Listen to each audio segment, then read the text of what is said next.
Nan Xuanran, the divine scion of the foremost family within the sacred realm. He is endowed with extraordinary talent, possessing an unparalleled celestial physique, and his lineage is of unmatched prominence. His mother is the matriarch of the Chongqing Bai family, with unfathomable cultivation that inspires a deep sense of reverence. His father, the patriarch of the Chongqing Nan family, wields immense power, casting a shadow over all. And Nan Xuanran is the sole inheritor of the bloodline from these two illustrious Chongqing families. Yet, fate seems to hold him in disdain, designating him as a villain in the tapestry of destiny. A villain? A family destined for ruin? An inevitable downfall? In the face of such predetermined fate, Nan Xuanran has never yielded nor accepted. He does not believe in destiny, nor does he revere the heavens. He places his faith solely in the strength and resolve that lie within his grasp. Confronted with the so-called system, he deems it feeble and utterly unworthy of his attention. When faced with the protagonist destined by fate, he shows no mercy, vowing to bring them to their end beneath his blade. Even when the heavens conspire against him, he remains undaunted, swearing to sever each obstacle in turn. He seizes fortune and claims creation, etching his own legendary saga through relentless battles and unyielding effort. In this life, he is destined to become a forbidden existence among all beings, unassailable in his position and majesty. In the sacred realm, before the palace, the youth stands resolute. His silvery hair, like snow, cascades over his shoulders, and his blood-red eyes are striking and profound, as though they could penetrate the very soul. He wields a flowing cloud fan, exquisitely crafted and resplendent, adorned with intricate designs. With a casual flick of his wrist, a powerful gust emanates from the fan, dispersing the dense miasma that envelopes the surroundings. What was once a heavy curtain of fog, obscuring the path ahead, is now gently pushed aside by an unseen hand, slowly dissipating. Behind him, the clouds gather once more, sunlight filtering through the thin veil, casting a mystical aura over the palace, enhancing its solemn grandeur. The youth ascends the bluestone steps with measured strides. Suddenly, the scene ahead shifts dramatically, revealing only shattered stones. He halts, pausing briefly, and flings the flowing cloud fan into the air. In an instant, the fan appears to be supported by an invisible force, hovering in midair. Then, with a flick of his fingers, a beam of light escapes from his fingertips, vanishing in an instant. Boom! A resounding crash reverberates through the air. The fragmented stones, once scattered, begin to shift slowly, gradually converging. The youth gazes ahead, the mechanism dismantled, revealing the full grandeur of the palace before him. Its vastness inspires awe. In the shadow of the palace, all else pales in comparison. The Chongqing family, the Nan family, the Chongqing family, having endured through endless ages, stands unyielding, revered by the world as the supreme family. Countless powerful individuals yearn to associate with the Chongqing family, seeking protection and opportunity. In the sacred realm, the name of the Chongqing family commands absolute authority, with every action sending ripples through the hearts of many. The Nan family, as the pinnacle among the Chongqing lineage, possesses rare legacies. Even a single one can elevate a third-rate force to prominence. Ronner, now that you have returned home, hasten to the Elders' Hall. A line of large characters materializes in the sky. The youth nods slightly towards the direction of the words, and in a flash, he vanishes like a specter. Lord Sion, it is indeed Lord Sion who has returned. As his figure disappears, a cacophony of voices erupts. Lord Sion's cultivation has reached new heights. I didn't even perceive his presence. Indeed, otherwise I would have greeted him just now, sob, sob, sob. Lord Sion is growing stronger. I must strive to keep up. Who dares to spar with me? Wake up! How can you sleep at such a young age? Outside the Elders' Hall, the guards suddenly see a figure appear like a ghost. Their eyes narrowing though vigilant, they remain composed. They swiftly grip their sharp weapons, leaning slightly forward, standing ready. Once the guards recognize the visitor, their previously tense expressions instantly relax, and they bow in unison, exclaiming, Lord Sion. Nan Xuanran raises his hand, an invisible force gently lifting the guards as if caressed by a soft breeze. The words of gratitude and admiration reach his ears, and he listens with a smile, no one perceiving the indifference glimmering in his eyes. For Nan Xuanran, such displays come effortlessly. He is well aware of how to wield charm and strength to influence others. Every subtle movement, every brief utterance, is meticulously orchestrated for optimal effect. A simple smile can win the favor of the masses. Since gaining others' approval can be achieved so effortlessly, why not embrace it? He gathers his thoughts and strides into the grand hall. Chapter 2. The Reincarnation Mirror. A few days ago, news from the upper realm announced the emergence of the Reincarnation Mirror. Nan Xuanran was dispatched to the lower realm to seize this treasured artifact, and he has just returned today. During his time in the lower realm, he took refuge with the subsidiary power of the Nan family. What began as a tranquil sojourn unexpectedly turned tumultuous when he crossed paths with the Child of Destiny. This individual, brash and audacious, boasted of annihilating the entire Nan clan. With a slight furrow of his brow, Nan Xuanran signaled to his servant, who understood and swiftly subdued the threat.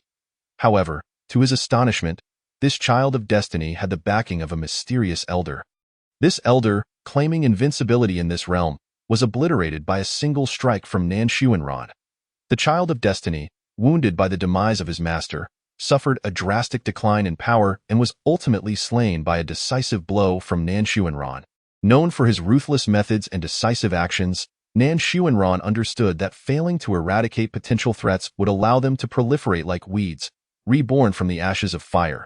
He annihilated the entire family of the Child of Destiny and all those associated with him, leaving no survivors. Subsequently, he entered the ancient ruins, retrieved the Reincarnation Mirror, and returned to the sacred domain. Last month, a system suddenly manifested in Nan Xuanran's mind, proclaiming him the invincible villain of the world. It warned him of entanglements with various Child of Destiny figures, those favored by fortune, and protagonists, which would lead to his eventual demise. Initially skeptical of the annihilation prophecy, Nan Xuanran dismissed it entirely after his encounter with the Child of Destiny in the lower realm. In his eyes, the Child of Destiny was utterly foolish, easily dispatched with a mere strike. Nevertheless, it was undeniable that the Child of Destiny was favored by the heavenly Tao, bearing rare treasures only the strongest could possess. With a plethora of invaluable artifacts at their disposal, Nan Xuanran pondered. Perhaps the heavenly Tao was not entirely rational. Such an abundance of treasures could elevate even the most ineffectual to greatness. Yet the Child of Destiny remained weak. Nan Xuanran struggled to comprehend the heavenly Tao's rationale. He had already explored the system within his consciousness, confirming that it posed no tangible threat and could not be precisely traced. He mused privately. This trivial matter need not be reported to the elders. Upon returning to the Temple of the Son of God, he would investigate the rewards for slaying the Child of Destiny before making further decisions. With that, Nan Xuanran ceased his contemplation, raised his hand, and conjured an object from the void, placing it upon the table. His gaze steady, he spoke slowly. "This is the Reincarnation Mirror." His voice was calm, resonating clearly in the silent space. The Reincarnation Mirror emanated an aura of ancient mystery, its surface seemingly imbued with endless secrets, capable of reflecting the past and future of all things, in an instant. The space was enveloped by its presence. Ha ha ha, splendid, truly worthy of being the divine son of the Nan family, to so effortlessly reclaim this treasure. The voice of the Grand Elder resonated as he strode forth, clapping Nan Xuanran on the shoulder, his hearty laughter echoing around them. "Xuanran, have you tested this treasure?" The fifth elder, appearing like a phantom, suddenly emerged, poking Nan Xuanran's back. Turning to regard the childlike fifth elder, Nan Xuanran bowed in respect. "I have indeed tested it. This mirror can observe the past and future." The fifth elder, having suffered backlash during his practice at the age of 10, had remained in a youthful form since. Nan Xuanran was unaware of his exact age, but the eighth elder, having lived for several millennia, was the youngest among the elders, while the fifth elder was 3 ranks senior to him, rendering his true age a mystery. Perhaps even forgotten by himself, it can truly observe the future and past. A remarkable treasure indeed, but among the Nan family, it does not command excessive reverence. The second elder stroked his beard, seated leisurely in midair, his feather duster swaying with the breeze. The Nan family, with its profound heritage, acknowledged the Reincarnation Mirror's value but remained unperturbed. The Reincarnation Mirror, a legendary artifact, is said to unveil the cycles of fate. When the reincarnation mirror was unveiled, word spread throughout the upper realm, causing significant ripples across various domains. Nan Xuanran had learned that this object could alter destiny, which prompted his descent into the lower realm in search of it. Chapter 3. The Ancestor as Guardian. Upon acquiring the reincarnation mirror, Nan Sunren immediately endeavored to utilize it. Suddenly, darkness enveloped him, and the surroundings dissolved into nothingness, as if consumed by shadows. The reincarnation mirror trembled violently, leading him to speculate that it was unable to withstand the pressure of the unknown future. He relayed the situation to the elders, awaiting their insights. The elders exchanged glances, their silence palpable. The Grand Elder broke the stillness. This peculiar phenomenon is unprecedented. We may need to delve deeper into the mysteries of the reincarnation mirror. The Second Elder concurred. Since the reincarnation mirror has issued a warning, it may harbor hidden dangers. You must exercise caution. Nan Xuanran nodded gently. The Eighth Elder, Nan Yao, leaned against the table, her legs elegantly crossed, her toes lightly tapping the ground, exuding an air of relaxed composure.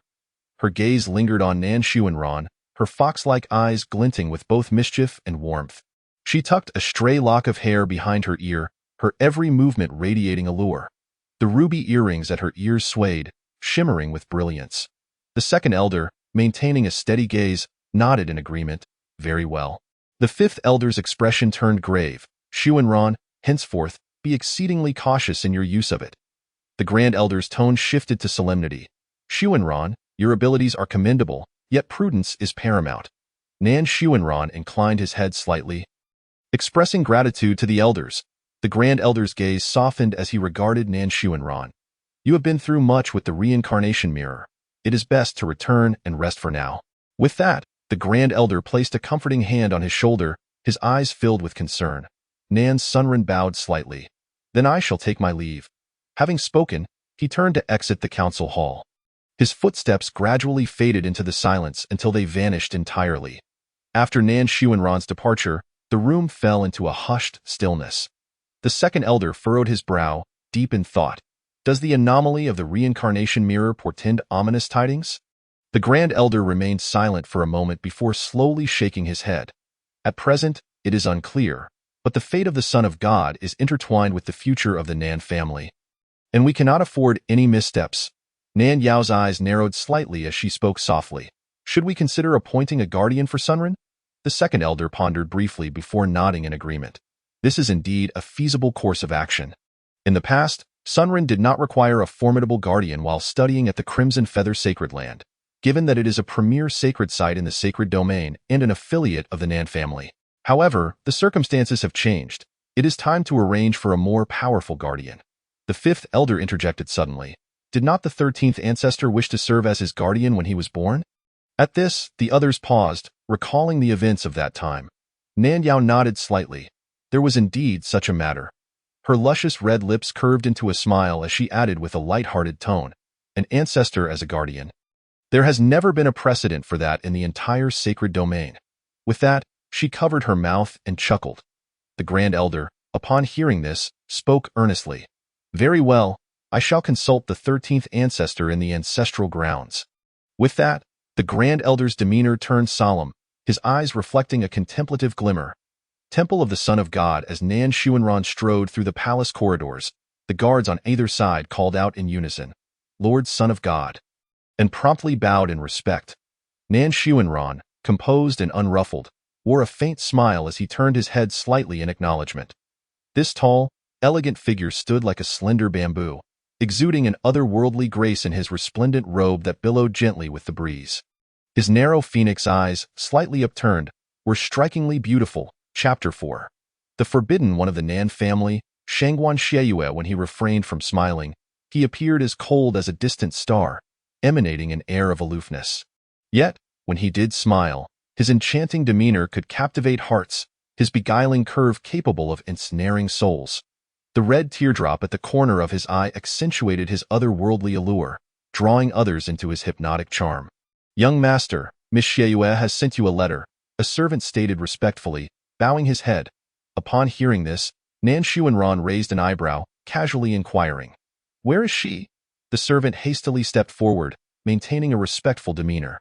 Miss Xieyue has gone to the Ghost Valley, where it is said there are spiritual herbs you might find useful. Nan Sunren's expression remained unperturbed as he nodded lightly. Very well. His gaze turned introspective, as if lost in contemplation. Ghost Valley in an open expanse. A woman stood quietly at the forefront, surrounded by disciples from various sacred lands and aristocratic families, yet none dared to approach her. Her long hair cascaded like a waterfall, swaying gently in the breeze. A slight smile played on her lips, her expression innocent, reminiscent of an untainted child.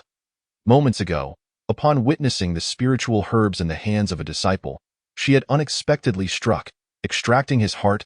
Blood gushed forth, splattering across her pale visage, yet she seemed unfazed, idly toying with her blood-stained hair. She murmured to herself, This simply won't do, for this herb is for us soon, so I must take it."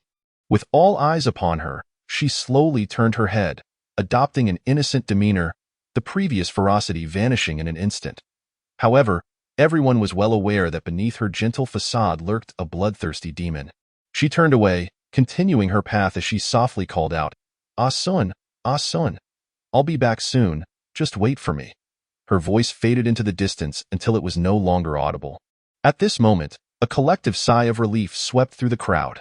Soon after, whispers began circulating among the disciples of smaller factions regarding the woman's identity. She is the third miss of the Shangguan family. Shangguan Xieyue, a disciple from an aristocratic family, stated slowly. Some gasped, their expressions shifting dramatically as they exclaimed, "The Shangguan family? The one from the Sanluo Hall?" Gasps of disbelief rippled through the crowd, their faces reflecting shock and incredulity. That family renowned for their alchemical prowess, the pinnacle of upper realm aristocracy? Is that woman truly the legendary third Miss Shangguan Xieyue, known for her unparalleled talent in the Sanluo Hall throughout the ages? Indeed, she is exceedingly peculiar, her actions utterly inscrutable, another voiced in agreement.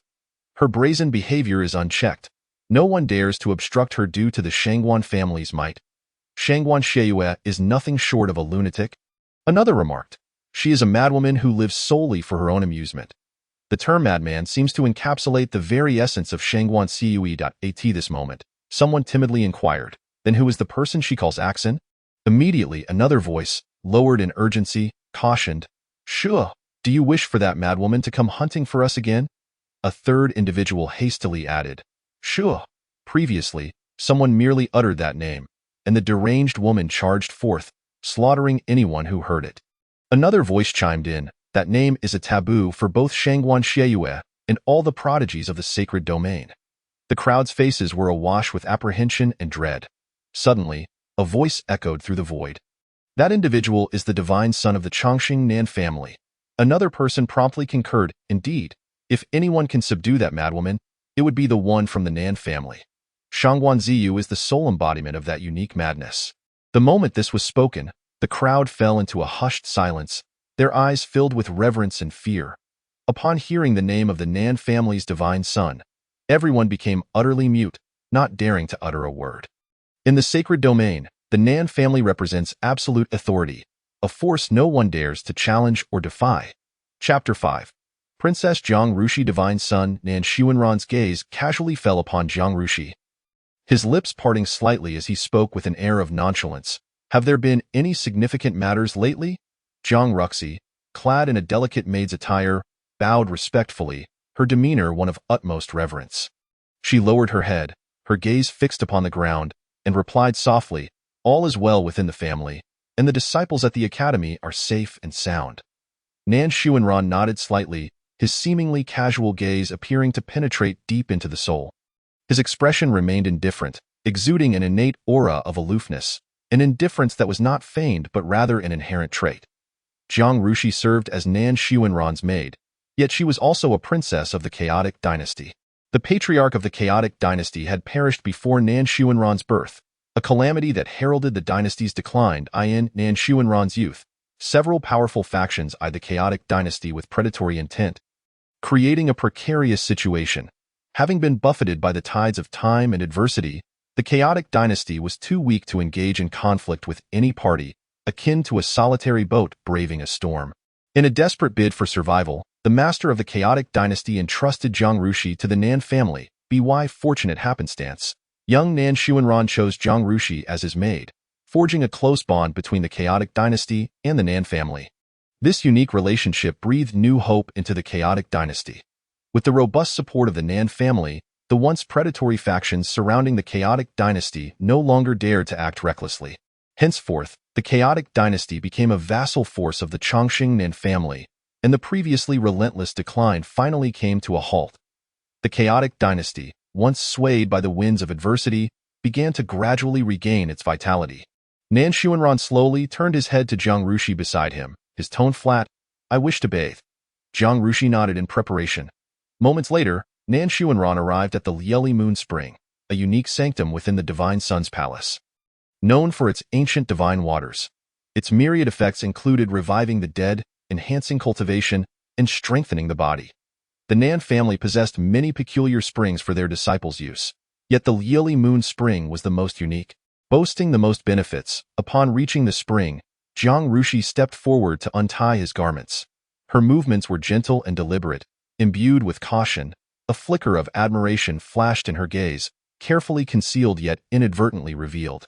Nan Sunren closed his eyes, his expression tranquil, allowing Jiang Ruxi to assist him in shedding his attire. As her fingers brushed against his garments, unfastening buttons, her breath quickened. The fabric fell away, gradually unveiling Nan Sunren's flawless physique. Jiang Ruxi's gaze momentarily glazed over before she regained her composure, continuing her task. Nan Sunren remained still, his countenance serene. The steam rose from the spring, enveloping him as he leaned against the edge of the pool. Jiang Ruxi approached him, her eyes filled with tenderness and concern. She placed her hands gently upon his head, massaging him slowly. Gradually, Nan Sunren relaxed, his fatigue dissipating. He closed his eyes, his expression easing into slumber. Before Jiang Rushi, the taut nerves of Nan Xuanran found rare relief, momentarily casting aside the tumult of the world. The slave mark in Jiang Rushi's mind reinforced their connection, a bond allowing Nan Xuanran to trust and rely on her without reservation. After all, he held her fate in his hands, with a mere thought capable of ending her life. He had no cause for concern that she might betray or deceive him, for her very existence was intertwined with his. Chapter 6. Sister Nan Xuanran gradually opened his eyes, finding Jiang Rushi quietly by his side, her gaze brimming with deep affection as her hands continued their gentle ministrations. Jiang Rushi's eyes were locked onto Nan Xuanran, suffused with boundless adoration. Upon awakening, Nan Sunren maintained his usual composure, his handsome features exuding warmth. He extended his long fingers and lightly raised a hand, as if to touch some intangible force. Shortly thereafter, a glimmer of light flickered in the void, and an object radiating an extraordinary glow gradually materialized. He gently placed this item in the palm of Jiang Rushi's hand. This could be deemed a small token of his gratitude, perhaps a minor recompense for her enduring companionship and efforts. His gaze remained unperturbed, revealing little of his emotions. A gentle breeze tousled Jiang Rushi's hair, enhancing her ethereal beauty. Her smile seemed capable of melting all that was cold and hard, rendering the surrounding air fresh and sweet. In Jiang Rushi's heart, every gesture from Nan Xuanran held profound significance. Even a mere trinket sufficed to fill her with satisfaction and joy in the tranquil and secluded courtyard. Amidst the swirling mist of the spring waters, Nan Xuanran rose slowly. His statuesque figure emerged from the haze, resembling a perfect sculpture. Water droplets cascaded down his robust form, sparkling with crystalline brilliance. Jiang Rushi approached gracefully, her brows like emerald feathers, her eyes like autumn waves, and her long hair flowing like silk. She delicately wiped away the water droplets from Nan Xuanran's body, her gaze focused and tender, each movement imbued with careful affection. Subsequently, she adorned him in resplendent and exquisite garments, her fingers deftly arranging the fabric. Once Nan Xuanran was dressed, he stepped outside, with Jiang Rushi closely trailing behind him. As they exited the grand hall, a petite figure dashed toward them like a whirlwind. Dressed in vibrant attire, she resembled the most exquisite blossom of spring. Her eyes sparkled like stars, radiating a lively brilliance, her rosy cheeks aglow with a radiant smile, and her dark hair danced in the wind. Nan Luning unhesitatingly leapt into Nan Sunren's embrace, calling out "brother." Before Nan Sunren could respond, he found himself enveloped in her tight embrace. Like a jubilant bird, Nan Luoning clung to him, her arms wrapping around his waist, her small face nuzzling against his chest. Jiang Rushi observed this scene, her eyes flickering with complex emotions, yet she respectfully stepped back, bowing her head slightly to stand aside. "Brother, you have finally returned. I have missed you so much." Nan Luoning lifted her head, her bright eyes brimming with joy. Nan Xuanran affectionately ruffled her hair, softly saying, "I have missed you too, brother. So many interesting things have happened while you were away." Nan Luoning exclaimed, her eyes sparkling with excitement. "The Qiliang sacred ground is incredible. There are so many formidable disciples, and I even participated in the disciple selection. At first, I was a bit nervous, but just thinking of you filled me with courage." Hearing this, Nan Xuanran smiled gently and asked, "Was the selection process arduous?" Nan Luoning proudly raised her chin, declaring, "Naturally. I am a genius girl. Those challenges are no match for me. I have been diligently cultivating at the sacred ground, and my skills have improved significantly. I am now stronger than ever." Chapter 7. The truth. She leaned closer to Nan Sunren, grinning, "Brother, once I become exceptionally powerful, I will be able to protect you even better." Nan Xuanran affectionately tousled her hair, saying, "Our Luoning is the best." Nan Luoning tilted her head and chuckled, "But in my heart, nothing is more important than you, brother. While I was at the Qiliang sacred ground, I thought of you every single day." Nan Xuanran chuckled lightly, gazing at her as he gently remarked, "That is good. Just remember not to become complacent on your path of cultivation." Nan Luoning nodded obediently. "Brother, you can rest assured, I will definitely work even harder. Moreover, I have already mastered quite a few powerful techniques." As she spoke, she blinked eagerly at Nan Sunren, awaiting his praise. Nan Sunren nodded slightly. Indeed, Luoning has always been very clever. She animatedly described the scenery of the Qiliang sacred ground, recounting her wondrous experiences during cultivation and tales with her fellow disciples. Her eyes sparkled with excitement, her words flowing freely, her gestures lively and expressive. Nan Sunren listened quietly, his expression calm, his gaze steady upon Nan Luoning. He absorbed every detail, responding with simple affirmations and gentle nods or brief comments when she paused, demonstrating his attentive listening. He exuded an otherworldly aura, as though the clamor of the world had no bearing on him. Only Nan Luoning and her words captured his attention, in this serene and vibrant atmosphere. Time slipped away unnoticed. Finally, after finishing all her stories, Nan Luoning took a slight breath, her face still radiant with excitement. Nan Xuanran smiled gently, asking, "Have you finished?" Nan Luoning nodded, still feeling a sense of lingering desire to share more. Nan Xuanran slowly rose, adjusting his attire, and stated calmly, "Then I shall take my leave for now." Having spoken, he revealed a faint smile, then lifted his foot to stride away, his figure gradually receding into the distance. Nan Luoning stood dazed at the spot, gazing in the direction of his departure. She understood that Nan Xuanran possessed such a temperament, cold and proud. Yet, she could only silently watch over him, longing for those rare moments of intimacy and warmth. At this moment, the sky was a brilliant blue akin to a sapphire, with a few pure white clouds drifting lazily. A gentle breeze caressed her, bringing a touch of coolness and playfully stirring Nan Luoning's hair. Just as Nan Xuanran stepped away, Jiang Rushi swiftly followed, her skirt fluttering like a swaying flower. Jiang Rushi pursued Nan Xuanran closely, her thoughts swirling within. She fixated on that indifferent silhouette, her heart heavy with melancholy. She knew well that the image Nan Xuanran presented to the world was that of a graceful gentleman, elegant and enchanting.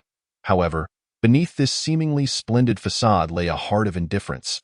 Only those close to him, like Nan Luoning, could glimpse his true self. Contemplating Nan Xuanran's attitude towards Nan Luoning, Jiang Rushi felt a surge of bitterness and helplessness within her. The authentic him was heartless and aloof, revealing little warmth even to those dear to him.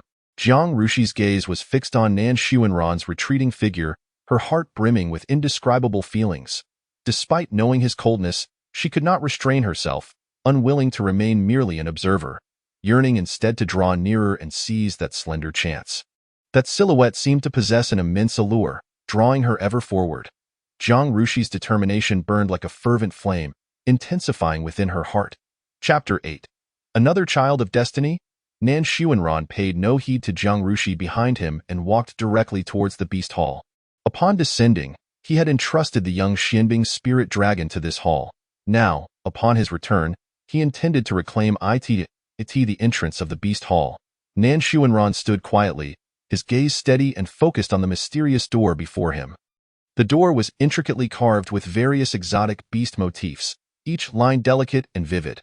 Surrounding the beast hall was a vast and intricate array, woven from countless mysterious runes and lines, radiating an extraordinary light. Holding the divine sun token, Nan Xuanran approached the hall, the token emanating a faint glow in his grasp, symbolizing his supreme power and status. However, when he attempted to enter, he unexpectedly discovered that the token's authority had inexplicably lapsed. This unforeseen situation caused him to furrow his brow slightly, a flicker of doubt stirring within him. Just then, the hall master sensed Nan Xuanran's presence, and in a flash, he appeared like a gust of wind. Upon seeing Nan Xuanran, the hall master immediately bowed respectfully. Upon learning of Nan Xuanran's purpose, a hint of apology crossed the hall master's face, and he promptly led the way without hesitation. The hall master slightly inclined his body, respectfully explaining, "Your Highness, a few days ago, the beast hall underwent a change in its array. Hence the authority of the divine sun token has yet to be updated, resulting in this situation." Nan Xuanran nodded slightly, his expression calm, showing little dissatisfaction with the situation, merely stating, "No matter, just take me inside." The hall master quickly gestured with both hands, reciting incantations, and mysterious lights flickered under his control, instantly activating the complex and powerful array. As the lights swirled, the hall master swiftly stepped forward, guiding Nan Sunren into the array that shimmered with an otherworldly glow. Once they entered, the hall master halted, turned to face Nan Sunren, and continued. As for the reason for the alteration of the array, it was due to unavoidable circumstances. A disciple from the branch family intruded into the beast hall, attempting to steal the Wind Thunder beast. This individual, unbeknownst to what secrets he possessed, easily cracked the previous array, compelling us to replace it with an ancient one to prevent similar occurrences. Upon hearing this, Nan Xuanran pondered inwardly, another child of destiny? After all, within the Nan family, there had always been no simple array. Even the ordinary ones were exceedingly difficult to unravel, if not entirely unsolvable. He murmured thoughtfully, "A person from the branch family, is it?" His thoughts drifted like willow catkins in the breeze. He first considered that such a person could breach the Nan family's historically robust array with such ease was no mere chance. Nor could it solely be attributed to luck. Such individuals often possessed fortunes and secrets beyond ordinary imagination, perhaps endowed with some unique power or talent that enabled them to navigate the Nan family's array with such ease. Perhaps they harbored some undisclosed adventures that granted them the key to unraveling the array. Or perhaps they truly were like that child of destiny from the lower realm, supported by a mysterious master working behind the scenes, providing guidance and teachings unattainable to others. Alternatively, they might have received a unique inheritance from a grandmaster of arrays, bestowing them with extraordinary abilities. After a dazzling flash of light, the hall master and Nan Sunren vanished from the spot. And in the next moment, they appeared at the location of the Xianbing spirit dragon. They traversed multiple corridors, arriving before a colossal ice mountain, where the hall master pointed and declared, "This is the habitat we specifically crafted for the Xianbing spirit dragon." As the hall master's words fell, a peculiar glow began to shimmer faintly within the ice mountain. Suddenly, a sapphire-blue figure swiftly burst forth, darting directly toward Nan Sunren. It was the Xianbing spirit dragon. Though still in its youth, it exhibited extraordinary grace. It joyfully circled Nan Xuanran a few times before affectionately landing beside him, nuzzling its head against his cheek, emitting soft dragon calls, as if expressing its longing and dependence on him. Nan Xuanran extended his hand to gently stroke the Xianbing spirit dragon's head, his movements slow and soothing. "Have you been well during this time?" Nan Xuanran asked softly. The Xianbing spirit dragon chirped happily in response, then continued to nuzzle against him. The hall master, observing this tender scene, couldn't help but feel a swell of emotion, remarking to himself how truly refined Nan Xuanran was. Such gentleness and elegance, and his relationship with the Xianbing spirit dragon was so harmonious. Surely, a person who could interact so amicably with a beast could not harbor any malice. It seemed it had been well cared for here. Nan Sunren turned to the hall master, nodding slightly in gratitude. Chapter 9. Xiao Xiao. The hall master promptly returned the gesture, saying, "It is our duty. It is a privilege for the Beast Hall to care for the ancient spirit dragon." Nan Shuanran nodded gently, his demeanor calm, and replied, "Thank you, Hall Master, and all the members of the Beast Hall." The Hall Master hurriedly responded, "Your Highness is too kind." Nan Shuanran smiled lightly, stepping forward in a courteous bow, his voice warm and polite. "Farewell," the Hall Master replied, "Your Highness, take care." Nan Shuanran nodded, his smile unwavering, then straightened up, slowly turning and departing with measured steps. Nan Xiao, the Xianbing spirit dragon, though already 270 years old, still retained the innocence of a child.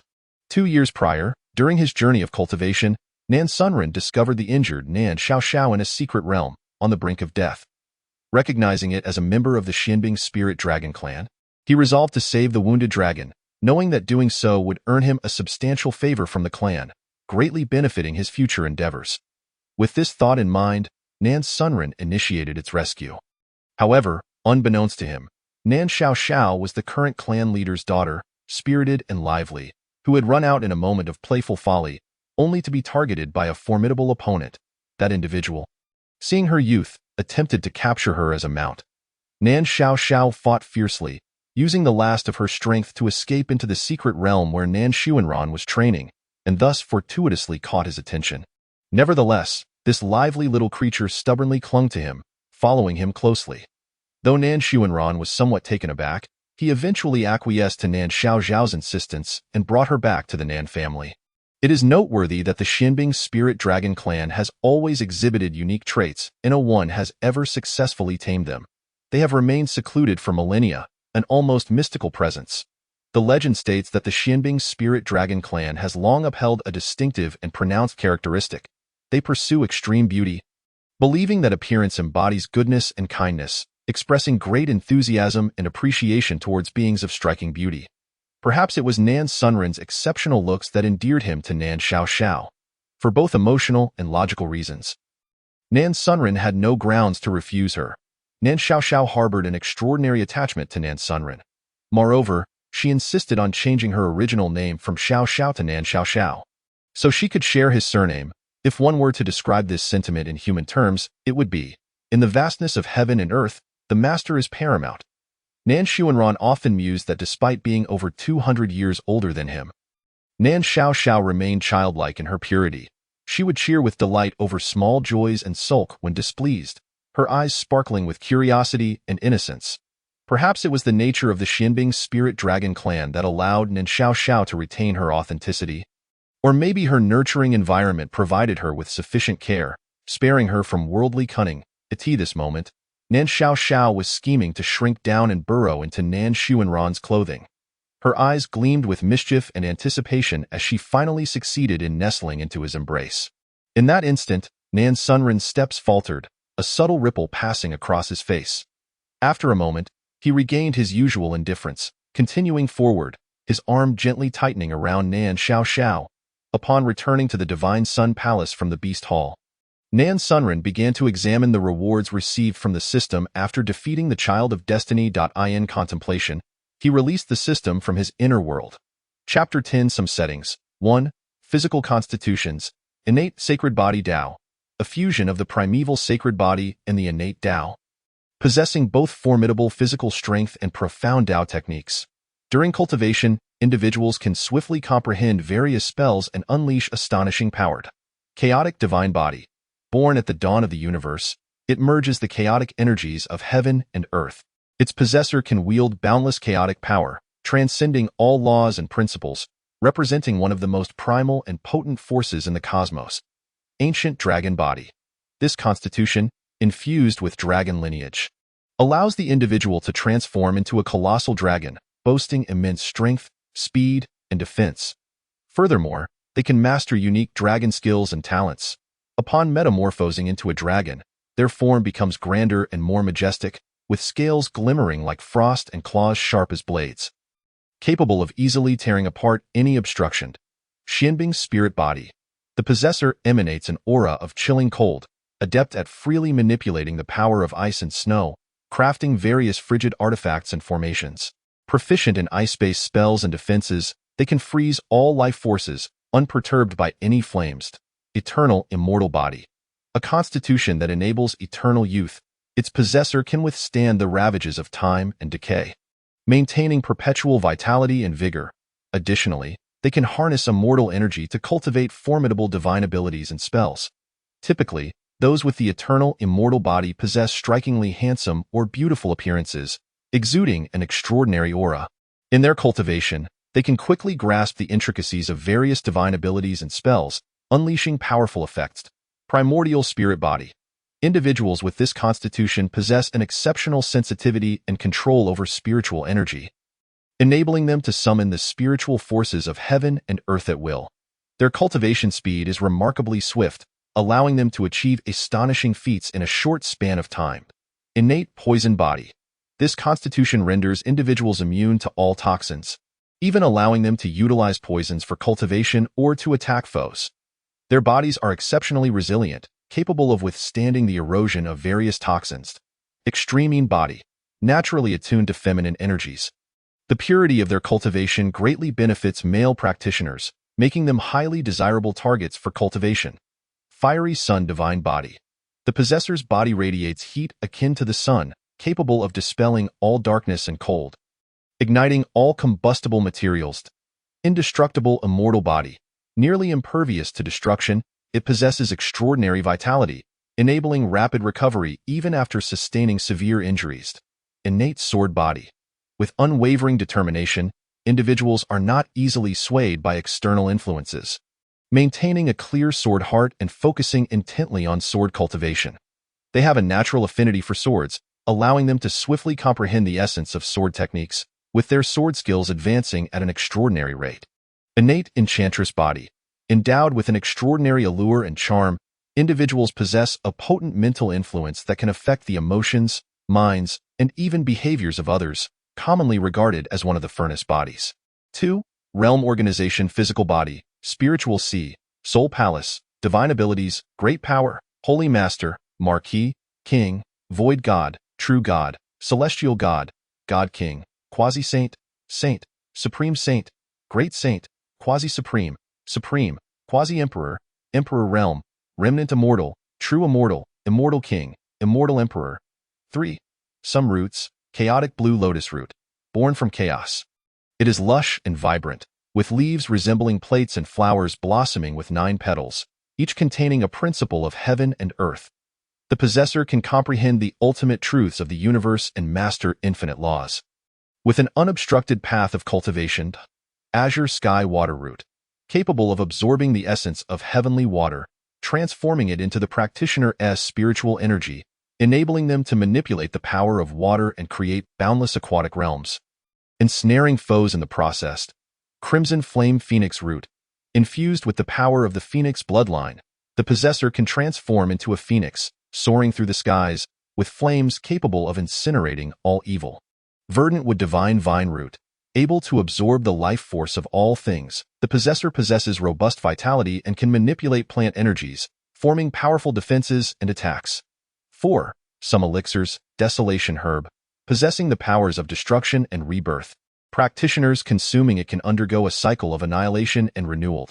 Heavenly Tao lotus. A lotus granted by the Tao, practitioners consuming it can comprehend the principles of the heavenly path. Tian Shan snow lotus. Bestowing miraculous effects of resurrection, it possesses significant detoxifying properties against various toxins. Void flower.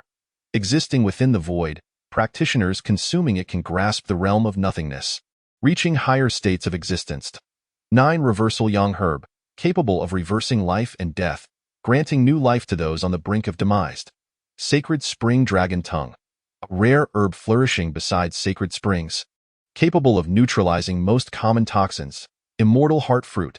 Infused with the essence of immortals, it can be used to enhance cultivation or amplify spiritual energy. Passionate red lotus. A herbaceous plant with red flowers. Growing by lakes and rivers, revered as the flower of lovers, it enhances the emotional capacity of cultivators and their charm to attract the opposite sex. Ice soul cold lotus. Blooming once every 1,000 years atop frigid peaks. It resembles a pure lotus. It can cure various cold-related ailments, bolster physical constitution, and delay aging. Wind spirit grass. enhances the user's will and spirit, restoring spiritual and magical energies. Chapter 11 Rewards Reflecting upon the Past. After the system narrated its origins, Nan Xuanran began to observe it meticulously. After several attempts, Nan Xuanran discovered that despite the system's mysterious origins and his inability to precisely track its movements, he could effortlessly confine it within his internal world. Given this, and out of uncertainty regarding the secrets concealed within the system, Nan Xuanran decided to seal it within his internal realm. "Wah, host, how could you treat me this way?" the system exclaimed, its voice tinged with tears. Nan Xuanran quietly regarded the system, sensing that it seemed somewhat stronger than before. In the past, the system had been cast into his internal world before it could react. Yet now it was capable of struggling in his hands for a second. Nan Xuanran merely furrowed his brow slightly, appearing somewhat indifferent. "I want to run away from home," the system cried out. Nan Xuanran raised an eyebrow and replied, "Oh, then go ahead." Upon hearing this, the system was momentarily stunned and hurriedly said, "Host, I was just joking." During the month of confinement within the host's internal world, the system had fought back, successfully upgrading itself to a top-tier system, accruing significant debts with the main system. However, even so, it remained unable to escape from the host's internal realm. The system had wagered all its assets, struggling in the host's hands for merely another second. "Wah, everything is completely different from what I initially envisioned," it lamented. "Why is it that other systems obey their hosts, while mine has turned the tables?" The system raged internally, but after 2 seconds, it returned to its usual calm demeanor, as if nothing had transpired, its understanding restored.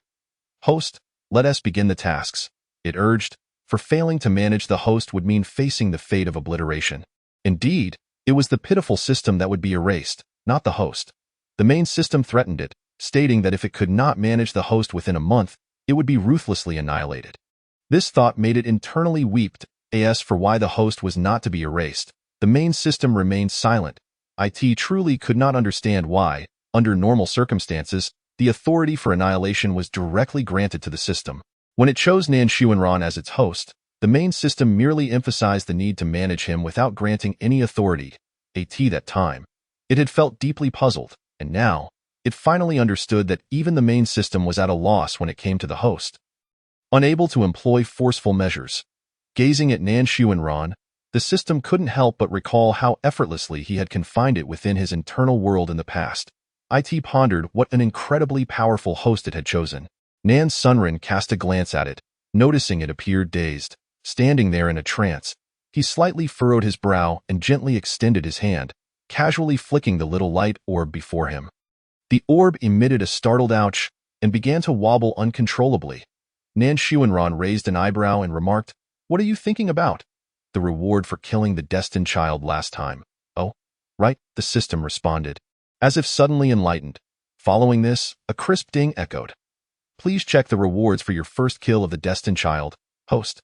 Immediately, a system panel popped up before Nan Xuanran, displaying detailed information about the rewards for killing the destined child, alongside all pertinent data concerning his own realm, constitution, and more. System Panel Master. Nan Xuanran Identity. Nan Family Divine Son. Qi Ling Sacred Land Sequence 0 Physique. Chaotic Divine Body. Eternal Immortal Body Realm. Mid-Stage Void God Realm Techniques. Hongmeng Dao Canon. Qi Yu Immortal Scripture. Chaotic Visualization Method. Reincarnation Heart Sutra. Mount. Xiao Xiao. Xianbing Spirit Dragon. Divine Powers. Chaotic Heaven Devouring. 9 Heavens Embracing the Moon Innate Treasure. Chaotic Bell Kill Value. 6,300 points Villain Value. 0 System Items. None System Store. Not Open Chapter 12 Memory Host. "Please collect your task rewards," the small light orb said, bouncing in front of Nan Xuanran. System Panel. Congratulations to the host for obtaining Reincarnation Annihilation I Mastery over Life and Death. The ability to obliterate all, Blazing Fire IX1. I Technique Divine Power. Any target gazed upon will be instantly reduced to ashes. Soul Mark X1 Imprint ones will upon the souls of others, rendering them incapable of betrayal. Destiny Pearl X1 capable of altering one's own fate trajectory, possessing the power to defy destiny. 10,000 Blood Return X1 absorb blood from surrounding beings to restore one's own vitality. Wind Chaser Qilin X1 Mount, capable of unleashing wind blades and storm assault to attack enemies. while also possessing protective wind capabilities. First-time task completion reward. Realm elevated to initial true god realm. Special item. Memory fragment X1. Nan Xuanran was momentarily taken aback. A slight frown creasing his brow. Memory fragment? Is this a memory that the host has lost? The system's voice echoed softly. He indeed once lost a segment of crucial memory. In his youth, he had accompanied his grandfather to their ancestral land. However, at the very moment of entry, he suddenly lost consciousness. According to his grandfather, he inexplicably fainted upon entering the ancestral land and was hurriedly taken to the herb hall. When he awoke again, a month had already passed. His father also mentioned that since that incident, his character underwent a significant transformation. In the past, although he felt some sense of detachment, he was not unkind. Yet now, he appeared so cold, as if he had lost the rich emotions that define humanity. He had made multiple attempts to recall the scenes from the ancestral land, but it was as if a thick, invisible fog enveloped his past, like a vast net, making it nearly impossible for him to penetrate this veil and discern the long-forgotten truth. At this moment, the system continued. Once the host accumulates all the fragments, your memories will be restored. It added, at that time, your character will also undergo some changes. The subsequent words from the system stirred ripples within him. With each memory fragment obtained, your personality will gradually draw closer to that of your childhood. The air momentarily thickened, a sense of oppression and tranquility enveloping the surroundings. Then, Nan Xuanran extricated himself from the whirlpool of thoughts, casting aside these musings to gaze at the radiance representing his realm elevation. The degree of this elevation was indeed astonishing. As for those techniques and divine powers, while they would astound and envy ordinary families, for him, the divine son of the Nan family, they were merely average. After all, he hailed from such a powerful family and had encountered numerous rare techniques and divine powers. Just then, the system's voice sounded again. Host, I have opened the system store for you. You may use your kill value to exchange for items. Nan Xuanran's expression remained unchanged, and he gently raised his hand, his long fingers lightly tapping on the system interface to access the store. Divine powers, talents, root bones, spiritual herbs, exotic beasts, and even realms could all be purchased in the store. Nan Sunren's demeanor was calm, his gaze steady as he scrutinized the conditions for realm exchange, meticulously examining each detail. He slightly raised an eyebrow, a trace of subtle contemplation gracing his handsome features.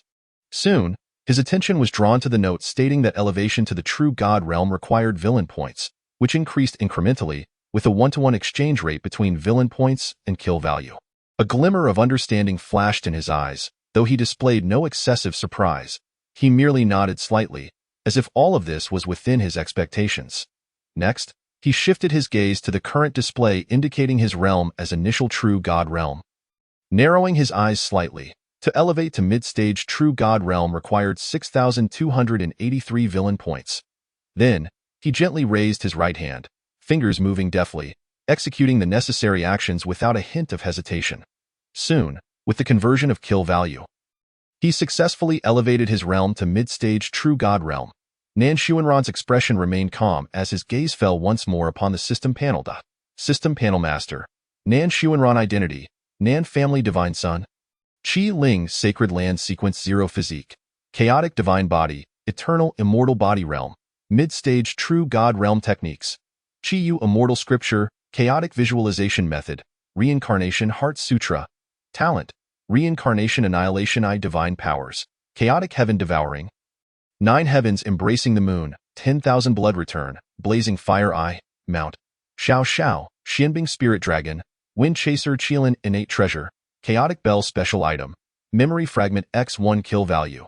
17 points villain value. 0 system items. None system store. Open. Nan Xuanran slowly shifted his gaze towards the system light orb.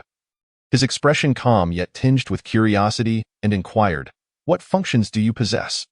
The system light orb emitted a faint glow, responding, "I can observe the distances of various destined children from the host.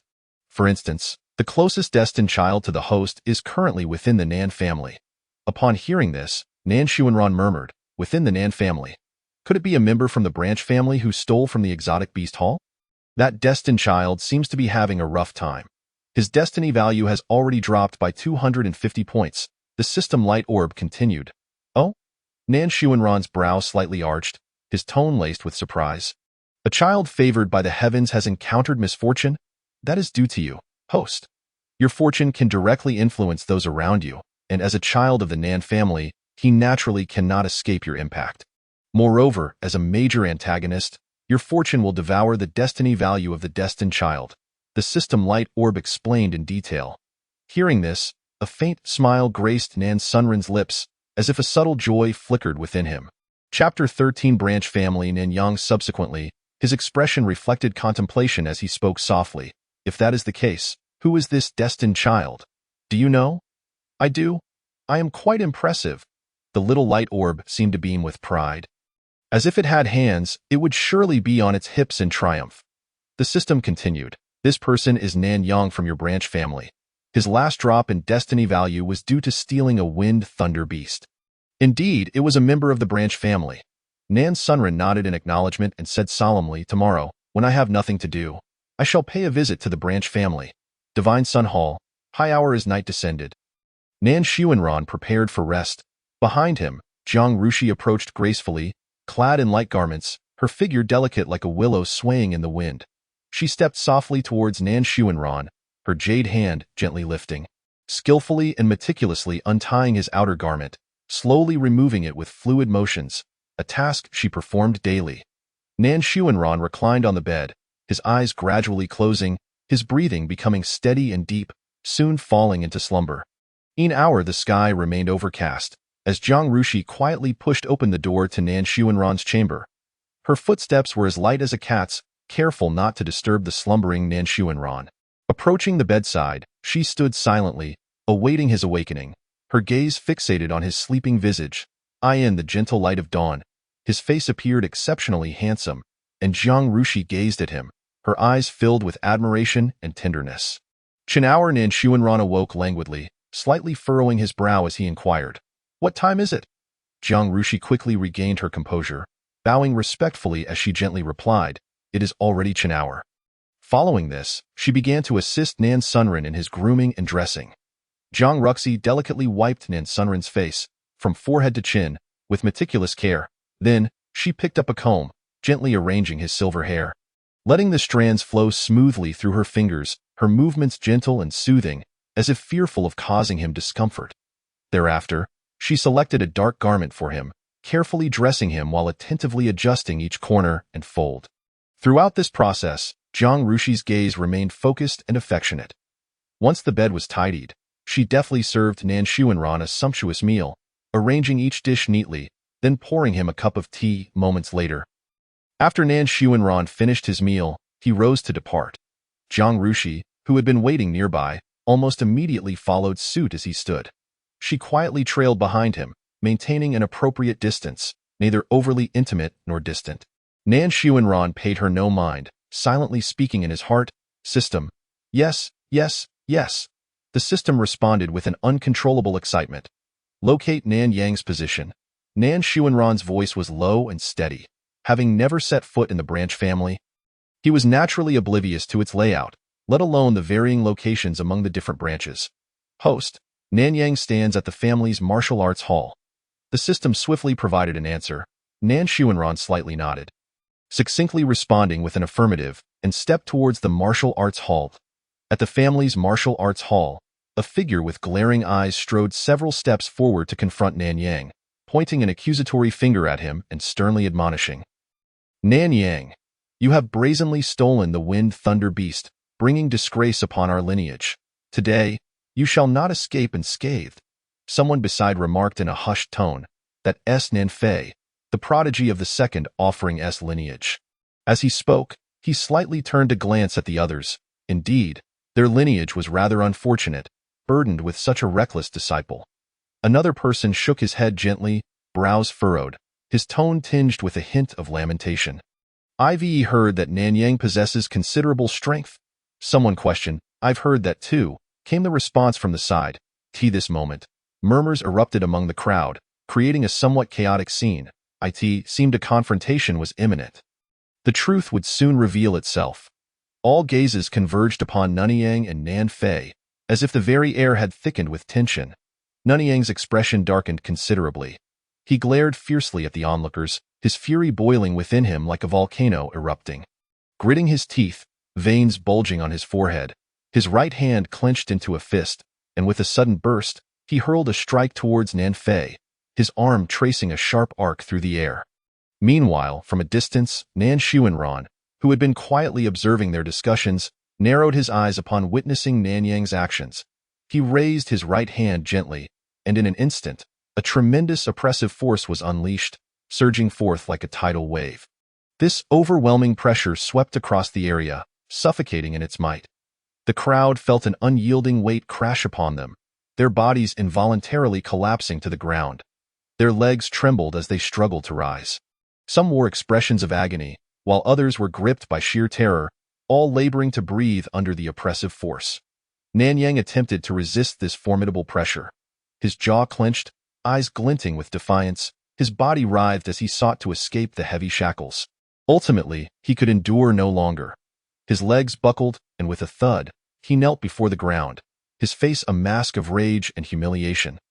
Nan Xuanran waved his hand lightly, and the terrifying pressure dissipated instantly. Leaving the crowd feeling as if a great weight had been lifted, their bodies gradually regaining freedom.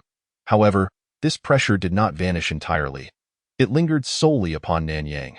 Nan Xuanran cast his gaze down upon the struggling figure of Nanyang.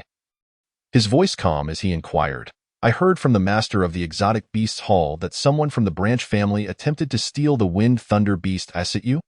Under the weight of the oppressive force, Nanyang struggled to lift his head, his eyes brimming with hatred as he gritted his teeth, retorting, "Humph, so what if it was me?"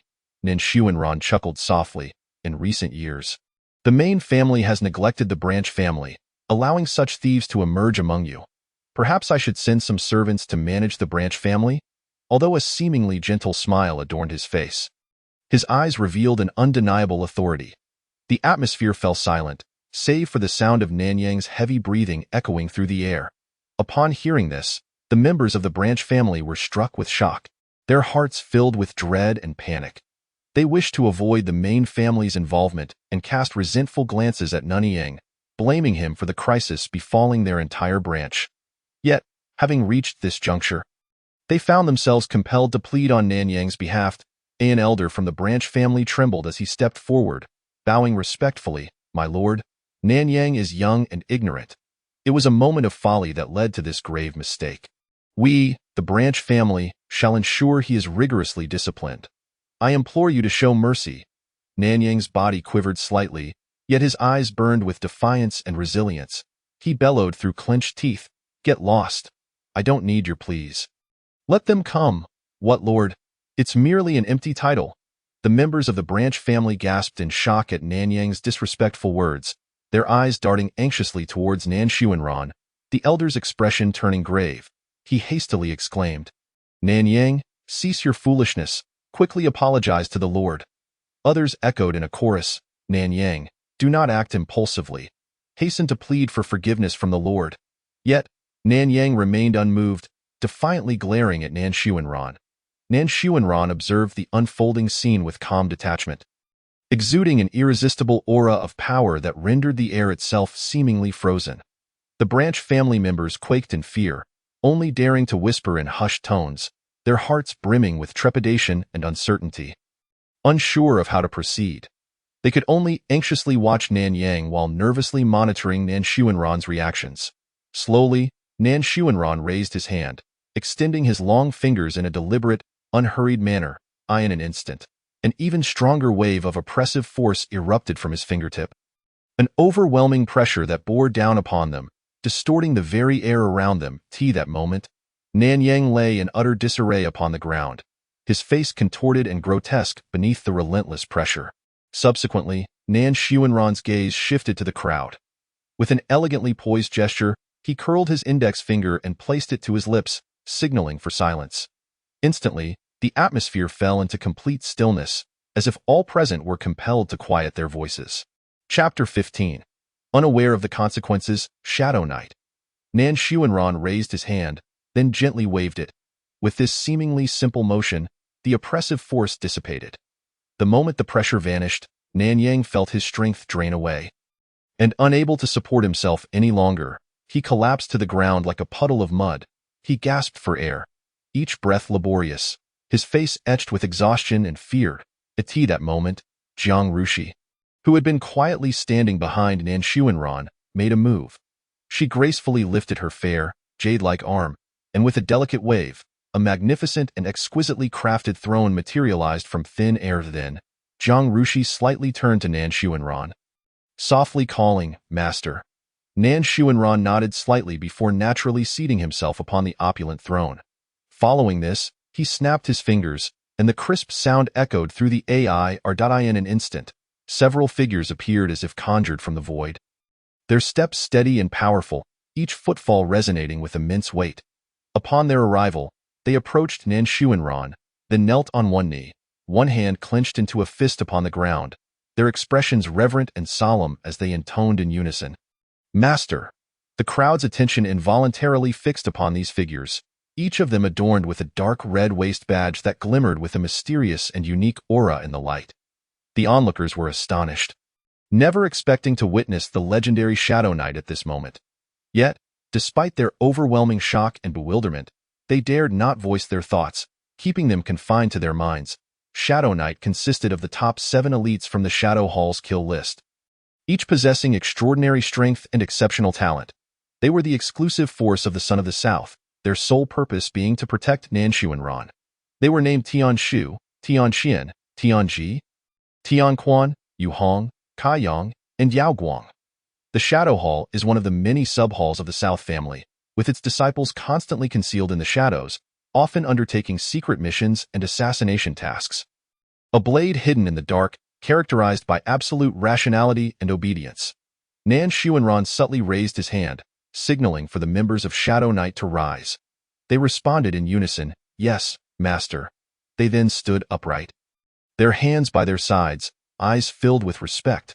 "Tian Shu, bring him here." Tian Shu acknowledged the command, his form flickering as he instantly appeared beside Nan Yang, effortlessly lifting him as if he were a chick in the talons of an eagle, bringing him to Nan Xuanran's feet. Nan Yang, in this pitiful state, glared at Nan Xuanran with defiance and resentment in his eyes. Struggling to lift his head, he spat, "Nan Xuanran, you owe your current status to your family's protection. What is so remarkable about that?" Nan Xuanran listened to Nan Yang's furious shout, his face showing not a trace of emotion, as he silently called upon the system's light orb in his mind. "System, is this so-called child of destiny a normal person? Knowing full well that I could crush him with a mere finger, what exactly is he so arrogant about?" The system's voice soon echoed in Nan Xuanran's mind. This is how the child of destiny behaves. He believes everyone else in this world is beneath him. He is filled with confidence and contempt for all, devoid of any self-doubt, and even now, despite being overwhelmed by you, he still believes he can defeat you. Upon hearing this, Nan Xuanran smiled faintly. This so-called child of destiny is indeed laughable. His gaze once again fell upon Nan Yang, his eyes akin to those of a spectator observing a foolish clown putting on a desperate performance. At that moment, the sound of hurried footsteps approached, as the second elder rushed over upon hearing of the conflict between the divine child and his grandson. Trembling, he addressed Nan Xuanran, "Divine child, what brings you to the branch family?" Nan Xuanran turned his head slightly and replied slowly, "Since returning from my training, I have often heard that the order within the branch family is chaotic. It just so happens that the main family is planning to rectify the branch family. So I came to take a look." The gazes of everyone present followed his words, shifting to the ground where Nan Yang lay. The branch family had behaved honestly in recent years, even when they occasionally stirred trouble. They would never let matters leak beyond their ranks. The only exception was Nan Yang's theft of the Wind Thunder Beast, a scandal that had spread throughout the main family. Because of this, the branch family disciples faced disdain from the main family disciples during their training excursions, leaving them unable to hold their heads high. Nan Yang clenched his fists tightly, his heart filled with indignation. The pointedness of Nan Xuanran's words was exceedingly clear. How could he not understand? Hearing the discussions around him, a faint smirk appeared at the corner of Nan Xuanran's mouth. The system's notification tone suddenly rang out. Ding! The child of destiny, Nan Yang, has provoked widespread ire. Fortune diminished, destiny value decreased by 50 points. Remaining destiny value, 300-600 points. Host's kill value increased by 630 points. The little light orb in his sea of consciousness bounced joyfully. Exclaiming excitedly, "Host, you are amazing!" Nan Xuanran's lips curved slightly. Upon hearing Nan Xuanran's words, the second elder turned to his grandson, pondering quietly. "My grandson has frequently caused trouble. If it weren't for Yang's outstanding strength and my backing as the second elder, he would have been expelled from the Nan family long ago." His brow furrowed tightly. "If Yang has truly offended the divine child, as an elder, I have no power to protect him." At that moment, feeling the resentful gazes of those around him, Nan Yang's anger flared, and he turned to the second elder, shouting loudly, "Humph, Grandpa, quickly teach that shadowy figure a lesson for daring to touch me." In Nan Yang's mind, he believed Nan Xuanran was untouchable, but surely he could handle a few guards? "You?" The second elder, upon hearing this, was immediately filled with fury, raising his hand without hesitation to slap Nan Yang. Nan Yang was momentarily stunned by the sudden blow. His face filled with shock and disbelief as he stared wide-eyed at his grandfather. "You hit me?" The second elder's forehead was now bulging with veins. "Do you even understand the weight of the divine child? If the divine child were to become angry, our entire lineage would be buried alongside him. I know you are usually reckless, but I never expected you to be so heedless. If you wish to court death, do not drag our lineage down with you." Nan Yang stood frozen, stammering. "It's just a few guards. Is it really that serious?" The second elder scolded sharply. "Guards? In the main family, who dares to touch the shadowy figure except for the divine child? Even the head of the family has no authority to deal with the shadowy figure."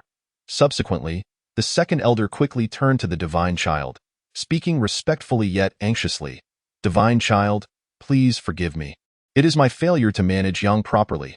Chapter 16. The head of the family, after handling various affairs, Nan Xuanran did not return directly to the divine child hall as usual, but instead walked steadily to the head of the family hall. Upon entering the hall, his calm gaze fell upon the man seated in the high seat, and he bowed respectfully, addressing him, "Father." Upon seeing Nan Xuanran's arrival, Nan Zhao's face instantly lit up with joy, and he hurriedly rose to assist him, his eyes sparkling with happiness as he spoke with barely contained delight. "Ranner, what brings you here?"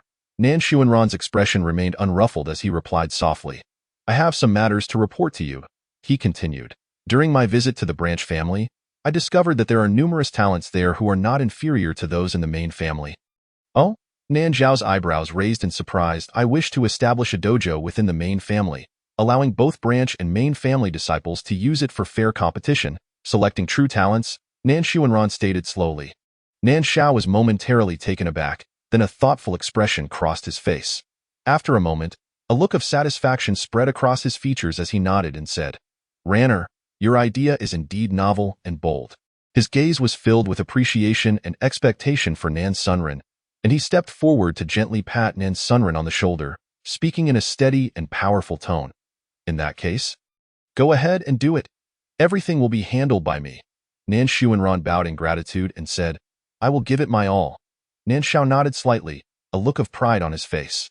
Then, as if recalling something, he spoke up. "By the way, Ranner, your timing is perfect. In 2 days, it will be the secret realm trial of the Qi Ling sacred land this year. Old Man Wan sent a message today inquiring if you would participate. If you do, you will be the leading disciple for this year's team, as you are undoubtedly the rightful son of the Qi Ling sacred land." The little light orb in his sea of consciousness chimed in, "Host? Host, the secret realm may very well produce new children of destiny." Upon hearing this, Nan Xuanran's expression remained unchanged. After a brief pause, he spoke steadily. "Very well, I shall set out for the sacred land tomorrow." Nan Zhao smiled, feeling no concern, knowing that among the talents of the various sacred lands, even the strongest would only be at the king level. With Ranner's cultivation, he could easily crush them with sheer pressure. This is why Nan Xuanran had been bestowed the title of monster by many. At 18, he had reached the true god realm, an unprecedented feat, especially considering he was the youngest among all the talented individuals of his generation. With this thought, Nan Zhao's smile grew even broader. However, the next moment, as if suddenly realizing something, his expression changed dramatically, and he exclaimed in shock, "Ranner, when did you reach the true god realm? Weren't you just at the virtual god realm not long ago?" Nan Xuanran smiled faintly, his tone steady. I had a sudden insight yesterday and broke through the shackles of the virtual god realm in one go. Nan Shao remained astonished, gazing at Nan Xuanran in disbelief. Murmuring, how could it be so fast? This is simply beyond reason. Then, as if coming back to his senses, a look of pride and admiration flashed in his eyes as he said, Ranner, you truly amaze me. Such talent, such ability, is simply outstanding. Upon hearing his father's praise, Nan Xuanran merely smiled lightly, humbly responding, It is merely a matter of fortuitous circumstances. He then spoke in a calm tone. Father, I still need to arrange many matters regarding the dojo, so I will take my leave for now. Nan Shao nodded slightly, his gaze filled with affection as he earnestly advised, Ranner, do not push yourself too hard. Remember to relax appropriately. Upon hearing this, Nan Xuanran's lips curled upward slightly, revealing a gentle smile as he replied, I understand. In the council chamber, the divine token at Nan Xuanran's waist radiated a faint warmth. As he had just issued a command within it, summon the esteemed elders to the council chamber for deliberation. Suddenly, the void before him rippled like water, and soon after, Nan Yao's graceful figure emerged from the shimmering surface. She languidly stretched, one hand delicately covering her mouth as she yawned, her enchanting gaze drifting toward Nan Xuanran, playfully blinking. Shao Ran, what summons me? Nan Xuanran's expression remained composed, suggesting they would converse once all had arrived. At that moment, a subtle fluctuation in the air caught his attention. He turned sharply to see Elder Wu had quietly taken his seat. Following that, several more waves of energy announced the arrival of Elder Da and Elder Air, who also settled into their respective positions. Petals floated gently down, and Nan Yu stepped lightly upon them, her fiery red hair billowing like a blazing sunset, stunning in its brilliance. Clad in an exquisitely tailored qipao, the intricate embroidery shimmered delicately in the light. Chapter 17. The Daofield, guardian of the path. Nan Xuanran clasped his hands in greeting, addressing Elder Si. Congratulations on your emergence from seclusion. Nan Yu's smile was radiant as she reached out with her delicate hand, attempting to pinch Nan Xuanran's cheek, her tone imbued with affection. Oh, it has been so long since we've seen our little Ran. Do you miss your sister? Nan Xuanran subtly shifted aside, and Nan Yu waved her hand lightly, her laughter bubbling. All right, no need to wait. Elders Lu and Qi have yet to emerge. Nan Xuanran's demeanor remained serene as he nodded slightly, then gradually took his seat at the head of the table. Esteemed elders, I propose the establishment of a Daofield where both the main family and branch family disciples can compete and select the talents of the Nan family. He paused for a moment before continuing. Today, I have discovered many prodigies in the branch family who are no less remarkable than those in the main family. The development of the Nan family must not be confined solely to the main family. This Daofield will provide equal opportunities for our disciples to showcase their strength and abilities. What do you think, esteemed elders? The chamber fell into silence as the elders pondered the feasibility of Nan Xuanran's proposal. At this juncture, Elder Da broke the silence. Has the family head consented to this matter? Nan Xuanran nodded slightly, indicating that the family head had indeed agreed. Elder Wu then voiced his support. I concur with Ranner's idea. For too long, due to certain traditionalists in the main family, branch family disciples have been barred from cultivating within the main family, leading to the neglect of countless talents. Nan Yao tilted her head slightly, crossing her legs as she casually remarked, Let us heed Shao Ran's wishes.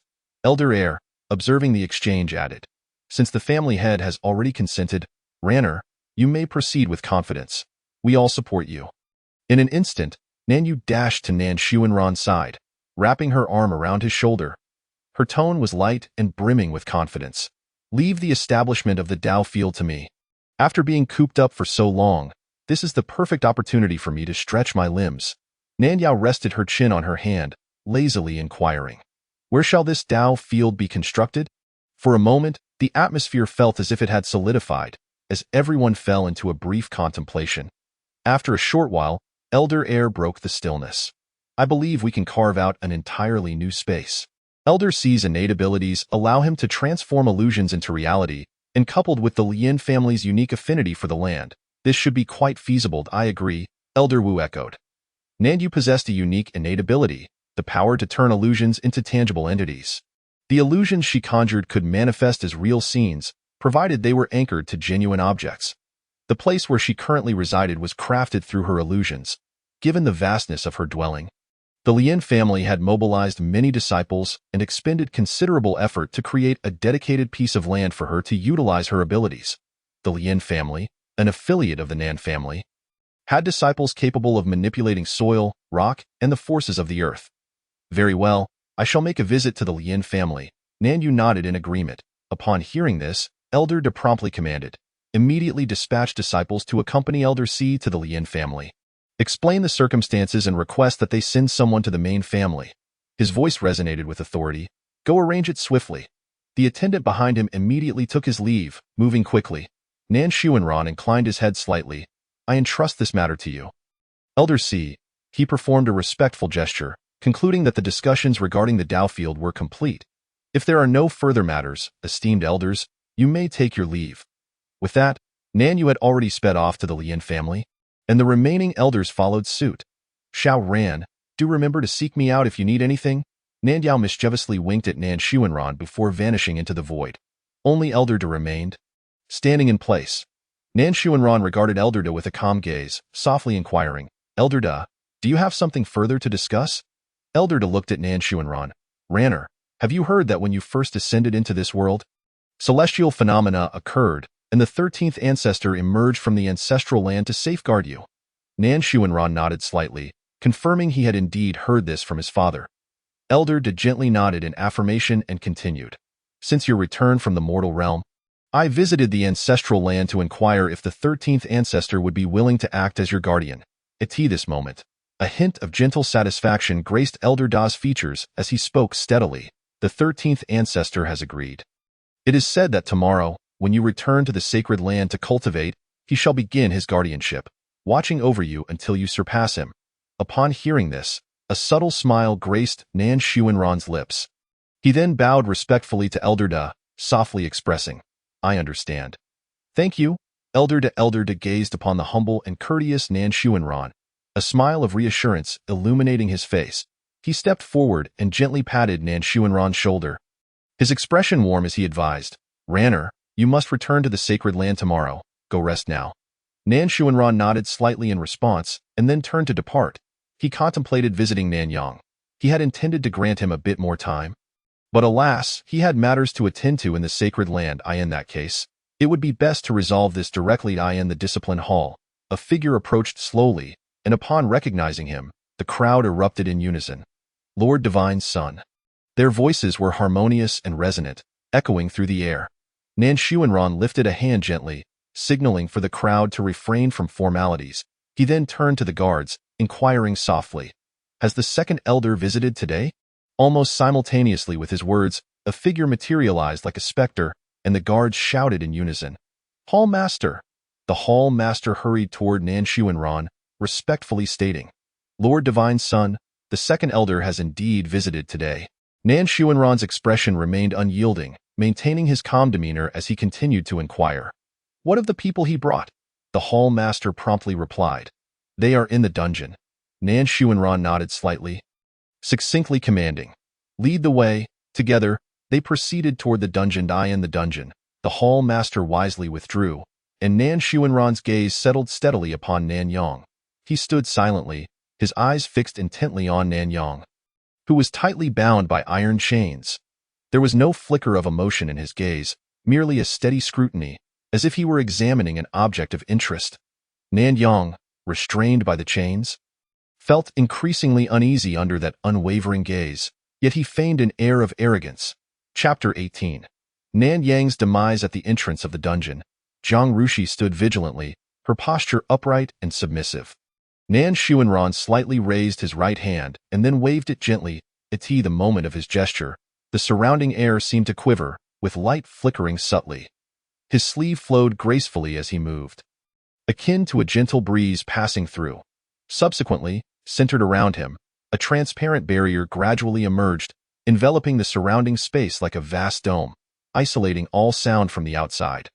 Nanyang observed Nan Sunren's actions, striving to maintain his composure as he gritted his teeth and declared, Nan Xuanran, you despicable and shameless scoundrel, what are you planning?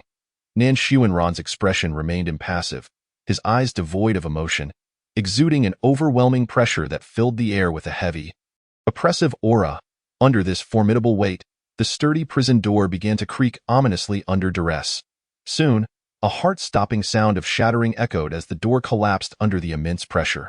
Nan Xuanran stepped steadily into the chamber. He then raised his right hand, his fingers gently waving, and an invisible force surged forth from his palm. Nan Yang, gripped by terror, realized he had lost all control over his body, as if ensnared by an invisible hand, propelling him swiftly toward Nan Xuanran. However, as he was drawn closer, the chains binding him tightened painfully, inflicting excruciating agony as they threatened to snap his bones. Yet he could not halt the inevitable pull. And in the blink of an eye, he found himself before Nan Xuanran, held firmly by the throat. With a slight increase in pressure, Nan Xuanran leaned in closer to Nan Yang. "What has given you the misguided impression that I possess a temperament conducive to patience?" Nan Yang's face flushed crimson from the tight grip, his hands futilely attempting to grasp Nan Xuanran's wrist, but alas, his limbs were firmly bound by the chains. Despite exhausting every ounce of strength to break free, he ultimately found himself powerless. Just as Nan Yang appeared on the brink of asphyxiation, Nan Xuanran released his hold. Nan Yang collapsed to the ground, gasping for breath as if granted a reprieve, his body trembling slightly from the excessive tension and torment he had endured. Yet, before he could gather his wits, Nan Xuanran raised his hand and gently waved it. As his hands moved, an invisible force began to emanate around him. The earth beneath seemed to come alive, swiftly writhing and converging in an astonishing display of speed. The soil morphed into the shape of nails, sharp and cold. Having completed this act with a calm demeanor, Nan Xuanran aimed the nails at Nan Yang. In an instant, the nails shot forth like arrows released from a bow, pinning him firmly against the wall. The tremendous impact caught Nan Yang off guard, causing his body to shudder violently. Immediately thereafter, he let out a chilling and heart-wrenching scream, "Ah!" Subsequently, Nan Xuanran stepped forward, slowly approaching Nan Yang, an air of coldness gathering in the palm of his hand, as if it could sever the very fabric of the air. With a slight exertion of force, an overwhelming and unmatched power manifested in an instant, piercing sharply into Nan Yang's dantian. The once steady flow of energy within Nan Yang became chaotic under the assault of this domineering force.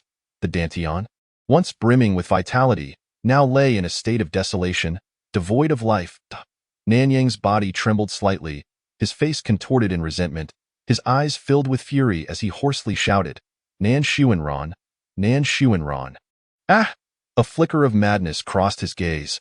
"Nan Xuanran, I will not let you go, even if I am rendered powerless now. I will find a way to make you pay. You have no future." Nan Xuanran spoke slowly, his voice devoid of emotion. "You have no future." The resentment in Nan Yang's eyes intensified, yet he was powerless to change his fate, continuing to vent his anger with vehement words. "Nan Xuanran, even as a ghost, I will not spare you." A faint smile curled at the corners of Nan Xuanran's lips as he replied, "A ghost? You must first have a life to become one." With that, he increased the force in his hand, the strangling pressure escalating. The bones in Nan Yang's neck emitted a sickening crunch, his complexion shifting from red to purple as his body writhed in agony. Finally, with a resounding crack, Nan Yang's neck was brutally snapped. His eyes widened in shock, the light in them swiftly extinguishing like a candle flickering in the wind, his entire being collapsing into a heap of lifelessness. Nan Xuanran observed the escaping soul from Nan Yang's body and reached out to grasp it. The soul struggled at his fingertips, attempting to flee, but Nan Xuanran's grip was as unyielding as iron. Then, with a slight exertion of force, the soul emitted a piercing wail, its radiance gradually dimming. Before long, the soul completely dissipated in his grasp, leaving no trace behind. Ding dong. Congratulations to the host for slaying the fated child. Nan Yang. Reward. 9,872 kill points. Within Nan Xuanran's consciousness, the system's light orb flickered with excitement. Meanwhile, before him, the system panel automatically materialized. System panel. Congratulations to the host for acquiring Purity Jade X1, a spirit jade that can control emotions, purify the heart, and soothe the soul. Memory Fragment X1, Phantom Step Pendant X1, a defensive artifact capable of withstanding 3 fatal attacks. Heart Manipulation Technique. can be executed without awareness, subtly compelling obedience and directing will and actions. Soul Pursuing Needle X1, capable of tracking the essence of souls, ensuring a lethal strike no matter where they flee. Immunity to all laws, innate divine ability. Chapter 19. The Seed of Destiny. Blood Sacrifice, Evil Cultivation. Nan Xuanran's gaze fell upon the phantom step pendant, his brows raising slightly. A female cultivator's artifact? Under the moonlight, the pendant shimmered with a resplendent and enchanting glow, the beads and jewels gently swaying, narrating its exquisite craftsmanship and elegance. Nan Xuanran quietly contemplated, resolving to present this phantom step pendant to his mother on his next visit. A faint smile graced his lips as he lightly tapped his fingers to bring up the character panel. His attention was then drawn to the bolded text indicating the newly added item in the system store. Store update. Seed of Destiny 16160.at. That moment, a small light orb emerged from his consciousness, joyfully circling around him. Nan Xuanran turned slightly, inquiring, Seed of Destiny? Is it the one from the Holy Realm? The system's voice resonated in his ear. Indeed. Host. He raised an eyebrow, pondering the previous Seed of Destiny. The system fell silent for a moment, evidently searching for answers before responding. The specifics are not entirely clear, but it seems the disappearance of the Seed of Destiny is somehow related to your Nanqing family. Upon hearing this, a subtle fluctuation crossed Nan Xuanran's gaze. How intriguing! He then focused intently on the panel before him, where it clearly displayed 10,000 points of villain value to exchange for one Seed of Destiny. His gaze shifted to the villain value required to reach the peak of True God Realm, which boldly read 16,820 points. Given the current circumstances, the significance of the Seed of Destiny was self-evident. After all, his current level was already an invincible force among his peers. Securing this Seed of Destiny from this realm would equate to claiming dominion over the entire Holy Realm. Furthermore, his existing villain value was insufficient to exchange for the pinnacle of True God Realm. With this thought, Nan Xuanran lowered his gaze slightly, his slender fingers tapping the panel before him. A chime echoed, and the system prompted, Ding dong. Congratulations to the host for acquiring one Seed of Destiny. Subsequently, Nan Xuanran shifted his gaze to the lifeless body on the ground. He slowly raised his hand, an invisible force surging from his palm, drawing forth the still liquid blood within Nanyang's body, carrying with it wisps of ethereal blood essence. The surrounding air seemed tainted by this malevolent blood aura, growing increasingly oppressive. A magic formation emerged from the ground, emanating a sinister black-red glow. The blood essence swirled around the formation, filling the air with a dark crimson mist. The blood sacrifice was a malevolent technique he had inadvertently acquired from an evil cultivator he had slain in a bygone world. It required one's own blood as a catalyst to exchange for greater power. With his movements, everything was set in place, appearing as if Nanyang had performed the blood sacrifice himself, leaving no trace of flaw. Then, Nan Xuanran lifted the sound barrier, his consciousness sweeping over the members of the discipline hall standing outside the door. Instructing Zhang Rushi, who stood guard, to call them in. Zhang Rushi promptly turned and approached the group outside the dungeon, announcing, The master requests your presence. As the words fell, the members of the discipline hall hurriedly entered the dungeon. Upon laying eyes on the gruesome scene within, some members immediately felt their bodies weaken, collapsing to the ground, their stomachs churning violently, retching sounds echoing throughout. Evil technique? Someone exclaimed in terror. This Nanyang is actually an evil cultivator? The exclamations reverberated through the dimly lit space. The head of the discipline hall rushed to Nan Xuanran's side. Worry etched across his features as he urgently inquired, My lord, are you unharmed? Nan Xuanran's expression remained unchanged. I am fine.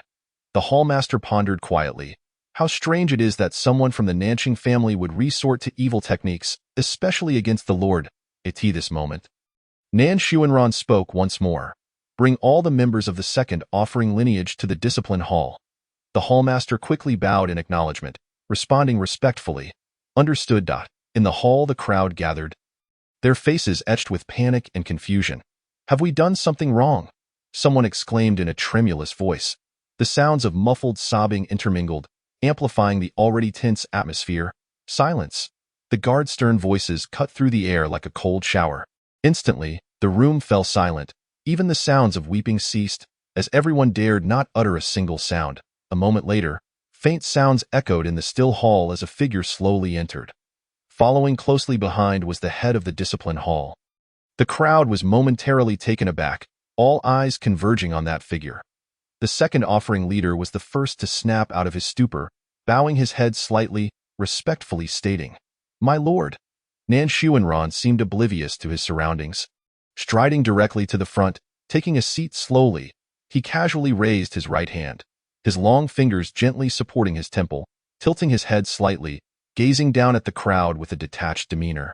His left hand rested on the armrest, his index finger slightly curled as it tapped rhythmically against the wood. Each crisp sound resonated clearly in the silent hall, echoing in the hearts of those present. Causing them to shudder, Nan Xuanran's gaze swept over the assembly, finally settling on one individual. He raised his hand, pointing at the person, calmly stating, "You, come here." The individual singled out was Nan Fei, who was instantly taken aback. His face a mask of shock and confusion.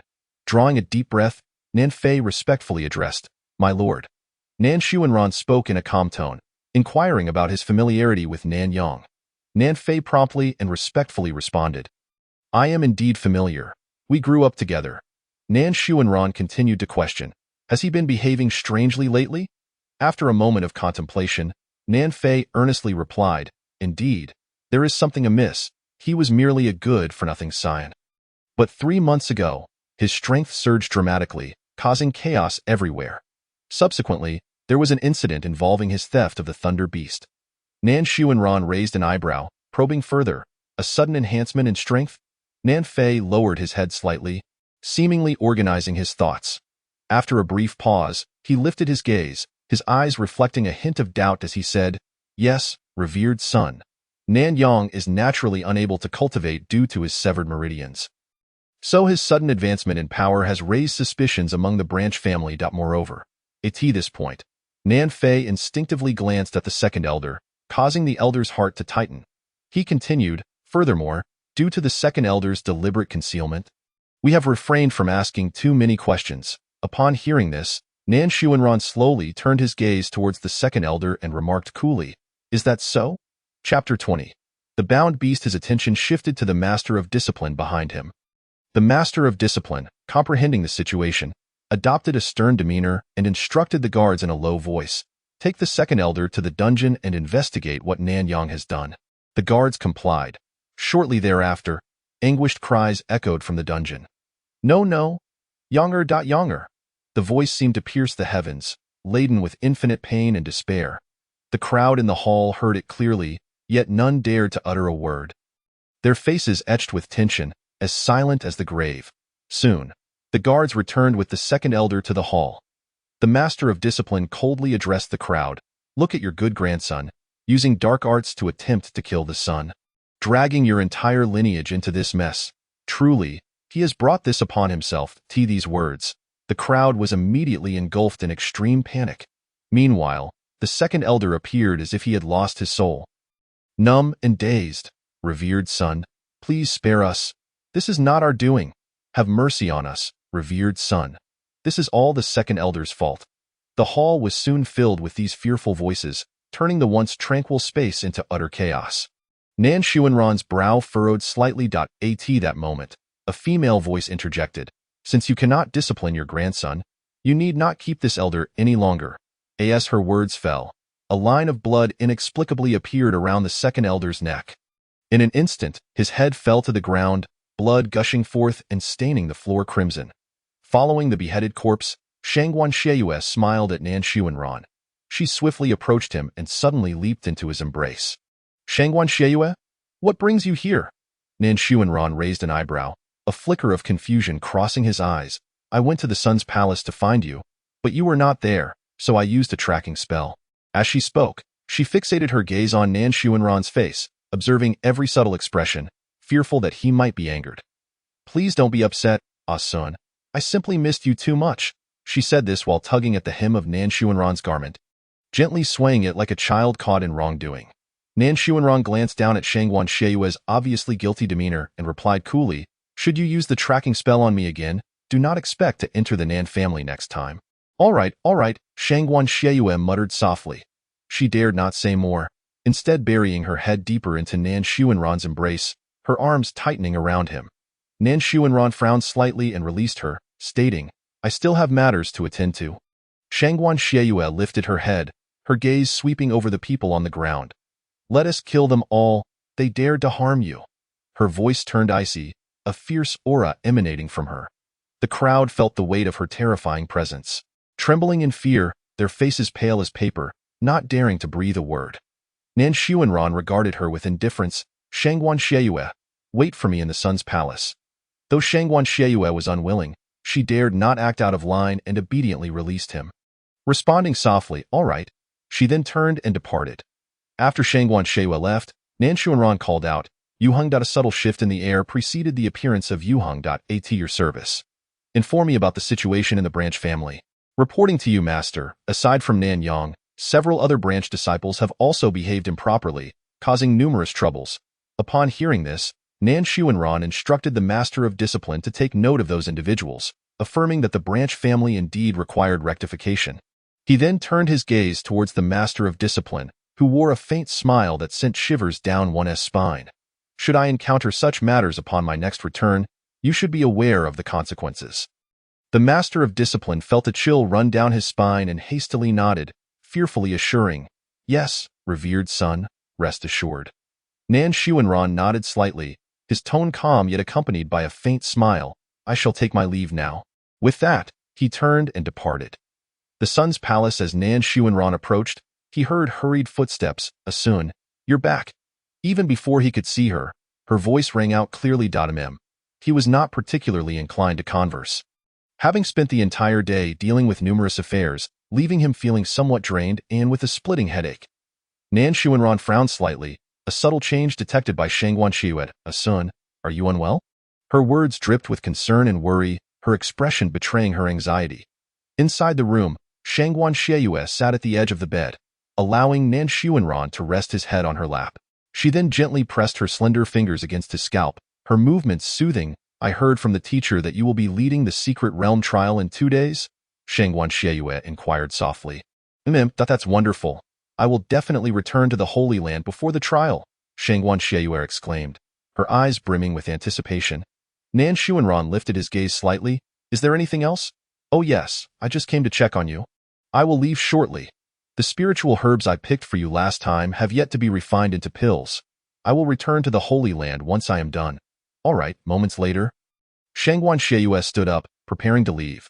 She turned to glance at Zhang Rushi within the room, a slight smile gracing her lips as she called out, "Sister Rushi, could you step outside for a moment? I have something to discuss with you." Her smile appeared innocent and harmless. Zhang Rushi observed Nan Xuanran, noting his lack of reaction, and nodded, stepping outside with Shangguan Xieyue. Once they reached the doorway, Shangguan Xieyue's smile vanished in an instant. Lowering her voice, she said, "Sister Rushi, if it weren't for you being Asun's maid, I would have killed you long ago." "Try and see who would kill whom," Zhang Rushi replied, her expression remaining placid. Aside from when she was before Nan Xuanran, she exhibited indifference towards others. The two resembled fierce beasts, yet the chains binding them lay in the hands of Nan Xuanran. With a swift motion, the sound of a blade being drawn echoed, "Humph." Shangguan Xieyue was about to teach Zhang Rushi a lesson when a loud knock resonated from within the room. Shangguan Xieyue quickly sheathed her knife, feigning innocence, and walked past Zhang Rushi, shooting her a fierce glare. Zhang Rushi silently returned to the room, where Nan Xuanran sat quietly at the bedside. Engrossed in a book, he kept his eyes lowered, his focus intently on the pages, his demeanor warm yet exuding an air of unapproachable aloofness. Chapter 21. Zimo Zihong. Zhang Rushi quietly crouched beside him. Then, she gently took Nan Xuanran's hand resting beside him and placed it against her face. Her expression was one of utter devotion, her eyes shimmering with myriad emotions. "What is it?" Nan Xuanran's voice emerged flatly, revealing little emotion. Zhang Rushi merely shook her head gently, offering no response. Soon, Nan Xuanran's long fingers twitched slightly, brushing against her cheek. Zhang Rushi turned her face slightly, nuzzling against his hand. "It's time to sleep," Nan Xuanran said, withdrawing his hand. After a long while, Zhang Rushi slowly rose and departed. The following day, at the Qi-Ling Holy Land, a sudden exclamation rang out. "Look, is that the Thunder Cloud carriage?" As the crowd heard the call, they all looked up, their eyes filled with astonishment. With the trial commencing the next day, disciples from various families who had been out on their journeys had returned these past few days. Having seen various magical artifacts and vehicles, they were no longer easily impressed. However, the Thunder Cloud carriage was an exclusive possession of that forbidden family. Someone whispered, "Has that esteemed one returned?" The cloud carriage could only belong to that particular family. Suddenly, the void shattered, and 9 colossal dragons, akin to ancient deities, majestically soared across the sky. Each of these 9 dragons possessed an unimaginably massive form. Their scales shimmered with mysterious light, flickering with hints of thunder, embodying the primal forces of the universe. The foremost dragon raised its head high, its roar resonating through the heavens, as if it contained the primordial sound of creation. The tail of the azure dragon was bound with black iron chains, and behind them loomed a floating palace. The 9 dragons dragged the palace through the void, warping the space around them as they passed, with flashes of lightning dancing in the distorted air. The palace stands majestically, exuding a dazzling radiance that captivates the senses, with every intricate detail reflecting unparalleled opulence. Prominently displayed atop the palace is a large character for South. The presence of this character heralds the return of the illustrious Lei Yun Yin of the Nan family. "The Holy Sun has returned," a voice rang out, igniting a fervor among the crowd. "Holy Sun," they chorused in unison, their voices brimming with reverence and anticipation. "Word has it that tomorrow's trial will be led by the Holy Sun." Ah, how splendid! Some could hardly contain their elation. Yet, a splash of cold water dampened their spirits. "Wake up! Us Outer Peak disciples possess insufficient cultivation to participate in the trial." A gentle breeze swept through, bringing a hint of coolness that momentarily calmed their racing thoughts. Under the watchful eyes of the crowd, the cloud carriage gracefully entered Qinghuan Valley, vanishing from sight. The Holy Sun, Nan Xuanran, steadily ascended the pristine white jade steps. The steps, crafted from warm, pure jade, were adorned with mysterious and exquisite carvings, while a delicate mist enveloped them, creating an ethereal ambience. Just as Nan Xuanran set foot on the steps, numerous figures swiftly approached. Bowing in unison, "Master," came their collective salute. Nan Xuanran nodded slightly, his gaze settling on the leader among them, Pei Zimo in a gentle tone. He inquired, "Zimo, has anything occurred in my absence?" Pei Zimo, the foremost disciple of the Qi Ling sacred land, had taken charge of various matters during Nan Xuanran's absence. This, a hint of pride flickered across Pei Zimo's handsome features as he puffed out his chest and replied softly, "Yes, but I managed to resolve everything satisfactorily." His demeanor clearly sought praise. Observing this, Nan Xuanran couldn't help but chuckle. "And how did you resolve it? Did you resort to violence?" Pei Zimo's eyes widened in shock, exclaiming, "Master, how did you know?" Renowned for his overwhelming martial prowess, he was not one to engage in critical thinking. He was a true martial fanatic, tackling issues with brute force, simple, direct, and remarkably effective. Consequently, the matters he handled left no room for dissent, greatly alleviating Nan Xuanran's concerns. Behind him, Pei Zihong patted his shoulder, speaking softly, "Brother, after being by Master's side for so long, does he still not understand us?" Pei Zihong, the third disciple of the Qi Ling sacred land and Pei Zimo's twin brother, was intelligent and preferred not to resort to violence, embodying the opposite of his brother. "Indeed, Master is the greatest," Pei Zimo added, giving a thumbs up. "All right, enough of this," Nan Xuanran said with mild indifference, as he casually removed his cloak. Pei Zihong promptly stepped forward to take it from him. At that moment, Pei Zihong remarked, "Master, tomorrow's trial will be held in the Chaos Purgatory." Nan Xuanran raised an eyebrow. "Oh? How did this realm come to be opened?" The Chaos Purgatory is a realm brimming with chaotic energy. Its environment is ever-changing, filled with numerous spatial rifts. A moment's carelessness could ensnare even a holy master within. It is said that within these rifts lies the supreme legacy of ancient powers. Consequently, countless disciples have been lost each time the trial is conducted. After much deliberation among the holy masters, it was decided that the Chaos Purgatory would only be opened once every few years. As fate would have it, it is our turn now, Pei Zimo remarked with a slight pout. "Master, you possess the Chaos Divine Body, impervious to the chaotic energies, and this time only the foremost disciples from each sacred land will enter." Minimizing casualties, Pei Zihong analyzed calmly. Is there any change among the foremost disciples? Nan Xuanran inquired with a slight nod in the Qi Ling sacred land. The selection of the foremost disciples occurs monthly, with rankings based on strength frequently adjusted. Indeed, the current seventh disciple is a young man named He Chuan. He Chuan? Pei Zihong explained. He recently joined the sacred land. It is said that he is the child of a family from the lower realm. As the daughter of the Dan Peak Master possesses a weak constitution and could not adapt to the spiritual energy of the upper realm. Thus, she was raised in the lower realm. And He Chuan is her child. Not long ago, she returned to the upper realm, bringing He Chuan with her. When he first arrived at the sacred land, he was only at the spirit sea realm, a level insufficient even for a servant. Yet due to the connection to the Dan Peak Master, he was reluctantly accepted as a servant disciple. However, it is unclear what fortuitous encounter he experienced, as his cultivation surged dramatically, enabling him to challenge the Outer Peak disciples. In a recent assessment of the foremost disciples, he even defeated the previous seventh disciple, claiming the title for himself. He has even declared his intention to challenge you. Pei Zimo exclaimed, his excitement palpable, his fist clenched tightly. Have you fought him? Nan Xuanran cast a glance at him. Pei Zimo replied loudly, of course. Pei Zihong interjected. He Chuan's first challenge was directed at brother, as no other foremost disciple would pay him any mind. Nan Xuanran slightly raised his gaze and asked, did you win? Pei Zimo proudly lifted his chin and declared, I did. A slight frown creased Nan Xuanran's brow. Then he wishes to challenge me? Pei Zihong pondered for a moment before stating, he likely seeks to provoke you to amplify his reputation. Given his nature, if he were strong enough, he would not merely challenge the seventh disciple. A hint of disdain laced his tone, suggesting that He Chuan's character was mediocre. Should he succeed, he would use them as stepping stones, while a failure would result in empty threats, as if nothing had transpired. Yes, he once told me about the shifting fortunes of 30 years, claiming he would surely defeat me in the future. Yet, since then, he has not sought me out again, Pei Zimo expressed with a hint of frustration. Host, this He Chuan is the child of destiny? The system's light orb shouted urgently. Upon hearing this, Nan Xuanran calmly said, let us go and see this new seventh disciple. Pei Zimo immediately nodded, I will inquire. Before he could finish, Pei Zihong interjected, he is at the martial arts arena. Pei Zimo's expression shifted to one of surprise. Zihong, how do you know this?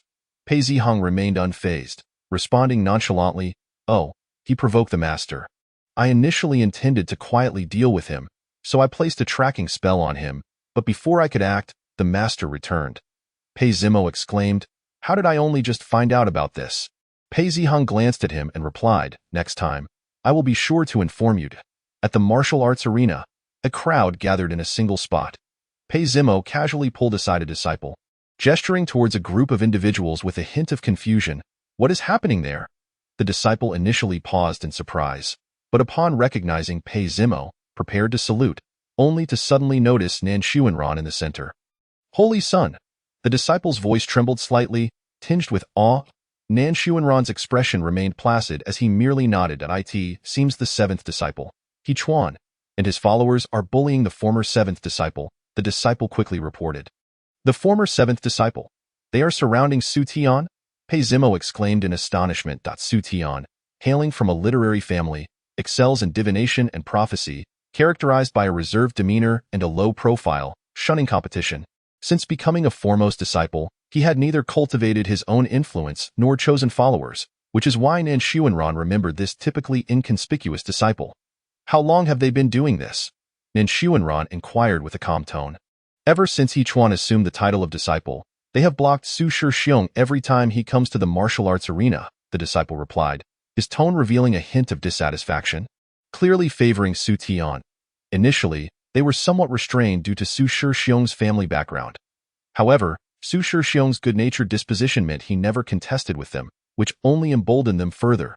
We have witnessed their increasing audacity, to the point of driving away other disciples training in the martial arts arena. Pei Zimo furrowed his brow, questioning, is there no disciplinary hall disciple to manage this? The disciple's expression turned awkward as he hastily responded. They dare not intervene. He Chuan has the backing of Zhong Yuner, so no matter the trouble he causes, she will protect him. A flicker of anger flashed in Pei Zimo's eyes. And who is Zhong Yuner, the youngest daughter of the Dan Peak Master? The disciple replied cautiously. Upon hearing this, Nan Xuanran simply remarked, "It seems the Dan Peak Master has grown too comfortable." He then turned to Pei Zimo, speaking in a calm tone, "Do as you wish," and no sooner had he spoken than Pei Zimo dashed out, his speed so swift that his figure became nearly indistinguishable. Following this, an overwhelming scent of blood flooded the air. Accompanied by the sound of splattering, in an instant, anguished cries echoed throughout the arena. "Pei Zimo, what are you doing?" He Chuan's terrified voice pierced through the chaos.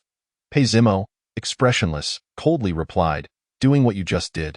Within mere moments, all present, including He Chuan, lay on the ground, some groaning in pain while others had succumbed to unconsciousness, leaving the scene in utter disarray.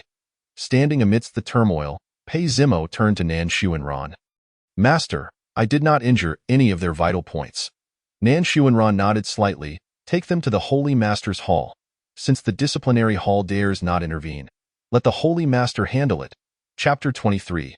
The Wrathful Lord.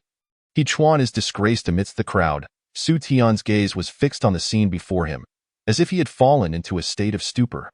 Pei Zimo hurriedly approached from behind and abruptly slapped Su Tian's back with great force.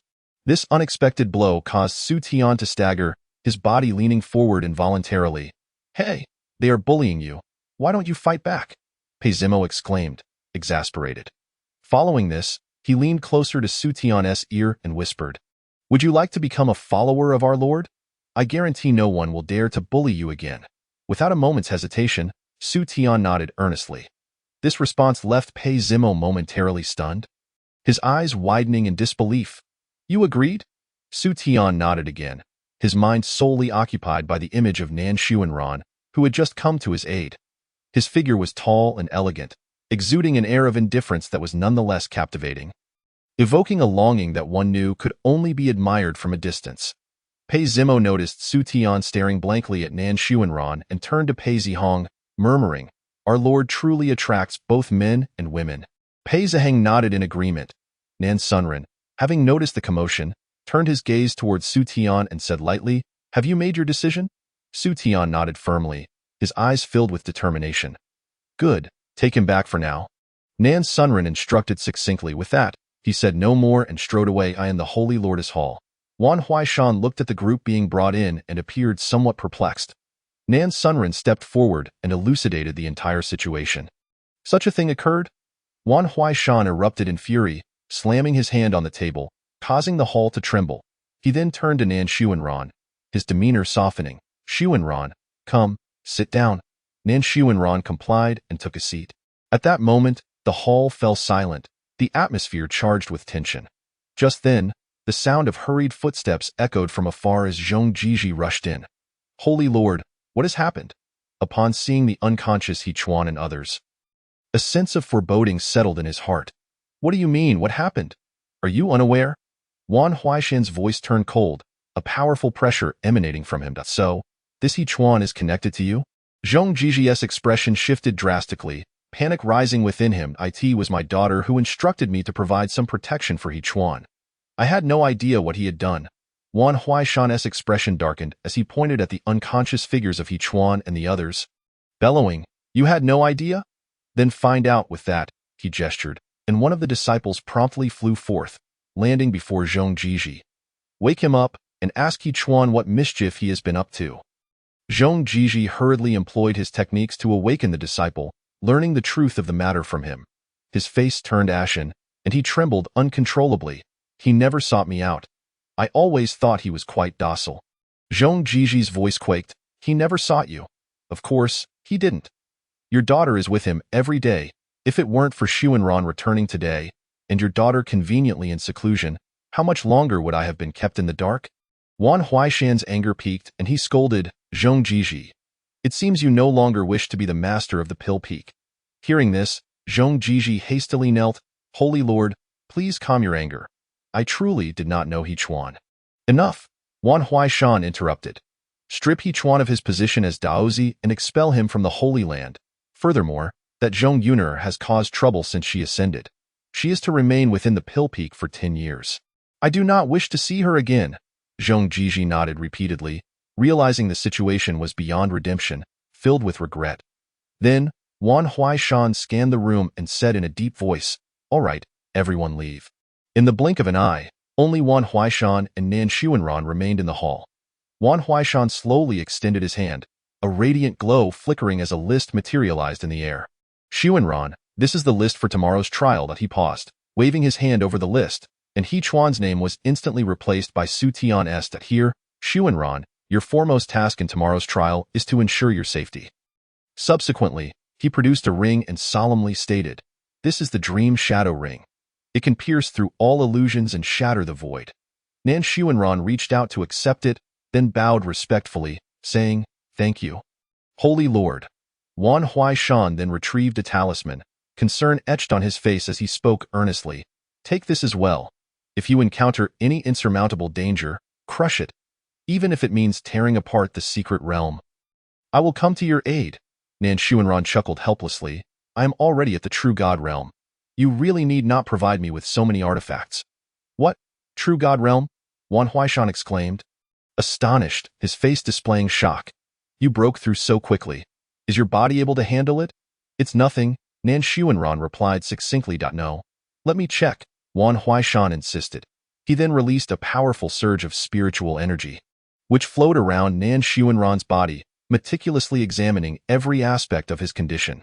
A moment later, he revealed a look of delight, his eyes filled with admiration. "Well done, Xuanran. You truly are an extraordinary talent," he expressed with pride. "You are indeed the finest prodigy of the sacred domain." Chapter 24. The trial begins. Wan Huaishan gazed at Nan Xuanran, concern evident in his eyes as he gently urged, "All right, Xuanran, you should return now. The trial is tomorrow, and do not overexert yourself." Nan Xuanran nodded slightly in response, understood. Outside the hall, Nan Xuanran's expression remained calm as he called out, "Tianxian." As his words fell, the void shattered like a broken mirror. Immediately, a figure emerged from the fractured space. "Master," Nan Xuanran stated coolly, "eliminate He Chuan and Zhong Yuner. He would leave no potential threats unaddressed." "Understood," Tianxian replied before vanishing as swiftly as he had appeared. As if he had never been there in the holy hall, all eyes were drawn to the approaching Nan Xuanran. "Master," the disciples bowed in unison. Pei Zimo, filled with curiosity, asked, "Master, what happened to that fellow?" Nan Xuanran replied with a calm demeanor. "He has been stripped of his status as Daozi and expelled from the Holy Land." "Hey, did you see that? Our master is truly formidable," Pei Zimo cheered enthusiastically, calling out to Su Tian. Since Nan Xuanran's return, Su Tian had remained silent, merely responding with a soft "Don't be so reserved. The master is quite kind to his own," Pei Zimo exclaimed excitedly. Nan Xuanran approached, ruffling Su Tian's hair, somewhat taken aback. Realizing Su Tian was like a child, barely reaching his shoulder. "With He Chuan's disgrace, you will still serve as the 7th Daozi. You shall accompany me to the trial tomorrow," Nan Xuanran stated indifferently. "All right," Su Tian nodded. Observing his agreement, Nan Xuanran turned and entered the inner hall. Outside, Pei Zimo's voice remained boisterous. "See?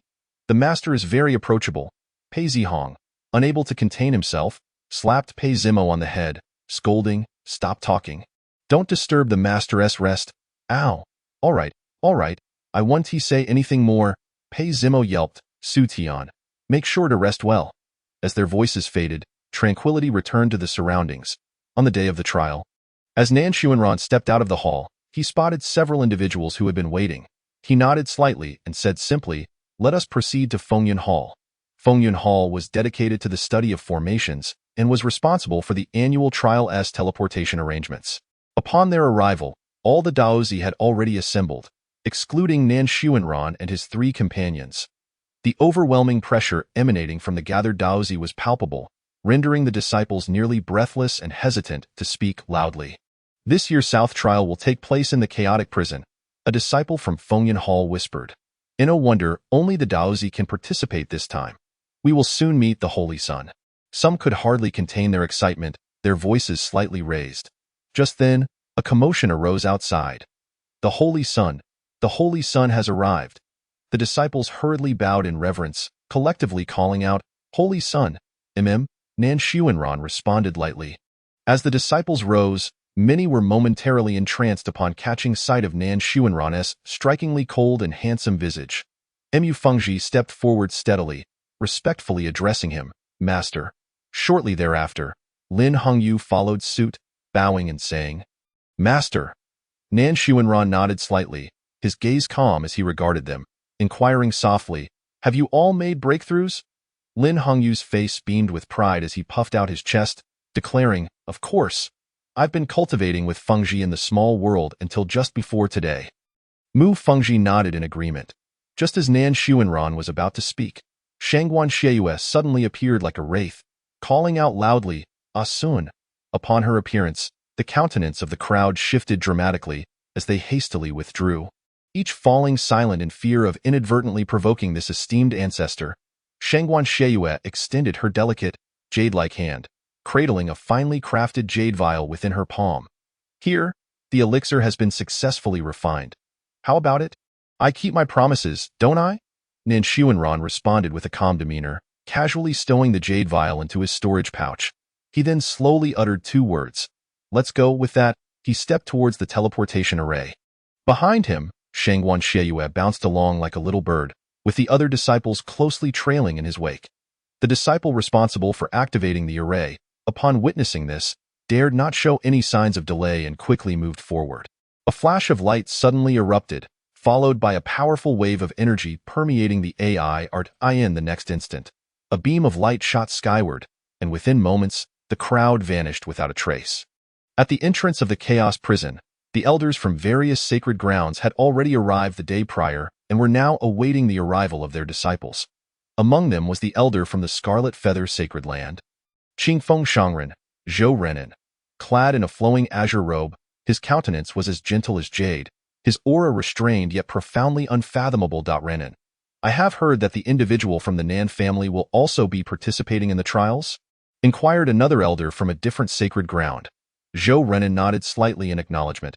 "Alas, it seems the first place this year will belong to the Scarlet Feather Sacred Land once again," sighed the elder with a note of regret. "Why doesn't our sacred ground have such a prodigy?" lamented another elder, his tone laced with both helplessness and envy. As the elders conversed, the remaining disciples from the various sacred grounds arrived in full force.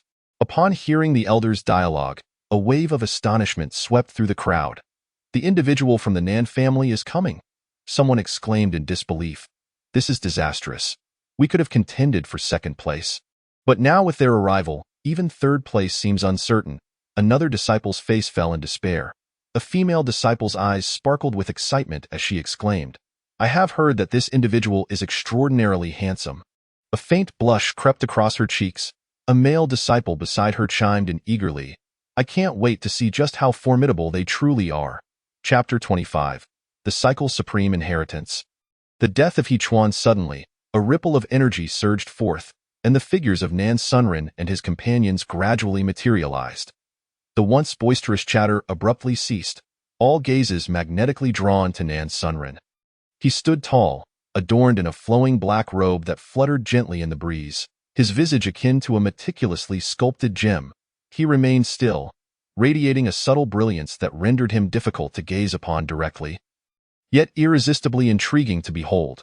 Beside him, Pei Zimo observed the stunned reactions of the disciples and couldn't help but remark, "How can the master remain so unfazed? If it were me, I'd likely be unable to mask my expressions."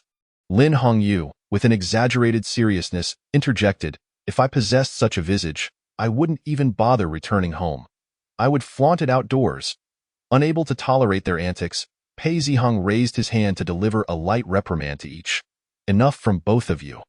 Be serious." In unison, Pei Zimo and Lin Hongyu yelped in surprise. Nan Sunren, seemingly oblivious to their playful banter, strode directly towards the gathering of elders. He softly addressed, "Elder Zhou." The other disciples promptly followed suit, offering their respectful greetings. Elder Zhou Renan was known for his fierce protectiveness.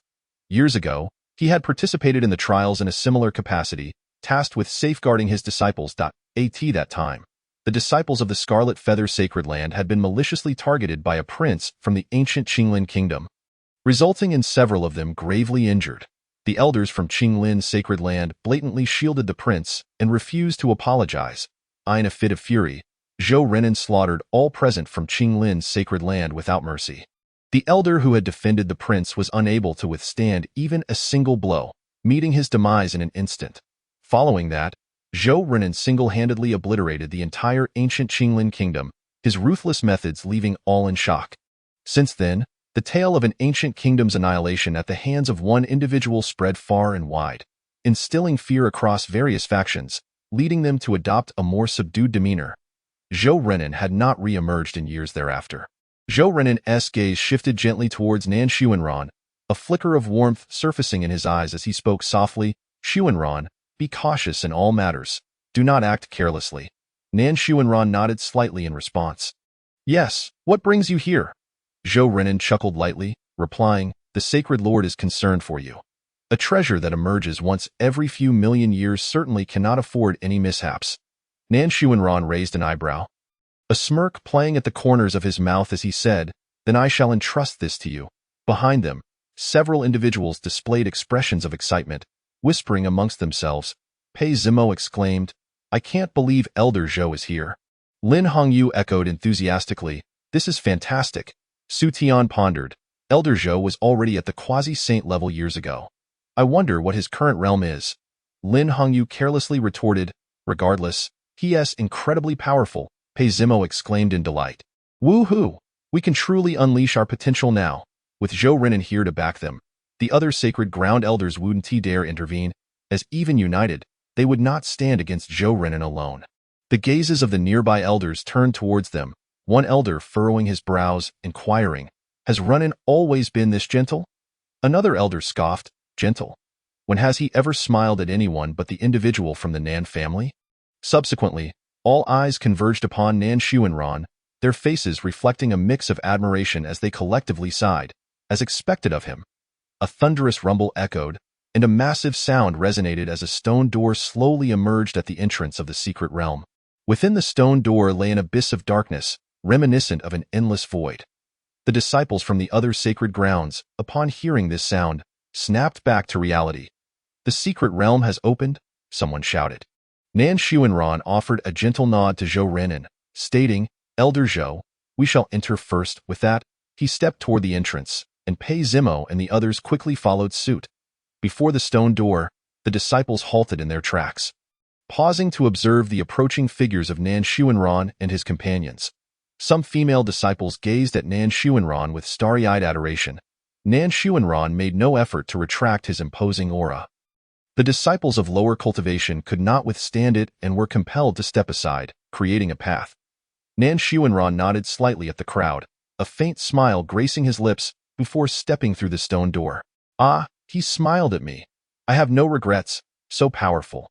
Once Nan Xuanran stepped fully into the stone door, all external sounds vanished in an instant.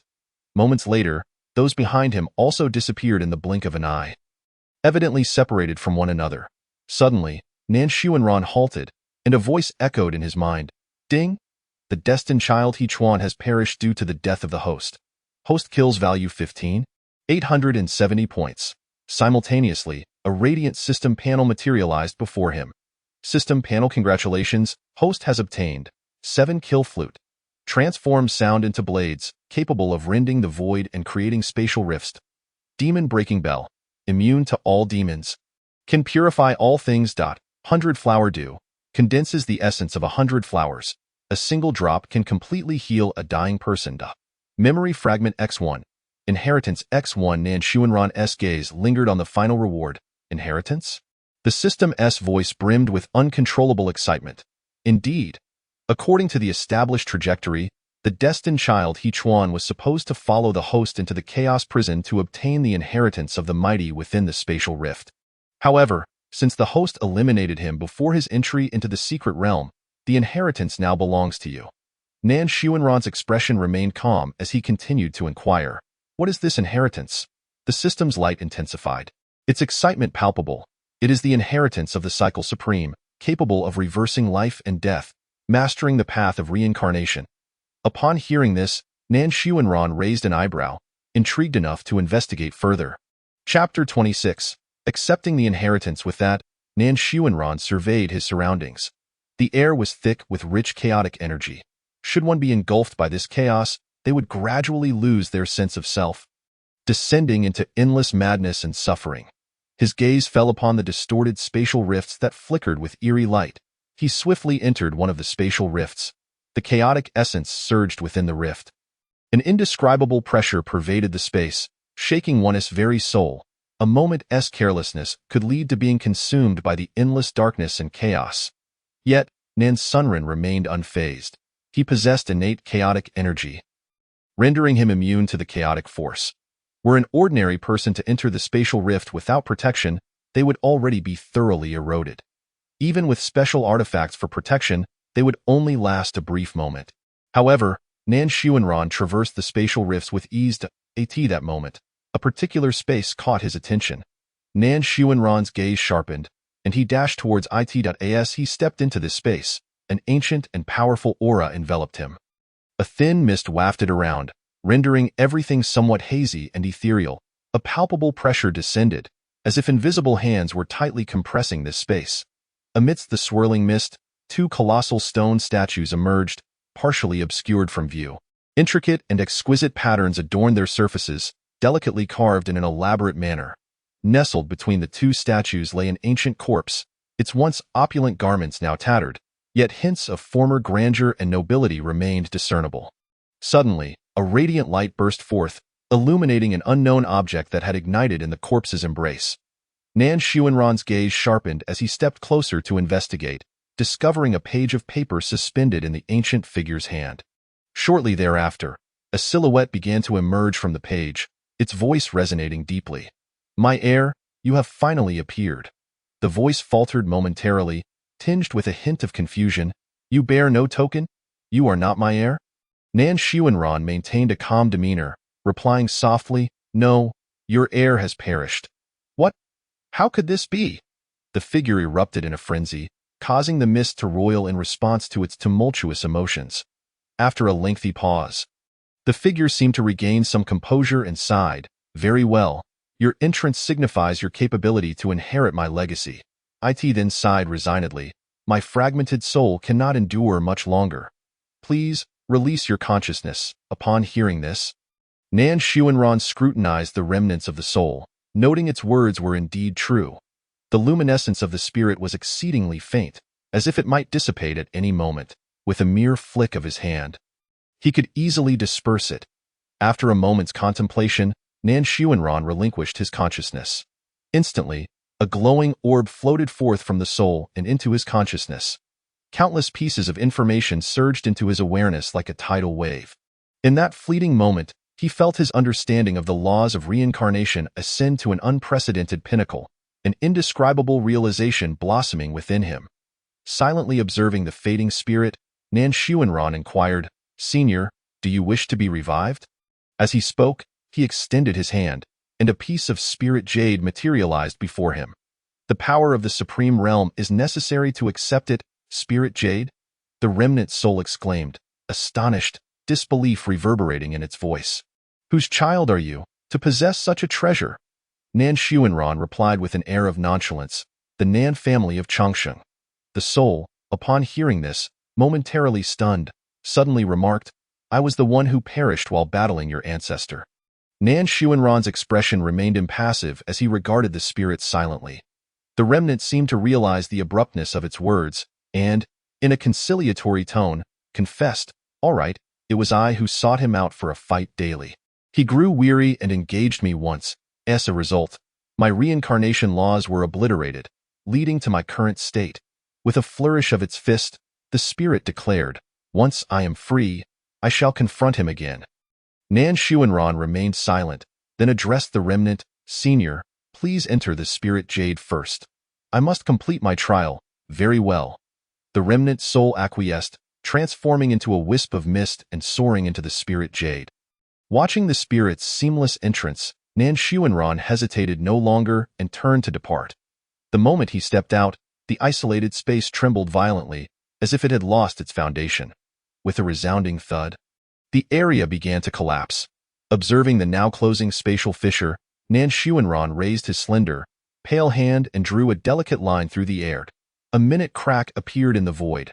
rapidly expanding at an astonishing pace. In the blink of an eye, it transformed into a vast spatial passageway. With a slight movement, Nan Xuanran leaped into the opening, vanishing at the tunnel's end, completely departing from the spatial rift. Due to the instability of the rift, he materialized in an unknown location within the secret realm. A thunderous roar of a beast shattered the tranquility of the area. "Sister!"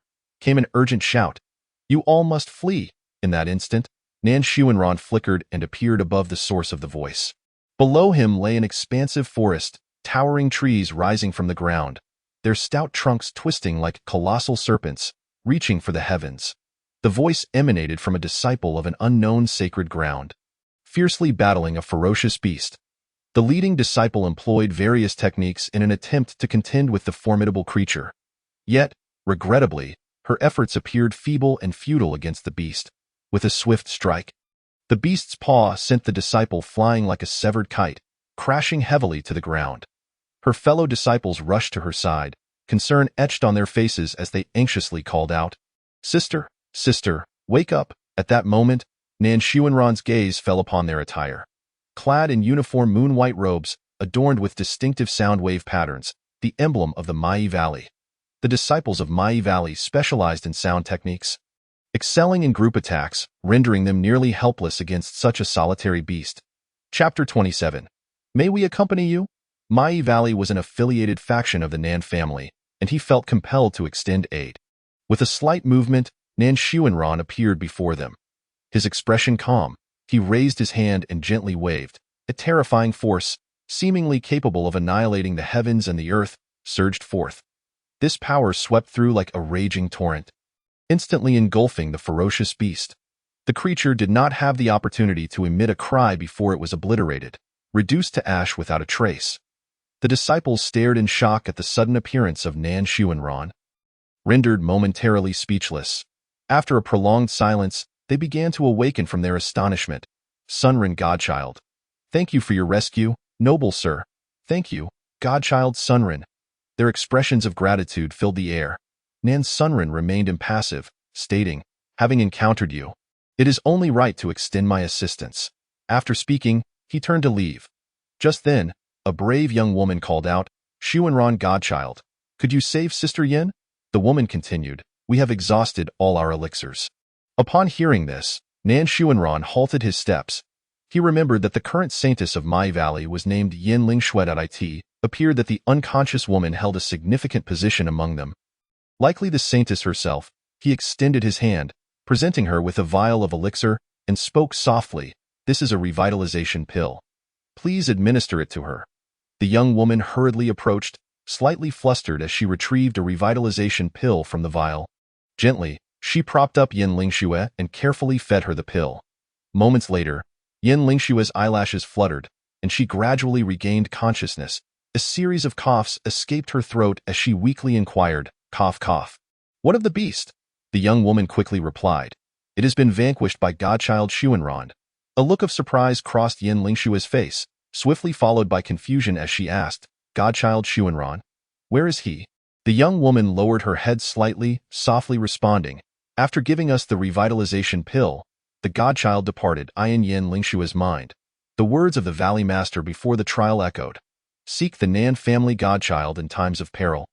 Surveying the weary crowd around her, she sighed, "With our current capabilities, we cannot endure this trial. We must seek Godchild Xuanran." Upon hearing her words, the group fell silent for a moment before nodding in agreement. Just then, without warning, they sensed an overwhelming pressure surging towards them like a tide. This pressure carried an indescribable sense of intimidation, causing their hearts to tremble involuntarily. "It is the aura of Godchild Xuanran," someone murmured. Yin Lingshui furrowed her brow, pondering. It seems he is signaling his precise location to the disciples of Chileang's sacred ground. After a brief silence, Yin Lingshui gently uttered two words, "Let us go." The group set forth in the direction of Nan Xuanran, following the faint trail of his aura as they progressed. Atop a mountain peak, Nan Xuanran stood quietly, his stature as upright as a pine, seemingly merging with the heavens and the earth. The potent, suffocating pressure enveloped him, an invisible aura radiating outward, causing the entire space to tremble. "This is the Master S pressure," Pei Zimo's eyes widened in astonishment. And without hesitation, he dashed towards the source of the oppressive force. The other disciples similarly halted their tasks, swiftly converging towards Nan Xuanran. Meanwhile, disciples from other sacred grounds, upon sensing the overwhelming pressure, were equally awestruck. They gazed towards the direction of the force, their expressions betraying a mix of emotions. In the face of this pressure, they felt the vast chasm that lay between them and Nan Xuanran. Before long, none anticipated that the first to arrive would be the disciples of Mai Valley. Nan Xuanran raised an eyebrow, a note of curiosity lacing his tone as he asked, "What brings you here?" Yin Lingxue stepped forward, respectfully addressing him. "Godchild Xuanran, the Valley Master instructed me to seek your aid in times of danger." After a brief pause, she continued, "Might we accompany you until the conclusion of the trial?" Upon hearing this, Nan Xuanran's expression remained unchanged, merely nodding slightly. Since it was a promise made by the Nan family to Mai Valley, as the godchild, he had no reason to decline. Furthermore, aiding them would not inconvenience him. Instead, it would accrue a debt of gratitude from Mai Valley, which he welcomed. At that moment, the atmosphere seemed to crystallize, and Yin Lingxue opened her mouth, poised to speak. However, a resounding voice suddenly echoed, "Master, I have arrived." Immediately thereafter, Pei Zimo appeared in a whirlwind of energy. Before his presence could be felt, his voice had already arrived. He rushed forth, stirring up a gust of wind that fluttered Nan Xuanran's garments. Pei Zimo swiftly surveyed his surroundings, noting the absence of other disciples, and joyfully raised his arms. "Woo-hoo! I am the first." Subsequently, his gaze shifted to Yin Lingxue and the others, a look of bewilderment crossing his face as he inquired, "My lord, who are they?" Nan Xuanran replied with indifference, "Disciples of the mysterious Sound Valley. They must accompany us until the trial concludes." Upon hearing this, Pei Zimo nodded thoughtfully. Chapter 28. The Sun and Moon chart. The second person to arrive was Su Tian. Upon his arrival, he unhesitatingly piled all the herbs he had painstakingly gathered in the secret realm before Nan Xuanran. His eyes sparkled with bright anticipation as he exclaimed, "For you?" Nan Xuanran looked puzzled. He had yet to respond when Lin Hongyu arrived promptly thereafter. At a glance, he was taken aback by the mountain of herbs scattered on the ground and could not help but exclaim, "What in the world? Did you rob a herbalist?" "So many herbs," Pei Zimo chuckled from the side, "all gathered by Su Tian. Impressive, right?" He then turned to Nan Xuanran, saying, "My lord, just accept them. Otherwise, it seems Su Tian will start to cry." Turning to look, Nan Xuanran found Su Tian already pouting. With a resigned gesture, he waved his hand, collecting all the herbs into his storage bag. Yin Lingxue and the others stood quietly to the side, their gazes fixed upon Nan Xuanran, pondering in silence. The young master truly behaves differently when with his subordinates. Just as the group conversed, the remaining disciples began to appear one after another. Suddenly, Shangguan Sheiyue rushed in like a whirlwind, raising a cloud of dust. However, just as she was about to approach Nan Xuanran, she abruptly halted, expertly controlling her movement to prevent the swirling dust from reaching him. A hint of madness danced in her stunning features as she pouted, "So annoying. I'm the farthest from a Sun." As she spoke, she took out her storage bag and shook it vigorously, causing the heads of ferocious beasts to pour out continuously. These heads tumbled and accumulated, gradually forming a towering structure. She raised her chin, eagerly asking Nan Xuanran, "A Sun? Is this enough?" Everyone was aware that the rules of this trial required that whichever holy land eliminated the most ferocious beasts within 3 days would claim the top prize. Nan Xuanran observed the scene before him, nodding slightly. The number of beasts slain by Shangguan Sheiyue alone was already sufficient to leave the second place far behind. Seeing Nan Xuanran nod, Shangguan Sheiyue's gaze shifted immediately to the quietly standing Yin Lingxue and the others. Her eyes glinting with a hint of scrutiny as she asked, "A Sun? Who are these people?" Nan Xuanran replied softly, "Disciples of the mysterious Sound Valley." Shangguan Sheiyue regarded them, her eyes seemingly shimmering with mischief, as if she were ready to take action at any moment. Under her gaze, Yin Lingxue and the others displayed signs of panic, their bodies instinctively tensing, their hearts racing. Nan Xuanran perceived her intent and spoke coolly, "Do not make a move." Upon hearing this, Shangguan Sheiyue's expression fell, reluctantly responding, "Oh, fine." Yin Lingxue and the others sighed in relief. Outside the secret realm, The elders watched intently at the water mirror before them, which was transforming the scenes from within the secret realm. The surface of the water mirror was as smooth as glass, subtly revealing the fluidity of water, with ripples flowing like poetry, imbued with an air of mystery. The elders' expressions were grave. One elder spoke solemnly, "We are about to reach the most perilous moment." Another elder sighed deeply, "Indeed. Let us hope no disciples fall into the spatial rifts." As night fell, the ferocious beasts surged forth. And with the ever-changing environment, the disciples had no time to heed the quietly appearing spatial rifts. As darkness cloaked the land, a bright moon ascended the sky, casting a cool and sacred light. Pei Zihong turned to Nan Xuanran and asked softly, "My lord, where shall we rest tonight?" Pei Zimo quickly chimed in, "Yes, my lord." Yin Ling Xue and the others also turned to look at Nan Xuanran in unison. In response, Nan Xuanran lightly tapped his fingertips, a glow flickering, and a magical artifact appeared suspended in the AI. It was a scroll, upon which peculiar lights danced, surrounded by faint flowing clouds, endlessly shifting. Nan Xuanran stated calmly, "We shall rest in the sun and moon chart tonight. This chart is unaffected by spatial rifts." After speaking, he flickered and instantly entered the scroll. The others followed suit.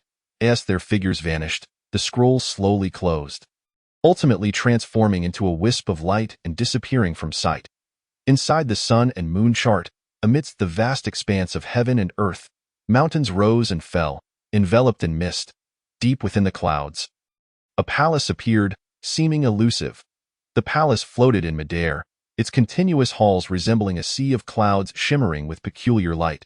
Surrounding the palace were countless stone steps, standing tall like pillars reaching for the heavens. The group traversed between the mountains, the mist occasionally swirling around them. Ascending the stone steps, they gradually entered the palace. Nan Xuanran surveyed the group and indicated, "You may choose any bedroom except for the inner palace." He then turned and walked into the inner palace. Chapter 29. Breaking through the pinnacle of the true God realm. Inner palace. Host. The system has just opened a lottery function. Would you like to give it a try? The system's light orb bounced joyfully within his consciousness, its voice brimming with excitement. Nan Xuanran's eyes narrowed slightly. Sensing his interest, the system's light orb continued. It costs 100 points of villain value to draw once, with chances of winning heavenly seeds, memory fragments, realm rewards, and magical treasures. The frequency of the orb's bouncing seemed to quicken, and you might even draw 100,000 villain points. After a pause, the system suddenly remembered. "Oh, right. The first time comes with a free 10 draws." Upon hearing this, Nan Xuanran nodded slightly. "All right." He slowly extended his hand, lightly tapping the lottery button. Moments later, ding dong. "Congratulations, host. You have obtained Heavenly Seed X1, Memory Fragment X2, Valley Soothing Pill X2, Heavenly Seed X6, 6857 villain points, Substitute Talisman X1, Memory Fragment X1, Heavenly Seed X3, Void Breaking Talisman X3, Spirit Awakening Pill X1. Host, your luck is quite remarkable." The system's cheerful voice chimed in.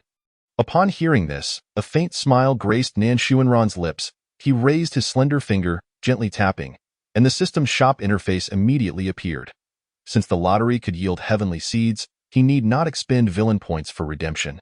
System shop, Realm Elevation, Pinnacle of the True God Realm, required villain points, 20,759 points. Remaining villain points, 23,246 points. Eligible for redemption. With a calm expression, Nan Xuanran raised his hand and clicked to redeem.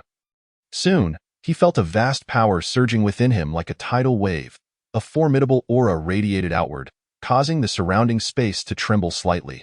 The pressure of the pinnacle of the true God realm was fully unleashed.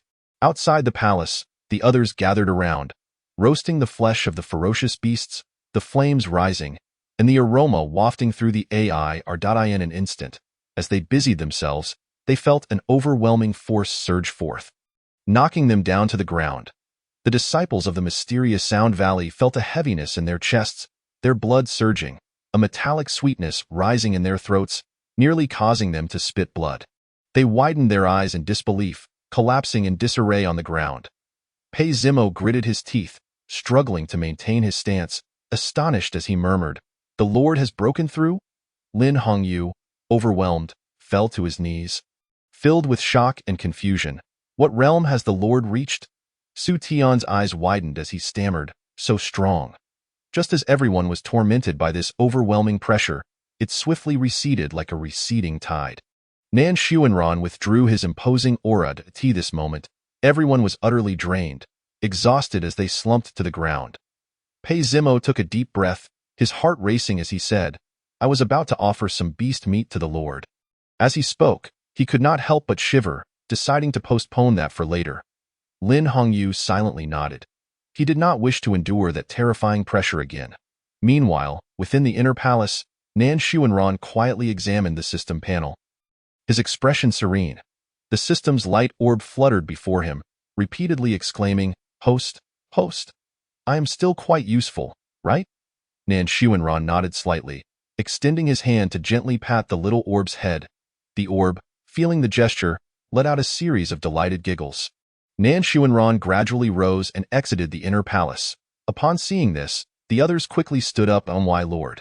Young Master Xuanran, Pei Zimo, holding a skewer of roasted meat, hurried to Nan Xuanran's side, offering the meat as he said, "My lord, for you?" Nan Xuanran accepted the roasted meat and sat down slowly. Just as he settled, Shangguan Sheiyue and Su Tian sprang up almost simultaneously, swiftly claiming the positions to Nan Xuanran's left and right. The others watched this scene in silence, each lost in thought. At this moment, Yin Lingxue gracefully stepped forward, addressing Nan Xuanran with a respectful bow, stating, "I must express my profound gratitude to young Master Xuanran for saving my life."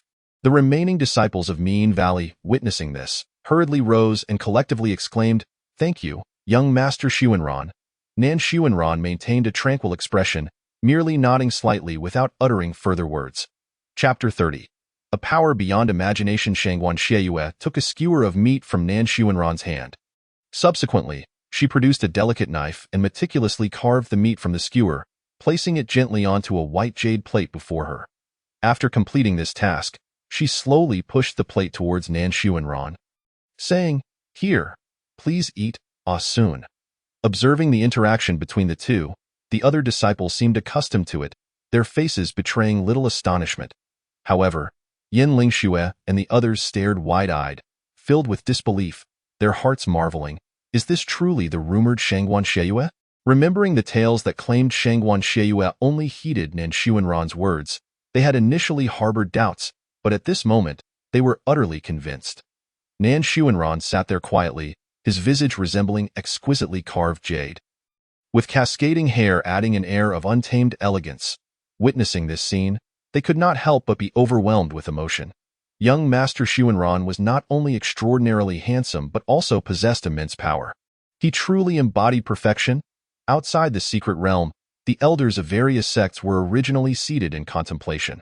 Suddenly, a blinding red light shot into the sky, instantly capturing everyone's attention. One elder abruptly stood, his face a mask of shock, exclaiming, "The Crimson Flame Shadow Beast King?" Anger surged through him as he rebuked, "Damn it, and this is only the second day. Where are the ones responsible for scouting the secret realm? What on earth are they doing?" He decisively commanded, "Prepare to forcibly enter the secret realm." Zhou Renan maintained a calm demeanor, raising a hand to signal for silence, stating composedly, "Wait a moment. The Beast King's position is very close to Ranner." He must have sensed it. Upon hearing this, the elder calmed slightly but insisted they wait a quarter of an hour, for foolish individuals had already rushed towards what they believed to be a treasure. Zhou Renan nodded slightly, his expression betraying no hint of panic. He was well aware that with Ranner's capabilities, subduing the Crimson Flame Shadow Beast King would be a trivial matter. Within the Sun and Moon diagram, Nan Xuanran suddenly sensed an unusual disturbance, his brow furrowing slightly. Beside him, Pei Zihong spoke with a grave tone, "Master, something seems amiss outside." Nan Xuanran nodded faintly, his countenance serene as he replied, "Let's go take a look." With that, he vanished in an instant, stepping outside. Pei Zihong quickly reacted, closely following. Pei Zimo turned his head in surprise, exclaiming, "Hey, where are you going?" He hastily stepped forward to pursue. The others, witnessing this, promptly followed suit. Once everyone had emerged, Nan Xuanran raised a hand and gently swept it, retracting the Sun and Moon diagram. As they stepped out, their gazes fell upon a colossal figure rampaging through the forest, flanked by numerous disciples from various sacred grounds. some of whom lay motionless, caught between life and death. Pei Zihang furrowed his brows. The crimson flame shadow beast? Yan Lingxiu's delicate brows knitted tightly as she spoke in a hushed tone. It seems to have gone berserk. Lin Hongyu could not help but mutter, which genius caused this? Nan Xuanran stepped forward, addressing the others sternly, stand back. This is the Crimson Flame Shadow Beast King. Upon hearing this, Pei Zimo was taken aback. Hastily retreating, the Beast King? I don't want to die. Pei Zihang noticed Shangguan Sheiyue's eager demeanor and frowned. Don't interfere with the master. Shangguan Sheiyue quickly composed herself, obediently stepping back, aware that the Beast King was no ordinary beast. Her rashness would only complicate matters for Ah Sun. Nan Xuanran's expression remained calm as he slowly raised his hand. In an instant, a formidable wave of energy surged from his palm, pinning the rampaging figure in place. He then stepped forward, advancing toward the Crimson Flame Shadow Beast King, which was now filled with terror, emitting chilling roars. Silence. Nan Sunren's voice was calm as it rang out, with a gentle motion of his finger through the air. The Beast King's hind limbs were severed cleanly, leaving only its forelegs. A piercing wail of anguish escaped the Beast King. Nan Xuanran furrowed his brow slightly and raised his hand again, a force lifting the Beast King off the ground before he swung down sharply. The Beast King crashed into the earth, creating a massive pit. The weight of the blow rendered it incapable of even a cry, leaving it to lay feebly in the depths of the pit. Standing at the edge, Nan Xuanran looked down upon it with an air of superiority, then made another gentle motion. The Beast King's head fell with a thud, sealing its fate. At this moment, splatters of blood adorned Nan Xuanran's cloak. Transforming its white fur into a striking crimson, he casually removed the cloak. Shangguan Sheiyue hurriedly stepped forward, collecting it in her arms, a hint of infatuation dancing at the corners of her lips. The surrounding disciples stood in stunned silence, their expressions filled with disbelief as they watched Nan Xuanran dispatch the Beast King with such fluidity. Their eyes were wide, mouths agape, yet they could utter not a sound. In this instant, they fully grasped the extent of Nan Xuanran's might, a strength that transcended their imagination. The Crimson Flame Shadow Beast King, which they could not hope to contend with collectively, fell in mere moments before Nan Xuanran. Chapter 31. It says, welcome to your arrival outside the secret realm. The elders of various sacred grounds collectively focused on the scene before them, subsequently descending into a profound silence. A faint smile adorned Zhou Renan's face, one that radiated unabashed pride. The other elders, observing the spectacle, were filled with envy. One elder could not help but pound his chest in frustration, lamenting why such an exceptional disciple did not belong to his own sect. At that moment, one elder chuckled dryly, exclaiming, truly worthy of being the divine son of the Nan family. The others snapped back to reality, echoing in agreement, indeed, indeed. Shortly thereafter, one elder casually inquired of Zhou Renan. Brother Renan, considering young Master Xuanran's prowess, has he reached the true God realm? Zhou Renan nodded slightly, affirming, yes. This revelation sent shockwaves through the assembly of elders. One of them gasped. What? Initially, it had been a casual inquiry. But the unexpected confirmation left them astounded. Nan Xuanran had indeed achieved the true God realm? It was astonishing to contemplate, especially given his youth. Such talent was simply beyond comprehension, eclipsing their understanding. Within the secret realm, Nan Xuanran scanned the fallen disciples with his divine sense, confirming that they were all alive. He stated calmly, send them all out of the secret realm. They are barely clinging to life. Remaining here will only lead to their demise.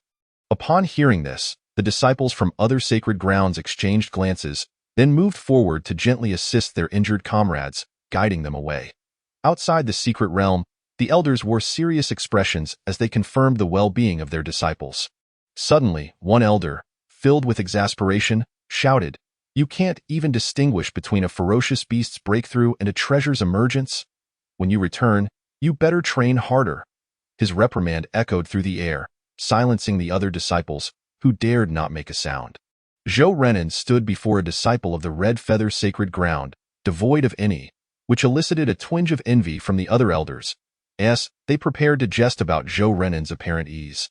They noticed him staring intently at the water mirror, lost in thought. One elder spoke up, Brother Renan. What? His voice trailed off as they all beheld the astonishing scene. Zhou Renan's lips trembled slightly as he murmured. Covered by chaotic power, the temple appears randomly, all aligning.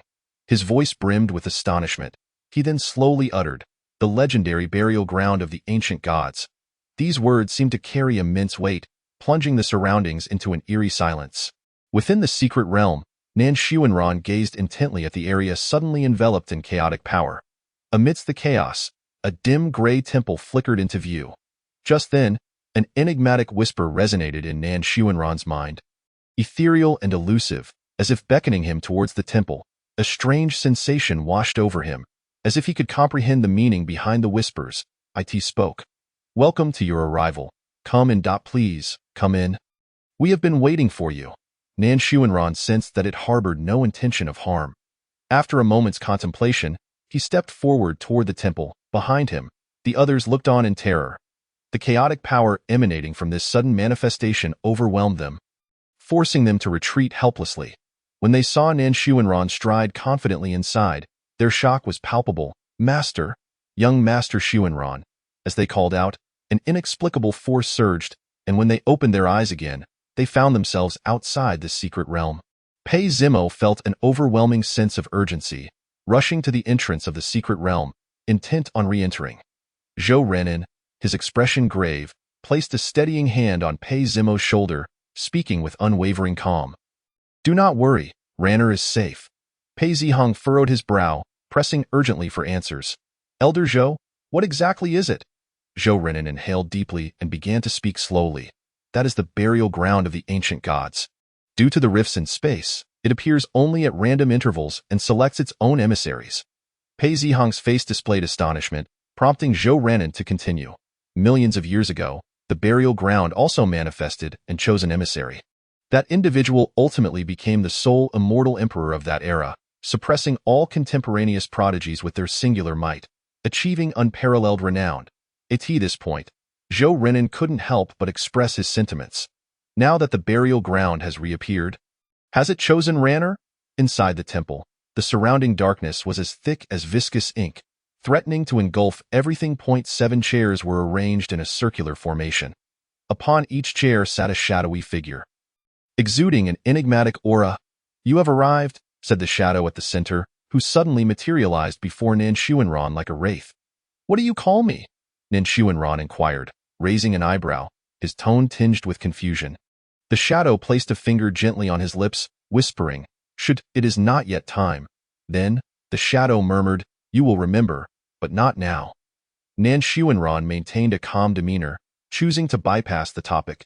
He keenly noticed that the remaining 6 shadows were utterly still. The shadow before him, observing his gaze, elucidated, "They have yet to awaken." Nan Sunren retracted his gaze and asked, "Where is this place?" The shadow replied slowly, "They all refer to this as the burial ground of the ancient gods." Nan Xuanran's eyes glimmered slightly. "Then I am the emissary you have chosen?" He recalled having read about the burial ground in the library. The shadow responded, "To the outside world, it indeed appears that way. What is it that I must do?" The shadow's tone was exceedingly gentle, followed by a soft smile as it said, "You need do nothing. Simply act according to your own will." Chapter 32, the first, The Law of Life. The shadow's melodious voice resonated. "I will bestow upon you divine authority." It continued, "You shall possess the power to resurrect, to create new worlds, and to bestow life." The shadow gradually spread its arms, the motion as soft as caressing invisible threads. Its form was akin to black silk billowing in the wind. Dancing gracefully in a voice as delicate as gossamer, it intoned, "You shall become the creator of life." A brilliant beam of light suddenly descended from the void, dispersing the clouds in a radiant explosion. Enveloping Nan Xuanran within its brilliance in the void, a line of words shimmering with mysterious light gradually emerged. The first, the law of life. The shadow's movements abruptly halted, and it softly stated, "Enough? You cannot remain here for too long." As the words fell, Nan Xuanran distinctly sensed this space beginning to repel him. At some point, we shall reappear. The next time we meet will be at the awakening of the second. Upon hearing this, Nan Xuanran's eyes narrowed slightly, a flicker of contemplation crossing his gaze. The next moment, as his vision shifted, he found himself outside the secret realm. Outside the secret realm, Everyone's eyes were fixed on the chaos prison, as if it were being crushed and torn apart by an invisible hand. In an astonishing display, it rapidly dissipated into the void in the blink of an eye. Not a trace of its former existence remained. The crowd was astounded, disbelief spreading across every face. Thousands of years ago, it had appeared without warning, and now, after millennia, it had vanished just as abruptly. The long-standing tranquility of the holy domain was shattered by a sudden, blinding beam of light. The first, the law of life. Almost instantaneously, everyone within the holy domain beheld this proclamation. The sudden spectacle left all in shock. The previously calm holy domain was instantly engulfed in a fervor, with speculations and discussions surging like a tide. The ancestors of various families and sacred grounds were swiftly stirred into action, rising from their cultivation spots and hastening toward the source of the disturbance. Their figures moved like phantoms, tracing sharp trajectories through the air. Outside the secret realm, all eyes converged on the suddenly appearing Nan Xuanran, snapping out of the astonishment brought on by his disappearance from the secret realm. Zhou Renan, looking flustered, hurried forward and urgently called out, "Ranner, how do you feel, master? Are you all right? Son of Xuanran." The crowd encircled him, their expressions brimming with concern and tension. Nan Xuanran shook his head slightly, responding nonchalantly, "I am fine." During the integration process, he had felt no discomfort, as though it had always belonged to him. Suddenly, sharp sounds of slicing air pierced through as numerous figures descended. The arriving ancestors of various families bore grave expressions, directing their gazes toward the individuals gathered on the ground. Before they could utter a word, Wan Hui Mountain had already rushed to Nan Xuanran's side like a gust of wind. He had received news from Zhou Renan and was aware that the disturbance was caused by Nan Xuanran. He urgently inquired, "Ranner, how do you feel?" Nan Xuanran shook his head slightly, signaling that he was unscathed. Others quickly grasped that the earlier spectacle had been instigated by Nan Sunran. That moment, an ancestor from a sacred ground hurriedly approached their elder present, asking anxiously, "What exactly transpired just now?" The elder struggled to respond, his voice trembling. "The burial ground of the ancient gods has manifested." After a brief pause, he added, "The Nan family's son is the emissary they have chosen." What? At this revelation, everyone instinctively gasped. Their level of cultivation. No sound could escape their ears, and they clearly heard the elder's words. The expressions of several ancestral figures darkened considerably, their faces shadowed with an ominous hue. The rapid growth of Nan Xuanran had already posed a threat to their esteemed families. The prodigies of their generation appeared feeble in comparison. No one was capable of contending with Nan Xuanran. Given his terrifying rate of growth, it would not be long before he could rival the elders of the families.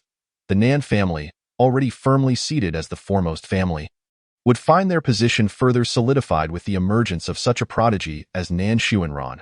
This thought filled them with despair, as they envisioned their family's bleak future. Among the crowd, the elder of the Yin family harbored a glimmer of malice in his eyes. Silently pondering, "It seems necessary to find an opportunity to orchestrate an accident for him. As long as Nan Xuanran is no longer here, we might still have a chance to breathe and rise again." Chapter 33, Mastering Life and Death. In a coma, Wan Hui Mountain's expression was solemn as he inquired, "Ranner, what powers have you acquired?" At his words, all eyes turned to Nan Xuanran. He extended his index finger, pointing toward the devastated land ravaged by the crimson flame shadow Beast King. A glow flickered at his fingertip, dancing like fireflies, illuminating all it touched. The earth began to tremble violently, with countless stones and soil upheaving. Instantly, tender green sprouts emerged from the ground, growing at a visible rate as robust trunks burst forth. Butterflies appeared out of thin air, flitting among the newly sprouted trees. Then, with a gentle clench of his right hand, the vibrant life force solidified instantaneously. The plants withered at an astonishing speed, turning yellow before disintegrating into ashes that vanished into the air. The butterflies, as though gripped by an invisible hand, struggled briefly before plummeting to the ground in silence. Standing tall, clad in a dark robe fluttering softly in the breeze, Nan Xuanran calmly surveyed the crowd and slowly declared, "I master life and death." Under his gaze, the crowd felt a chill run down their spines. Instinctively bowing their heads, Wan Hui Mountain continued to inquire, "Ranner, are there any limitations to this power?" Nan Xuanran's expression remained serene as he slowly shook his head. He then spoke again. As long as my cultivation is sufficient, I could extinguish the holy domain with a mere gesture. This simple statement weighed heavily on the hearts of those present. Akin to a boulder pressing down, it implied that once Nan Xuanran reached a certain level of cultivation, should he choose, he could eradicate this world and recreate an entirely new one. The ancestors of the major families bore grave expressions, their gazes fixed on the visibly contorted face of the Yin family elder. Internally, they couldn't help but scoff at his demeanor, fearing that others might not notice his intense murderous intent towards Nan Xuanran. Given the abilities Nan Xuanran had displayed, failing to eliminate him before he truly matured would undoubtedly lead to future repercussions. Yet, they would not act rashly. The Nan family had always been shrouded in mystery. No one could ascertain how many formidable beings they harbored. Should they act impulsively, it was likely that they would not only fail to eliminate Nan Xuanran but would also find themselves annihilated. The Nan family was already powerful, and with the addition of the exceptionally gifted Nan Xuanran, the difference in strength would not be significant. Confronting the Nan family directly was not a wise course of action. As for the Yin family elder, since he so foolishly sought his own demise, they were more than willing to watch from the sidelines. If the Yin family were to meet their downfall as a result, it would not be without its benefits for them. After all, without a prominent family, their individual interests could be better safeguarded. Suddenly, Nan Xuanran felt an overwhelming surge of murderous intent approaching, yet, in the blink of an eye, this aura vanished without a trace. He turned to gaze in the direction from which the energy emanated, where the ancestor of the Yin family stood silently. Wan Huaishan, standing nearby, similarly sensed this lethal intent. His gaze icy as he regarded the Yin ancestor, he pondered silently. How could a worthless individual, who cannot even contain their murderous intent, become the ancestor of a prominent family? As he turned to discuss with Nan Xuanran how to deal with the Yin ancestor, he noted the faint smile at the corners of Nan Xuanran's lips, which revealed a distinct interest in his eyes. Ranner, let us return to the Nan family. Nan Xuanran nodded in agreement. That moment, the divine token at his waist began to emit a slight warmth, clearly indicating that his father urged him to return swiftly. With a wave of his hand, Wan Huaishan summoned a massive flying vessel that suddenly appeared in midair. The vessel was adorned on either side with several large banners, which rustled in the wind, displaying the words "Qi Ling, let us depart." His gaze then shifted to Pei Zimo and the others behind him as he calmly instructed. You should accompany us to the Nan family. The teleportation array has been damaged. Upon hearing this, Pei Zimo exclaimed with excitement, Woohoo, that's fantastic. I've never been to the master's home. The others, including Yin Lingxue, stood in a daze, pondering how they would return with the teleportation array destroyed and the valley master absent. Wan Huaishan had already stepped halfway onto the flying vessel when he suddenly seemed to recall something. He turned sharply, addressing Yin Lingxue and the others. I almost forgot about you. Your valley master is at the Nan family. Hurry aboard with that. He stepped onto the vessel. Yin Lingxue and the others were momentarily stunned, but quickly regained their composure, hastening to follow. The enormous flying vessel began to tremble slightly, powerful energy waves radiating outward, before it sped swiftly toward the Nan family. Inside the vessel, as Nan Xuanran stepped in, an unusual sensation abruptly engulfed him. He felt an instant darkness before an overwhelming wave of dizziness surged over him. Almost unbearable, he furrowed his brow and had to halt, raising his hand in an attempt to alleviate this sudden discomfort. However, before he could act, everything before him became increasingly blurry in his vision. He could only see Pei Zimo and the others displaying anxious expressions, rushing toward him, seemingly shouting something. His consciousness grew more and more hazy, and his body felt as though it had lost all strength, involuntarily sinking downwards. Master, Ranner, Xuanran, the Divine Child, Chapter 34. The ninth ancestor of the Nan family, Nan Xuanran, lay quietly on the bed. His lips slightly paled, a few strands of hair cascaded like silk beside his pillow, enhancing his handsome features. A crowd gathered around the bed, their expressions filled with concern. Nan Shao wore a worried look, his gaze urgently fixed on Nan Yushan as he asked, his voice tinged with anxiety, 13th ancestor, what exactly happened to Ranner? He had thoroughly examined Rannen's body but found no abnormalities. Nan Yushan frowned slightly. pondering for a moment before slowly replying, "There is no major issue. He has received an overwhelming amount of power that his body cannot adapt to at once, and he needs a good rest."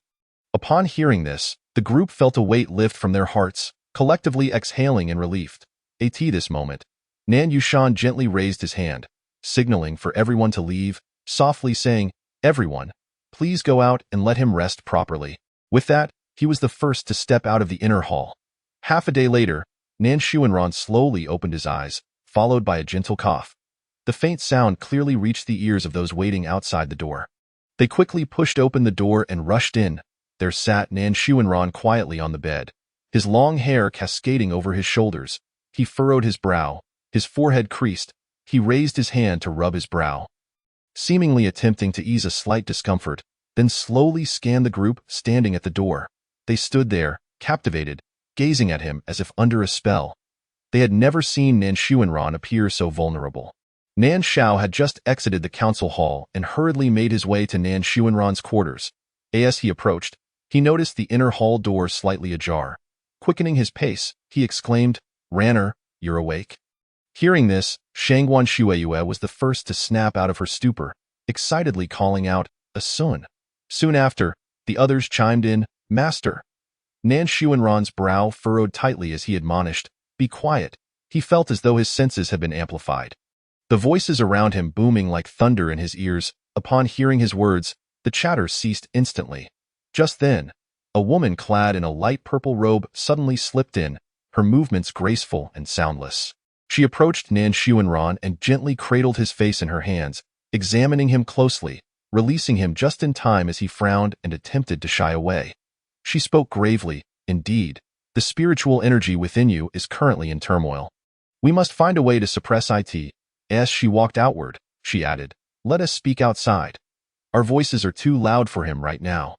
The group exchanged glances and silently followed her out, restoring tranquility to the inner hall. Outside the hall, Nan Yushan hurriedly arrived, closely followed by Nan Shao. Their figures came into view for the others. Nan Shao immediately directed his gaze toward Pei Zimo and the others outside, urgently asking, "Where is the ninth ancestor?" "Inside, helping the master suppress his spiritual energy," Pei Ziheng replied. "For how long?" Nan Shao pressed point 2/4 of an hour, Pei Ziheng responded. Nan Shao was taken aback, his expression filled with confusion as he looked toward Nan Yushan. "Does it really require that much time?" Nan Yushan. "These foolish children, Sister Nine can suppress Ranner's spiritual energy completely in 1/4 of an hour. What could possibly be taking the remaining time?" With a deep breath, he called out loudly to the inner hall, "Sister Nine." Inside, upon hearing the shout, Nan Xingyun felt a wave of displeasure wash over her. The timing of his arrival was truly impeccable. Gritting her teeth, she managed to say, "Come in." Nan Yushan stepped in, followed closely by the crowd. Their gazes first landed on Nan Xuanran, who appeared significantly improved, his expression still calm, his hair neatly tied back. The onlookers were filled with questions. Whose ribbon is that? We've never seen the master use one before." After a brief lapse in thought, Nan Yushan's focus returned as he approached Ranner. He called, raising a delicate earring in his hand. "This artifact can suppress the spiritual energy within you, maintaining it at the pinnacle level of the true God realm. Once you adapt gradually, it can be removed." Before Nan Xuanran could respond, Nan Xingyun swiftly reached out, gently taking the earring from his hand. She gently tucked back Nan Xuanran's long hair, exposing his ear, her fingers occasionally brushing against his earlobe with a tender touch. The onlookers around were momentarily captivated, watching this ambiguous yet peculiar scene unfold. After completing her delicate task, Nan Xingyun softly declared, "All done." The earring at Nan Xuanran's ear swayed slightly, several silver tassels cascading down like silk, each shimmering with a delicate silver light. The earring danced gently with his movements, and he appeared as if he had stepped out of a painting, exuding an ethereal allure that made him both intimidating and irresistibly captivating. Nan Sunren slowly rose to his feet, softly expressing, "Thank you, 13th ancestor, 9th ancestor."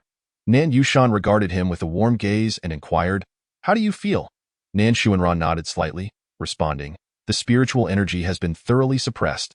A look of satisfaction crossed Nan Yushan's face as he gently patted Nan Xuanran's shoulder, saying, "That's good."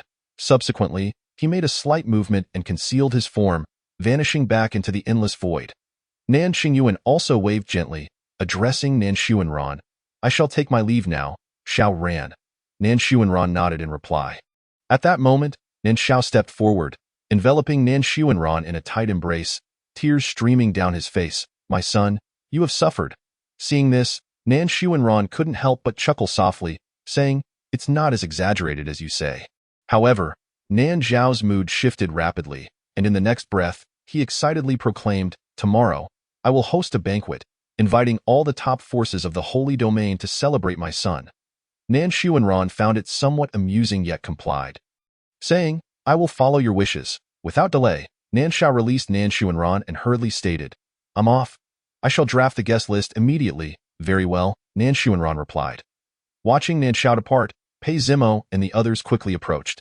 Lin Hongyu couldn't resist praising, to be honest, that earring makes our lord even more handsome. Pei Zimo, stroking his chin, pondered aloud, if I were to get one, would I become as handsome as our lord? The others erupted into laughter at his words. Nan Xuanran slowly surveyed his surroundings and inquired, What about Shangwan Xieyue? Pei Zimo promptly replied, It seems something happened with the Shangwan family. She has returned home. He then shivered involuntarily, recalling the incident with unease. Fortunately, she left. Otherwise, if she had witnessed that scene just now, she would have torn the roof off upon hearing this. Nan Xuanran merely nodded indifferently, offering no further words before asking, What about the Holy Lord?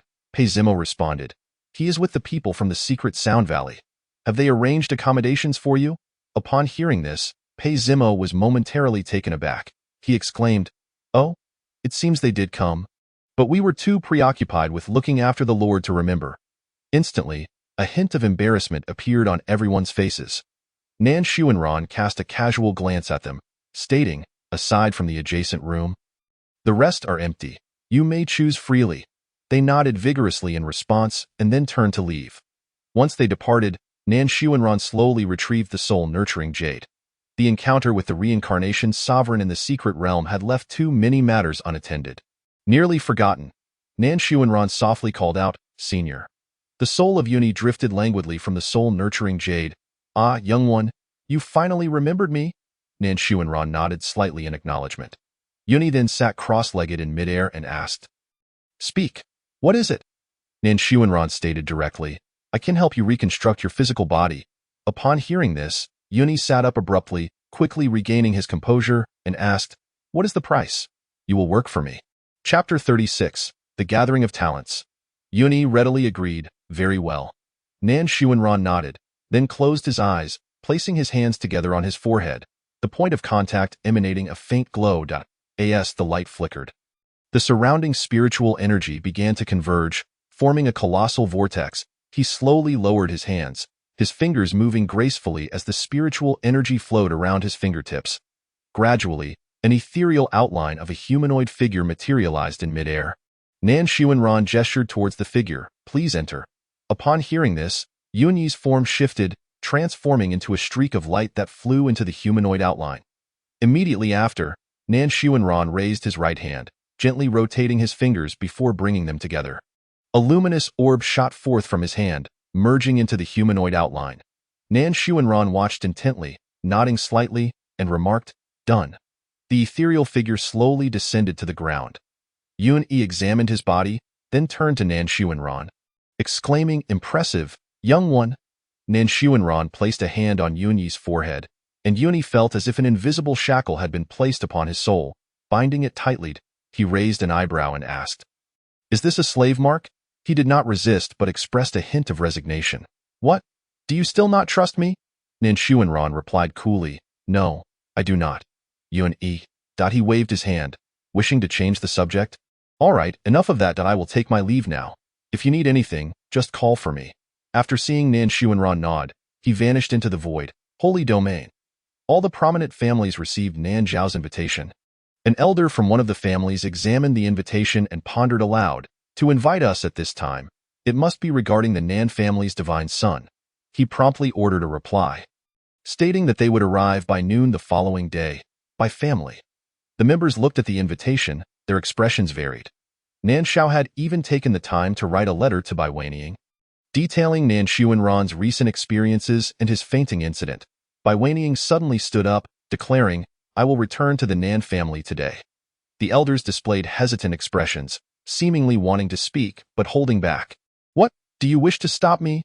Bai Weining raised an eyebrow, her tone sharp. An aged voice echoed, "Go ahead. We will accompany you." Bai Weining nodded indifferently, her only desire being to see her son as soon as possible. She silently cursed Nan Xiao for being inconsiderate, not informing her of such a significant matter regarding her son's fainting. Half an hour later, Nan family. The Bai family members hurriedly arrived.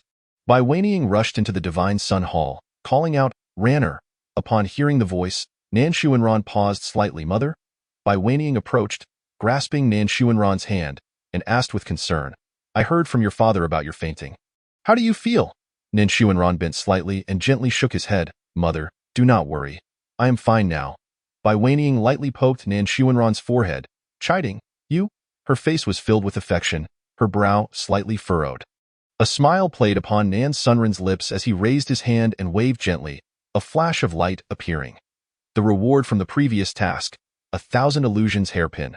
Bai Weining gazed at the exquisite hairpin. Puzzled, a hairpin? Yes, the 1,000 illusions hairpin is a defensive artifact capable of withstanding 3 lethal attacks. Upon hearing this, Bai Weining broke into a joyful smile. "Oh, quickly put it on me." Nan Xuanran stepped forward, delicately arranging her hair before carefully inserting the hairpin into her coiffure. Bai Weining gently caressed the hairpin with a tender smile. She patted Nan Xuanran's shoulder and said softly, "I must go see your father now." "I shall take my leave," she added gently. "You are the guest of honor at tomorrow's banquet. Make sure to rest well." Nan Xuanran nodded slightly in response. "Mother, do not worry." Subsequently, Bai Weining affirmed with a slight nod and turned to depart. On the day of the banquet, at the hour of the snake, members from various families arrived in succession, with an array of peculiar vehicles and magical artifacts appearing in the sky. The crowd gazed upward in awe, thoroughly amazed. It seemed that all the families of the Holy Domain had gathered, including those reclusive families. Someone shouted, "Look, it's the prodigy of the Chongqing Lin family." The crowd turned to see a tall young man standing proudly atop a magnificent flying vessel, his demeanor radiating arrogance. "It's the jade-faced Shura, Shun Hian." Another voice called out, drawing everyone's attention to a handsome young man. "And the cold-faced Rakshasa, Shun Xinyue, must be behind him," someone speculated quietly. Just then, a figure appeared like a wraith, wielding a long sword and exuding an icy aura. "It's the Cangyue sword immortal, Su Zhui," someone exclaimed. Others looked at the unfamiliar figures in the sky and asked, "Who are those prodigies? Such a strong oppressive aura. Why have we never seen them before? They must be prodigies from those reclusive families. They usually keep to themselves, naturally unknown to us." Chapter 37. The Prodigy of Fortune, the Reborn One. Inside the banquet hall, at the Shen family's guest table, Shun Xinyue leaned closer to Shan Hian, her eyes glimmering with anticipation. "Brother, I want to spar with the divine son of the Nan family." Shun Hian shot her a glance, warning, "You must not. That one from the Nan family will not show mercy," he continued, "with that mouth of yours. If you accidentally say something wrong, be careful, or he might just kill you." Shin Xinyue immediately became displeased, exclaiming, brother, how can you say that about me?" In the guest chamber of the Lin family, Lin Zong displayed a palpable impatience. Grumbling discontentedly, "What is going on? We've been waiting for ages, yet the person hasn't arrived. Where is Nan Xuanran?" Upon hearing these words, the head of the Lin family immediately furrowed his brows, anger boiling over as he bellowed. "Silence!" Observing Lin Zong's demeanor, he inwardly lamented the young man's temperament. The son of a servant was indeed unworthy of great responsibility. His gaze then shifted to the quiet youth seated beside him, and his frown finally relaxed. At least Feng Er understood propriety. Lin Zong, hearing the reprimand, muttered under his breath, "Humph." The sound of his mumbling caused Lin Weiwei's brows to knit together in disapproval. Why on earth had her father summoned Lin Zong? It was truly an embarrassment for the Lin family in the guest chamber of the Su family. An elder regarded Su Zhui and inquired, "Zhui, what do you think of the talents present at the banquet? How do you assess their strength?" Su Zhui, her expression devoid of emotion, surveyed the gathering with a sweeping glance before responding coolly, "They are all quite weak." The elder of the Su family, pleased by her answer. Erupted into hearty laughter, repeatedly praising her. Hu Zhui then added, I wish to compete with the son of the Nan family. She elaborated, he is quite formidable. In the Divine Sun Hall, Jiang Rushi was focused intently as she assisted Nan Xuanran in changing attire. Clad in a moon-white robe, silver threads delicately glimmered upon the fabric, shimmering like starlight with the shifting rays. His hair cascaded softly, a few strands catching the sun's glow. The earrings swayed gently with his movements. Exuding an innate nobility in every gesture, she meticulously adjusted his robe, her fingers brushing against his hair, softly murmuring, all set. Nan Xuanran nodded slightly before stepping out of the inner chamber, in the banquet hall. The crisp sound of footsteps echoed. Instantly, all eyes were drawn to the entrance, where Nan Xuanran strode in. The entire hall fell into a profound silence, with only his unhurried footsteps resonating in the air. The talented scions from various families stared at him, their gazes filled with awe as he advanced confidently, seemingly impervious to his surroundings. Bai Weining smiled and beckoned. Ranner, come here. Nan Xuanran acknowledged with a soft all right, and made his way towards her. As he approached the Lin family guest area, Lin Zong whispered, Humph, what good is good looks? Nan Xuanran halted, slowly turning to face Lin Zong. At this moment, the members of the Lin family were struck with shock. Nan Xuanran's pause was not due to Lin Zong's words, but rather a sudden notification from the system. His gaze shifted to Lin Zong's head.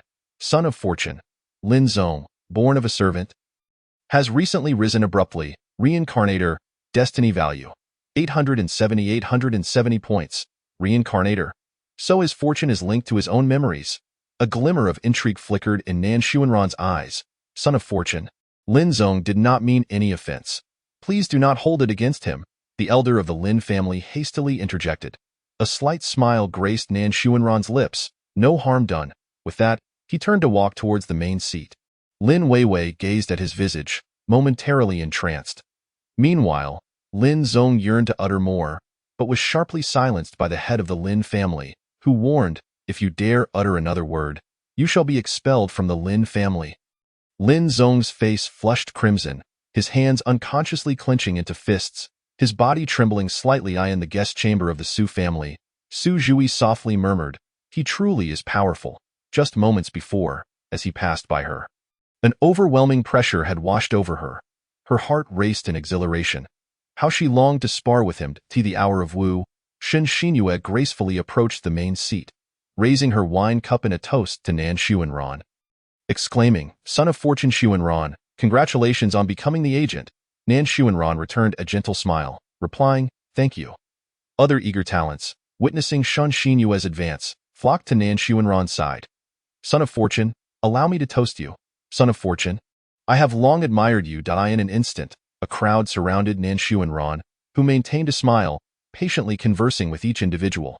Son of Fortune, let us have a friendly duel.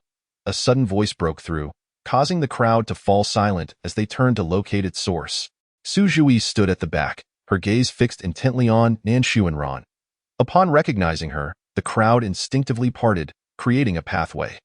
The renowned Changyue sword immortal, Su Zhui, was lauded as the foremost contender beneath Nan Xuanran. Anyone she wished to challenge ultimately faced a dire defeat. Curiosity swelled among the onlookers. Just how vast was the chasm between the first and second? Chapter 38. Lin Zong's disgrace. At that moment, Lin Zong suddenly shouted, Nan Xuanran, I also wish to duel with you. The head of the Lin family's complexion turned pale, roaring, Lin Zong. Yet Lin Zong remained undeterred, a scornful smile gracing his lips. Fear not, head of the family. I will certainly prevail to him. Nan Xuanran was merely a pampered heir reliant on familial connections. How could he possibly compare to himself? However, he failed to notice the looks of incredulity aimed at him by the crowd. The head of the Lin family was now regretting having brought Lin Zong, this fool, who was only bringing shame upon the Lin family. Nan Xuanran smiled slightly, his tone laced with subtle irony. Your self-assessment is quite high. Lin Zong, brimming with pride, failed to grasp the underlying meaning in Nan Xuanran's words. Of course. The crowd couldn't help but twitch at the corners of their mouths. Was Lin Zong truly this oblivious? Unable to recognize the mockery in the Son of Fortune's words, Lin Zong goaded. What's wrong? Afraid? Nan Xuanran replied with a smile. You seem to have taken a disliking to me since earlier. Have I offended you in any way? Ha! I simply disdain people like you, who rely solely on their family's prestige. Lin Zong's words rendered the hall silent. Everyone present, with the exception of Lin Zong, hailed from prestigious families. His statement effectively insulted all but himself. The expressions of the crowd darkened, their gazes towards Lin Zong filled with ire. The head of the Lin family could no longer tolerate it. Bellowing, "Get out of here!" Lin Zong appeared perplexed, unable to comprehend what he had said wrong. I came to challenge you. I don't need the son of fortune to deal with someone like you. A figure stepped forth from the crowd. It was Cheng Peng, a scion of the Cheng family. Cheng Peng was ranked on the list of talents. Lin Zong was doomed. Hearing these words, Lin Zong erupted in fury. Come, I can defeat you with a single move. Cheng Peng scoffed disdainfully. You? What audacity you possess to challenge the son of fortune. He laughed derisively. Is it based on your cultivation at the spirit realm? The crowd erupted in laughter at this. Lin Zong's forehead throbbed with veins, his right hand clenched into a fist, a surge of formidable energy coalescing at its surface. Cheng Peng, growing impatient after waiting, remarked, What are you doing? Taking so long to prepare. I'm eager to see what you can conjure. Moments later, Lin Zong's face contorted with malice as he roared, Die! Cheng Peng, sensing the overwhelming spiritual power accompanying the punch, was struck with alarm. He realized he could not withstand this blow. Fearing for his life, he hastily fortified his defenses. However, when Lin Zong's fist collided with the protective barrier, it shattered instantaneously, and in the blink of an eye. It was upon Cheng Peng in a critical moment. Nan Xuanran darted forward, positioning himself in front of Cheng Peng, extending a hand to intercept the blow. Thank you, son of fortune, Cheng Peng stammered in relief. No problem, Nan Xuanran replied nonchalantly. Lin Zong stared blankly at the sudden appearance of Nan Xuanran, realizing that the punch he had just thrown was his strongest attack, capable of killing even 2 tiers above him. Yet it was effortlessly caught by Nan Xuanran with a single hand. Since you've lost, allow me to fight you. Lin Zong turned away, scoffing, Humph! I shall not fight today. Nan Xuanran regarded him as he turned, raising a hand to press downwards, causing Lin Zong to crumple to the ground, spitting out blood. Nan Xuanran, what are you doing? Lin Zong struggled to utter a few words. Helping you recognize the disparity between us. Nan Xuanran replied coolly, pressing down further. A faint smile graced his lips. I am not so magnanimous as to endure baseless insults. Under this immense pressure, Lin Zong's limbs began to fracture, his breathing became labored, rendering him incapable of speech, blood rapidly staining the ground. Shun Heen whispered to Shen Xinyue, Did you see that? This is the true essence of that person. The head of the Lin family, observing Nan Xuanran at the main seat alongside Bai Weining, noted their indifference and could only grit his teeth, saying, I implore you, son of fortune, to show mercy. Despite Lin Zong's shortcomings in Nan Xuanran's presence, he was still a scion greatly valued by the Lin family. Upon hearing this, Nan Xuanran cast a calm gaze upon him, a slight smile gracing his lips as he replied, Very well. I shall give you face. In that instant, the head of the Lin family felt a shiver run down his spine. As though he were being scrutinized by a ferocious beast, Nan Xuanran withdrew his hand, and at this moment, Lin Zong's appearance was utterly transformed. Blood oozed from his 7 orifices. His body contorted grotesquely. Limbs twisted at unnatural angles. He was on the brink of death. Witnessing his pitiful state, the crowd shuddered. From this moment forth, everyone understood. In this era, Nan Xuanran stood alone, firmly at the forefront. Chapter 39. Sword Duel. Teach me swordsmanship. Nan Xuanran turned to Su Zhui and asked, Do you still wish to continue? Su Zhui stepped forward, but an elder from the Su family hurriedly intervened, pulling her back and whispering, You must not engage. They had finally nurtured such a prodigy in the Su family. They could not allow her to come to harm. Yu Zhui broke free from the elder's grasp and stated with conviction, It is merely a contest. I have not wronged him. The elder was momentarily taken aback and sighed. Just keep it within limits. Yu Zhui nodded and replied, Very well, let us begin. In an instant, she drew her long sword. Its tip angled towards the ground as she gazed at Nan Xuanran, only to find him standing still. Do you not require a weapon? She inquired. Nan Xuanran retorted, What? Do you wish to duel? Su Jui nodded vigorously. Yes, indeed. Nan Xuanran acquiesced, and a sword materialized in his hand, the wooden sword. Su Jui expressed her surprise. Nan Xuanran nodded, explaining, indeed, the power of the Wuhan is too great. You would be unable to withstand it. Very well, Su Jui accepted swiftly, recognizing that Nan Xuanran's earlier display of strength had made it clear that she was no match for him. However, she had never heard of him excelling in swordsmanship. With a swift motion, she sprang into the air, her toes barely grazing the ground. She spun in midair. The sword in her hand danced in concert with her wrist, and a circle of sword energy spiraled around her. With a delicate flick of the tip of her sword, she directed the energy towards Nan Xuanran, who raised his hand and effortlessly countered the fierce onslaught. Su Jui's eyes widened in astonishment. Biting her lip, she flicked her wrist, conjuring a series of dazzling sword blossoms that surged towards him, while the sword itself transformed into countless afterimages, slicing through the air. Nan Xuanran unleashed several strikes, his sword shadows colliding with her myriad afterimages. After a brief exchange, he pointed the tip of his sword directly at Su Jui's forehead and calmly declared, "You have lost." Deflated, Su Jui sheathed her sword and conceded. "You have won." Curiosity overtook her as she asked, "How is it that you are so skilled in swordsmanship?" Nan Xuanran chuckled softly in response. Observers around them began to ponder silently. What could this young man from the Nan family not accomplish? He had triumphed over the renowned sword immortal Su Jui using merely a wooden sword. Nan Xuanran approached the main seat, standing before Nan Shao and Bai Weining, and spoke softly, "Father, Mother, I shall return to change my attire." Nan Shao immediately replied, "No need for concern. I and your mother shall handle the matters here. You may return directly." A slight smile crept across Nan Xuanran's lips as he nodded and turned to exit the grand hall. His white attire was stained with blood, the crimson spots spreading across his sleeves, remnants of the earlier confrontation with Lin Zong. Upon seeing Nan Xuanran depart, Su Jui rose, prompting the elder of the Su family to inquire, "Where are you going?" She pointed in the direction Nan Xuanran had taken, stating, "He has left, I must find him." The elder rubbed his forehead and sighed in exasperation. "Oh." Outside the hall, Nan Xuanran walked ahead.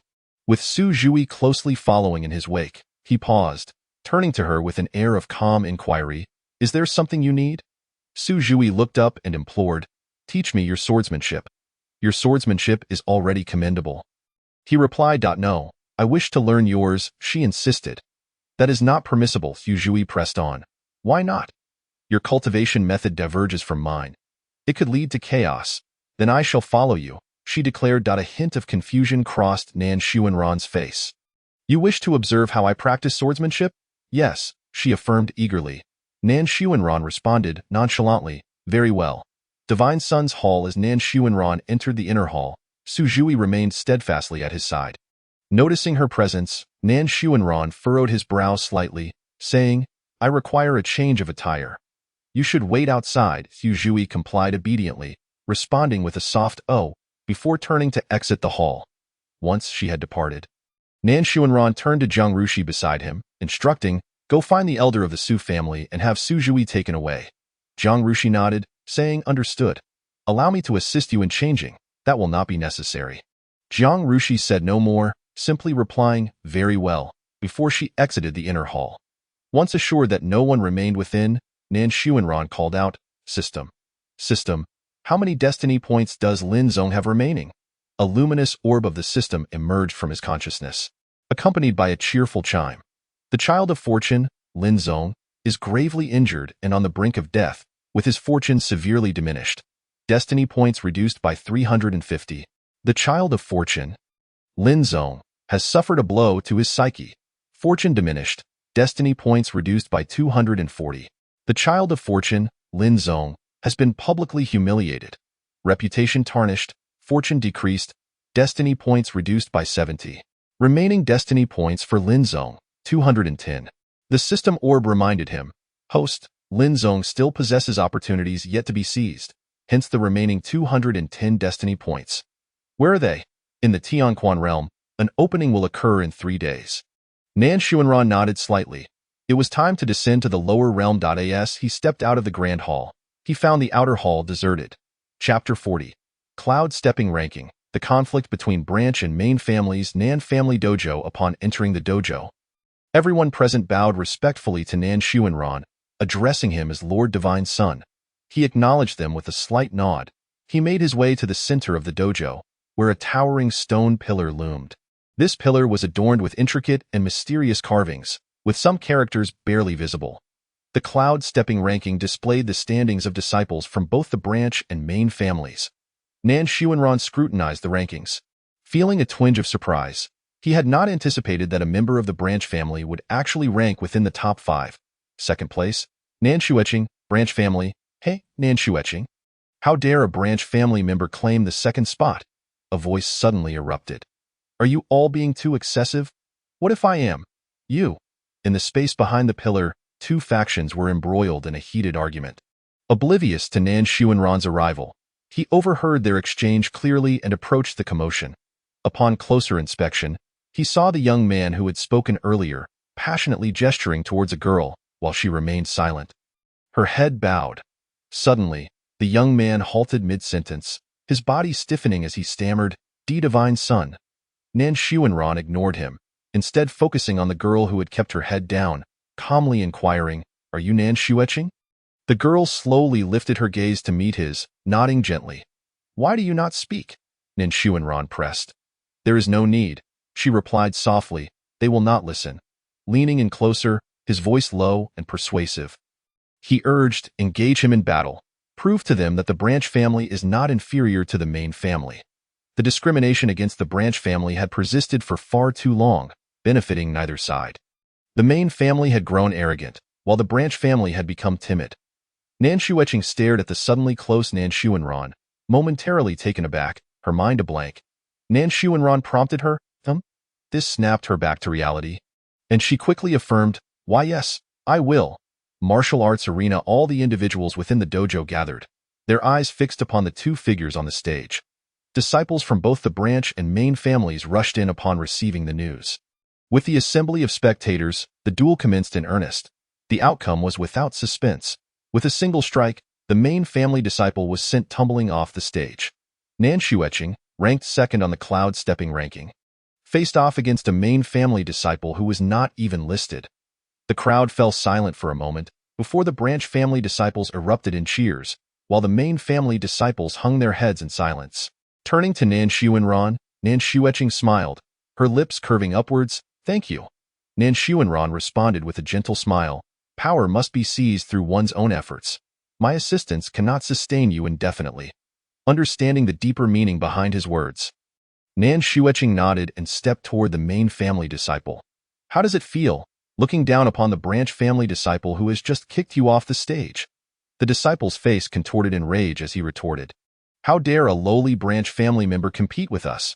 Nan Xueqing's mind echoed with Nan Sunran's words. Seize it for yourself. Seize it for yourself. Suddenly, she lunged forward, gripping the main disciple's collar tightly and flinging him back onto the stage. With an impassive expression, she coldly declared, In that case, I shall fight until you submit.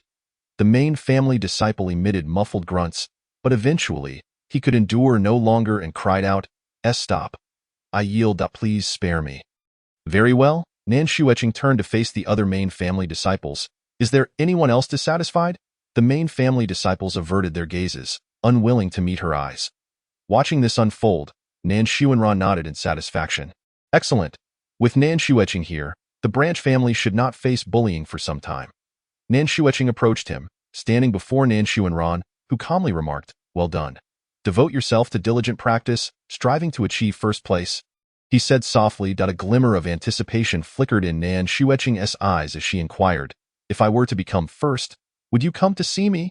Nan Xuanran's expression remained serene as he replied, Certainly, you may visit me at the Hall of the Divine Son. Subsequently, a faint smile graced his lips as he departed. After Nan Xuanran finished speaking, he turned and walked away. Nan Xueqing gazed at his retreating figure, softly murmuring, First. Suddenly, she turned on her heel, resolute in her decision to return to her training for this goal. Chapter 41. Resolving Lin Zong, the puppet of the Divine King in the Family Master's Hall. The banquet had just concluded, and Nan Xiao sat in contemplation, eyes closed. Nan Xuanran approached him, speaking softly, "Father, I shall descend to the lower realm tomorrow." "Very well."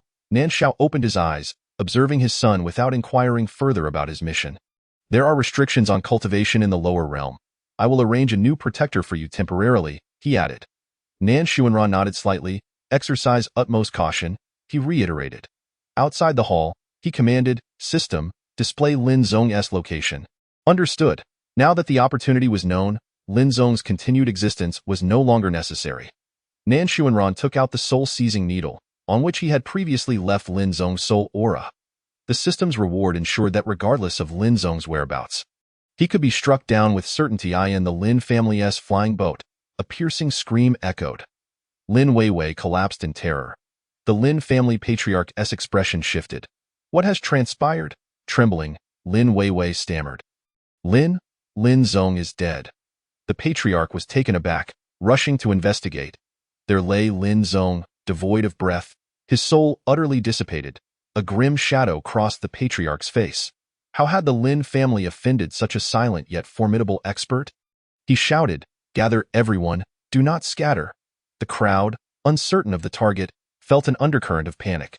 Until they safely returned to the Lin family, no one else suffered unwarranted demise. They all understood that this assailant sought only Lin Zong. Lin Weiwei, still shaken, exclaimed, "Curse it! What trouble has Lin Zong stirred up now?" The patriarch sighed deeply. Since Lin Zong's rise to prominence, he had incessantly courted chaos. Thanks to his extraordinary talent, the patriarch had often intervened to resolve the ensuing conflicts. Yet now, Lin Zong had ultimately provoked an adversary beyond his capacity to confront, one that had not even revealed themselves. In the Hall of the Divine Sun, a crystalline chime resounded from the system. "The child of fate, Lin Zong, has perished. Destiny value reset to 0. Host's kill value increases by 37,980 points. Acquired memory fragment X1. Obtained soul devouring umbrella X1. A defensive artifact capable of consuming souls. The more souls it devours, the stronger its defense. Acquired puppet of the Divine King X1. Obtained soul extinguishing bell X1. Its sound can directly attack the soul. Acquired chaos demon seed X1. Capable of disturbing one's mental realm, inducing confusion and leading to a state of confusion, ultimately turning one into a puppet of the dark path. Nan Xuanran raised an eyebrow slightly. "The puppet of the Divine King? Host, you may choose the cultivation method for the puppet. It will cultivate autonomously," the system informed him. Nan Xuanran nodded slightly, his right hand moving as a glimmer of light revealed a tome, Blood Demon Technique, in his grasp. With a flick of his wrist, the puppet manifested quietly, emotionless. It exuded a formidable aura. The puppet accepted the Blood Demon Technique before vanishing from sight. In the Tianquan realm, the Lu family, Lu Mingzhou exclaimed in astonishment, "Ancestor, you have emerged from seclusion?" The Lu family's elder, with a grave expression, spoke rapidly, "Quickly inform everyone in the clan.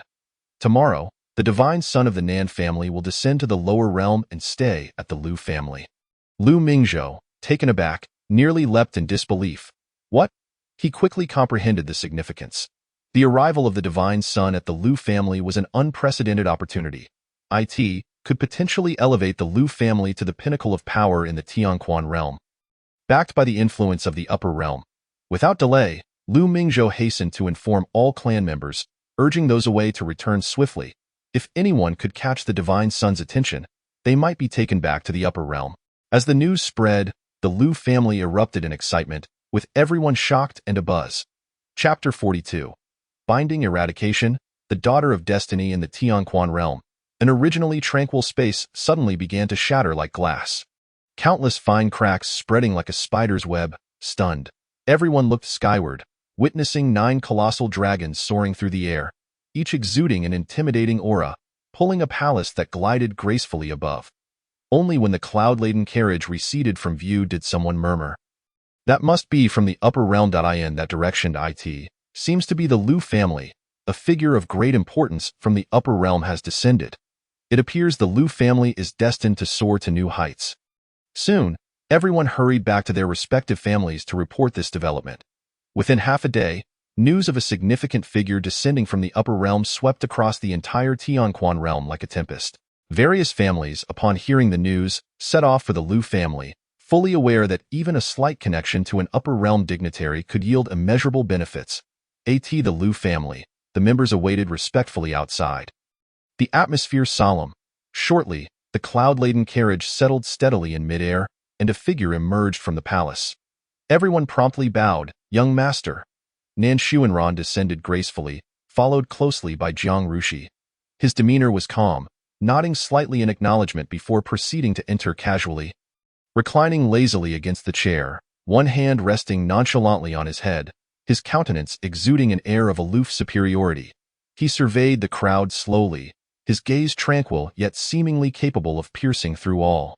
For a moment, silence enveloped the surroundings, no one daring to utter a sound. Liu Mingzhou discreetly nudged a young woman in the crowd, whispering, "Jing pour a cup of tea for the young master." Filled with awe, Liu Mingzhou marveled at the profound cultivation displayed, for even without deliberately releasing any pressure, the aura that inadvertently emanated chilled him to the bone. Liu Jingyi felt a bitter pang in her heart. She recalled her father's earlier admonition. For the sake of the Liu family, you must spend more time with the young master. In the presence of this young master, it felt as though beauty was their sole offering.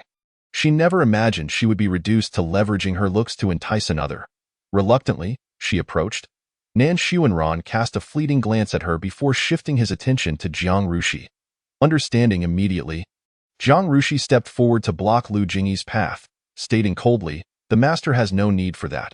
Adding icily, "Your intentions are too apparent." Liu Jingyi was momentarily taken aback, then turned to Nan Xuanran, who remained seated, his gaze not once alighting upon her. Inwardly, she mused that this young master was indeed different from others. Previously, when she ventured out, she could always feel the eyes of men fixated upon her. Now, as her gaze fell upon Nan Xuanran's face, she contemplated how delightful it would be if he were to take an interest in her. Liu Jingyi curtsied gracefully, murmuring, "I apologize, young master. Jingyi has been remiss." Nan Xuanran's gaze lingered on her, or rather, on the top of her head. Daughter of Destiny, Liu Jingyi, Destiny value, 1673 points. At that moment, a voice resonated within his consciousness. "Host, you may choose to eradicate or bind her." Nan Xuanran contemplated inwardly. Bind? Indeed, by binding her, her cultivation growth, acquired opportunities, and increased fortune will contribute to your kill value. Nan Xuanran raised an eyebrow, inquiring, "How does one bind?" Achieving a favorability score of 100 allows for binding. Current favorability of Daughter of Destiny, Liu Jingyi, 15. In response, Nan Xuanran stated calmly, "Have her come forth." Jiang Rushi, momentarily surprised, quickly realized and stepped aside. Liu Jingyi gracefully approached, slightly bowing as she poured a cup of tea for Nan Xuanran. He extended his long fingers to accept the cup, taking a gentle sip. The Liu family members observed intently, and upon witnessing this, they collectively exhaled in relief. Just then, a guard hurriedly entered, breathless, reporting, "Patriarch." Many members from other families have arrived outside. Requesting to see the young master, Liu Mingzhou turned to Nan Xuanran immediately. The latter remained composed and unperturbed. Liu Mingzhou promptly replied, "Did you hear that? Go respond." The guard nodded hastily before departing. Nan Xuanran slowly rose, his robe flowing gently with the motion, and calmly inquired, "Where is the room?" Liu Jingyi eagerly responded, "I shall lead you there." Nan Xuanran nodded slightly, striding forward, followed closely by Jiang Rushi, while Liu Jingyi hurried to keep pace.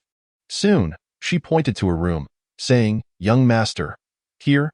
Nan Xuanran entered the room and casually retrieved a bottle of elixir from his bosom, presenting it to Liu Jingyi with merely 2 words, "Thank you." A look of astonishment crossed Liu Jingyi's face as she exclaimed, "The breaking boundary pill." You must understand that in the Tianquan realm, a single breaking boundary pill can fetch an exorbitant price. Yet Nan Sunren so nonchalantly gifted her an entire bottle. Chapter 43. Ethereal Body. Ascend to the upper realm together. Liu Jingyi's face lit up with excitement as she hurriedly said, "Thank you, young master." Nan Xuanran nodded slightly and then closed the door. Returning to the main hall, Liu Mingzhou had been anxiously awaiting her arrival. As soon as Liu Jingyi stepped back in, Liu Mingzhou rushed forward and inquired, "What happened?" Without a word, Liu Jingyi simply produced the bottle of breaking boundary pills. Liu Mingzhou's pupils trembled in an instant, his voice quivering. The breaking boundary pill? An entire bottle? After a long pause, he murmured to himself, is this what the people from the upper realm are like? Jingyi, did you see those talented individuals outside? They all wish to make contact with the young master. Since the young master resides in the Lu family, we cannot afford to miss this opportunity. Liu Jingyi nodded and calmly replied, Father, I understand. Subsequently, she swiftly returned to Nan Xuanran's residence. Standing before his door, she took a deep breath and gently knocked. Before long, the door was slowly opened, revealing Zhang Rushi at the threshold. What is it? Liu Jingyi asked, her tone steady. Does the young master wish to take a stroll? Upon hearing this, Zhang Rushi turned to address the interior, saying, Master. Nan Xuanran briefly replied, very well. He then stepped outside, with Liu Jingyi and Zhang Rushi naturally positioning themselves at his sides as the trio made their way out. As they crossed the threshold of the Liu family estate, all eyes in the vicinity were instantly drawn to them. Someone has emerged. Is that not Liu Jingyi? It seems the one in the middle is indeed a significant figure from the upper realm. Zhang Rushi glanced at Nan Xuanran and asked, Master, should we ask them to quiet down? Nan Xuanran, maintaining a calm demeanor, replied, It matters not. Their dialogue was not deliberately subdued, and those around them naturally heard every word. Even though Nan Xuanran said it was of no consequence, no one dared to speak further. The woman who had spoken exuded a restrained aura of cultivation that, despite its subtlety, still conveyed an air of profound depth. As for the man in the center, there was no need to elaborate. From the moment he stepped out of the Liu family doors, the crowd felt an almost imperceptible yet formidable pressure emanating from him, causing some to tremble, nearly losing their footing. The three continued to walk forward. Liu Jingyi softly inquired, Young master, do you possess knowledge of medicine? Upon hearing this, Nan Xuanran turned to look at her and nodded slightly. A look of surprise appeared on Liu Jingyi's face as she eagerly asked, Are you a healer? No, he replied. Liu Jingyi felt a tinge of disappointment and softly responded, Oh, I see. Are you a healer? Nan Xuanran pressed. Liu Jingyi quickly nodded affirmatively, adding, Yes, indeed. I've been stuck at the Divine Passage realm for quite some time. I feel on the brink of a breakthrough but have yet to succeed. Give me your hand. Liu Jingyi obediently extended her hand. Nan Xuanran leaned closer, slightly bowing his head as he gently placed his hand on her wrist, channeling spiritual energy that flowed around her. After a moment, he raised an eyebrow and remarked, You are an ethereal body. As Liu Jingyi felt his actions, her gaze inadvertently fell upon his face, mere inches away, causing her cheeks to gradually flush as she stared at him in a daze. Favorability of the Chosen One, Liu Jingyi, increased by 30 points. Current favorability, 45 points. Nan Xuanran furrowed his brow slightly, puzzled by the sudden increase in favorability. He lifted his head to meet her gaze. At that moment, Liu Jingyi snapped back to reality, her cheeks reddening further as she dared not hold his gaze, her eyes darting about as she stammered. W is an ethereal body. An ethereal body possesses an affinity for herbs, a keen perception of natural forces and spiritual energy, as well as formidable mental prowess. Liu Jingyi was momentarily taken aback, and after a brief pause, she murmured, Right, that is indeed meet it so. My constitution is unique? Nan Xuanran nodded slightly. The spiritual energy in the Tianquan realm is too sparse to support an ethereal body's continued advancement. If you wish to break through, you must ascend to the upper realm. Concern shadowed Liu Jingyi's features as she exclaimed, What should I do? Do you wish to ascend? To this, Liu Jingyi responded without hesitation, Yes. The ethereal body has not appeared for a long time.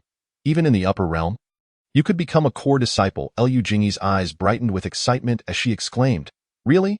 Nan Xuanran nodded slightly, Yes, when I ascend to the upper realm, you shall accompany me. He then added, An ethereal body should not be wasted in the lower realms. If nurtured, it could become a formidable force, and the Nan family is in need of a healer, thus benefiting both parties. Liu Jingyi hurriedly bowed in gratitude. Thank you, young master. Favorability of the Chosen One, Liu Jingyi, increased by 25 points. Current favorability, 70 points. At that moment, Nan Xuanran suddenly felt a tightening around his arm. Zhang Rushi had wrapped her arms around it. Nan Xuanran frowned slightly and attempted to pull his arm away. But to no avail, he inquired, What are you doing? Zhang Rushi shook his arm, saying, Do not only speak with her, master. Nan Xuanran replied coolly, Release me. Zhang Rushi murmured.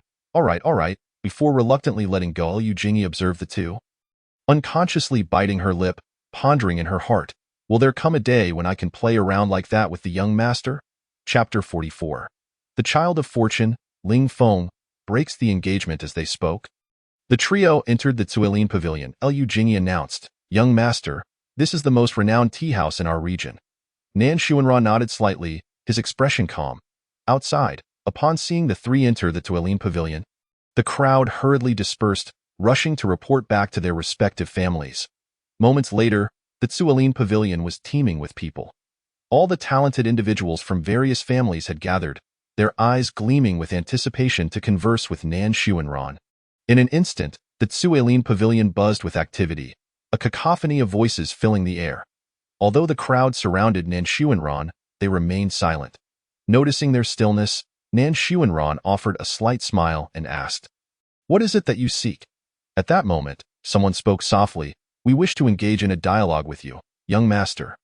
Nan Xuanran nodded slightly. Very well. One individual, wearing a fawning expression, asked, May I ask from which part of the upper realm you hail? From the Holy Domain. The crowd exchanged puzzled glances. Holy Domain? After you ascend, you travel to another realm, and above that realm lies states, and above those states lie domains. One person interjected. I have heard of this. 1,000 years ago, an ancestor of our family who had already ascended returned and mentioned this matter. Although this tale has been passed down, we all assumed it was a jest, never taking it seriously. Who would have thought it to be true? The crowd was astonished, realizing the insignificance of the world they inhabited. Someone timidly asked, May I inquire, young master, what brings you to the lower realm this time? Nan Xuanran cast a cold glance at the questioner, and in an instant, the individual felt a chill creeping up from their feet, sending shivers throughout their body. Sensing the atmosphere, he wisely fell silent. The crowd, too, fell into a hushed silence, the surroundings enveloped in quietude. After a moment of silence, the crowd collectively sidestepped the topic and resumed their discussions. Liu Jingyi watched in fascination as Nan Xuanran commanded attention among the crowd. Favorability of the chosen one, Liu Jingyi, increased by 5 points. Current favorability, 75 points. Liu Jingyi furrowed her brow slightly, turning her gaze toward the source of the voice. It was Ling Feng, her former fiancé, from whom she had broken off their engagement just 2 days prior. Ling Feng shouted angrily, Liu Jingyi, you wish to break off the engagement? Fine, then it is I who shall break it off with you. Liu Jingyi felt utterly humiliated, her heart brimming with anger. All present regarded Ling Feng with disapproving frowns, questioning his audacity to create such a scene before so many. Ling Feng glared at Nan Xuanran, his expression darkening as he gritted his teeth. What? Have you forsaken me for this pretty boy? Before Nan Xuanran could respond, the crowd erupted in outrage. Ling Feng, what right do you, a talentless wastrel, have to speak of the young master? Come at me if you dare. Ling Feng stood resolute, answering boldly, Bring it on. The crowd was taken aback.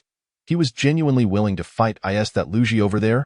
Yes, the strongest of the Liu family this generation. He is bound to win. Whispers of speculation filled the air. Liu Ji stepped forward, disdain evident in his eyes as he confronted Ling Feng. You ignorant fool, allow me to see what confidence you possess. Ling Feng scoffed, less talk with that. Liu Ji unleashed a powerful palm strike, the fierce gust of wind rushing toward Ling Feng. Ling Feng, exuding confidence, countered with a palm of his own, and the two strikes collided. Sending a cloud of dust into the air, as the dust settled, Liu Ji was seen sprawled on the ground, blood spilling from his mouth. The crowd gasped in disbelief, their jaws dropping in astonishment at the scene before them. Nan Xuanran remained unfazed, recognizing the prowess of the Child of Fortune. The Child of Destiny, Ling Feng, young master of the Ling family, special physique, celestial phoenix body, not fully awakened, destiny value, 975 points. Nan Xuanran stepped forward to assist Liu Ji, casually producing a ring and presenting it to him. He spoke softly, Thank you, Brother Liu. This is the Linglong ring, which can elevate the wearer's cultivation by 2 realms. It is usable even before reaching the Saint Lord stage. The crowd was left speechless, their faces etched with astonishment. The Saint Lord stage was considered invincible in the Tianquan realm, and some among them would never attain such heights in their lifetime. Liu Ji, filled with gratitude, stammered, "Thank you, young master." The onlookers gritted their teeth in frustration, lamenting inwardly, "If only we had rushed in earlier." Nan Xuanran turned, calmly instructing Ruoshi, "Apprehend him." Jiang Ruoshi, upon hearing this, vanished in an instant, leaving the crowd without even a trace of her presence. Ling Feng was already captured before Nan Xuanran. Jiang Ruoshi held Ling Feng firmly and declared, "Master." Nan Xuanran nodded slightly. Ling Feng, his face pale with terror, stuttered, "In no way. How can you be so strong?" The realization that Jiang Ruoshi referred to Nan Xuanran as master struck him with dread, implying that Nan Xuanran surpassed even her prowess. "How could this be? Among my peers, I should be invincible," Ling Feng murmured, disbelief glimmering in his eyes. Nan Xuanran turned his gaze to Lu Jingyi, his expression serene, and inquired, "Miss Lu, is he your fiancé?" Lu Jingyi nodded initially, then shook her head, stating that the engagement had been annulled. Ling Feng's eyes widened in fury, and he spat, "You shameless woman." Nan Xuanran's brow furrowed slightly as he replied, "He is in your care now." Jiang Ruoshi received the command and casually tossed Ling Feng to the ground. Ling Feng fell awkwardly, stirring up a cloud of dust. Chapter 45. Loyal followers gazing up at their deity. Lu Jingyi looked down at Ling Feng, who had been thrown before her, and coldly remarked, "Ling Feng, cease your antics. Do not bring shame upon yourself." Ling Feng pushed himself up with difficulty, exclaiming, "Ah, what a splendid Lu Jingyi. You will regret this," he glared at her. Gritting his teeth, "Just you wait." Lu Jingyi regarded him with an expression devoid of emotion. With that, Ling Feng huffed and turned away, limping off. Lu Jingyi then turned to Nan Sunren, her face apologetic, "Young master, I apologize for the disturbance." Nan Xuanran remained unfazed. Following the commotion, his initial enthusiasm had waned, and he showed no intention of lingering. He slightly inclined his body, preparing to depart. Seeing this, no one dared to obstruct him, and they all bowed in unison, "Young master, safe travels." Lu Jingyi and Jiang Ruoshi hurried to follow him as they exited the grand doors. Lu family upon their return. Lu Mingzhou quickly pulled Lu Jingyi aside and asked urgently, "Jingyi, what transpired?" Lu Jingyi's demeanor was calm as she recounted the events in detail, leaving nothing out. Lu Mingzhou's face flushed with rage as he exclaimed, "Ling Feng, that troublemaker. He used to cause chaos daily. Now that he can cultivate, I had hoped he would at least temper his behavior, yet he dares to provoke the young master." He then inquired, "The young master isn't angry, is he?" Lu Jingyi gently shook her head. Lu Mingzhou sighed in relief, "Good. Let us not disturb the young master any further." Lu Jingyi nodded in agreement. Nan Xuanran remained in his room for an entire day. A powerful aura emanated from within, enveloping the entirety of the Lu family. Nan Xuanran opened his eyes, a faint smile gracing his lips. He had mastered the 4th level of the chaos visualization technique. He felt his control over the chaotic energy becoming increasingly refined, and his aura intensified accordingly. Jiang Ruoshi's eyes sparkled with delight as she smiled at her master. Suddenly, there was a series of knocks on the door. The earlier pressure startled the entire Lu family, prompting them to gather outside Nan Xuanran's door, yet none dared to approach.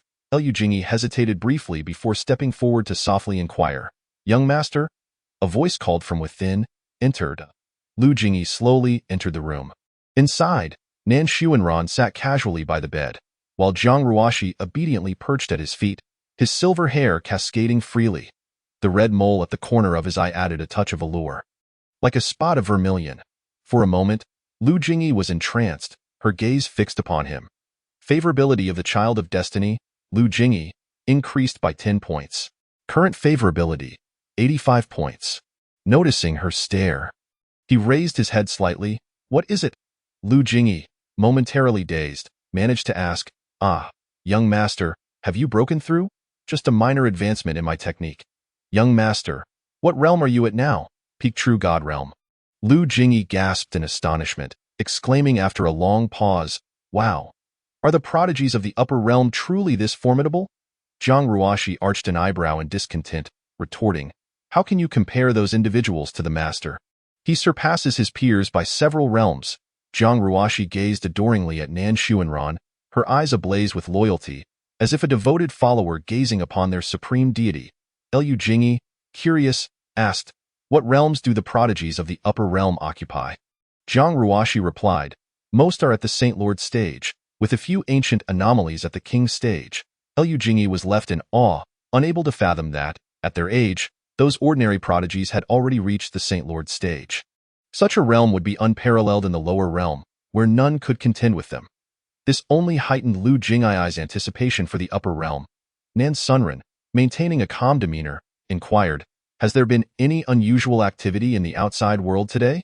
She promptly responded, yes, a secret realm is about to open, and people from various families are currently guarding it. Nan Xuanran nodded slightly, let us go and take a look. Upon hearing this, Jiang Ruoshi stepped forward to tie his hair back. The silver strands flowing through her fingers, she then retrieved a dark cloak and gently draped it over his shoulders with tender care. Subsequently, the trio stepped outside. The crowd outside quickly parted upon seeing Nan Xuanran emerge. Liu Jingyi hurriedly informed Lu Mingzhou, the young master is heading to the secret realm that is about to open. Upon hearing this, Lu Mingzhou swiftly turned and announced, we shall accompany the young master.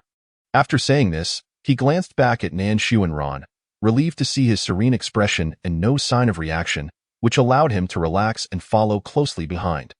Chapter 46. Killed by me.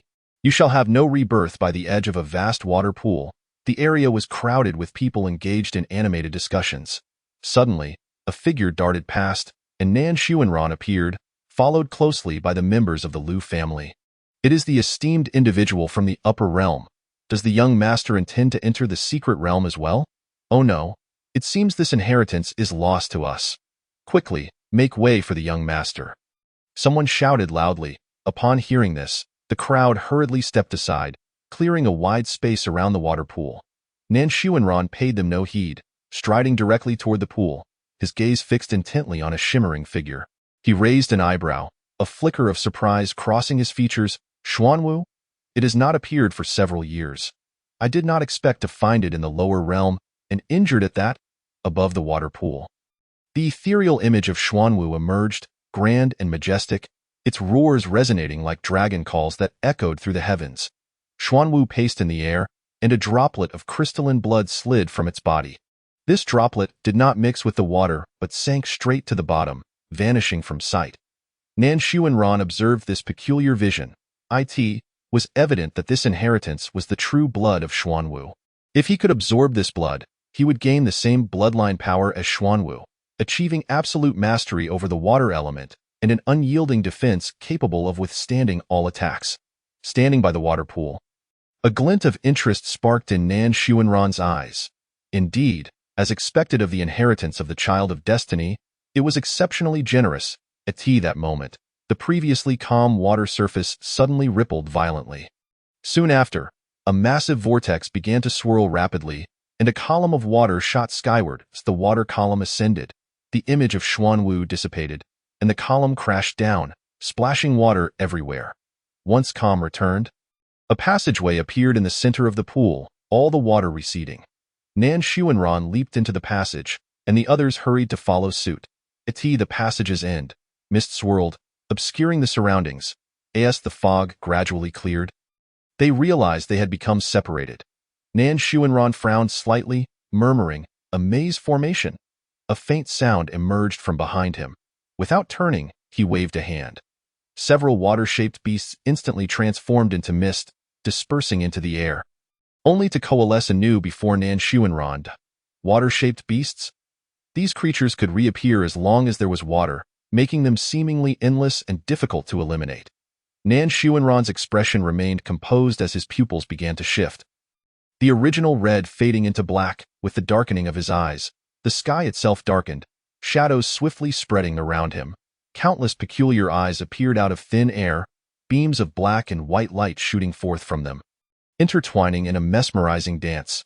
The moment they made contact with the water-shaped beasts, the creatures opened their mouths in silent howls before vanishing entirely. The cycle of annihilation eyes obliterate all, including water itself. Endless resurrection? If I kill you, you shall have no rebirth. The remaining water-shaped beasts, sensing Nan Xuanran's transformation, felt a surge of fear and attempted to retreat. Before they could take a step, several beams of light pierced through them.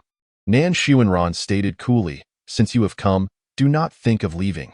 Subsequently, his pupils reverted to a crimson hue, and the sky returned to its original state, with those enigmatic eyes vanishing without a trace. He took a step forward, emerging from the labyrinth, and the scene before him shifted in an instant. Moments later, "Master!"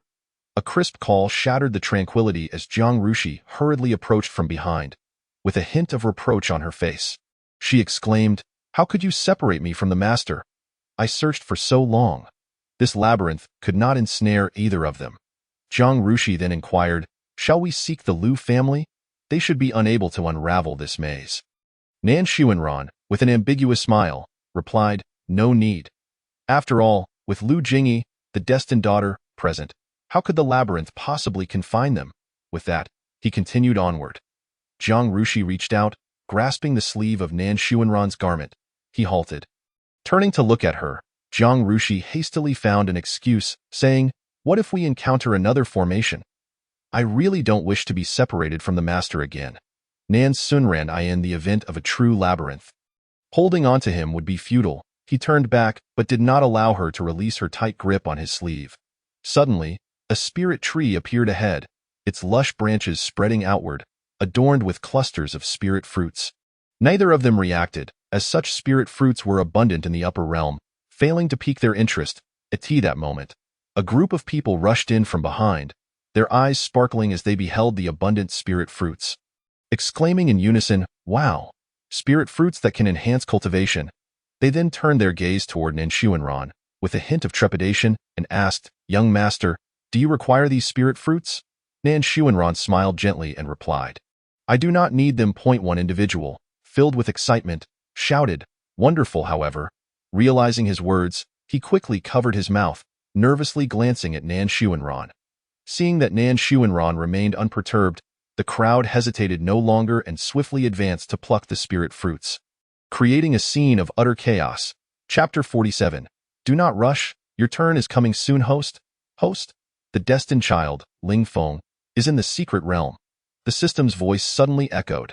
Nan Xuanran raised an eyebrow slightly, pondering, can a destined child seize the opportunities of another destined child? The system clarified, "Host, Lin Zong is dead, which means his opportunities will fall to another destined child." Nan Xuanran nodded lightly. "Where is Ling Feng now?" "He has already found the true blood of the Xuanwu," the system exclaimed excitedly. "Allow this system to guide you. There are 99 illusionary formations surrounding the true blood of the Xuanwu, and it will take quite a while to unravel them. How did Ling Feng manage to get inside? That is the halo of the destined child. He was pursued by a guardian beast and fell right next to the true blood of the Xuanwu." Nan Xuanran. At the location of the true blood of the Xuanwu, a tree root stood abruptly, faint light emanating from within, the source being the true blood of the Xuanwu. Not far away, Ling Feng stood with a sullen expression. Thoughts of Lu Jingyi and Nan Xuanran filled his mind, and he clenched his jaw, his face contorted with rage. "Once I obtain this true blood of the Xuanwu, just wait and see how I will torment you two wretched souls." Just then, a faint sound of footsteps echoed. "Who?" Ling Feng shouted sharply. The voice of Lu Jingyi followed. "Ling Feng?" Ling Feng's expression turned incredulous. "Lu Jingyi? What are you doing here?" As he spoke, he stepped back, attempting to shield the true blood of the Xuanwu behind him. Lu Jingyi keenly noticed Ling Feng's movement and glanced towards what lay behind him. The true blood of the Xuanwu? A glint of ferocity flashed in Ling Feng's eyes. "What, do you wish to compete with me?" Lu Jingyi nodded. Ling Feng's face was filled with disdain. "Just you?" Lu Jingyi replied coldly. "Ling Feng, I truly wish to know where your confidence stems from." Ling Feng bellowed as he charged forward. "Because I am just that formidable," he added menacingly. "You will obediently become my plaything, and I promise not to kill you." "What do you say?" Lu Jingyi deftly evaded Ling Feng's advance, moving towards him. Nan Xuanran and Jiang Rushi concealed themselves in the void, quietly observing the two engage in combat. A hint of surprise crossed Nan Xuanran's face. It was astonishing that Lu Jingyi, a healer, could hold her own against Ling Feng. The system's voice echoed in his mind. After all, she is the destined daughter. However, as a healer, her stamina cannot compare to Ling Feng's. No sooner had the words left the system's mouth than Lu Jingyi was overpowered by Ling Feng, sent flying, and subsequently fell unconscious. Ling Feng crouched before her, sneering, Where's that pretty boy? Why isn't he here? Jiang Rushi, seething with fury, clenched her fists and was about to stride forward, shouting, "You're seeking death." Nan Xuanran, noticing her, reached out to stop her. He frowned slightly and said to the system, "I believe I have encountered him before." The system clarified, the destined child and the invincible antagonist are destined foes. Even if you do nothing, he will harbor resentment towards you. Nan Xuanran nodded slightly, his expression composed. He was inherently magnanimous and would naturally not hold grudges against the dying. At that moment, Ling Feng turned to approach the true blood of the Xuanwu, prompting Nan Xuanran to take a step forward. The system hastily advised, "Host, there is still a layer of seal on that true blood of the Xuanwu. You may wait until the destined child has unsealed it before taking it." Upon hearing this, Nan Xuanran halted his steps and nodded in agreement. Ling Feng reached the tree root, excitedly extending his hand. Suddenly, a deafening roar erupted from a beast. Ling Feng staggered back several steps, 3 deep gashes appearing on his body in an instant. He cursed, "Damn it." Immediately, he became entangled in a fierce battle with the beast. Nan Xuanran observed this scene and inquired in his consciousness, "Is this the final seal?" "Yes, host." Ling Feng has triggered the seal, awakening the beast. You can now retrieve the true blood of the Xuanwu. Nan Xuanran stood still, his demeanor calm, expressing a keen interest. "I wish to see how Ling Feng intends to break this stalemate." Moments passed as Nan Xuanran idly watched the unfolding battle. Ling Feng was indeed remarkable. Each time he neared death, he would suddenly unleash a surge of power. After a grueling struggle, he appeared poised to wear down the beast. Just then, as the beast faced its imminent demise, it unleashed its final surge of strength, and Ling Feng, unable to resist, closed his eyes in despair. At that critical juncture, a brilliant light radiated from Ling Feng, flames erupting from his body, engulfing the beast in fiery demise. The system marveled, "Wow, the heavenly phoenix body has fully awakened." Following his awakening, Ling Feng's injuries healed instantly. He kicked the lifeless beast and stepped forward, preparing to claim the true blood of the Xuanwu. Just then, Nan Xuanran emerged from the void, appearing before the tree root in a flash. "What?" Ling Feng was utterly astonished, staring at the 2 unexpected figures in disbelief. Nan Xuanran's fingers moved slightly, and the true blood of the Xuanwu began to float towards him gracefully. "Stop!" Ling Feng roared furiously.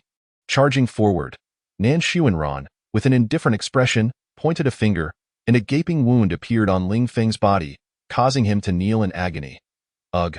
Ling Feng struggled to speak, his voice filled with unwillingness. Nan Xuanran smiled faintly, saying, "Do not rush. Your turn is coming soon." Chapter 48, Devouring the Source, Ling Feng's demise. Thereafter, Nan Xuanran turned, his fingers gesturing as he prepared to consume the true blood of the Xuanwu.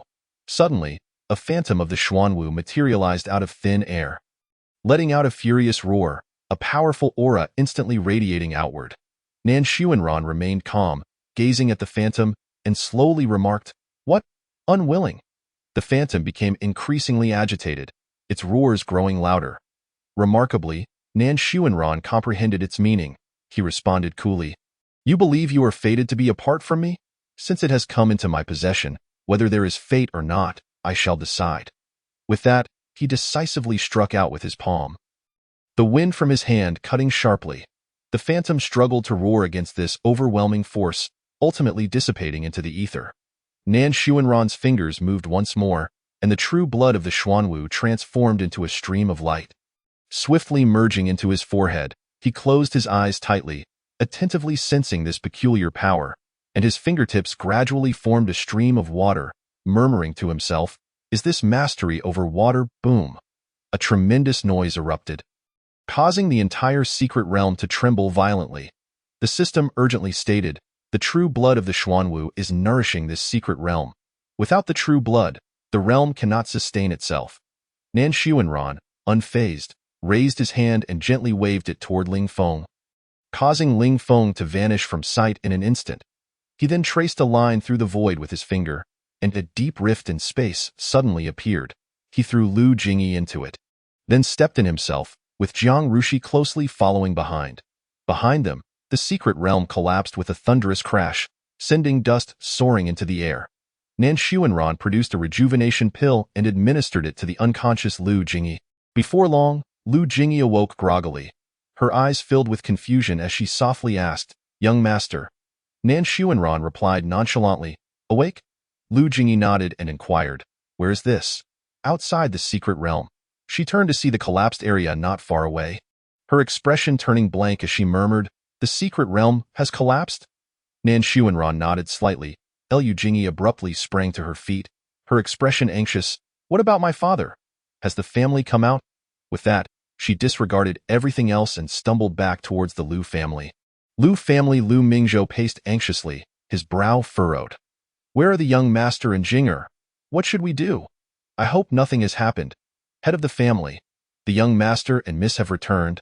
A guard reported loudly to Lu Mingzhou. Upon hearing the words, hastily rushed towards the door. Lu Jingyi, upon seeing him, exclaimed, "Father, are you all right?" "I am unharmed. We managed to exit before the secret realm collapsed," Lu Mingzhou replied. "But what of you? Why have you only just returned?" Lu Jingyi responded. "I was gravely injured and fell into a coma, only just awakening now." "What?" Lu Mingzhou exclaimed in shock. "Who did this?" "Ling Feng," she answered. "Had it not been for the young master's rescue, I would have perished within the secret realm." Her eyes reflected the lingering fear. At that moment, Nan Xuanran happened to enter the Lu residence. Lu Mingzhou promptly stepped forward, bowing deeply in gratitude. "Thank you, young master, for saving my daughter." Nan Xuanran nodded slightly, his expression indifferent. He then turned gently, his robes flowing with the wind, and walked steadily towards the room. Behind him, Jiang Rushi, with a serious demeanor, addressed the Lu family. "The young master requires solitude. Do not disturb him any further." The crowd hurriedly nodded in agreement. A profound silence enveloped the dim, desolate space, devoid of any life, where only Ling Feng stood alone. "Where is this?" Ling Feng widened his eyes, panic-stricken as he surveyed his surroundings. "It is my internal world," came Nan Xuanran's tranquil voice. Suddenly, Nan Xuanran stepped into this realm, and in an instant, the lifeless atmosphere underwent a dramatic transformation. Within the space, flora erupted into life, and various extraordinary beasts materialized, creating an entire world of its own.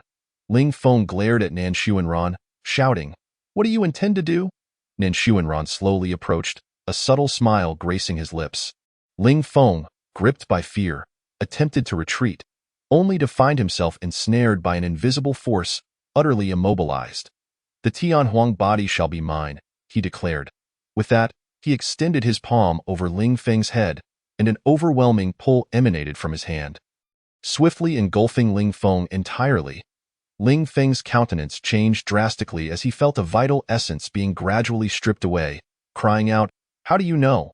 Before he could finish, Nan Xuanran had completely devoured his essence, causing Ling Feng's body to go limp, his breath extinguished. Ding dong. The system's voice rang out. "The fated child Ling Feng's psyche has been damaged, fortune diminished. Host gains 2,853 kill points. The fated child Ling Feng has perished. Host gains 32,491 kill points.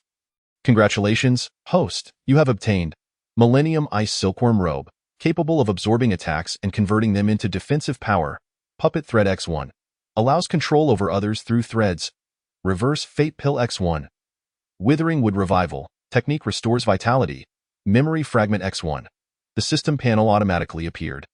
System Panel Master. Nan Xuanran Identity. Divine Son of the Nan Family. Sequence 0 of the Qi Ling Sacred Land Physique. Chaos Divine Body. Eternal Immortal Body. Tianhuang Body Realm. Peak True God Realm Techniques. Hongmeng Dao Canon.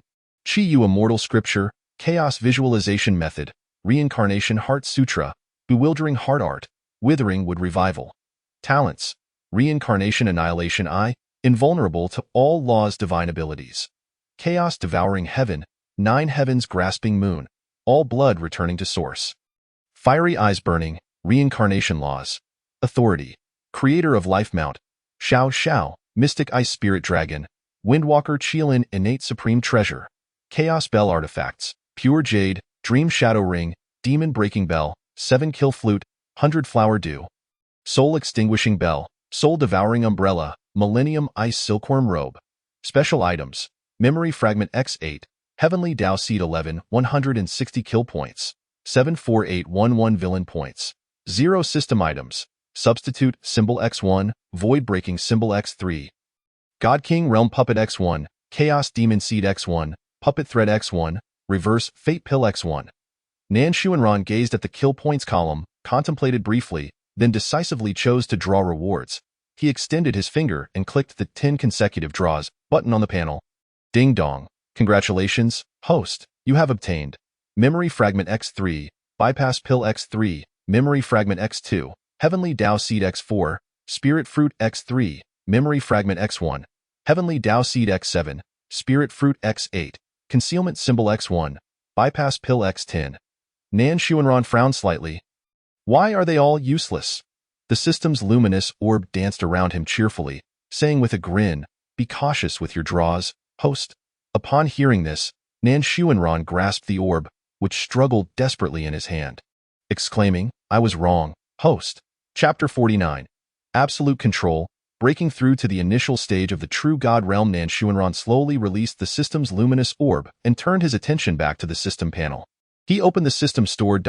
Realm. Required villain points to exchange for the initial stage of True God Realm.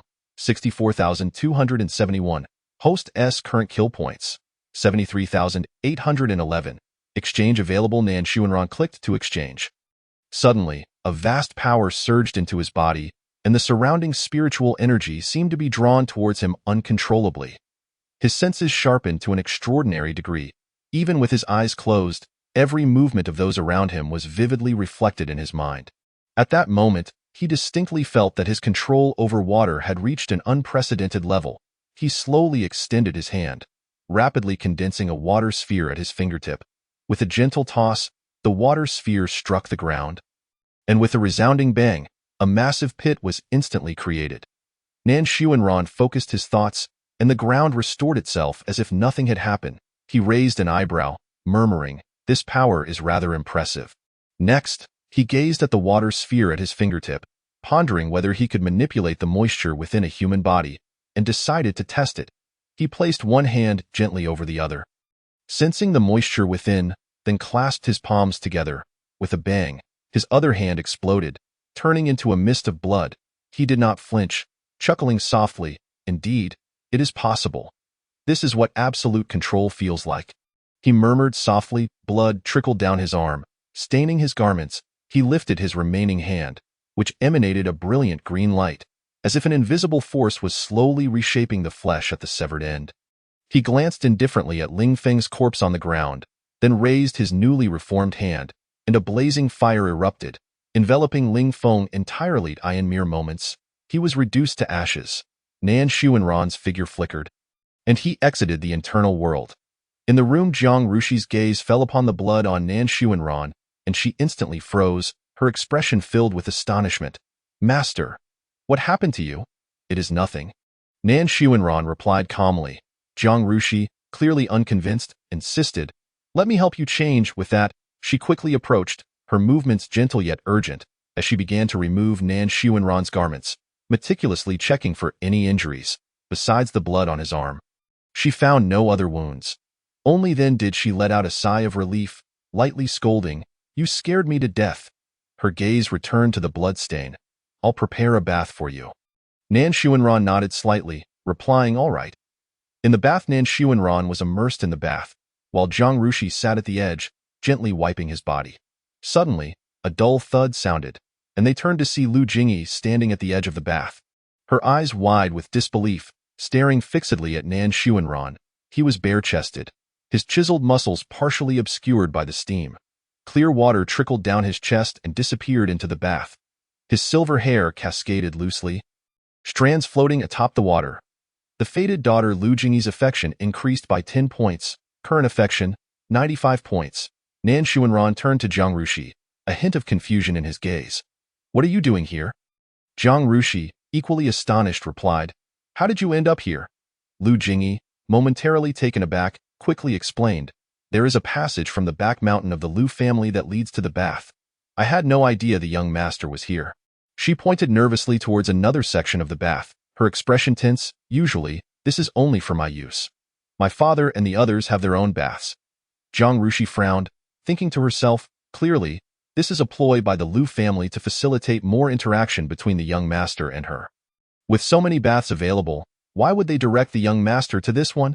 Nan Xuanran nodded slightly, maintaining a calm demeanor. That moment, Lu Jingyi noticed Jiang Rushi tending to the blood on Nan Xuanran's arm and could not help but exclaim, "Ah, young master, are you injured?" "It is of no concern." Lu Jingyi hurriedly approached, her expression anxious. "Let me treat your wounds." Nan Xuanran looked at her, his gaze unperturbed. "I can heal myself." Lu Jingyi's eyes met Nan Xuanran's, and she immediately averted her gaze, feeling as though he resembled an enchanting spirit from the mountains, exuding an alluring aura. Her heart raced, and she stammered, very well. I shall take my leave." With that, she swiftly turned, her steps faltering. Nan Xuanran watched her retreating figure and slowly spoke, "Return to the upper realm tomorrow and bid farewell to your family." Lu Jingyi's steps halted abruptly. After a brief pause, she softly replied, "Understood." The thundercloud carriage reappeared above the Lu family, emanating an overwhelming sense of pressure. The crowd looked up in sorrow, their faces filled with regret. "The esteemed one is departing," someone sighed. "Alas, it seems we are destined to be apart from the esteemed one." Lu Mingzhou's gaze was filled with concern as he looked at Jingyi. "As you ascend to the upper realm, do take utmost care." Lu Jingyi solemnly replied, "Yes, I will, father." "You must heed the words of the young master. Once you enter the upper realm, no one will be able to protect you." Lu Jingyi nodded, tears uncontrollably streaming down her cheeks. Her voice slightly choked as she said, "Please take care of yourself." Having spoken, she vanished into the thundercloud carriage in a flash. Nan Xuanran opened his eyes, his expression calm. "Are you ready?" Lu Jingyi gently nodded. With a subtle wave of his hand, 9 colossal dragons let out a resounding roar that echoed through the heavens and the earth. Immediately, a rift tore open in the void, and the thundercloud carriage slipped through, disappearing from sight in an instant. Sacred Domain. Lu Jingyi gazed curiously at everything in the upper realm, her eyes brimming with wonder and astonishment. The thundercloud carriage glided slowly above the sacred domain. Below, a crowd looked up in reverence, their expressions filled with awe. "That is the thundercloud carriage of the Nan family. Isn't that the esteemed one from the Nan family? I heard that he descended to the lower realm a few days ago, so it must be him." Lu Jingyi, listening to the murmurs below, turned her head and softly asked Nan Xuanran, "Young master, are they speaking of you?" Nan Xuanran gave a slight nod, his expression unfazed. Chapter 50. Binding Lu Jingyi. Lu Jingyi thought to herself, "The young master is truly remarkable." The carriage floated above the Nan family's estate. Layers of mist swirled around it. Gazing down at the gradually clarifying scene of the Nan family, she couldn't help but exclaim, "Wow, is this the young master's home?" The thundercloud carriage came to a halt, and with a flash, Nan Xuanran disappeared from sight, followed closely by 2 others. "Lord Divine Sun." Nan Xuanran gave a slight nod in acknowledgement. Lu Jingyi quietly followed behind him, her gaze lowered. Whispers began to rise around her, filled with curiosity and confusion. "Who is that woman following the Divine Sun? I've never seen her before. How could her cultivation be merely at the Divine Power stage?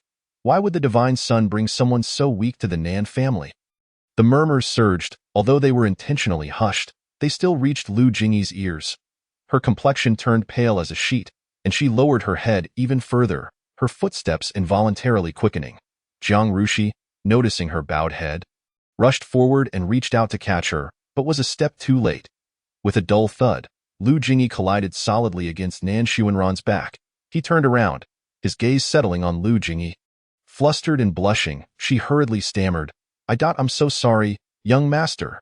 Nan Xuanran's expression remained unchanged as he calmly instructed, "Focus, stay close to me." Lu Jingyi quickly nodded in response. The crowd's eyes remained fixed on their departing figures. Speculating amongst themselves, the Divine Sun headed to the Herb Hall. Has the Divine Sun been injured? Or is that woman a healer? The trio's silhouettes gradually faded from view. Herb Hall. Divine Sun, what brings you here? Are you injured?" A figure rushed in, glancing around anxiously. It was Granny Chow, the head of the Herb Hall of the Nan family. Nan Xuanran bowed respectfully and said, "Granny Chow, I have come today for other matters." He then turned to reveal Lu Jingyi behind him. Granny Chow looked puzzled and asked, "What's wrong?" Has this girl been injured? Nan Xuanran replied slowly. She is an ethereal body. Oh, an ethereal body? What? Granny Chow was momentarily stunned before her eyes lit up, drawing closer to Lu Jingyi. She swiftly grasped Lu Jingyi's wrist, probing with her spiritual energy. Moments later, her voice trembled with excitement. Indeed, it is an ethereal body. You have truly discovered a treasure. Tentatively, she asked, then she? Nan Xuanran interjected decisively, she is yours. Granny Chow responded with enthusiasm, turning to Lu Jingyi and saying, very well, I shall be your master from now on. Lu Jingyi, still in a daze, subconsciously nodded upon hearing this. Nan Xuanran gently patted her head and said softly, study diligently under Granny's ale. Lu Jingyi hurriedly nodded in agreement. MHM. With a light chuckle, Nan Xuanran bowed to Granny Chow and said, then I shall take my leave. With that, he turned and departed. The two figures grew increasingly distant, while Lu Jingyi remained transfixed, staring at his retreating back, unable to regain her composure. Granny Chow observed her infatuated demeanor and sighed. Ah, yet another one smitten by the divine sun. Enough staring, he's already gone. She called out to Lu Jingyi, guiding her out of the herb hall, pointing to the grand palace floating in the sky. She said, do you see that? Lu Jingyi followed her finger and looked up. Granny Chow continued, that is the divine sun's hall. If you train well here, you will be able to find him. Lu Jingyi gazed at the palace, Nan Xuanran's figure flashing in her mind, and she nodded firmly, responding, yes, divine sun's hall ding dong. The favorability of the destined maiden, Lu Jingyi, has increased by 5 points. Current favorability, 100 points. The destined maiden, Lu Jingyi, can be bound. The system's voice echoed in Nan Xuanran's mind. Host. Lu Jingyi's favorability is maxed out. You may bind her now. Nan Xuanran raised an eyebrow. A hint of surprise flickering in his eyes, he nodded lightly and replied, bind. Congratulations, host. You have successfully bound the destined maiden, Lu Jingyi. The system's light orb danced excitedly in his consciousness, its glow pulsating incessantly. Your kill value will begin to increase at any moment. Nan Xuanran, upon hearing this, simply responded with a calm, MHM. Chapter 51. The Yin family must be eradicated. Whoosh, a sharp sound of something slicing through the air suddenly rang out. Nan Xuanran slightly turned his head as a swiftly flying projectile grazed his cheek, stirring a gentle breeze. With a resounding crash, the palace door shattered under the tremendous impact. Nan Xuanran's expression remained indifferent as he calmly gazed outside, where several figures clad in black stood menacingly. His gaze casually swept over them. One was at the Divine King's stage, while several were at the Celestial stage. A faint smile tugged at the corners of his mouth, as if he found the situation amusing. How daring to attempt my assassination within the Nan family. His eyes narrowed slightly as he noted Jiang Rushi, unconscious on the ground, along with the fallen guards. He sensed subtle fluctuations of spiritual energy around him and realized, a soundproof formation? The Yin family has indeed put in some effort. No matter, I shall simply strike back. With that thought, he stepped forward. And as he landed, a surge of spiritual energy radiated from beneath him, rapidly enveloping the entire palace. Several figures were sent flying, while the remaining ones charged forward. Nan Xuanran sidestepped slightly, dodging the incoming projectiles. He raised his hand and unleashed an invisible force, instantly reducing several attackers to mere blood mist. Dissipating into the air, a hand struck from behind. He evaded it, and with a flick of his finger, the assailant and those behind him were left with gaping wounds in their foreheads, collapsing one after another.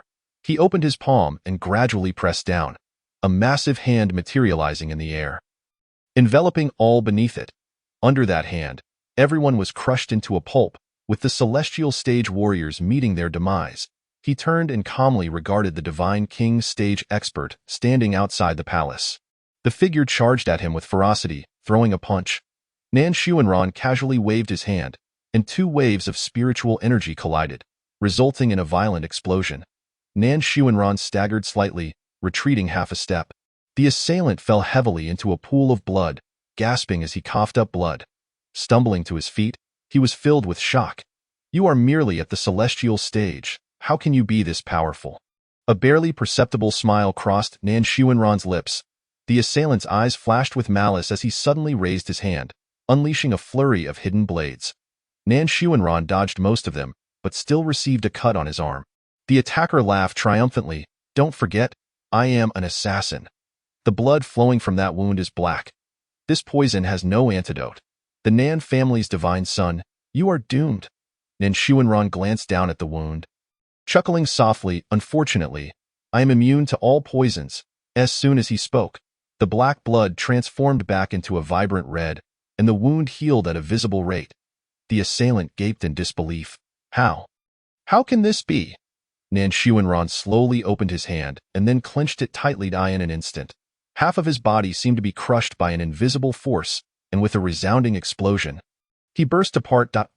A heart-wrenching scream echoed throughout the skies. In Nan Xuanran's hand appeared a recording stone, and he coldly stated, Tell me, whose subordinate are you? I will spare you. The assailant, utterly weakened, still managed to scoff. Humph. Impossible. With a gentle flick of Nan Xuanran's finger, the man's other leg erupted. At this point, he was left unable to scream, only gasping in agony. Soon, he was reduced to a mere torso, his arms and legs gone. Teetering on the brink of death. Quite resilient, I must say. Following that, a ghostly green light emanated from Nan Xuanran's palm. The man's bones began to be restructured, and his flesh grew back at an astonishing rate. Soon returning to its original state, Nan Xuanran chuckled softly. Continue. The man's face was etched with despair, his eyes brimming with terror. Not saying anything, his body reshaped once more. Moments later, Nan Xuanran was drenched in blood, the crimson liquid cascading down his garments. He casually tossed the decapitated body behind him into the pile of people. He strode towards the heap, raised his hand, and a formidable suction emanated from his palm, instantly devouring the essence of all those present. Following this, flames ignited at his fingertips, gently touching the bodies of those around him. The fire spread instantaneously, and in the blink of an eye, the individuals were reduced to ashes, leaving not even a trace of their existence. His gaze swept over the unconscious crowd. With a wave of his hand, a beam of light flashed by, awakening the previously comatose individuals. Confusion etched across their faces. Master! Jiang Rushi looked at the hellish scene before her, panic written all over her face. Divine Son, are you unharmed? The guards inquired anxiously. Nan Xuanran remained calm and composed, instructing them to report to the family head about the attack on the Divine Son's palace. The guards responded in unison, affirming their command, and then swiftly departed. Nan Xuanran's eyes were profound as he stared at the recording stone in his hand, a slight smirk playing on his lips. The Yin family must be eradicated. Chapter 52. Initiating the clan war, the Yin family's calamity ran. Are you all right? Nan Shao appeared beside Nan Xuanran in an instant, concern etched on his face. I am unharmed, Nan Xuanran replied with indifference. He extended his hand, offering the recording stone to Nan Shao. Father, please take a look. Upon receiving the stone, Nan Shao infused it with spiritual energy, his anger surging uncontrollably. The Yin family, how dare they attempt to assassinate the divine son of the Nan family? Summon the elders to the council hall at once. Nan Shao commanded, and the nearby guards immediately took their leave. Council hall, this is outrageous. A Yin family dares to provoke the Nan family. I shall eradicate them at once, Nan Shao declared, his hands sweeping through the air as he spoke. Elders, I have decided to initiate a clan war. The elders nodded in agreement upon hearing this. Inform the entire sacred domain that the Yin family has sent assassins after the divine son of the Nan family. Tomorrow, we shall commence the clan war against the Yin family. The guards departed to deliver the message. The news sent shockwaves throughout the sacred domain, igniting fervent discussions among the populace. Have you heard? The Nan family is launching a clan war. The Yin family is truly courting death. What were they thinking attempting to assassinate a member of the Nan family? Best to flee quickly. I do not wish to die without understanding why. Those within the Yin family's territory hastily made their escape overnight. Yin family, ancestor, what shall we do now? An elder of the Yin family asked, worry etched on his face. I do not support starting a war. One elder spoke gravely. Are you unaware of the Nan family's strength? Engaging them recklessly would be akin to striking a rock with an egg. Fight. How could the Yin family fear the Nan family? Another elder exclaimed angrily. The head of the Yin family glared at the elder, stating, If it weren't for your insistence on assassinating that member of the Nan family, we would not find ourselves in this predicament. Pray tell, how shall we respond now?" At that moment, the atmosphere within the Yin family hall was tense to the extreme. With the assembly divided into two factions, one advocating for peace, the other for war, the elder of the Yin family stood with his hands clasped behind his back, declaring, "If war is what you desire, then let it be very well. Since you wish to fight, I shall take my leave. The Yin family cannot perish so easily." One elder sighed deeply, turning to depart. The elder of the Yin family, with eyes wide in anger, bellowed, "Bring him to me and imprison him." The elder halted, casting a long glance at the elder of the Yin family, slowly stating, "Ancestor, I advise you not to bring destruction upon yourselves." The elder of the Yin family roared furiously, "Leave! Report back! The clan war, the Yin family shall accept." Thunderous roars. Countless warships appeared above the Nan family, filled with disciples, each exuding formidable energy, the weakest among them being at the great ability stage. These warships sailed majestically towards the Yin family. Upon seeing the disciples of the Nan family aboard the warships, the members of the Yin family gasped in shock. The disciples of the Yin family cried out in terror, "Great ability disciples are coming to attack us. It's over." Some collapsed to the ground, muttering, "How could they be so strong?" They all seemed like ordinary disciples. The prodigies of the Yin family stood at the forefront of the warship, their hands trembling uncontrollably, cursing, "Damn it, are these disciples or prodigies?" Nan Xuanran stepped out from the lead warship, standing at the very front, his gaze calm as he regarded the throngs of the Yin family. The prodigies of the Yin family fell utterly silent, their hearts filled with despair. It was over. The member of the Nan family had also arrived. How could they fight now? The elders of the Nan family stood suspended in midair, the space around them trembling violently, until Nan Yushan stepped forth from the void. The disciples of the Nan family immediately bowed in respect, their expressions reverent, proclaiming in unison, 13th Ancestor. Simultaneously, a passageway appeared beside Nan Xuanran, revealing the figure of Nan Qingyuan. Upon witnessing this, the members of the Yin family felt their legs weaken, their faces turning pale. The two long-absent ancestors of the Nan family had emerged at this moment. While the Yin family had only their sole ancestor present, the outcome of this clan war seemed all but predetermined. Nan Yushan snorted coldly, "The old fool of the Yin family is hiding away." Nan Qingyuan chuckled lightly, "There is no need to concern ourselves with him." Nan Shao clapped his hands, signaling the disciples of the Nan family to descend from the warships and commence battle. On the Yin family's side, with their ancestor absent, the remaining elders struggled to hold their ground, and morale was faltering. As the disciples of the Nan family charged forth, the immediate reaction of the Yin family was to panic and flee. In an instant, several were slain. The elders of the Yin family glared in fury, unhesitatingly charging towards the disciples of the Nan family.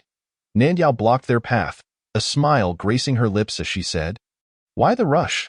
The disciples are about to engage in battle." Upon hearing this, the elder immediately shifted targets, attacking Nan Yao with fervor. Observing the chaos of battle, Nan Xuanran calculated in his heart, at this rate, he need not intervene, for the Yin family was on the brink of annihilation. Suddenly, his gaze was drawn to a horrific scene. Numerous disciples of the Nan family were enduring a massive slaughter, the air thick with the stench of blood. Nan Xuanran raised an eyebrow, a hint of surprise flickering across his face. An ancient anomaly? The Yin family harbored such a hidden card. As the thought crossed his mind, he stepped down from the warship, firmly treading upon the air. Releasing the oppressive aura of the celestial realm, all Yin family disciples in his vicinity were forced to the ground, blood spilling from their mouths. The elders of the Yin family gasped in shock. Celestial realm? Nan Xuanran strode directly towards the ancient anomaly. Raising his hand, he unleashed a torrent of power. The individual, alarmed, hastily drew forth a magical artifact in an attempt to resist. Chapter 53. One injured, the entire clan responds. This is the rule of the Nan family. At that moment, the elder of the Yin family suddenly appeared beside the ancient anomaly, blocking the lethal strike. Subsequently, the elder of the Yin family opened a passageway, urgently saying, "Hurry, our prodigies of the Yin family cannot all perish here." The ancient anomaly, upon hearing this, was about to step forward when a swift and fierce attack sliced towards the passageway. With a resounding crash, the passageway instantly collapsed. The figure of Nan Qingyuan slowly materialized, a smile gracing her face as she remarked, trying to escape. That one do. The ancient anomaly, left with no choice, retreated to its original position. Nan Qingyuan turned to the elder of the Yin family, saying, "You should refrain from meddling in matters among children." With that, she lightly waved her hand, conjuring a formidable barrier that separated the combatants from the onlookers. Thereafter, she engaged in fierce battle with the elder of the Yin family. Nan Xuanran redirected his gaze back to the ancient anomaly. The individual retrieved a defensive artifact, its radiance flickering as it ensnared Nan Xuanran. The being laughed triumphantly, yet Nan Xuanran's expression remained placid as he slowly raised his hand, opening his palm. The anomaly felt an irresistible pressure converge upon him from all directions before he could react. Nan Xuanran closed his hand. Bang! A thunderous sound erupted as the anomaly's body was obliterated, flesh and blood scattering everywhere. The elders of the Yin family, who had been watching from the sidelines, could not help but exclaim in horror. No! The elder of the Yin family, momentarily distracted, turned to witness the calamity. Nan Qingyuan swiftly waved her jade hand, delivering a strike that sent the elder of the Yin family flying, leaving him in a disheveled state.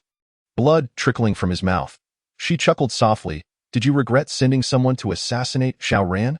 Then she added, "One injured, the entire clan responds. This is the rule of the Nan family." The elder of the Yin family wore a bitter expression, his gaze sweeping over the dire state of his kin. Filled with regret, he lamented deeply, realizing he should not have acted impulsively, leading the family into such dire straits. He looked towards Nan Qingyuan. His eyes filled with reluctance. He understood that she had not exerted her full strength, merely toying with him. That moment, his expression contorted, spiritual energy surging violently from his body, emanating a brilliant light as he began to swell. He attempted to take down a member of the Nan family's ancestor with his own demise. Observing this, Nan Qingyuan lightly waved her hand, dispelling the barrier.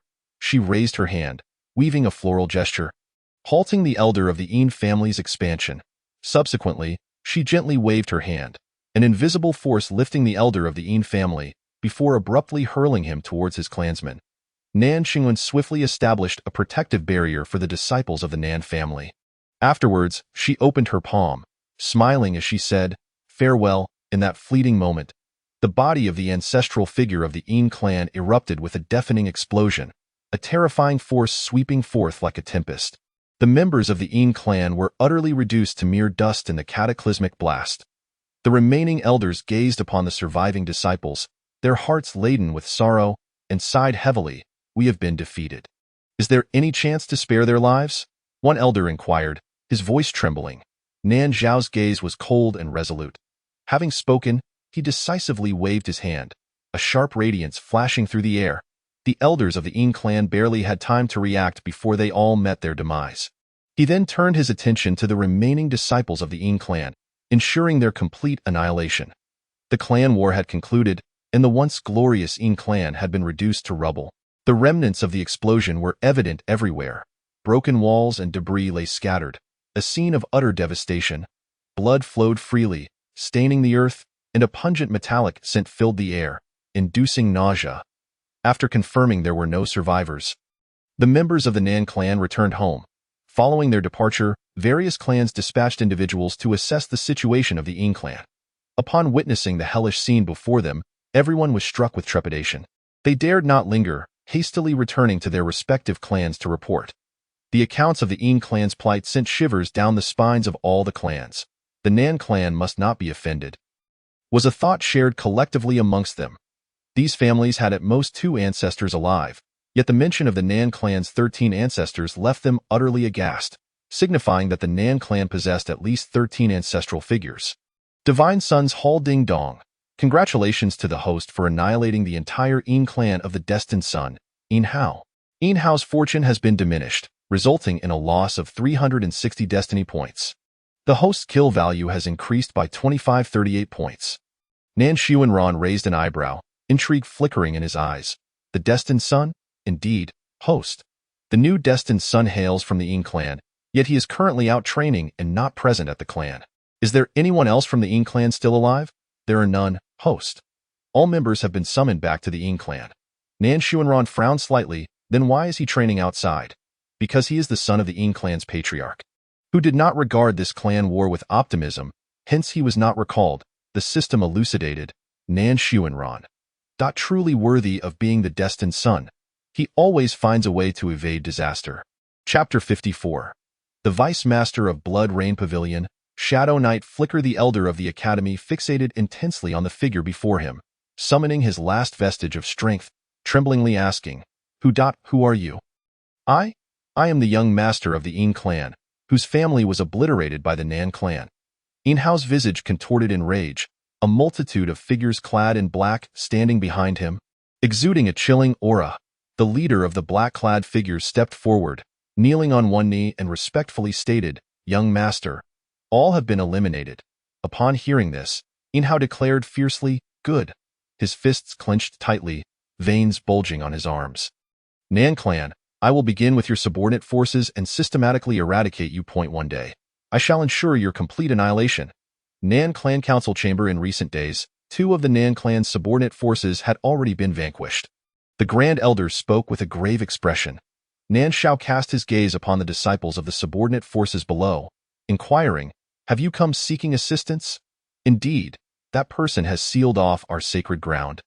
And we, the disciples training outside, have received distress signals, a disciple replied, bowing respectfully, urgency lacing his tone. Nan Xuanran entered the hall, stating, Father, I will investigate. Nan Shao turned to him, pondering for a moment before replying, Very well. Since you are determined, I shall send a few more disciples to accompany you. Nan Xuanran nodded slightly.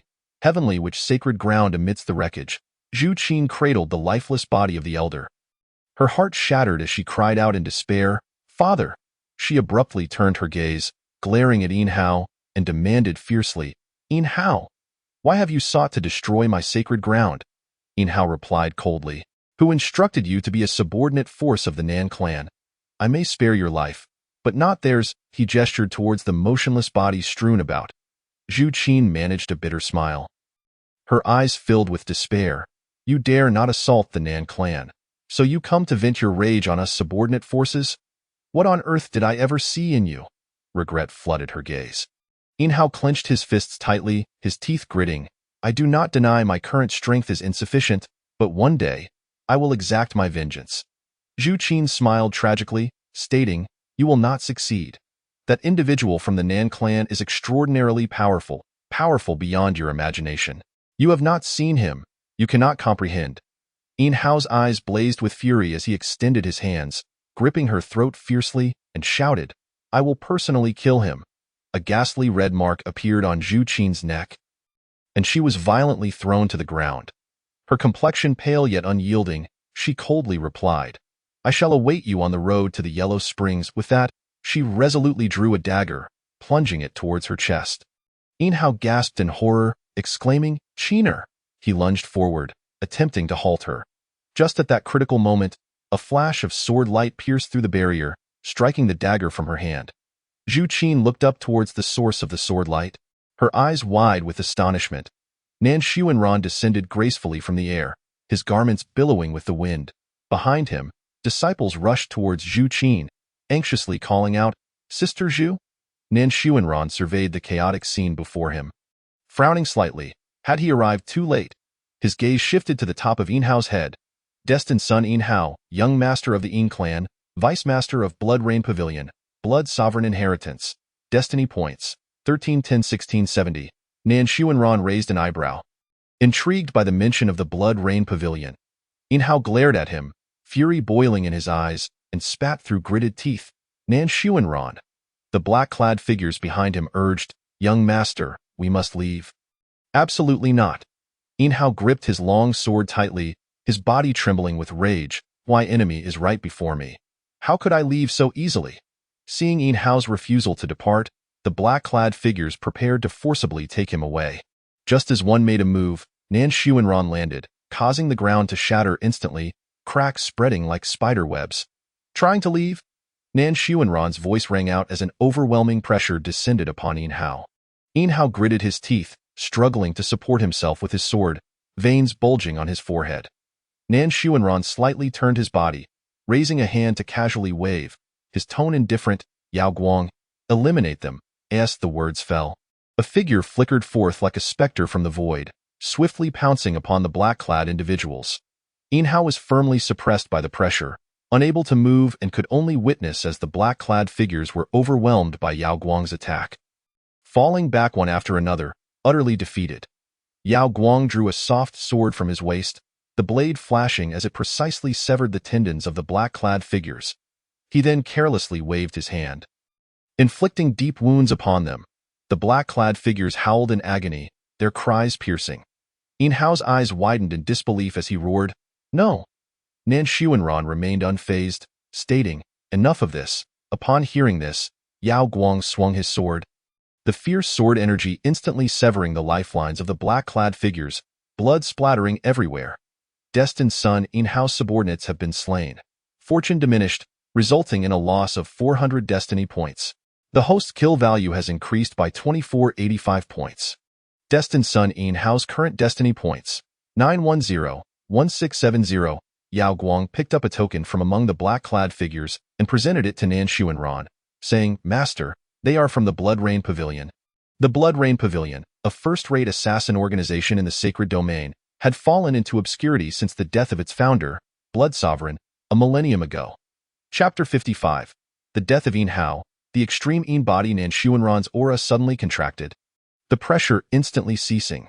Yin Hao supported himself with his sword, and beneath him, a deep pit had formed. He was drenched in sweat, on the verge of collapse, barely able to stand. Nan Xuanran looked down at the wretched Yin Hao. Slowly speaking, Vice Master of the Blood Rain Pavilion, young master of the Yin clan. Today, you shall be utterly annihilated. He gradually raised his hand, a colossal palm manifesting in the void, imbued with the power to obliterate all. Descending upon Yin Hao. Yin Hao exerted all his strength to resist, but it was futile. He could not even muster a final scream before being crushed into a mist of blood. The blood mist gradually coalesced, reforming his human shape. Yin Hao stood once more, violently expelling a mouthful of blood, which, upon touching the ground, began to flow as if it were alive. Nan Xuanran observed the recently resurrected Yin Hao, intrigue flashing in his eyes. So this is the Blood Sovereign's inheritance? Yin Hao's complexion was ashen. His only thought was to flee the scene. The technique he had just employed was extraordinarily taxing on his spiritual energy, and he could barely gather enough power to form half of his body again. His blood surged, swiftly transforming into a dense mist, escaping at an alarming speed. Nan Xuanran raised his hand, sealing the space where Yin Hao resided. The blood mist continued to contract, and Yin Hao's figure re-emerged, returning to his original position. Yin Hao's pupils constricted. What? Time reversal? Nan Xuanran gazed at the disheartened Yin Hao at his feet, pondering inwardly. After reaching the realm of the celestial deity, my mastery over the laws of reincarnation has indeed intensified. He then lightly tapped with his fingertip, and in an instant, Yin Hao's body exploded. He raised an eyebrow slightly, his tone unperturbed. Can it be reshaped? As soon as the words left his lips, Yin Hao's disintegrated form began to visibly restore itself. His complexion was pallid, filled with terror, and his body trembled uncontrollably. A faint, elusive smile curled at the corners of Nan Xuanran's mouth as he inquired once more, "Is it still possible?" With that, he pointed again. Ding. The chosen one Yin Hao has died. Destiny value cleared. Host's kill value increased by 45,100 points. Upon hearing the notification, Nan Xuanran ceased his actions. He slowly turned around, directing his gaze towards Shuqin and the others, who stood frozen in place behind him. They were still immersed in the aftermath of the recent battle, yet to regain their senses.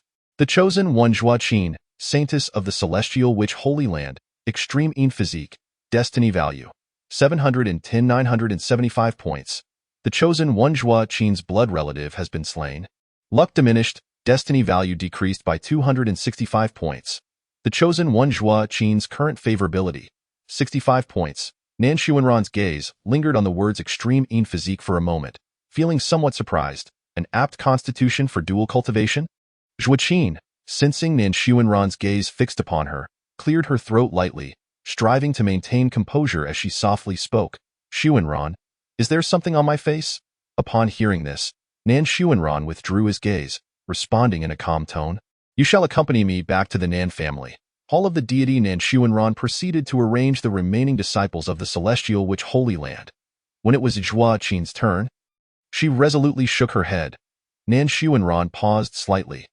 Zhua Qin clasped her hands in front of her, tightening her grip, and took a deep breath, stating, My lord, I wish to remain by your side. After a brief pause, a barely perceptible blush crept onto her cheeks, which she quickly concealed, continuing, I am indeed an extreme in physique, which would be of great use to you. Nan Xuanran's expression remained unchanged as he nodded slightly in response. Very well, choose a room for yourself. Having said that, he turned and walked towards the inner hall. Zhua Qin was initially taken aback by his words, inwardly muttering, Why doesn't the deity allow me to stay with him? It would be far more convenient. However, she dared only to grumble silently in place, not showing any signs of discontent. Inner hall congratulations, host, you have obtained Star Moon Chain. Possesses healing and purifying abilities. Crimson Flame Umbrella, defensive artifact. Fire resistant, enhanced comprehension, is Star Cauldron, Memory Fragment X1. Chapter 56. Words manifesting power, serving, binding Zhua Qin. Nan Xuanran opened the system store, his gaze sweeping over the updated interface. Talent Divine Ability, Words Manifesting Power, required villain points for exchange, 800,000 points, current villain points, 124,449 points, not exchangeable. He raised an eyebrow slightly, a glimmer of astonishment flashing in his eyes. Words Manifesting Power, a talent divine ability existing only in legends, had never been possessed by anyone in this ERTO wield language to control the rules of the universe, to decree life and death with a single word, to alter the heavens with mere speech, truly an absolute authority. His gaze lingered momentarily on the required villain points, his expression remaining unfazed. Subsequently, he exited the system panel. Outer hall. Zhua Qin stared blankly at the bright moon outside. Her thoughts numb. How many days have passed? She murmured. I haven't even seen the deity's face. Suddenly, she sprang to her feet, unable to endure any longer. She would take the initiative, making the deity hers, with this thought in mind. She stepped towards the inner hall. Nan Xuanran sat by the bed, engrossed in a book, the flickering candlelight casting a soft glow on his handsome features. The hall door was abruptly thrust open, producing a dull thud. Nan Xuanran instinctively turned to glance, only to see a figure rushing towards him like the wind. He squinted slightly, recognizing the aura as belonging to Zhua Qin, yet remained motionless. For some reason, her favorability had inexplicably surged to 90 over the past few days. While he pondered this, Zhua Qin forcefully hurled the book from his hands to the floor, then leaped onto him. Pinning him down with fervor, Nan Xuanran? Zhua Qin reached for his clothing, exclaiming, Deity, allow me to serve you. He intended to rise, but Zhua Qin promptly sat on his lap, pressing down on him firmly. Observing this, Nan Xuanran relaxed, quietly watching her movements. Her upper body soon lay bare, revealing his toned physique in the dim candlelight. Zhua Qin gazed at the scene, unable to resist leaning down, her cheeks flushed, her eyes filled with infatuation. An alluring atmosphere enveloped the air as she straightened herself, sitting at the edge of the bed. Her delicate fingers began to tug at Nan Xuanran's lower garments, her actions tinged with urgency. Moments later, Zhua Qin shed her own garments, her jade-like skin fully exposed. She returned to Nan Xuanran's lap, her body trembling slightly. Their breaths intertwined, and she hesitated, while Nan Xuanran, intrigued, regarded her. She bit her lip, her hands instinctively gripping his shoulders. Nan Xuanran suddenly rose, causing Zhua Qin to shiver, their positions swiftly reversed, her hair cascading chaotically over the pillow. The candlelight cast their entwined shadows on the wall, flickering and indistinct. The hour of the rabbit. Zhua Qin slowly opened her eyes. Consciousness gradually returning from the haze. She sat up, her gaze landing on Nan Xuanran, who was dressing at the bedside. Clad in a thin garment that clung to his form, it accentuated his tall and slender stature. She approached him, and as Nan Xuanran turned to meet her gaze, she extended her hand, taking the garment, saying, Allow me to dress you. Nan Xuanran nodded slightly, and Zhua Qin's delicate hands naturally roamed over him. Adjusting his attire, once finished, she discreetly withdrew. After her departure, Nan Xuanran remained composed, Checking the system notifications. The chosen one Zhua Qin's favorability increased by 10 points. Current favorability. 100 points. Host. The favorability of the chosen one Zhua Qin has reached its maximum. You may now bind her. Nan Xuanran replied, bind. Successfully bound to the chosen one Zhua Qin, peak of the great ability realm. The Xihua dynasty kill. The roar reverberated through the heavens. The earth was ravaged by endless warfare, the cries of battle deafening. Blood stained every inch of land, with corpses piled like mountains.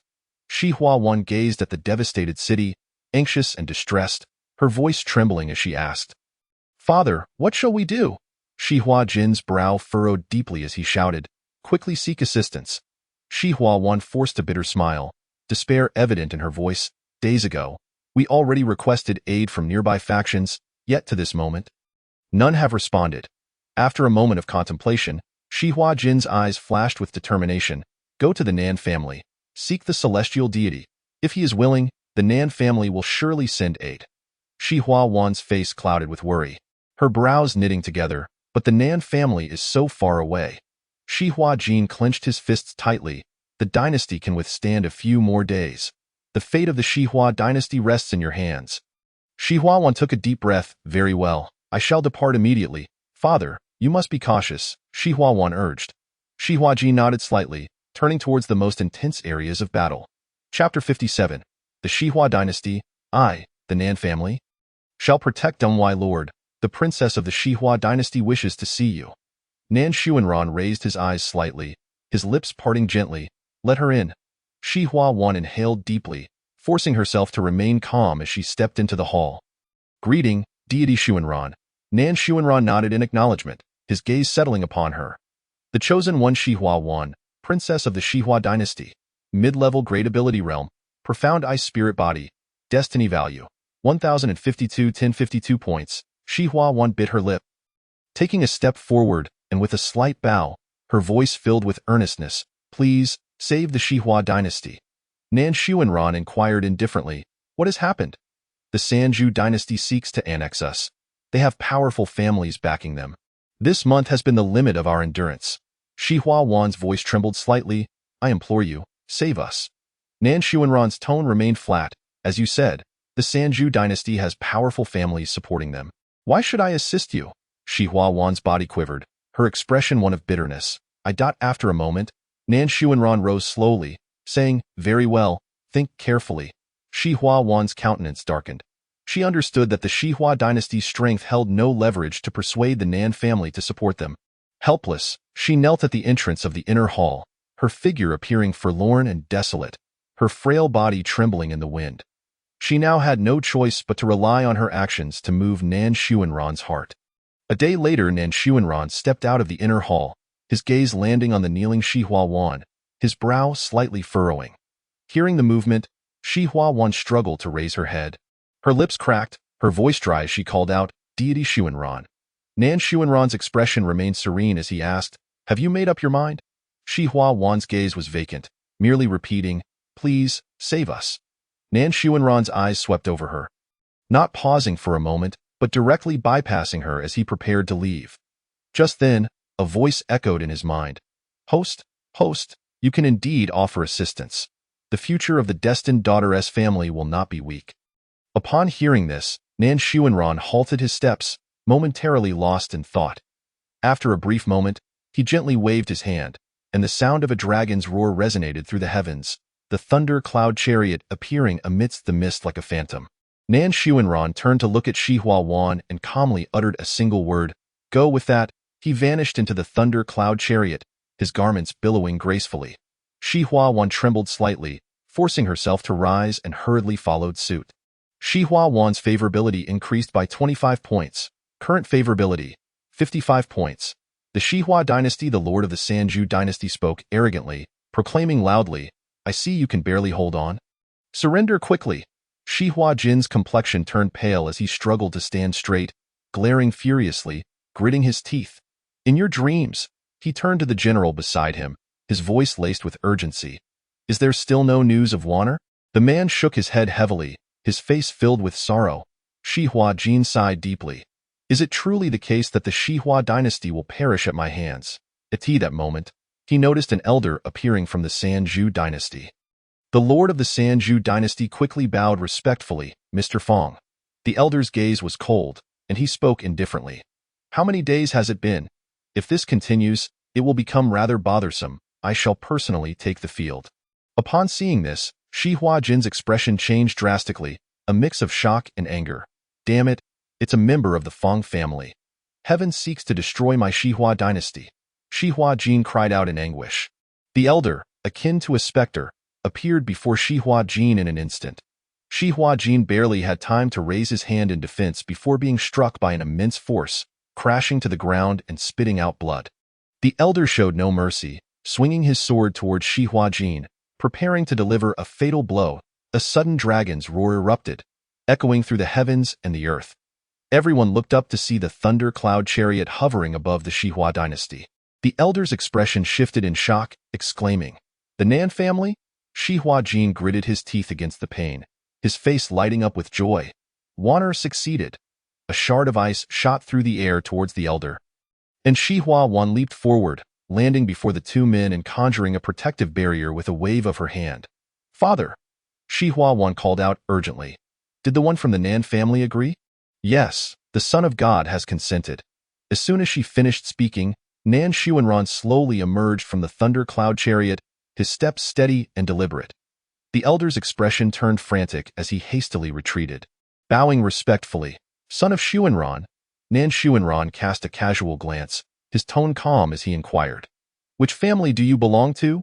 The elder broke into a cold sweat, trembling as he stammered, "The Fong family." Nan Xuanran's lips curled into a slight smile. "Go back and inform the Fong family that the Shihua dynasty is under my Nan family's protection. Should you dare to act again, the consequences will be the same as those faced by the Yin family." His tone was as if discussing the most mundane of matters. The elder's face turned ashen, repeatedly nodding before fleeing in panic. The lord of the Sanju dynasty stood stunned, his face devoid of color, shouting in a fluster, "Mr. Fong, where are you going?"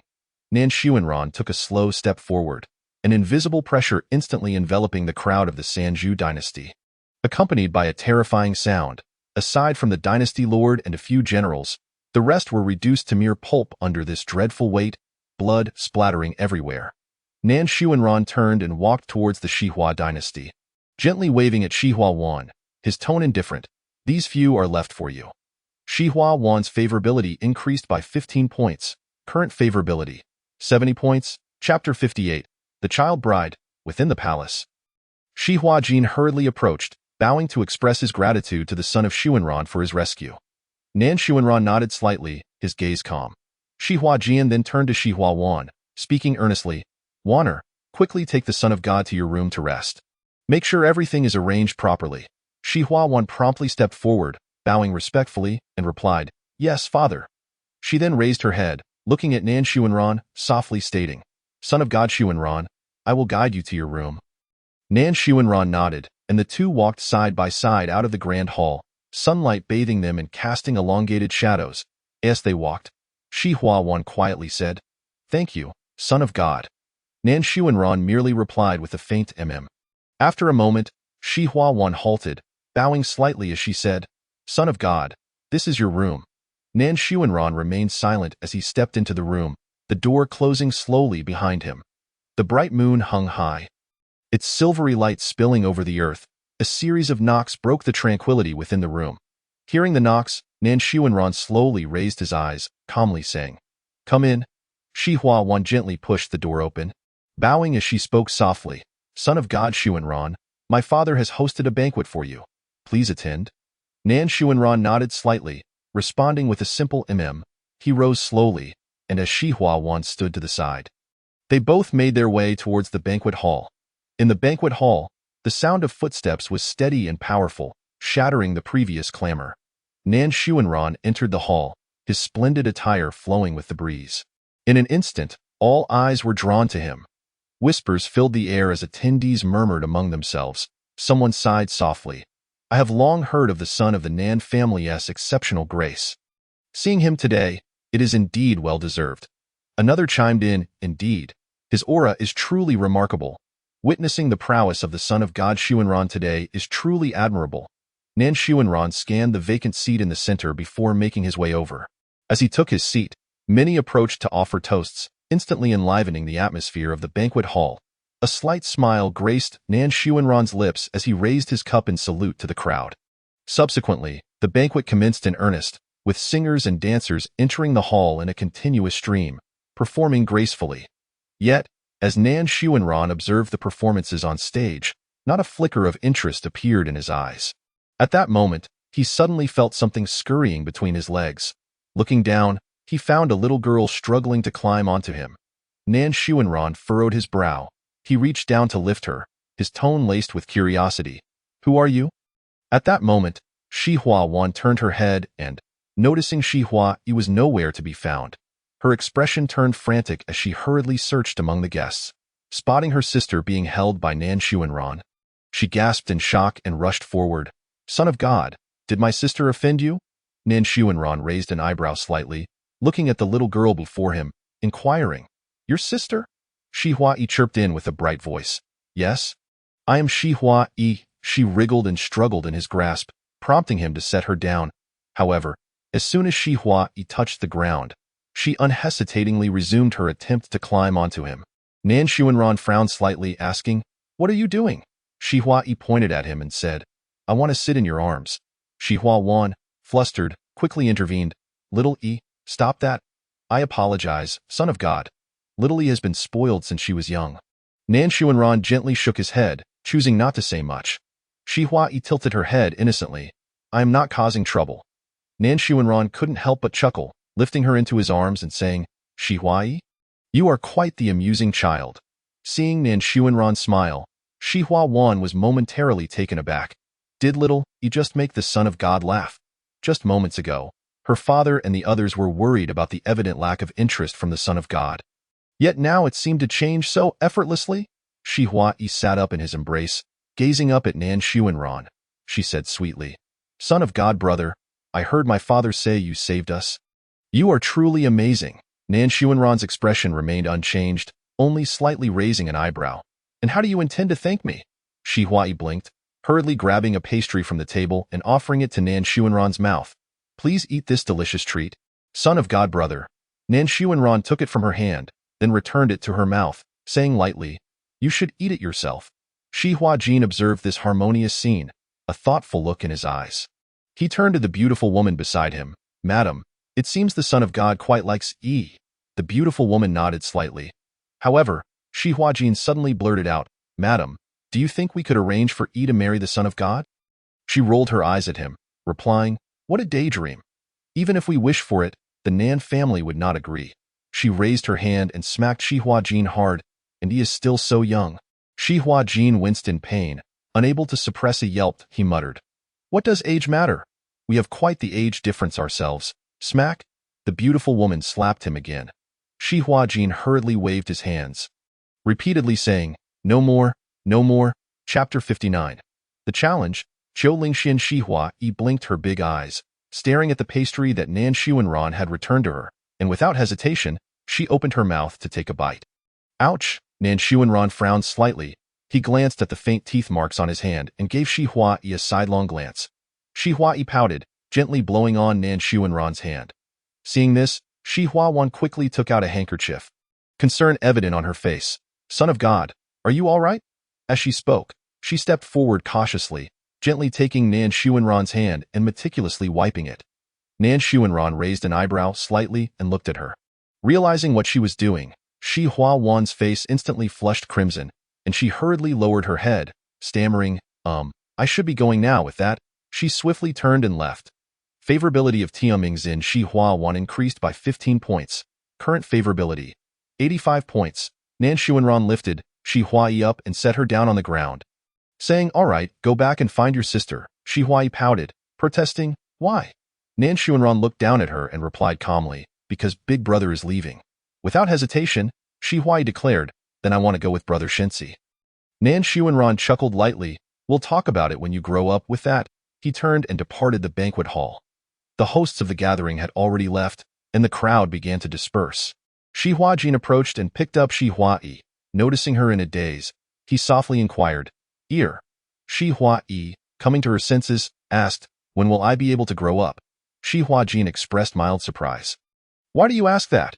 Shi Huai replied earnestly, "Brother Shinzi said I could go find him when I grow up." Hearing this, Shi Hua Wan, who was nearby, couldn't help but smile. Clearly, it was just a way to amuse a child. In the room, a peculiar warmth emanated from the Shinzi token at Nan Xuanran's waist. He reached for it, his gaze scanning the words that appeared. The Tianjiao battle begins in 5 days. Return swiftly. His brow arched slightly. The Tianjiao battle? Is it starting so soon again? A faint smile crept onto his lips, his eyes revealing a hint of intrigue. I wonder if there will be any worthy opponents this time.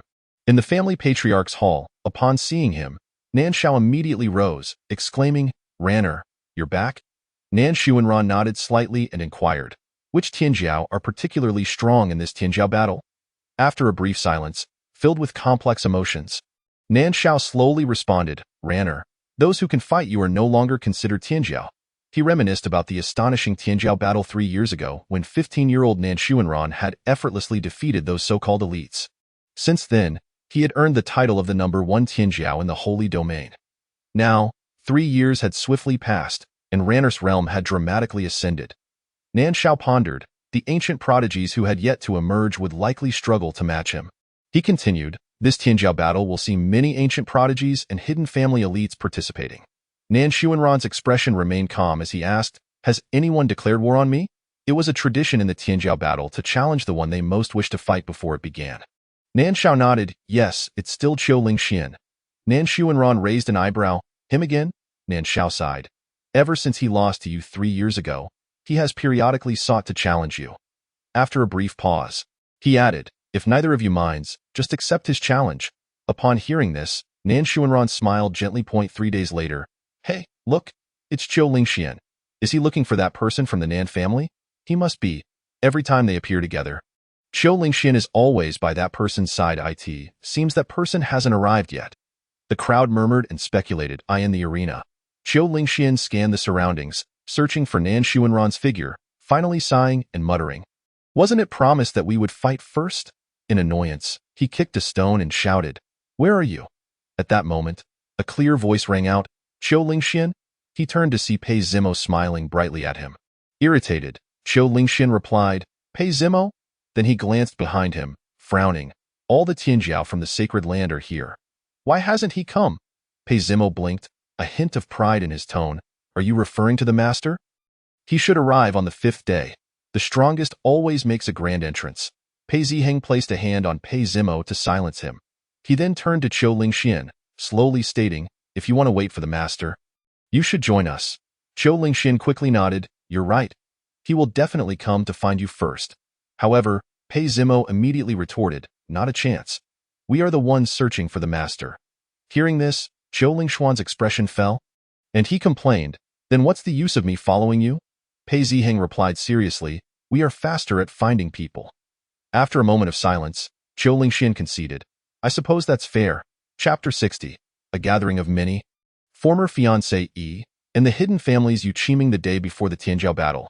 As Nan Xuanran entered his room, before he could take any action, he was cornered by Jin Jinyu. Nan Xuanran frowned slightly, asking, "How did you know I was here?" He had not disclosed his whereabouts to anyone. Jian Jinyu smirked, a hint of pride in her voice. "This inn is owned by our Jingxiaheng. Nan Sunren, why dear Shinzi? How long has it been since we last met?" Nan Xuanran was momentarily speechless. Jian Jinyu lightly pouted, a hint of wistfulness in her tone. "If it weren't for the Tianjiao battle, I wouldn't know where to find you." Nan Xuanran replied calmly, "What do you need to find me for?" "How cold-hearted, my dear Shinzi. Can't I just look for you without a reason?" Jian Jinyu teased, her face showing no signs of anger. Lowering her voice slightly, she added, "My former fiancée, as the heiress of the Jingxiaheng, second only to the Nan family, she had once been betrothed to Nan Xuanran. However, she had resolutely opposed the union, resulting in its dissolution. Regrettably, after meeting him again, she had come to regret her decision. Subsequently, Jian Jinyu often found excuses to visit the Nan family, and the two had known each other since childhood, akin to childhood sweethearts. At this moment, Jian Jinyu gazed into his eyes, her pupils turning pink as she softly asked, "Aaron, do you miss me?" Nan Xuanran's expression remained indifferent as he replied, Do not employ your charms on me. She clicked her tongue, laughing lightly. How is it that my charms don't work on you? She was naturally alluring, and the art of seduction came effortlessly to her.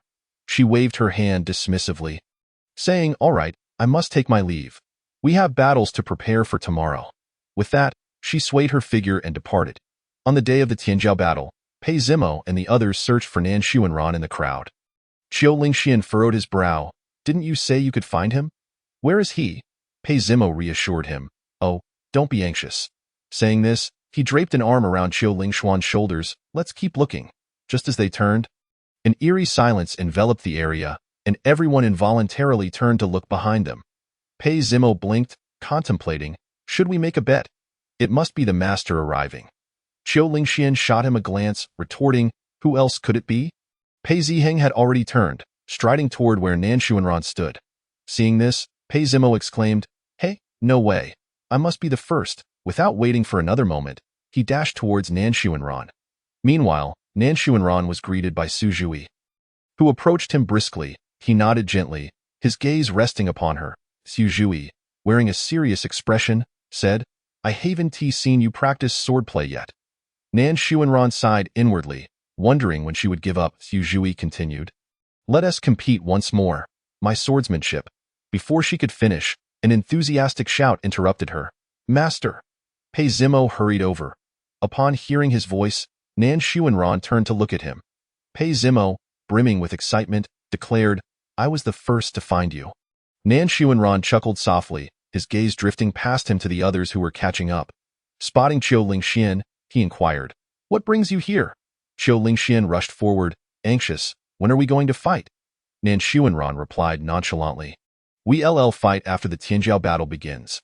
Qiu Lingxian frowned, "But we need to draw lots. What if you aren't picked?" Pei Zimo patted Qiu Lingxian on the shoulder, saying, "Silly, just defeat everyone and you'll get to fight the master." Qiu Lingshuan's eyes brightened.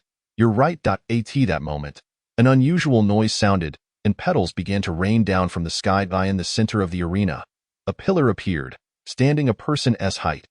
The crowd turned to look, and Pei Ziheng's expression turned serious as he stated, "The drawing of lots is about to commence."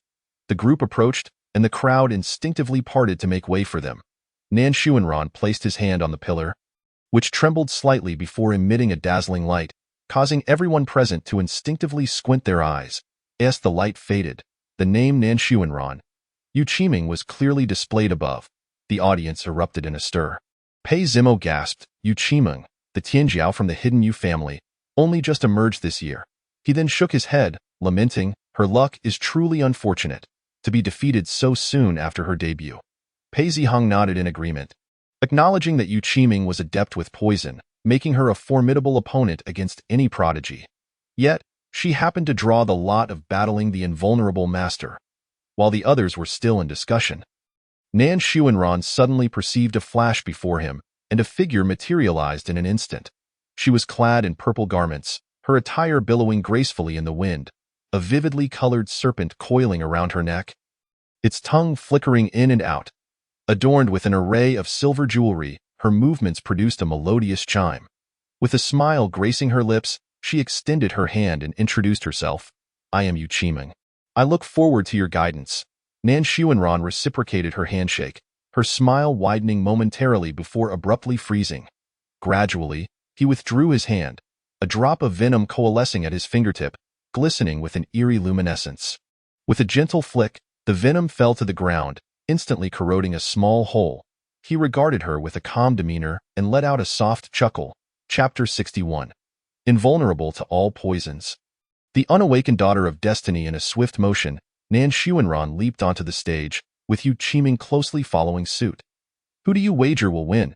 Is there even a need to wager?" "It will undoubtedly be the one from the Nan family." Hearing the crowd's chatter, Yu Qiming snorted coldly. She spread her hands, revealing a long whip that shimmered ominously under the sunlight, tendrils of toxic mist rising from its length. With a resounding clang, the bell tolled, signaling the commencement of the match. Without hesitation, Yu Qiming swung her whip towards Nan Xuanran. Nan Xuanran sidestepped, and upon witnessing this, Yu Qiming waved her left hand lightly, enveloping the area in a thick veil of poison mist. "Hey, what's going on? I can't see. The audience erupted in confusion. Within the haze, the whip danced like a serpent, Yu Qiming's wrist twisting as she sought to ensnare Nan Xuanran. Suddenly, the serpent resting on her neck lunged forth, swiftly coiling around Nan Xuanran's wrist and delivering a gentle bite. He glanced down, his expression unchanged. After the bite, Yu Qiming fixed her gaze upon him, her eyes glinting with curiosity. How does it feel? Not pleasant, I presume. With a sudden shake of his arm, he dislodged the serpent from his wrist and carelessly tossed it aside into the mist. Ah, isn't that Yu Qiming's serpent? Keep it away from me. The audience erupted into chaos. Yu Qiming observed Nan Xuanran's reaction, standing frozen in disbelief, her eyes wide with incredulity. How are you unharmed? He smiled faintly, replying nonchalantly, I am invulnerable to all poisons. Upon hearing this, Yu Qiming's interest peaked. You are the first to withstand the poison of the Minglin. Nan Xuanran remained unperturbed. He then raised his hand, unleashing a formidable surge of energy, sending Yu Qiming hurtling back, crashing heavily to the ground.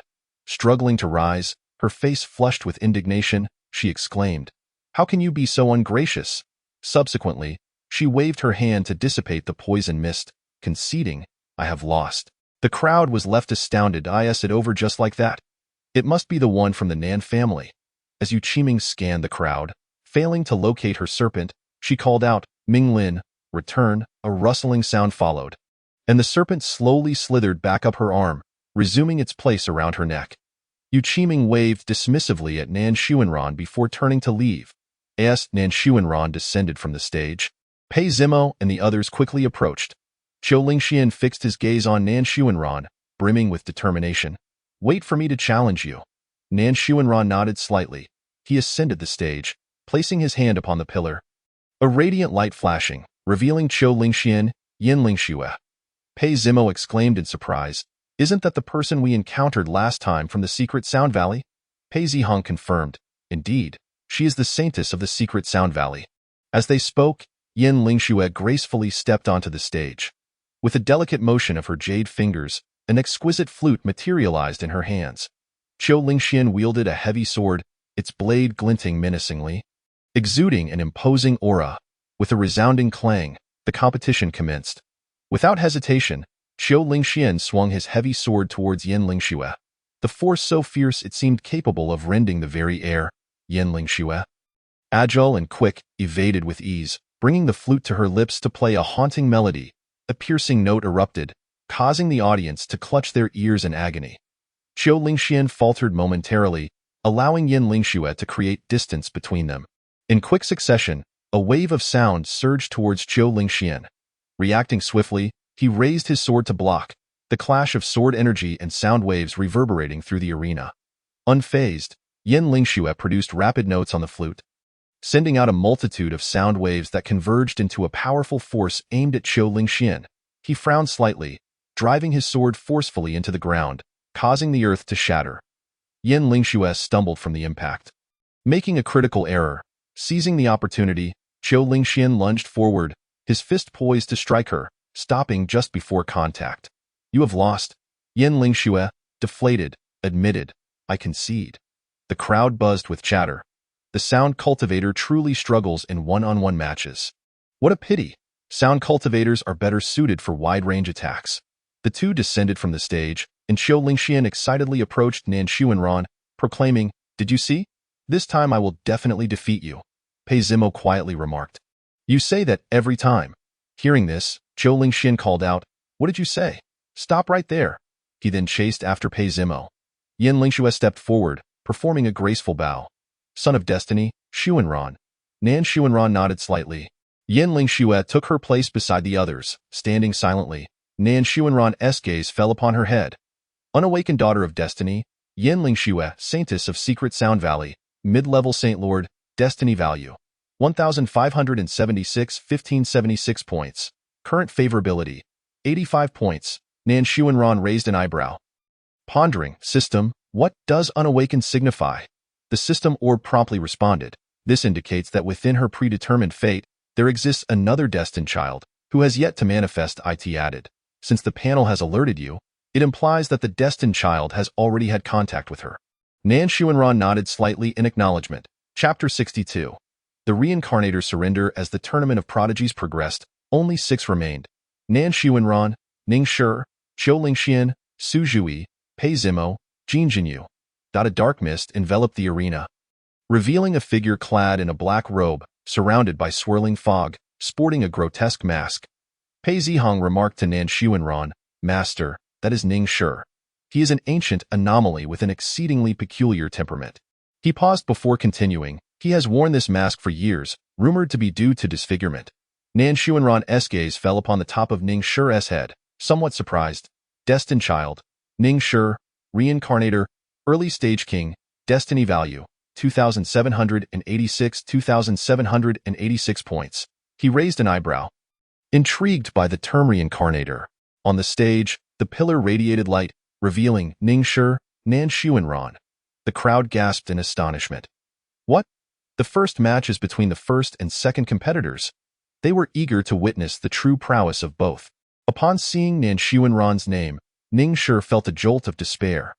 After countless reincarnations, he had never escaped the fate of being slain by him in past lives. He had always fought desperately, only to be killed in myriad ways, becoming quite the expert in death. This time around, however, he had come to a realization. Since escape was futile, he might as well choose surrender. With measured steps, Nan Xuanran ascended the stage. Ning Shi inhaled deeply, collecting his chaotic thoughts, and addressed Nan Xuanran, "I concede." Nan Xuanran, taken aback, inquired, The audience was left dumbfounded. Someone shouted incredulously, "What? Did I hear that correctly? Ning Shi is conceding just like that?" Nan Xuanran regarded him with interest. Clearly intrigued by the reincarnator's experiences, he glanced at Ning Shi before turning to leave the stage. Ning Shi followed closely behind, sensing something and turning to him. With a wave of his hand, the two vanished in an instant before the astonished crowd. Pei Zimo, witnessing this, was left utterly bewildered. Inner world Nan Xuanran observed Ning Shi's demeanor, which bore no signs of surprise, and raised an eyebrow. "Speak, reincarnator." Ning Shi dropped to his knees, tears streaming down his face as he pleaded, "I beg you, do not kill me again." Having faced death so many times, his mind was on the brink of collapse. Teetering on the edge of madness, Nan Xuanran replied, "I never stated I would kill you." Ning Shi, skeptical, retorted, "That's impossible. You always say that." Nan Xuanran frowned slightly. "Stand up and clarify." Ning Shi clung tightly to his leg. "Resorting to childish antics, I want to get up until you promise not to kill me." With a light kick, Nan Xuanran said coolly, "If you don't stand up now, I will kill you." Startled, Ning Shi sprang to his feet, not daring to delay further. He recounted every experience from his 1,000 cycles of reincarnation without reservation. Upon finishing, Nan Xuanran fell into contemplation. Ning Shi hastily declared, "Thus, I have decided to serve you. You shall be my master from now on." Nan Xuanran maintained a serene expression and inquired, "Given that you have undergone reincarnation numerous times, you must possess some knowledge of future events, correct?" Ning Shi nodded repeatedly, responding, "Yes, indeed." Nan Xuanran pressed further, "What significant events await in the future?" However, Ning Shi merely shook his head. A look of confusion crossed Nan Xuanran's face. Ning Shi, with a pained expression, remarked, "All the prodigies and opportunities that could have sparked major events have been eliminated by you. What significant happenings could possibly remain?" Nan Xuanran found himself momentarily speechless. After a brief pause, he pointed at Ning Shi's mask and began to speak. Before he could finish, Ning Shi interjected, "It's just for covering my face." He lifted his hand to remove the mask, revealing a grotesque scar that marred half of his face, an alarming sight. The moment Nan Xuanran's gaze fell upon the scar and sensed its aura, he frowned slightly. Ning Shi remained composed and slowly explained, "This scar was inflicted by remnants of time and space, irreparable and persistent even through reincarnation.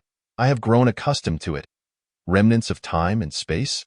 Nan Xuanran's eyes reflected a hint of intrigue. Ning Shi nodded and affirmed, "Indeed." He gradually opened his palm, revealing a flickering glimmer within, stating, "Were it not for this, I would not even be able to reincarnate." "How did you come by it?" Ning Shi recalled, "A mysterious individual bestowed it upon me. His realm is unfathomable, certainly surpassing that of an immortal emperor." Nan Xuanran's brow furrowed slightly. "Why did he give it to you?" Ning Shi shook his head. He merely mentioned that one day I would be of assistance to him. Nan Xuanran paused in contemplation, and with a wave of his hand, a passageway suddenly materialized before them, prompting him to step forward to leave.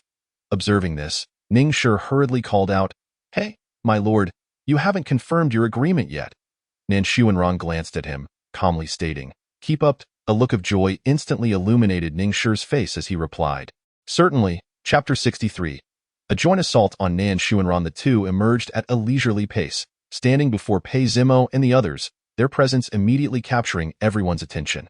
Ning Shi fell silent, taking his place beside Nan Xuanran, reverting to his usual demeanor that discouraged approach, enveloped in a mist that deterred any who dared draw near.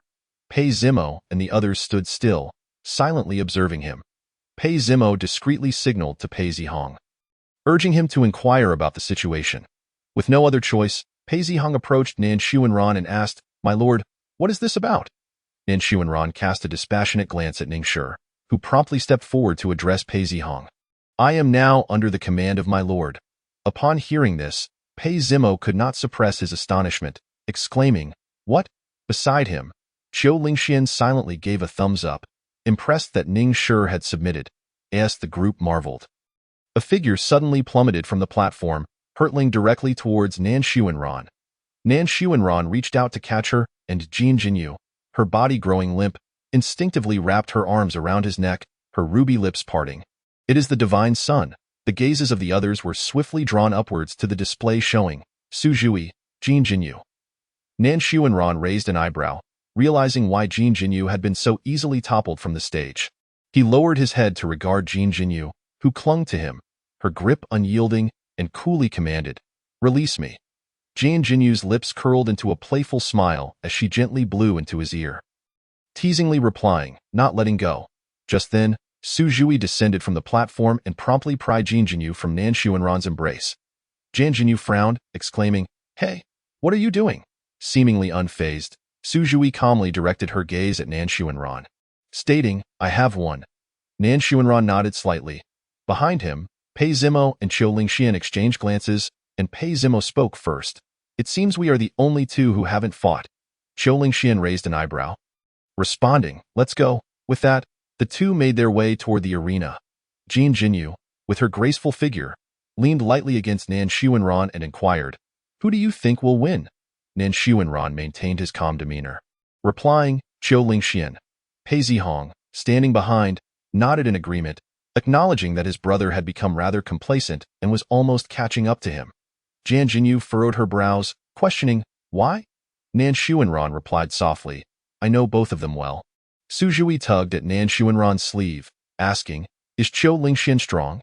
Nan Xuanran turned to her, stating calmly, "About the same as you." Su Jui nodded obediently, declaring, "Then I will fight you. You are the strongest." At this, Nan Xuanran let out a light chuckle. Jin Jinyu's beautiful eyes sparkled as she regarded the two before her, teasing, "It seems our divine son has captured yet another heart." Su Jui looked at her in confusion, asking, "What does that mean?" Jin Jinyu covered her mouth, stifling a giggle, and replied, "No wonder they say your mind is solely occupied with swords." Su Jui tilted her head, her expression still one of bewilderment. At that moment, the light ahead shifted abruptly, clearly revealing Nan Xuanran, Qiu Lingxian, Su Jui. Jin Jinyu, taken aback, remarked, "Pei Zimo truly lost." "Huh?" Su Jui's gaze shifted to Nan Xuanran, exclaiming, "Incredible." Nan Xuanran, unfazed, stated, "Very well, it's time for the three-person match." Qiu Lingxian stood on the arena, calling out, "Hurry up, Nan Xuanran." Nan Xuanran ascended the stage, followed closely by Su Jui. Qiu Lingxian, brimming with enthusiasm, proclaimed, "This time, I will certainly defeat you." Su Jui chimed in, "So will I." Qiu Lingxian, taken aback, asked, "Huh, you also want to fight him?" Su Jui nodded without hesitation. Qiu Lingxian leaned closer, lowering his voice, "What if we team up to take him down?" Internally, Qiu Lingxian felt uncertain. Every time he sought to challenge Nan Xuanran, he had lost before even engaging. He continued, "You should be aware of his strength. In a one-on-one duel, you might lose in one blow. Don't you want to have a proper fight with him?" Su Jui pondered for a moment before nodding. Qiu Lingxian could not contain his laughter, muttering to himself, Nan Xuanran ranked third. It's hard to imagine, truly hard to imagine. Nan Xuanran regarded Qiu Lingxuan's inexplicable laughter with confusion. From below, Pei Zimo remarked, Qiu Lingxian is definitely up to something. Jane Jinyu yawned, casually stating, any tricks he plays won't work on Aran.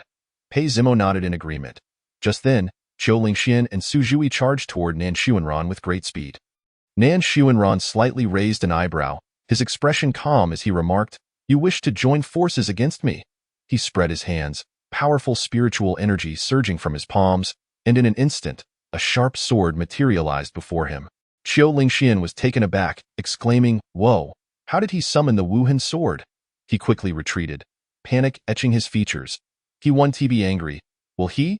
Out of the corner of his eye, he noticed Su Jui still advancing toward Nan Xuanran, and he cried out in alarm, hey, stay away from that sword. Su Jui, seemingly oblivious, pressed on. Qiu Lingxian inwardly lamented, the cooperative partner I just found is about to be lost. Chapter 64, Sword Spirit Jianshang. He hasn't even used 1/10 of his power. A figure, ethereal and mist-like, emerged from the Wuhan sword, gradually taking form behind Nan Xuanran. The figure gently encircled his neck, whispering, have you finally remembered me? Nan Xuanran nodded slightly.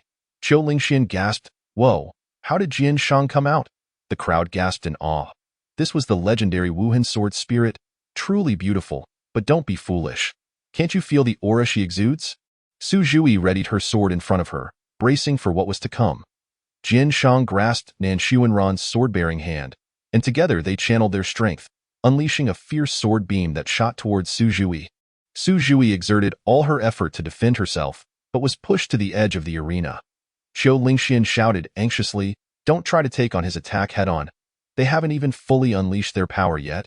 Su Jui murmured, incredible, and there's a sword spirit too. Jianshang regarded Su Jui with a scrutinizing gaze, recognizing her as a natural sword body. With that, she moved forward, stating, I'll go have some fun with her. Nan Xuanran replied coolly, don't use your full strength. Jianshang nodded in acknowledgement. In a flash, she darted towards Su Jui.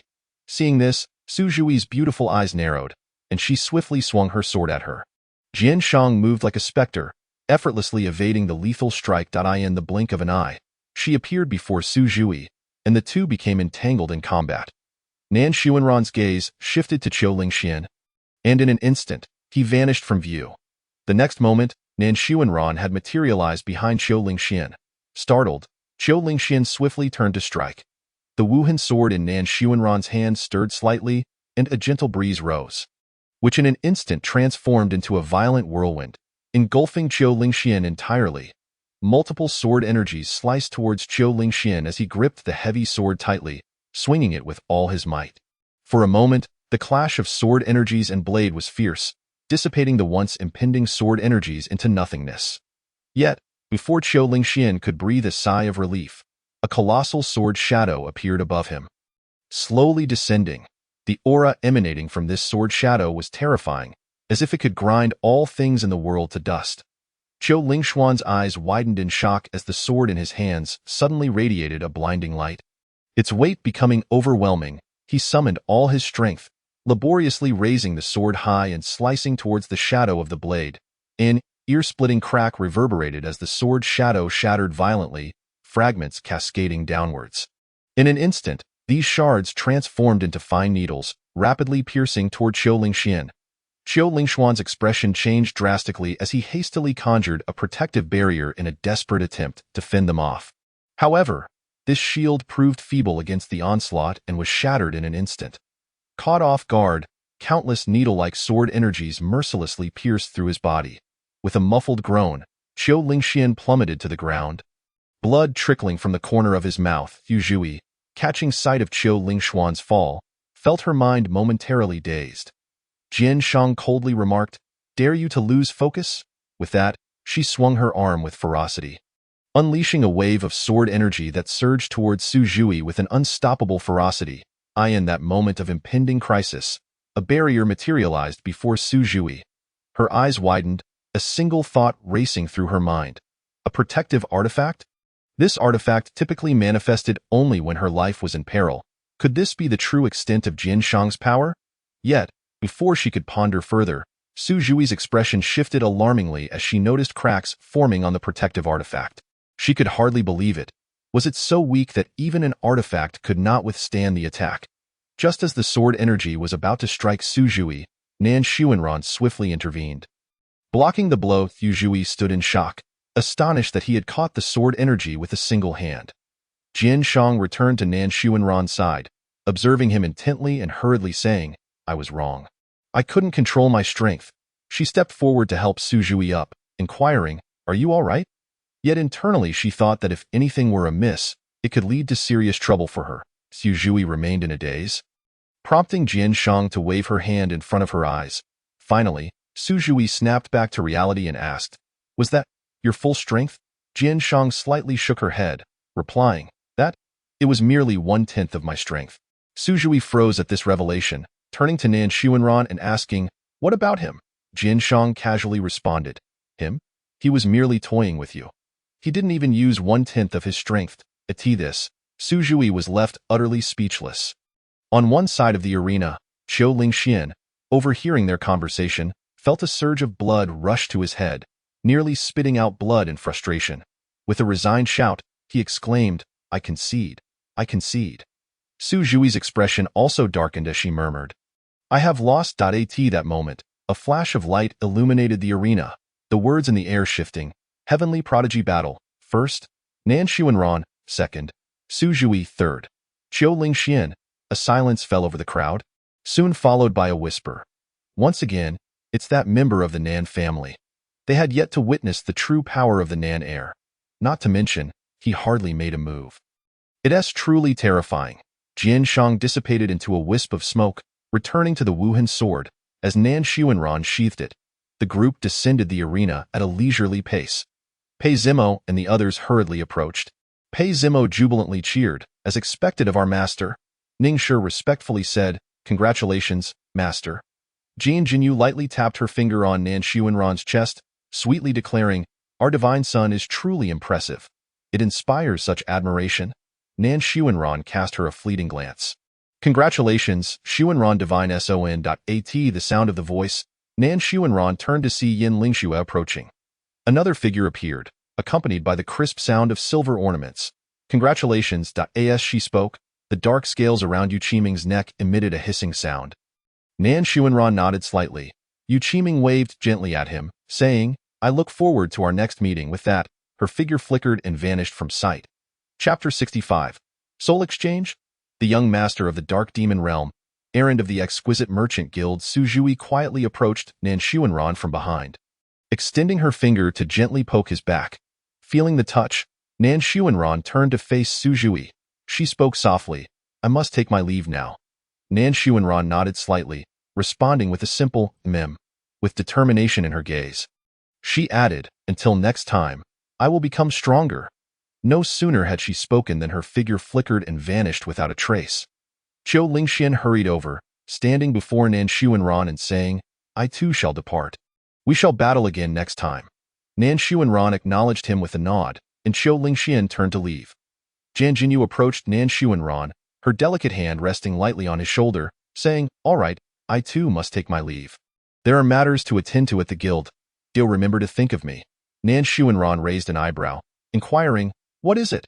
Jian Jinyu lightly furrowed her brow, saying, "A servant at the guild suddenly fell into a coma a few days ago. Upon awakening, he claimed to be the young master of the Dark Demon Realm. Moreover, he possesses knowledge of the realm's secrets, and the guild members dare not act against him lightly, so I must handle this personally." At this, a flicker of interest crossed Nan Xuanran's eyes as he replied, "Oh." Jian Jinyu's lips curled into a smile. Taking Nan Xuanran's hand, she said sweetly, "Is our divine son interested? Come with me. Dark Demon Realm." Ah! A startled exclamation abruptly shattered the tranquility of the room as a figure shot upright from the bed. The person's face was ashen, hands trembling as they frantically felt their own body. Xiao Chen's expression was one of fear, his voice sharp with panic. "What is happening? Am I not dead?" His eyes widened in horror as he surveyed the unfamiliar surroundings, bewildered. "Where am I?" In his frantic haste to rise, he stumbled, nearly falling. His gaze inadvertently fell upon a nearby bronze mirror, and upon seeing the unfamiliar visage reflected back, he felt as though struck by lightning. Is this me? What on earth is happening? His voice echoed in the silence of the room, jarringly out of place. At that moment, the door creaked open, and a graceful figure hurried in. An Ling's face was filled with concern, her voice tinged with urgency. Brother, you're awake. As soon as An Ling's words fell, she noticed An Jin merely staring blankly at her, his eyes vacant. Furrowing her brows, she called out, Xiao Jin, Xiao Chun, as if awakening from a dream. Stuttered, huh, me? An Ling stepped closer, reaching out to touch his forehead, worriedly saying, What's wrong? Don't you remember me? Xiao Chen's gaze darted, stumbling over his words. Yes, yes, yes, where is this? An Ling's brows knitted tightly, her expression grave. This is the Dark Demon Realm. You are the young master of the Dark Demon Realm. Having said this, she turned to leave. I will find a doctor. You should rest. Xiao Chen's heart raced, and he quickly reached out to stop her, urgently exclaiming, No, no need, sister. If it were discovered that he was not the true An Jin, the consequences would be dire. Exquisite Merchant Guild An Jin paced restlessly within the room, his brow furrowed. Muttering to himself, Damn it, what is going on? He was still in a daze. Upon opening his eyes, he found himself buried deep in the earth and had to struggle to free himself. He approached the water's edge, hoping to clear his mind, but was stunned into immobility at the unfamiliar reflection staring back at him. And this body was covered in scars. He stared at his bandaged hands, confusion flooding his eyes. Could it be a soul exchange? What happened to my original body? Is it now this person named Xiao Chen? Just then, with a loud bang, the door was violently pushed open. All right, our esteemed young master of the Dark Demon Realm. The young lady wishes to see you. An Jin's face twisted in anger, thinking, if it weren't for Xiao Chen's frail body, he would have long since exterminated those who dared to insult him. Suppressing his fury, he slowly stood up and followed the person out of the room. Upon reaching the entrance, the individual abruptly turned, coldly stating, You best behave. That member of the Nan family is also inside. Even if you truly are the so-called young master, that person could easily crush you like an ant. An Jin's steps halted abruptly, and he mused. The Nan family member? He had yet to meet the legendary Nan family divine son. If it truly is him, assisting me in reclaiming my original body should not be difficult. After a brief moment of contemplation, he snapped back to reality and stepped into the hall. Inside the hall, Jin Jinyu lounged beside Nan Xuanran, her jade fingers lightly tracing his hand, as her lips parted to speak. You are Xiao Chen.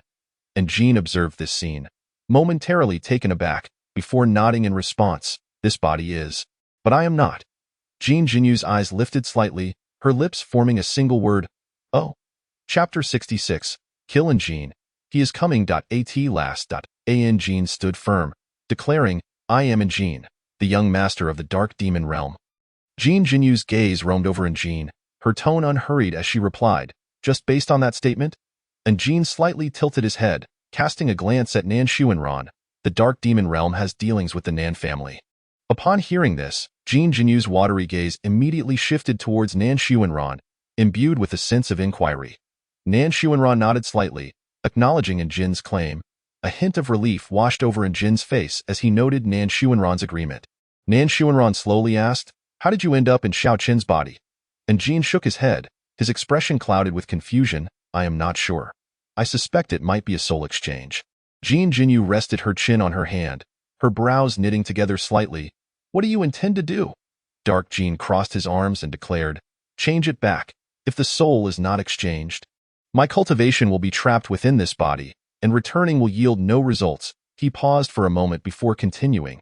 If you are willing to assist me, I, from the Dark Demon Domain, shall reward you generously. Jin Jinyu pondered briefly, nodded, and responded, You may return for now. We shall devise a plan. Dark Jin nodded and turned to leave. Once he was gone, Jin Jinyu gently placed her hand on Nan Xuanran's leg, her eyes shimmering playfully as she feigned annoyance. What do you intend to do? Nan Xuanran, with a calm expression, replied, Kill him. Jin Jinyu chuckled softly, saying, If this matter is not handled properly, it could lead to complications. A slight smirk appeared on Nan Xuanran's lips. Who would know?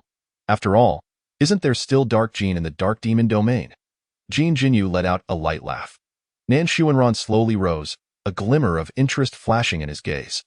Jin Jinyu gracefully stepped beside him, her skirt flowing elegantly. In an instant, the two figures vanished like phantoms within the hall. Dark Jin's abode. Two figures suddenly materialized before Dark Jin. He abruptly looked up, and upon recognizing them, a flicker of surprise crossed his eyes as he exclaimed, "Have you found a solution so quickly?" Jin Jinyu's lips curled into a smile, her eyes sparkling with allure as she waved her hand lightly. And a barrier instantaneously enveloped the three of them. Dark Jin, witnessing her actions, was momentarily taken aback, his face etched with confusion as he asked, "Is soundproofing necessary?" Jin Jinyu laughed lightly, replying, "Of course." Behind her, Nan Xuanran's fingertips suddenly manifested a glistening water sphere, which shot towards Dark Jin with great speed. Dark Jin's expression shifted to one of panic as he screamed hoarsely, "Why?" Before he could finish, the water sphere mercilessly pierced through his forehead, leaving a shocking blood hole in its wake. His eyes widened in terror and confusion, and in his final moment, all he could see was Nan Xuanran's faint smile. Jin Jinyu gently waved her hands, and all traces vanished in an instant. Dark Demon Domain Xiaoqun suddenly spat out a mouthful of blood, his face turning pale as he growled, "Damn it! Could something have happened to that body?" His expression darkened. This woman, Enling, was terrifyingly clever. She had already confirmed that he was not Dark Jin, yet for reasons unknown, she chose to remain passive, keeping this secret hidden from the public. Now, he could only declare amnesia, possessing formidable cultivation yet unable to utilize it. Appearing oblivious to everything, making it evident to anyone that he was not Dark Jin, Enling showed no intention of guiding him, leaving him trapped in this room, too fearful to venture outside. Clenching his fists in frustration, his teeth grinding, he hissed, "What use is this identity of the young master?" At that moment, Enling entered, softly inquiring, "How is it, brother? Has your memory returned?" She feigned concern as she pressed further. Xiaoqun paused for a moment before replying, "No, sister." Enling smiled. Though her smile did not reach her eyes, "Rest well with that." She turned and left. The sound of objects being smashed echoed from within. Nan family ding dong. The physical body of the child of fate, Xiaoqun, has been destroyed, causing damage to fate and a reduction of 453 points in destiny value. The host's kill value has increased by 7218 points. Current destiny value, 6551108 points. Nan Xuanran raised an eyebrow slightly, realizing it was time to visit the Dark Demon Domain. Depths of the Dark Demon Domain. Several individuals clad in black robes stood silently beside a blood pool, each cutting their wrists, allowing crimson blood to flow ceaselessly into the pool. Within the blood pool, the blood energy surged, as if something was violently stirring. "Did you hear anything?" After a moment, someone trembled and said, "It seems to be saying something. Quickly report." The leader's expression changed dramatically as he hurriedly commanded. At this moment, if Nan Xuanran were present, he would clearly hear the incessant murmurs. It spoke. "You have finally come." Chapter 67. Bloodline. Mysterious existence. Moon Hall. Dark Chao sat bare-chested against a lavish bed, the contours of his muscular physique barely visible in the dim light. A stunning beauty leaned against him, her eyes sparkling as she delicately fed him wine from an exquisite goblet. Suddenly, with a loud crash, a figure burst through the door, rushing towards him. Dark Chao's brow furrowed instantly, a flicker of murderous intent flashing in his eyes as he barked.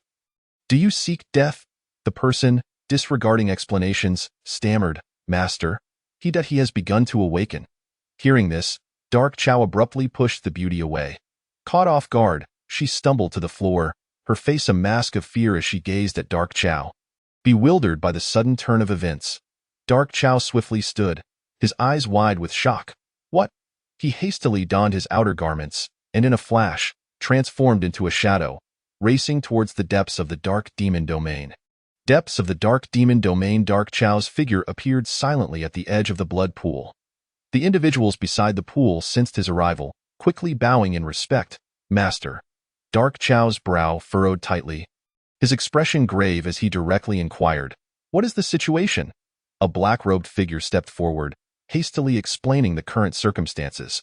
Upon hearing, Dark Chao's body trembled, his voice quivering slightly as he asked, "Is our mission finally coming to an end?" He recalled the mysterious being's sudden arrival tens of thousands of years ago, leaving behind this blood pool imbued with mysterious powers, bestowing upon their clan a sacred bloodline. This allowed their ancestor to ascend to the quasi-supreme realm, enabling their clan to rise swiftly and secure a place within the holy domain. As the mysterious being departed, they were left with a profound statement. When he awakens, your mission shall conclude. Dark Chow stood quietly at the pool's edge, his mind swirling with thoughts. He cut his palm, crimson blood flowing forth, gradually merging into the pool. All around, the others held their breath, silence enveloping them, the atmosphere thick with tension. Dark Chow focused intently, straining to hear the whispers. Guest, Sun bring, holy. Find.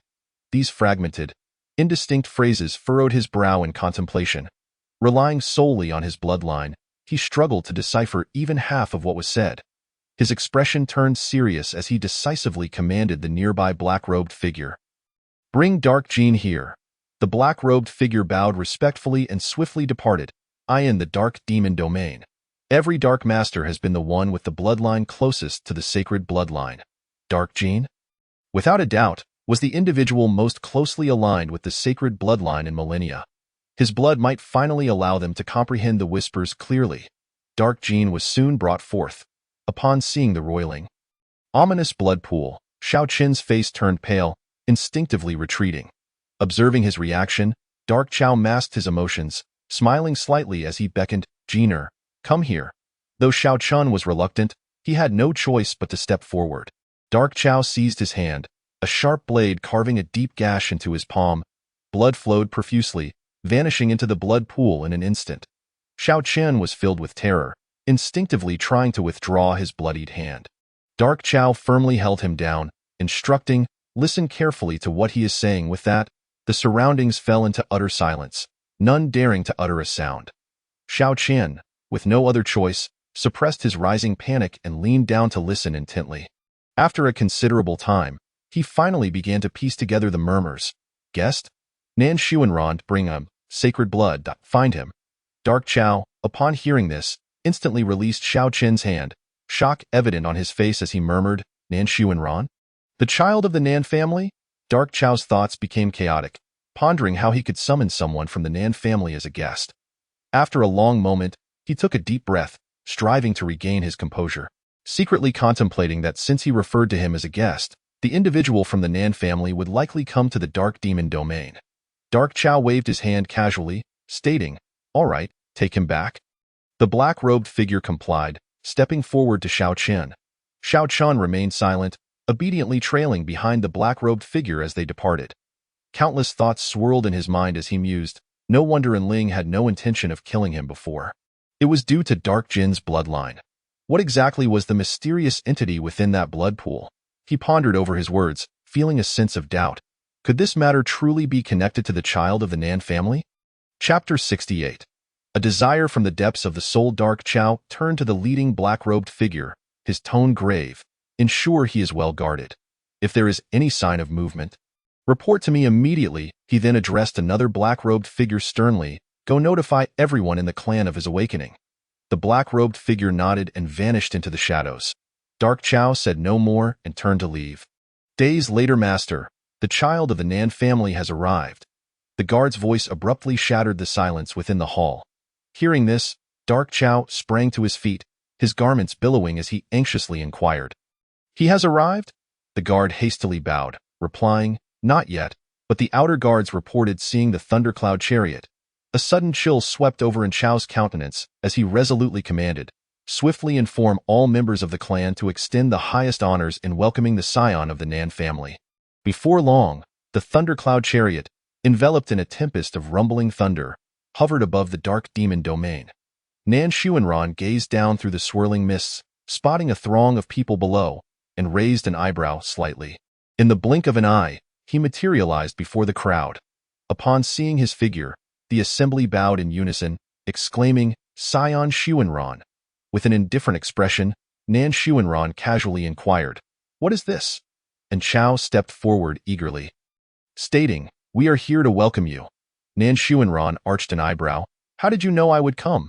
And Chow's face bore an inscrutable expression as he replied, He has been awaiting you. A flicker of intrigue passed through Nan Xuanran's eyes as he cast a seemingly casual glance at the crowd. Landing on Shao Chun, Child of Fate. Shao Chun, young master of the Dark Demon Domain. Destiny value 655-1108 points. Nan Xuanran mused inwardly.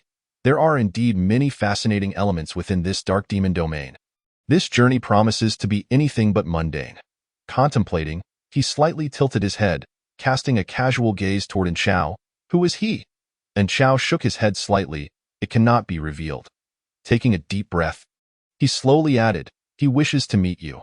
After a brief pause, Nan Xuanran nodded slightly. In the next instant, both figures vanished, soaring into the depths of the Dark Demon Domain. Meanwhile, Enling glanced at Shao Qian before turning to the guards. Instructing, return the young master. As her words fell, she disregarded Shao Qian and hastily departed with several elders in tow. Gritting his teeth in frustration, Shao Qian seethed internally. Enling can go, yet I? The young master, am deemed unworthy to follow? In the depths of the Dark Demon Domain, beside the blood pool, the figure cloaked in black once again heard the murmurs that seemed to emanate from the netherworld. His presence became more animated. Quickly report to the Dark Lord. As the words left his lips, two figures appeared beside the blood pool. Chao's expression turned grave as he coldly commanded, enough, you may all withdraw. The cloaked figures promptly turned and departed. Nan Xuanran stepped forward, drawing closer to the blood pool. In that fleeting moment, the frantic whispers intensified. Yet Nan Xuanran's demeanor remained unperturbed. Chao observed the scene before him. Rooted in place, his heart shaken. Even he could feel the overwhelming excitement emanating from it. The whispers echoed in Nan Xuanran's ears. You have arrived, T-last, hurry. He frowned slightly, muttering, silence. Following his seemingly casual remark, the surroundings descended into an eerie stillness. As if an invisible hand had clutched the cacophony, silencing it instantaneously. Chao, witnessing this, cautiously approached, stating, you must add your blood. Nan Xuanran cast a nonchalant glance at him, then raised his hand, allowing a drop of blood to seep from his fingertip and fall into the blood pool. The moment the blood made contact, Chao suppressed the peculiar sensation within him, exclaiming, it is too little. However, before he could finish his sentence, he abruptly halted. The blood pool began to churn violently, disbelief etched across Chao's face. A single drop of blood has triggered a reaction? How is it that so many have bled daily without effect? At that moment, Enling, who had been standing at a distance, suddenly felt an unseen force drawing her closer to the blood pool. Since Nan Xuanran's drop of blood had fallen, she seemed to lose her senses, irresistibly drawn to the essence of the blood, a yearning that stemmed from the depths of her soul, rendering her uncontrollable. The elders struggled with their own cravings for blood, and upon witnessing Enling approach the blood pool, they were taken aback. Yet, they were powerless to intervene. Chao called out, Linger, what is happening to you? Nan Xuanran's gaze fell upon her, noting her state, and a frown creased his brow. Enling, transfixed by the blood seeping from Nan Xuanran's fingertip, suddenly advanced, cradling his hand, her luscious lips parting as her tongue delicately traced the drop of blood. Gradually, her tongue glided along Nan Xuanran's finger, attempting to engulf the precious drop entirely. Her breathing quickened, incoherent murmurs escaping her throat. Nan Xuanran paused momentarily, casting a downward glance at her. The air around them seemed to solidify. Chapter 69. A similar essence? A fragment of memory suddenly. The delicate veins on Enling's alabaster neck bulged, her brows furrowing as her body trembled lightly before she violently expelled a mouthful of blood.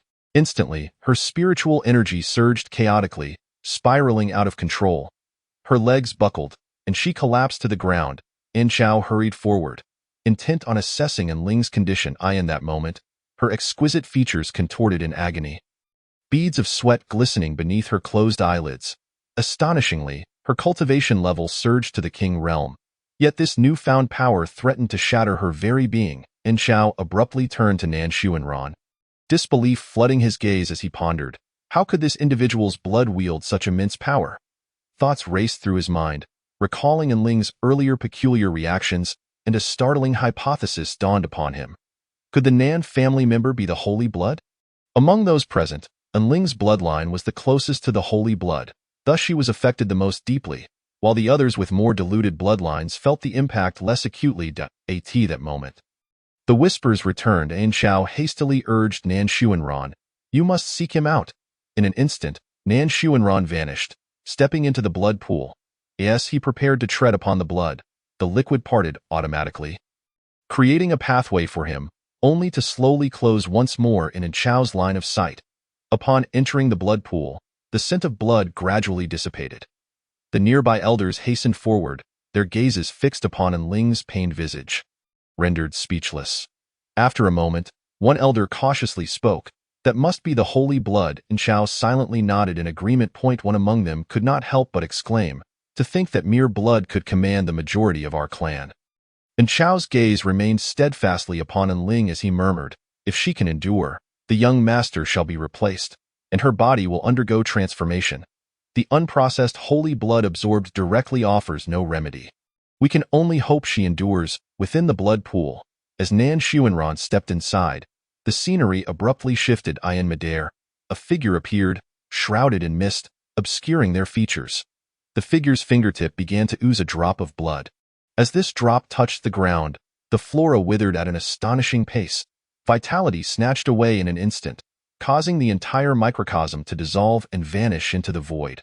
The drop of blood, imbued with boundless destructive power, traversed through the void, obliterating several microcosms before finally coming to a halt.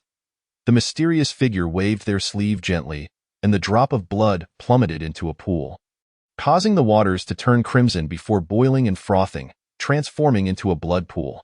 Nan Xuanran arched an eyebrow, musing, "Is this the origin of the blood pool?" At that moment, the figure suddenly turned to face Nan Xuanran. Though the features remained obscured, he could distinctly sense that the figure was regarding him. The figure then smiled faintly, their lips moving as if uttering something. Yet, before Nan Xuanran could decipher their words, the vision shattered like a broken mirror, revealing a mountain of corpses before him. Suspended above the bones was a drop of blood. Observing the positions of the corpses, they all seemed to reach desperately toward the drop, as if in a frenzied attempt to seize it until their last breath. Sensing Nan Xuanran's presence, the drop of blood quivered violently, as if responding to his arrival, with a gentle motion of his slender fingers. An invisible force surged forth, guiding the drop of blood slowly toward him. Surprise flickered across Nan Xuanran's face. The essence emanating from this drop of blood was astonishingly akin to his own, so familiar that it left him momentarily stunned. His fingertip moved slightly, releasing a drop of crimson blood. The moment the two drops met, there was no resistance or repulsion. They melded together effortlessly. Following this, he gently directed the drop into his brow. In an instant, his body stiffened slightly, the veins on his forehead pulsating as fragmented images flashed before his eyes, prompting him to cover his forehead with his hand. Brow furrowed. After a brief moment, tranquility returned, his brow unfurling, expression returning to normal. A glimmer of amusement danced in his gaze. It appeared this was a fragment of his own memory, albeit not a crucial one. Outside the blood pool, the onlookers stared in astonishment at the blood pool, their expressions filled with shock. The blood pool began to dissolve gradually, as if being erased by an unseen, potent force, the entire process imbued with an inexplicable eeriness. Just then, Nan Xuanran flashed out, his form ethereal, robes billowing in the wind. As he landed, the blood pool vanished entirely, leaving no trace of its former existence. Chapter 70. White hair, blue eyes, the unforeseen fate of the Daughter of Destiny. All eyes turned to Nan Xuanran, and Chao's eyes widened as he glanced between Nan Xuanran and the vanishing blood pool, unable to restrain his curiosity. What just transpired? Nan Xuanran slightly raised his finger, motioning gently, and Chao felt as though an invisible hand had firmly grasped his body, compelling him to move uncontrollably towards Nan Xuanran. A chill ran through Chao's heart, and he hastily nodded, speaking with utmost reverence. "I understand. Their clan bore the sacred blood within them, and as the master of this blood, Nan Xuanran possessed absolute dominion over them. Before him, they were no more than ants." And Chao immediately knelt in homage, respectfully declaring, "From this day forth, our dark demon domain shall heed your commands." Nan Xuanran gave a slight nod, his gaze drifting towards the side where Enling stood. In that instant, Enling abruptly opened her eyes, her pupils transforming to a striking blue. Her once jet-black hair turned white as she blinked, cascading gracefully over her shoulders. The previously overflowing spiritual energy swiftly receded like a tide. As she sensed her own cultivation, a smile crept upon her lips, and a flicker of surprise danced in her eyes. And Xiao, witnessing her awakening, thought to himself, "It seems Linger has succeeded." His gaze flitted between Ling and Nan Xuanran, suddenly recalling the words of the ancestor. Should a person with white hair and blue eyes emerge within the family, they would undoubtedly be the one closest to the sacred blood, a distinctive trait of those who have fully absorbed it. An Ling turned, gracefully bowing to Nan Xuanran, her voice clear and melodious. "I apologize, son of Xuanran, for any offense." She could genuinely feel that her life and death were entirely in his hands. Nan Xuanran uttered not a word, merely nodding slightly. An Xiao stepped forward, bowing deeply. "My lord, allow me to arrange accommodations for you." Nan Xuanran responded with a soft acknowledgement, his tone indifferent. Subsequently, the group vanished in an instant. Ling Xiaohao the elders stood breathless and reverent, awaiting the presence of Nan Xuanran, who sat in high position, his expression serene as his gaze swept across the assembly. He furrowed his brow slightly, his thoughts turning inward. Their strength is far too feeble. Then, with a gentle motion of his long fingers, a droplet of blood slowly emerged, falling into a jade vial. Immediately, the vial seemed to be drawn by an unseen force, drifting towards An Xiao. An Xiao stood frozen, his voice trembling with disbelief. "Do you think we are too weak?" Nan Xuanran cast him a fleeting glance, the meaning behind his gaze unmistakable. The assembly was taken aback, feeling a surge of blood rise in their chests, nearly spilling forth as crimson. The weakest among them had already reached the sacred realm.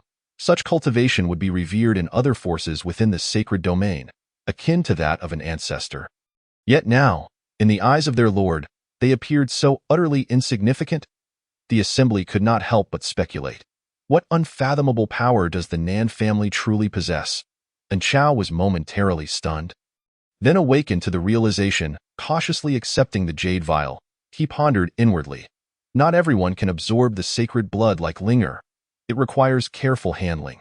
Subsequently, the crowd knelt in reverence, speaking in unison, "Thank you, my lord."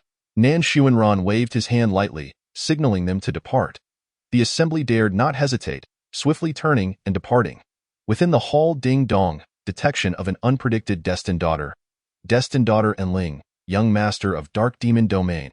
Initial stage of kingship, bloodline, 0. 1 sacred blood, destiny value, 1,895 1895 points, increasing. Nan Xuanran raised an eyebrow slightly, inquiring, "Unpredicted?" The system's light orb appeared instantly, flashing, and responded, "Host." She awakened inexplicably due to your blood's influence. The orb swayed. Continuing, in her original fate, she would have been taken into the harem of the destined son, Xiao Chen, but she would not become the destined daughter. Upon hearing this, Nan Xuanran paused momentarily. Even the biological sister of this body had been taken? The system orb bounced a few times, stating, "The destined son, after all, is reckless and indifferent to such matters." It added, "Moreover, he will later reclaim his physical form, but since you have destroyed his body, he cannot return to his original one." Nan Xuanran's gaze fell upon the words "increasing," and he inquired again, "Increasing?" The system circled around him, explaining, "Due to your influence, her destiny value is uncontrollable and can increase. Any excess will be returned to you." Nan Xuanran nodded slightly. Chapter 71. Xiao Chen's death. In June's past Xiao Chen's residence, Xiao Chen's countenance was ashen, cursing, "Damn. I can no longer even maintain the identity of young master. I must find a way to escape swiftly." He slowly spread his hands, radiant light swirling in his palms as an ancient, tattered page vividly manifested. "Humph. I never anticipated that remnants of the Yellow Spring Dream would exist within the Dark Demon Domain. Once I gather them all, the people of the Dark Demon Domain shall pay a heavy price for their actions." His voice thundered with rage, his eyes aflame, brimming with a fury that threatened to erupt. In the void, Nan Xuanran's gaze fell upon the page in his hand, raising an eyebrow slightly, murmuring, "Yellow Spring Dream?" The Yellow Spring Dream, a legendary treasure. Anyone whose name was inscribed upon it would face inevitable death. regardless of their realm. Yet, it mysteriously vanished tens of thousands of years ago, and now it has re-emerged. In a flash, Nan Xuanran appeared before Xiao Qian. Startled, Xiao Qian's pupils constricted, exclaiming, "Nan Xuanran?" He hastily tucked the page of the Yellow Spring Dream into his robes, his expression wary as he thundered, "What do you want?" Nan Xuanran cast a casual glance at him, indifferently stating, "Xiao Chun." Xiao Chun instinctively nodded, then, as if struck by lightning, stood frozen. "Whis Xiao Qian?" Nan Xuanran's lips curled into a barely perceptible smile as he slowly said, "The errand boy of the splendid trade association, how comfortable is it to sit in this position as young master?" Xiao Qian's eyes widened in shock, nearly bursting. "I understand. It must be June who revealed the truth to you." He recalled the oddity he sensed a few days prior, his heart trembling, stammering, "Did you kill him?" Nan Xuanran's expression remained indifferent as he calmly replied, "Do not be anxious. You shall soon find him." With that, he lightly waved his sleeve. A torrent of overwhelming spiritual energy surged forth, rushing towards Xiao Qian with cataclysmic force. Xiao Qian's expression changed drastically, terror filling his eyes as he summoned all his strength to conjure a defensive barrier. His legs trembled uncontrollably. He understood all too well that against this suffocatingly powerful spiritual energy, his defenses would crumble. With a resounding crash, Xiao Qian's seemingly sturdy barrier shattered, dissipating into motes of spiritual light. His gaze grew vacant as he looked down, watching his body slowly disintegrate in an unstoppable trend. In the final moments before consciousness faded, his last thought was, how could he be this strong? Ding dong, Xiao Qian, the child of fortune, has died.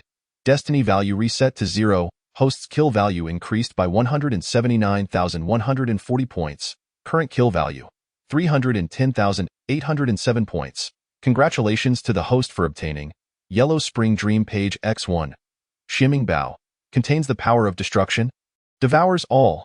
Soul-snatching blade. Capable of devouring souls and vitality. Yin-Yang Furnace. Heart-devouring Goo X1. Can consume life force, control the body. Memory Fragment X1.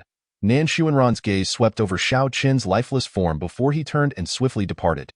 Moments later, a piercing scream shattered the silence. Young master is dead? This cry resonated like thunder. An Xiao received the news and hurried over. Upon witnessing Xiao Qian's death, he already understood. A swift, clean kill. Such decisiveness could only belong to that individual, who could easily take his life with such thunderous might. An Xiao's gaze, sharp as a blade, swept over the surrounding individuals, sternly warning, do not ask what should not be asked. In truth, he cared little for Anjune's fate in the past. Anjune had wielded his bloodline to act with impunity, ruthlessly humiliating others and terrorizing without restraint. Any minor displeasure would lead to brutal torment. Even his sister was not spared from Anjune's indignities. Had it not been for the protection of their bloodline, Anjune would have been secretly eliminated many times over. The onlookers exchanged glances, devoid of sorrow, and promptly turned to leave. Chapter 72.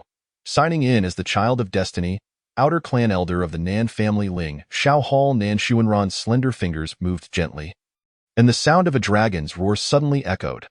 The thundercloud carriage shattered the void, surrounded by swirling lightning, radiating blinding brilliance as it roamed freely above the dark demon domain.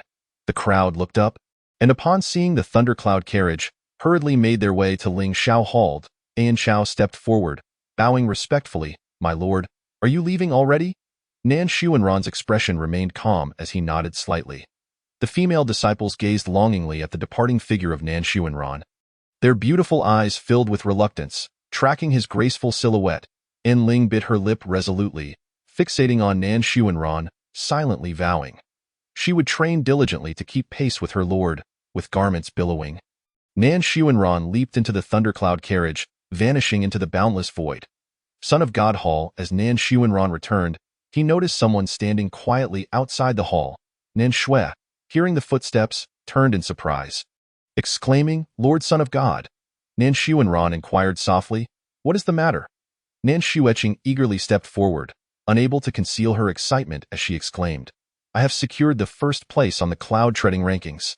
Upon hearing this, Nan Xuanran paused momentarily, his gaze fixed on Nan Xueqing as he mused to himself. Her potential is indeed remarkable. Within just a month, she has successfully entered the realm of the Marquis. Noticing his silence, Nan Xueqing felt a twinge of anxiety in her heart and gently tugged at his sleeve. You said I could come to you if I achieved first place. Nan Xuanran nodded slightly and replied coolly. Proceed to the hall. Nan Xueqing quickly nodded in response. Yes, yes. Inside the hall, the atmosphere was thick with silence, as if time itself had come to a standstill. Nan Xueqing stood there awkwardly, enveloped by an uncomfortable tension. Earlier, in her exuberance over her victory, she had rushed to the Divine Sun's hall, only now realizing that she was not well acquainted with the Divine Sun. Nan Xuanran noticed her hands tightly clenching her garment and spoke. Relax. At his words, Nan Xueqing momentarily froze, then, as if granted permission, obediently nodded. With a calm demeanor, Nan Xuanran inquired, What is the current situation at the dojo? Nan Xueqing immediately snapped back to attention, replying, Since your visit. Neither the main family nor the branch family has been in conflict. Furthermore, the cloud treading rankings have begun to feature disciples from the branch family. Nan Xuanran nodded slightly, then raised his hand, causing an ethereal robe radiating a mysterious glow to materialize before Nan Xueqing. Her eyes widened in astonishment as she exclaimed, Is this for me? Nan Xuanran affirmed, The ice silkworm robe. Instinctively, Nan Xueqing shook her head in refusal. No. A smile tugged at the corners of Nan Xuanran's lips. Consider it a reward for your achievement on the cloud-treading rankings. She accepted the robe but had no time to examine it closely when, suddenly, a deafening explosion echoed, prompting Nan Xuanran to furrow his brow and vanish from the hall in an instant. Startled, Nan Xueqing hurriedly followed, raising her eyes to the sky. Outside the hall, brilliant bolts of lightning cleaved through the heavens, as if seeking to rend the very fabric of existence. Amidst the roiling dark clouds, the ominous silhouette of a colossal beast could be discerned, exuding a chilling aura of power. Ian Qianhe Hall. Feng Qianshan paced back and forth with his hands clasped atop his head, muttering anxiously. I'm going to die. Why is the system causing such a commotion? The system's emotionless voice responded, The advancement to the great sage realm cannot be halted. Crumpling to the ground, Feng Qianshan lamented. If you want me dead, just say so. With such a ruckus, how could Nan Xuanran not notice? The system coldly retorted, Best of luck to you. Feng Qianshan wore a face of despair, feeling as though his very soul had been stripped away. He recalled the system's assessment of Nan Xuanran's danger level, which was a staggering 100%. A shiver ran down his spine at this thought. He scrambled to his feet, his gaze flickering as panic seized him. I must flee quickly and survive at all costs. However, as he lifted his gaze, his pupils constricted, and a smile more grotesque than tears spread across his face as he stammered, Ha, Divine Sun. Nan Xuanran stood before him, calm and composed, slowly articulating, Since when did my Nan family produce an external elder of the great sage realm? His voice was soft yet imbued with an unspoken weight. Feng Qianshan felt a chill shoot from his toes to the crown of his head, cold sweat soaking his clothes, his mind utterly blank. Nan Xuanran's gaze lingered momentarily on the top of his head.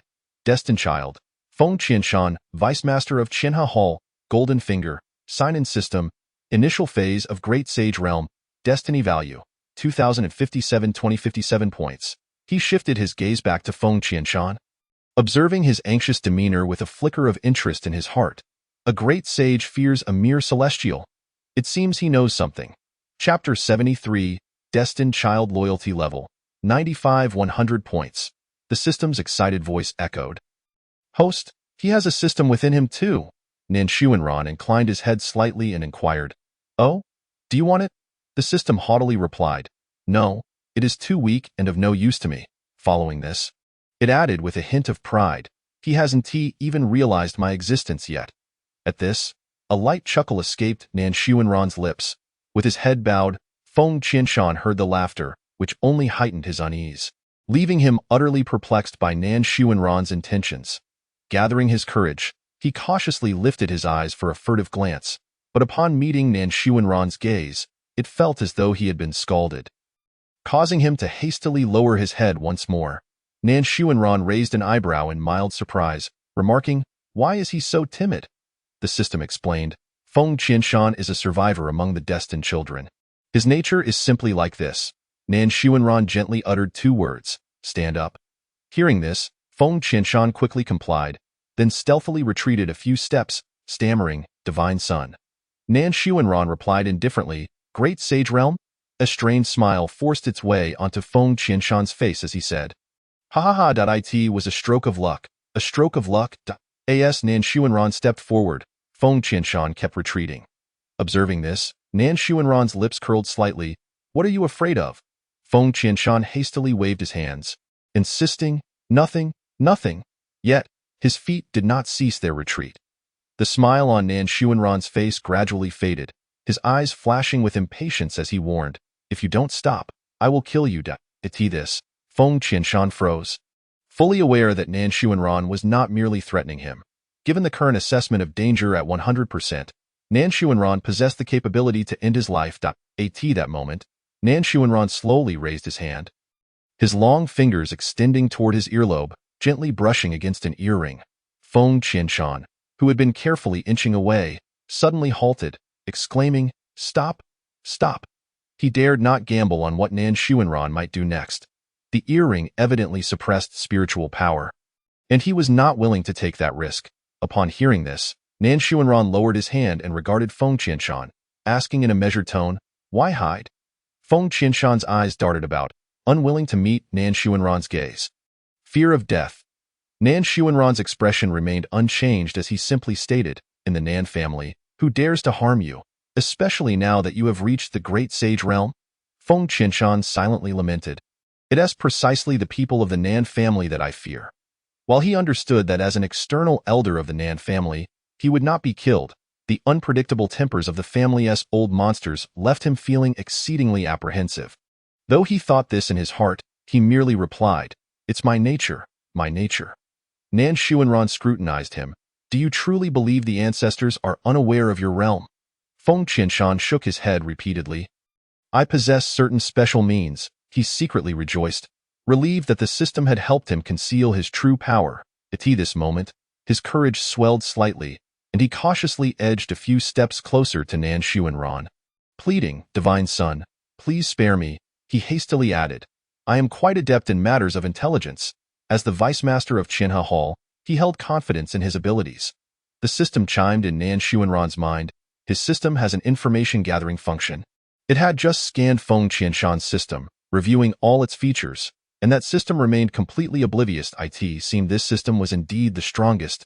Eagerly, the system continued, By the way, this destined child is an external elder of the Nan family. So we can check loyalty levels, Nan Xuanran replied. Check. Destined child Feng Qianshan current loyalty level, 95-100 points. Nan Xuanran raised an eyebrow, the corners of his mouth lifting slightly. So high. If Feng Qianshan knew what Nan Xuanran was thinking, he would surely be muttering to himself. Of course.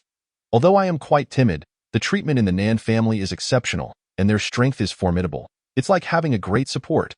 Nan Xuanran shifted his gaze back to Feng Qianshan, contemplating, no threat here. Having another great sage is not a bad thing. Elder Feng, remember your responsibilities. Feng Qianshan initially froze, then quickly realized. Was this a sign of mercy? He sighed in relief, secretly thinking. This one is quite reasonable with his own people. With this thought in mind, he suddenly began pulling out various items from his storage device. Magical artifacts, herbs, talismans, until a small mountain had formed in an instant. Nan Xuanran looked at his actions, perplexed. After a moment, Feng Qianshan finally ceased his frantic display, hurriedly stating, Divine Son, all of these are for you. While he might lack other things, he had amassed quite a collection of rewards from the system. Nan Xuanran's gaze swept over the pile and he replied indifferently, No need. Feng Qianshan was momentarily taken aback, then realized, indeed, this individual had seen it all before. Chapter 74. The summoning of the destined child through the ethereal shadow. Nan Xuanran stepped steadily out of Qianhe Hall, where several elders stood with their hands clasped behind their backs. Upon seeing him emerge, the Grand Elder inquired, Ranner, what is this? Nan Xuanran turned around to glance back, only to see Feng Qianshan frantically waving his hands. His face etched with urgency. Don't say anything. I still wish to continue surviving. Nan Xuanran smiled faintly and addressed the elders, saying, It is merely a phenomenon triggered by the comprehension of the Great Tao. Upon hearing this, The elders exchanged knowing glances at Feng Qianshan, fully aware that such phenomena only manifest upon breaking through to the great sage realm, an experience they had all undergone. However, since Ranner chose to conceal this for him, it indicated that this individual was worthy of trust. The elders thus retracted their gazes, no longer paying undue attention to the matter. Suddenly, a commotion erupted, and Nan Xuanran turned to see that the source of the noise came from the direction of the Nan family's main hall. With a swift movement, he darted toward the sound, and the elders hurried to follow suit. Before the main hall, a throng of people had gathered. Upon spotting Nan Xuanran, they collectively called out, "Your Excellency, the Divine Sun." "What has transpired?" In response, the crowd parted to reveal a figure ensnared in their midst. Nan Xuanran raised an eyebrow. "Yin Lingxue?" Yin Lingxue lay collapsed on the ground, her complexion as pale as parchment. With a streak of crimson staining her lips, her hair was disheveled, obscuring her bloodless visage, and she had already succumbed to unconsciousness. Destined daughter Yin Lingxue awakened, mistress of the secret Sound Valley, peak of the Holy Master Realm, destiny value 1,576 1576 points, with a gentle flick of his sleeve. Nan Xuanran enveloped Yin Lingxue in a soft glow, and her injuries began to heal at a visible pace. She coughed softly a few times before slowly opening her eyes. Her gaze fell upon Nan Xuanran. Her vision unfocused, and instinctively, she clutched at his clothing, her voice barely a whisper. Save the secret Sound Valley." Nan Xuanran shifted slightly, unable to break free from her grasp, and inquired, "What happened?" Yin Lingxue, still not fully conscious, tightened her grip on his garment, trembling as she spoke. "The secret Sound Valley has been attacked. Everyone is trapped." As her words fell, she gradually released her hold, her gaze sharpening as her awareness returned. Nan Xuanran's expression remained indifferent. "Then how did you escape?" Yin Lingxue took a deep breath, striving to steady herself, and slowly replied, "It was Suyu. He has imprisoned the secret Sound Valley.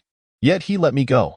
Detected, destined child Suyu, former disciple of the Valley Master of the secret Sound Valley, early stage of the Marquee Realm, summoned beast. Xiangyao Phantom, mid-stage of the Holy Realm, destiny value 2,189, 2,189 points. At that moment, a voice echoed in Nan Xuanran's mind. Suyu had previously been stripped of his cultivation and expelled from the secret Sound Valley. Now he had encountered an opportunity, restoring his powers and acquiring a summoned beast. Returning for vengeance, the system continued. He and Yin Lingxue are childhood friends. The Xiangyao Phantom did not harm her, allowing her to escape. However, the mere pressure of the Xiangyao was already unbearable for her. Hearing this, a slight smile crept onto Nan Xuanran's lips, and a glimmer of interest flickered in his eyes. The ancient fierce beast Xiangyao. At last, a destined child possesses something that piques my curiosity. Yin Lingxue rose to her feet, looking up at Nan Xuanran, her eyes filled with a plea. "I implore you, Divine Sun, save us." Nan Xuanran smiled gently and nodded. "Very well." Destined daughter Yin Lingxue's affection level increased by 15 points. Current affection level, 100 points. Destined daughter Yin Lingxue's affection level is full. Combined, Nan Xuanran responded. "Bind, secret Sound Valley." "Suyu, you ungrateful wretch!" A disciple cursed vehemently. The Valley Master's expression changed dramatically as she hurried to intercept the agitated disciple. Suyu stood before the crowd, extending his hand to point at the disciple. The Xiangyao Phantom swiftly lunged, and with a sickening sound, the disciple's head exploded, blood mist enveloping the AI art.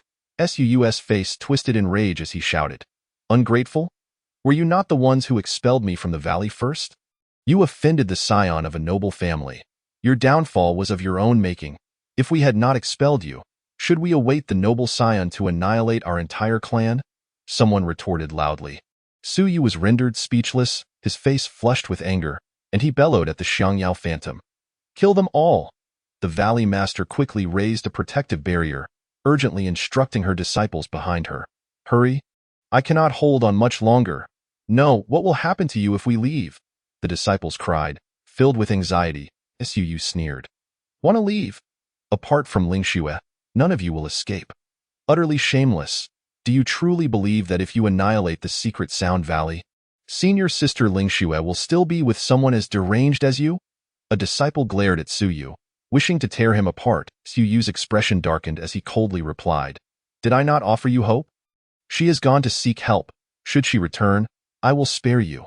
Should she fail to return, I shall slaughter you all and bring her back.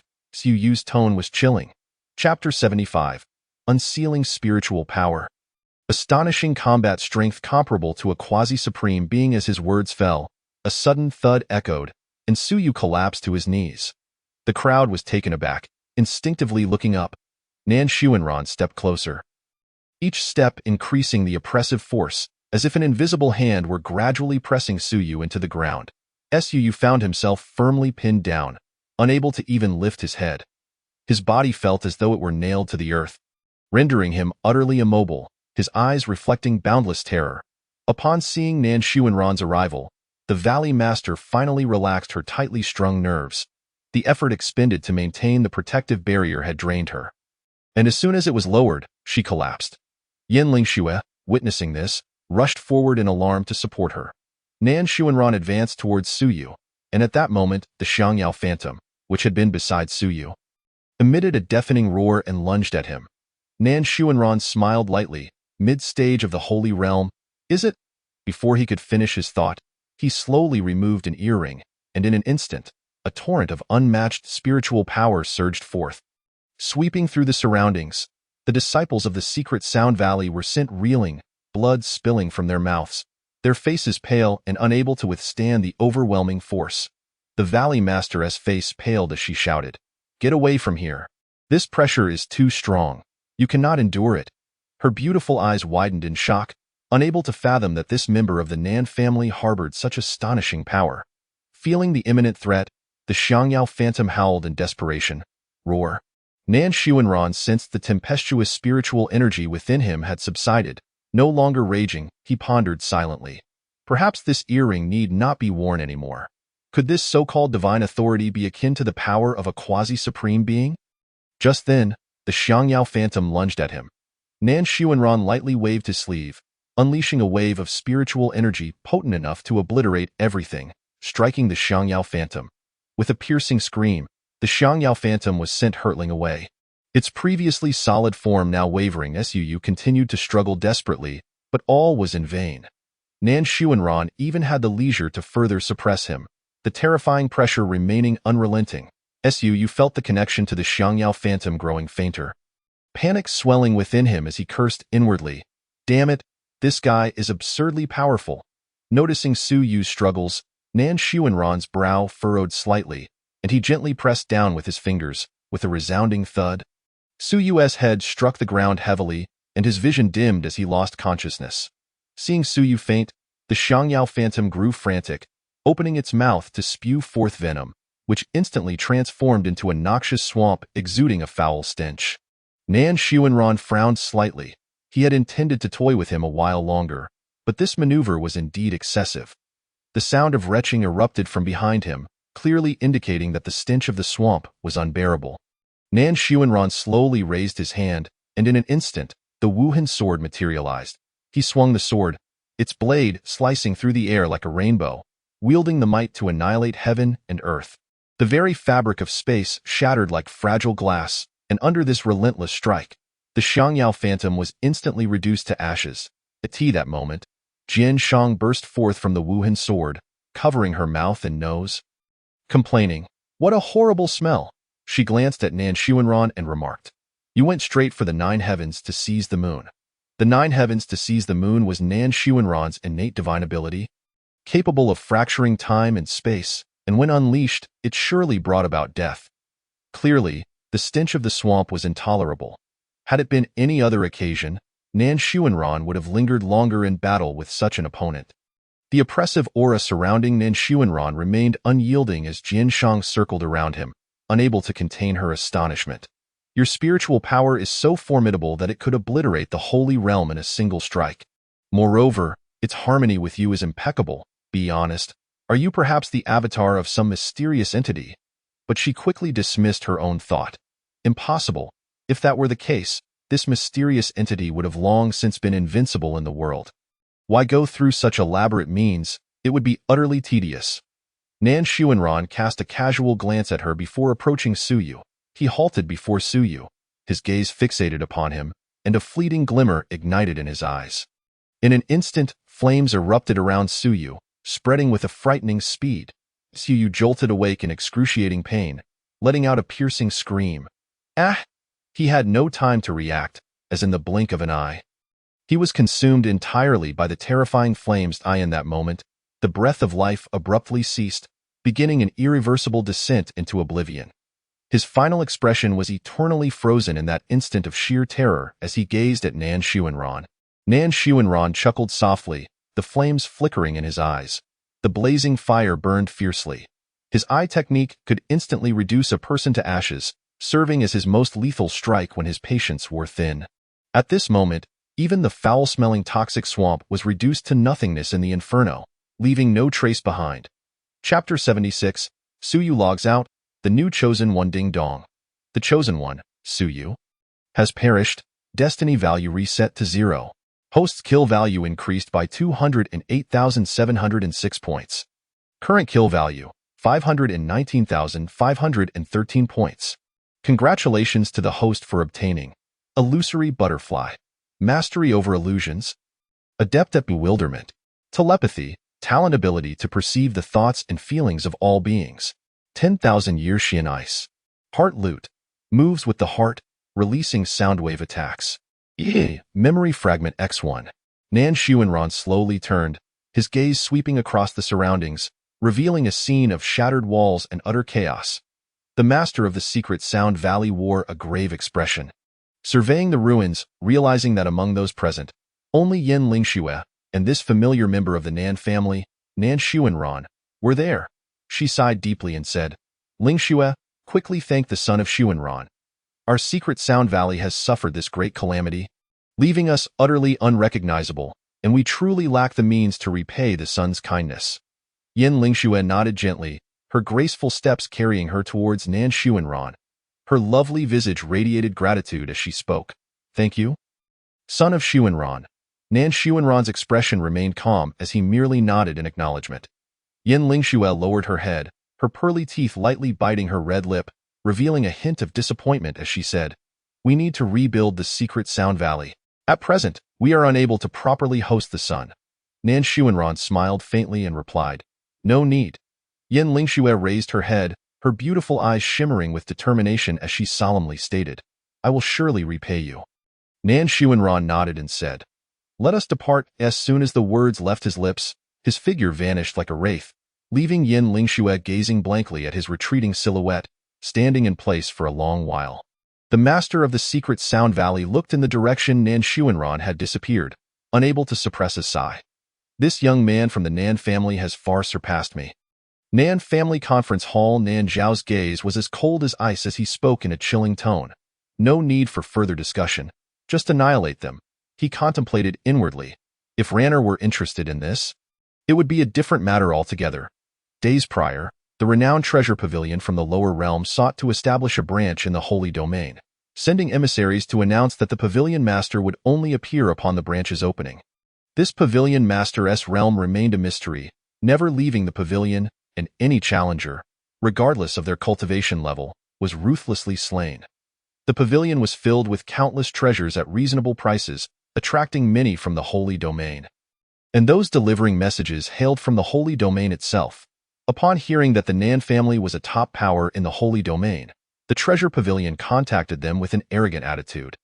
Nan Zhao directly executed the messenger, ignoring them henceforth. Enraged, the treasure pavilion sent more messages, growing increasingly aggressive in their tone.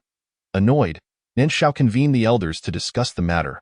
The Grand Elder nodded slightly, suggesting, Perhaps we should first inquire about Ranner's opinion. Before long, Nan Xuanran arrived at the conference hall, due to the summons of the Chosen One. Nan Zhao explained the situation. Detected the Chosen One? Ji Fanyuan, Pavilion Master of the Treasure Pavilion from the lower realm.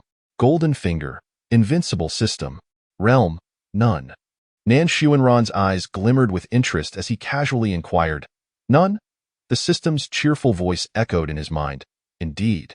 He was invincible within the treasure pavilion, but once he stepped outside, he was merely an ordinary person. A subtle smile crept upon Nan Xuanran's lips as he addressed Nan Zhao. Father, I shall go take a look. Nan Zhao's gaze softened as he replied, Very well. Nan Xuanran continued, I will descend to the lower realm tomorrow to meet this pavilion master. Nanshao nodded gently, saying, Illusory Flame Realm. Ji Fanyuan wore a troubled expression as he lamented to the system. The Nan family does not agree. The system's voice remained devoid of emotion. The host may seek another family. Ji Fanyuan furrowed his brow deeply, sighing, That's not possible. I have offended the Nan family, and now in the holy domain. No other family dares to associate with me, not even willing to receive a letter. The system's tone was marked with clear dissatisfaction. Then why did you act so rashly and offend the Nan family? What gave you such confidence? Ji Fanyuan silently cursed. Who could have anticipated that the Nan family would be so petty, merely reacting to a slightly arrogant attitude? Yet, he dared not retort, fully aware that his survival in this illusory flame realm depended solely on the system. Contemplating this, he couldn't help but sigh. What am I to do? It seems I cannot complete the task. The system coldly warned. If the task of establishing a branch in the holy domain is not completed within 2 months, the system will sever ties with the host. Ji Fanyuan inwardly cursed continuously, his expression growing increasingly grim. Just then, hurried footsteps approached, and a subordinate rushed to Ji Fanyuan, exclaiming, Master, we have received a reply from the holy domain. Ji Fanyuan abruptly turned his head, urgently asking, Really? The subordinate, panting heavily, nodded repeatedly. Indeed, the son of the Nan family will descend to our treasure pavilion tomorrow. Upon hearing this, Ji Fanyuan's face broke into a sinister smile as he calculated inwardly. The son? Clearly a person of noble status. Humph, since you are coming to my treasure pavilion of your own accord, your life and death shall be at my discretion. Chapter 77. Erasing System Consciousness, Annihilating the Treasure Pavilion. Illusory Flame Realm Roar. The sound of a dragon's roar reverberated through the heavens, imbued with boundless authority, causing the very earth to tremble. In an instant, the entire illusory flame realm fell into a deathly silence. Soon after, the space was ruthlessly torn apart like fragile paper, revealing 9 colossal dragons pulling a mysterious palace into view. The onlookers fell silent, afraid to breathe, as they stared in awe at the spectacle unfolding before them. The thundercloud chariot gradually descended above the treasure pavilion, the roiling storm clouds swirling within. Master, they have arrived. A subordinate rushed in, visibly anxious. Ji Fanyuan reclined against his chair, speaking with a sardonic tone. They've arrived? Then let them in. The subordinate hesitated, expressing his concern. Shall we not go to welcome him? Ji Fanyuan slammed his hand on the table, shouting. This is the treasure pavilion. I have my rules. If he has arrived, he will undoubtedly come in. The subordinate trembled in fear and quickly replied. Very well. Inside the thundercloud chariot, the system's light orb emerged cheerfully, its brilliance flickering as it excitedly exclaimed, Host? Host, Ji Fanyuan's system is quite formidable. Nan Xuanran observed the pulsating light orb before him and softly inquired, Do you desire it? The system's light orb bobbed eagerly, responding, Yes, yes, if I can devour it, I will become even stronger. Nan Xuanran nodded slightly, choosing not to elaborate further as he stepped outside. In an instant, he vanished into the treasure pavilion. The crowd held their breath, their hearts racing until Nan Xuanran's figure disappeared within, prompting them to murmur among themselves. Who is this great figure? No one has ever caused such a commotion when descending from the upper realm. I heard he is a descendant of an immortal power from the upper realm. Here to negotiate with the pavilion master. Is that true? Absolutely. My uncle's second cousin's third sister's friend is employed at the treasure pavilion. Treasure pavilion. As soon as Nan Xuanran stepped inside, he immediately sensed a powerful force suppressing his spiritual energy. His expression remained unchanged as he calmly stated, System. The system's light orb promptly replied, Understood. No sooner had the words left his lips than the suppressive force vanished without a trace. Ji Fanyuan closely observed Nan Xuanran's expression, initially expecting him to panic due to the suppression of his spiritual energy. To his surprise, Nan Xuanran maintained his composure, showing no signs of distress. Ji Fanyuan furrowed his brow, filled with confusion as he silently muttered, System, what is happening? He isn't being suppressed? However, after a prolonged wait, the only response was the haunting silence. Ji Fanyuan's brow furrowed deeper as he called out again, System? System? Yet still, no reply came. Ji Fanyuan's expression stiffened, his voice growing frantic. System? System? Meanwhile, Nan Xuanran's system light orb triumphantly declared in his mind. Ji Fanyuan's system has already had its consciousness obliterated. He is currently calling out for it in his mind. Nan Xuanran raised an eyebrow slightly, a faint smile playing on his lips. Impressive. The system light orb swelled with pride. Of course. I merely cannot maintain my composure in your presence. Nan Xuanran chuckled lightly, his laughter resonating clearly in the stillness of the space. As soon as the laughter reached Ji Fanyuan's ears, he abruptly lifted his head, his bloodshot eyes locking onto Nan Xuanran's with an intense stare. He pointed an accusatory finger at Nan Xuanran, bellowing, "It's you. It must be you who is meddling." Nan Xuanran, with a serene expression and a subtle smile gracing his lips, met Ji Fanyuan's fury with calmness. Ji Fanyuan's eyes burned with rage as he recklessly attempted to lunge at Nan Xuanran, only to be firmly restrained by a companion beside him. "Master, what are you doing?" The one who intervened lamented inwardly. Recognizing that while it was permissible for the master to handle unruly patrons, this was a distinguished guest, and such unwarranted aggression would only invite trouble. This moment, stripped of the system's support, Ji Fanyuan found himself unable to break free even from this seemingly powerless individual, his gaze filled with venomous hatred as he fixated on Nan Xuanran. Nan Xuanran stepped forward, snapping his fingers lightly. A sharp crack resonated as the man beside Ji Fanyuan fell unconscious to the ground. With each deliberate step, Nan Xuanran approached Ji Fanyuan, as if treading upon the very heart of his being. Overwhelmed with terror, Ji Fanyuan staggered backward, his eyes wide with dread as Nan Xuanran drew near. Suddenly, an immense pressure materialized out of thin air, causing the treasure pavilion to tremble violently, its structure beginning to collapse under the weight of this unseen force. The onlookers outside were left in stunned silence. What was happening? The treasure pavilion was collapsing. Amidst the ruins, only the area surrounding Nan Xuanran remained unscathed. Under this terrifying pressure, Ji Fanyuan's bones cracked grotesquely. His limbs contorted in agony. He could only emit strained gasps, blood gushing forth as his face turned ashen. Nan Xuanran slowly raised his hand, and an invisible force suddenly surged, pulling Ji Fanyuan's body uncontrollably toward him. In that moment, it felt as though an unseen hand was choking him, rendering him utterly voiceless. Nan Xuanran maintained that enigmatic smile, his voice soft as a gentle breeze as he inquired, "Are you satisfied with this communication?" Ji Fanyuan's eyes were bloodshot, and with his limbs shattered, he could not muster the strength to struggle, merely gazing despairingly at Nan Xuanran. Upon seeing Ji Fanyuan's silence, Nan Xuanran's smile deepened, and he continued, "It seems you are quite satisfied. If that is the case, let those outside witness just how satisfied you truly are." In an instant, Ji Fanyuan's pupils constricted.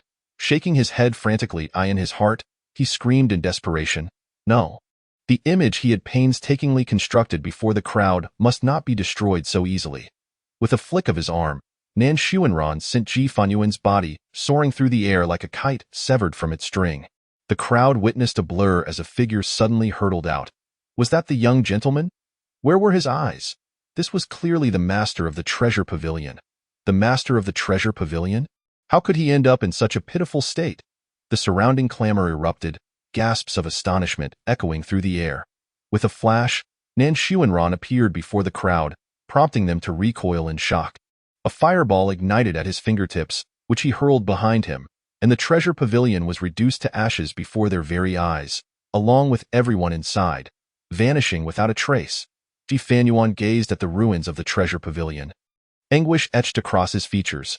Nan Xuanran approached him, each step resonating like a hammer striking against Ji Fanyuan's heart. Chapter 78. Ji Fanyuan offline. The fallen pages of the Yellow Springs Dream. Just then, a gentleman holding a folding fan gracefully emerged from the crowd. "Wait. This young lord, might there be some misunderstanding?" Upon hearing the voice, Nan Xuanran turned to regard him, his brow slightly raised upon noticing the man's attire.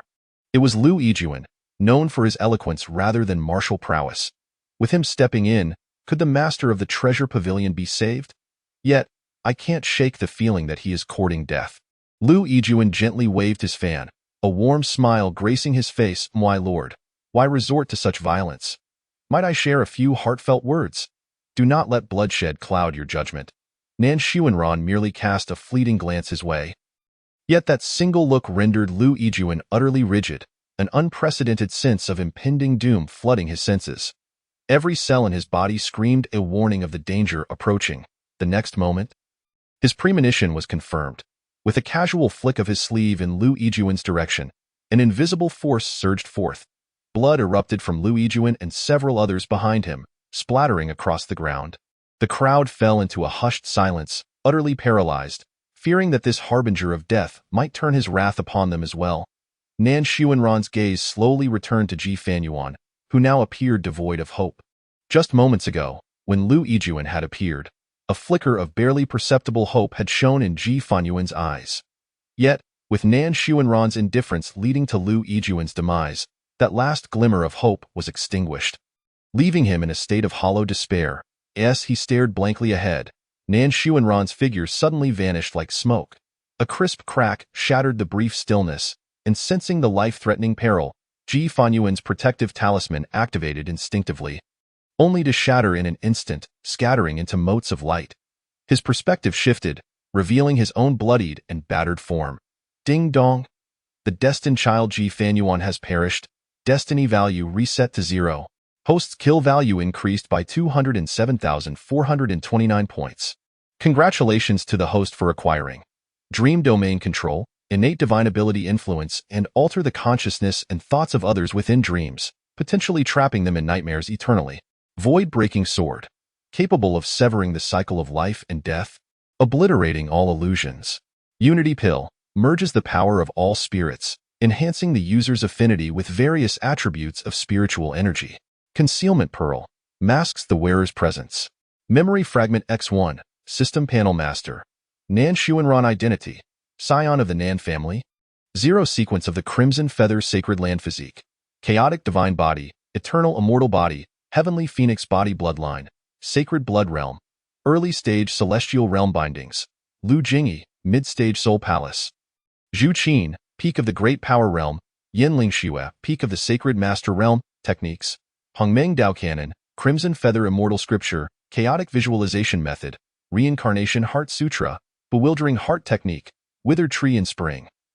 Talents, reincarnation annihilation eye, invulnerable to all laws, heart communication divine abilities. Chaotic devourer, 9 heavens embrace the moon, blood return to source, raging fire burns eyes, reincarnation laws, dream domain control, authority. Creator of life mounts, Xiao Xiao, mystic ice spiritual dragon. Windwalker Qilin, illusory butterfly innate treasures, chaotic bell talismans, immaculate jade, dream shadow ring, demon breaking bell, 7 kill flute, 100 flower dew, soul cleansing bell, soul biting umbrella, mystic ice bow, soul seizing blade. Special items, memory fragments X18, heavenly Dao seeds 22-160. Fallen pages of the Yellow Springs Dream 16 kill value, 518,236 points villain value. 0 system items, substitute talisman X1, God King Realm Puppet X1, Chaotic Demon Seed X1, Puppet Silk X1. Reversal Life Pill X1, Heart-Biting Goo X1, Concealment Pearl. After reviewing the system panel, Nan Xuanran's expression remained indifferent. He slowly turned, surveying the surroundings. Wherever his gaze fell, onlookers averted their eyes, unwilling to meet his gaze. After a moment, he flickered and vanished before them. Only then did the crowd collectively exhale, as if a heavy burden had been lifted. It seems the master of the treasure pavilion has indeed encountered an insurmountable obstacle. Within the thundercloud chariot, the system's light orb spun joyfully in the air, its brilliance flickering erratically. The system has been updated. Nan Xuanran observed it quietly, a barely perceptible smile flickering in his eyes. The system orb proudly proclaimed, Ji Fanyuan's system proves quite useful. Then, with enthusiasm, it shared, I can now independently locate special items. For instance, I already know the locations of the remaining pages of the Yellow Springs Dream. Its voice lowered slightly. As for the heavenly Dao seeds, there is a force obstructing the viewing, but I can still manage to glimpse a few locations. At this point, the orb seemed somewhat dejected, though it appeared to hold little significance. Nan Xuanran extended a slender finger, gently touching the small orb. The orb, sensing the contact, nuzzled against him, revitalized, convinced that it was the host's strength that caused such an illusion. A slight smile graced Nan Xuanran's lips as he inquired, Where is the Yellow Springs Dream page? The system orb responded, one of the nearest pages is located at the Burial Soul Cliff within the sacred domain. Set to open in 10 days. There will be unusual activity in a few days. Nan Xuanran felt a flicker of surprise. The Burial Soul Cliff was a secret realm created by a mysterious powerhouse, where those who entered faced trials of life and death. Only those who survived could hope to gain tremendous opportunities. The opening of the Burial Soul Cliff was never fixed, yet each time before it opened, significant disturbances would draw numerous cultivators to its vicinity. Where specifically is it located? The system orb replied, deep within the Burial Soul Cliff, in the Nether Abyss Gully, a place no one has ever managed to breach. Hearing this, Nan Xuanran raised an eyebrow, nodding slightly. 5 days later, near the Grave Soul Cliff, the earth trembled repeatedly, and mysterious beams of light ascended into the heavens. The roars of ferocious beasts echoed from the depths of the cliff, their sounds infused with boundless rage and fury, reverberating through the valley and instilling fear in the hearts of all who heard. Which secret realm is about to open? Let us go and investigate. News spread with astonishing speed, and a multitude of cultivators hastened towards the source of the disturbance. This must be the Grave Soul Cliff, without a doubt. There are no other secret realms in the vicinity. Even the prodigies from various clans have arrived. Someone could not help but exclaim in awe, gazing at the young talents exuding powerful auras, their hearts filled with reverence. With so many significant figures present, how could we mere minnows compete? Someone sighed in resignation. Chapter 79. How popular is he? Pei Zimo and his companions stood in an open area, remarkably conspicuous. The atmosphere around them seemed to clash with the bustling crowd, creating a world of its own. Although others occasionally cast glances in their direction, none dared to approach lightly. Qiu Lingxian spotted them from a distance, quickening his pace and asking, "Where is your master?" Pei Zimo shook his head gently, a hint of helplessness on his face as he replied, "Master Wu Ti arrived this early." Pei Ziheng added, "He should take a few more days." Qiu Lingxian nodded thoughtfully, his tone revealing understanding that makes sense. Your master has never been fond of mingling in crowds. He scanned the surroundings, observing the throng of people, yet none dared to draw too close. Turning back, he asked Pei Zimo, "Is everyone around you waiting for him?" Pei Zimo nodded, saying, "Of course." Then, he turned his gaze to Qiu Lingxian, curiosity evident as he inquired, "Has no one sought you out?" Qiu Lingxian proudly raised his chin, a smug smile gracing his face as he responded, "Indeed, those minor clans came to engage me in conversation, but I dealt with each of them in turn, and now none dare approach." Pei Zimo could not help but give a thumbs up. "You truly are a challenge fiend." Qiu Lingxian beamed even more, suddenly recalling something. He looked at Pei Zimo and the others. "What about that young lady from the Shangguan clan who always follows your master? I didn't see her last time." Pei Zimo shook his head. "I don't know. There has been no news since returning to the Shangguan clan." Qiu Lingxian furrowed his brow, murmuring, "It has indeed been a while since the Shangguan clan made any moves. It is quite strange." At that moment, a hissing sound emerged, accompanied by the crisp chime of silver ornaments. The crowd seemed to be drawn by some mysterious force, instinctively parting to create a pathway. Emerging from the throng, Yu Qiming gracefully approached, her enchanting eyes scanning the few individuals before her, then asking, "Where is your master? Has he not arrived?" Pei Zimo sighed inwardly, lamenting, "Master, if you do not come soon, we shall truly struggle to cope." Yet he replied, "He hasn't come." Yu Qiming casually stated, "All right, seeing you here, I thought he had arrived." Pei Ziheng furrowed his brow and asked, "Are you looking for him for a reason?" Yu Qiming shot him a sidelong glance, the corners of her mouth curling up as she retorted, "What? Can't I seek him out if there is no reason?" Pei Zimo spread his hands helplessly, shrugging nonchalantly, "Feel free. More will come in a bit." Yu Qiming arched an eyebrow, inquiring, "What do you mean?" Standing nearby, Qiu Lingxian could no longer contain himself and burst into laughter, saying, "You'll know soon enough. Then you'll see just how popular the person you're looking for is." Yu Qiming, upon hearing this, a flicker of confusion crossed her beautiful eyes as she stood beside the others, saying, "I certainly would like to see." Moments later, the people from the secret Sound Valley made their entrance. Leading the way, Yin Lingxue stepped forward gracefully and asked, "Has Xuanran Divine Son not arrived?" "He has not." Qiu Lingxian raised an eyebrow at Yu Qiming, as if to say, "Did you see that?" Upon hearing this, Yin Lingshua's delicate features momentarily clouded with disappointment as she quietly stepped aside, saying, "Well then, I shall wait here for the divine Asoan." At that moment, a chilling aura surged forth, causing the crowd to scatter. Xu Zhui approached steadily, sword in hand, her gaze sweeping over the surroundings as she asked, "Where is he?" Pei Zimo replied, "Master has not arrived." Xu Zhui nodded lightly. "All right, I shall come back when he arrives." With that, she turned and walked towards the Su clan members, her eyes showing no emotion as she passed by Yu Qimeng and the others. Among the crowd, whispers arose. The prodigies from these major clans are all gathered here. It must be for that individual from the Nan clan. A sudden puff of pink mist appeared without warning. Like a delicate pink veil, ethereal and enchanting. The previously noisy chatter ceased instantly, as if cut off by an invisible hand. The crowd's gaze turned fixated, instinctively parting to allow passage, their eyes locked on the dissipating mist. As the fog gradually faded, Jin Jinyu emerged, her delicate brows slightly furrowed, and her crimson lips parted with a hint of complaint. "Why are there so many people?" Pei Zimo and the others instinctively took a few steps back, fearful of being tainted by her aura. Jin Jinyu raised her jade-like hand and gently waved, dispersing the mist before her. Supporting her chin with her hand, she surveyed the surroundings before saying, "I knew he hadn't come yet." Disinterested, she turned to leave, stating, "Since he hasn't arrived, I'll take my leave. The surrounding inns have all been bought out by the Brocade Merchant Association. I need not worry about missing him." Yu Qimeng, who had been quietly observing from the side, remarked, "He is indeed quite popular." Pei Zimo beamed with pride. "Isn't it so?" Yu Qimeng shot him a sidelong glance, thinking to herself, "He is popular? But why are you so proud?" She lightly waved her hand, her garments fluttering with the wind, saying, "Since he will not arrive for a few days, I shall take my leave."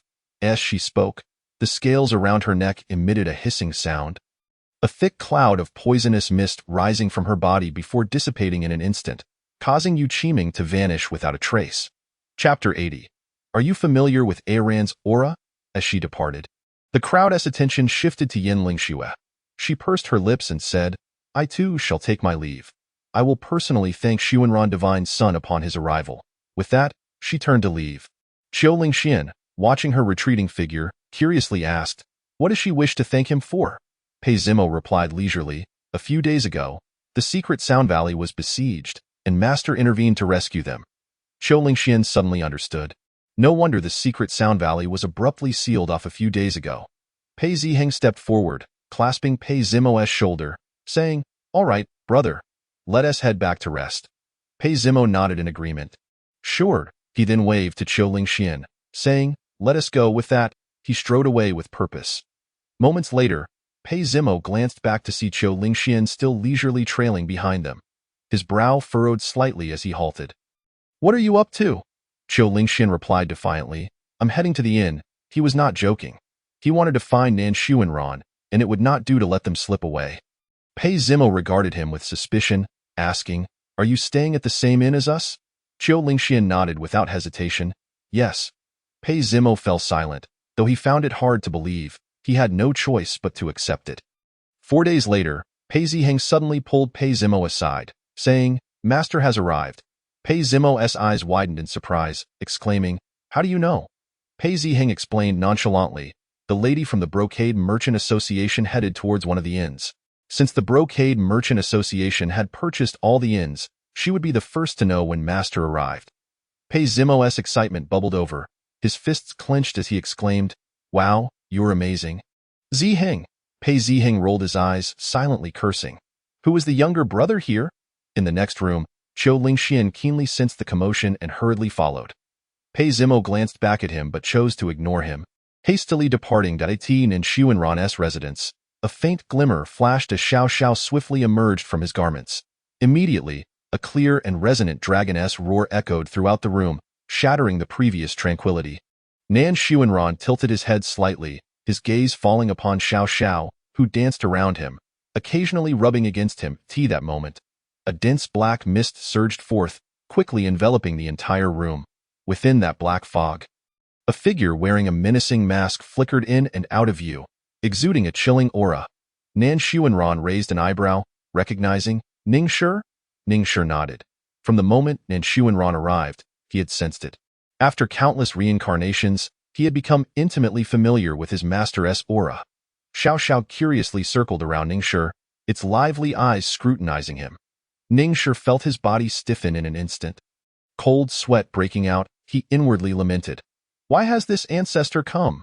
Recalling past reincarnations, Ningshi still felt a lingering dread. Several times, it wasn't even Nan Xuanran himself who dealt with him, but rather this little ancestor who had directly erased him as soon as it detects even the slightest hint of a threat towards Nan Xuanran. It will not hesitate to strike with lethal force. Showing no mercy whatsoever at that time, he had no intention of submission, and thus every encounter with this little ancestor was one of evasion, avoiding her at all costs. However, the situation has changed. He is now a loyal subordinate of the master. With this thought, Ningshi straightened his posture, deliberately revealing the jade pendant at his waist. Xiao Xiao circled around Ningshi, sensing the unique aura emanating from the pendant, and swiftly returned to Nan Xuanran's side, gently coiling around his wrist, emitting a questioning dragon's roar. How could he possess the master's aura?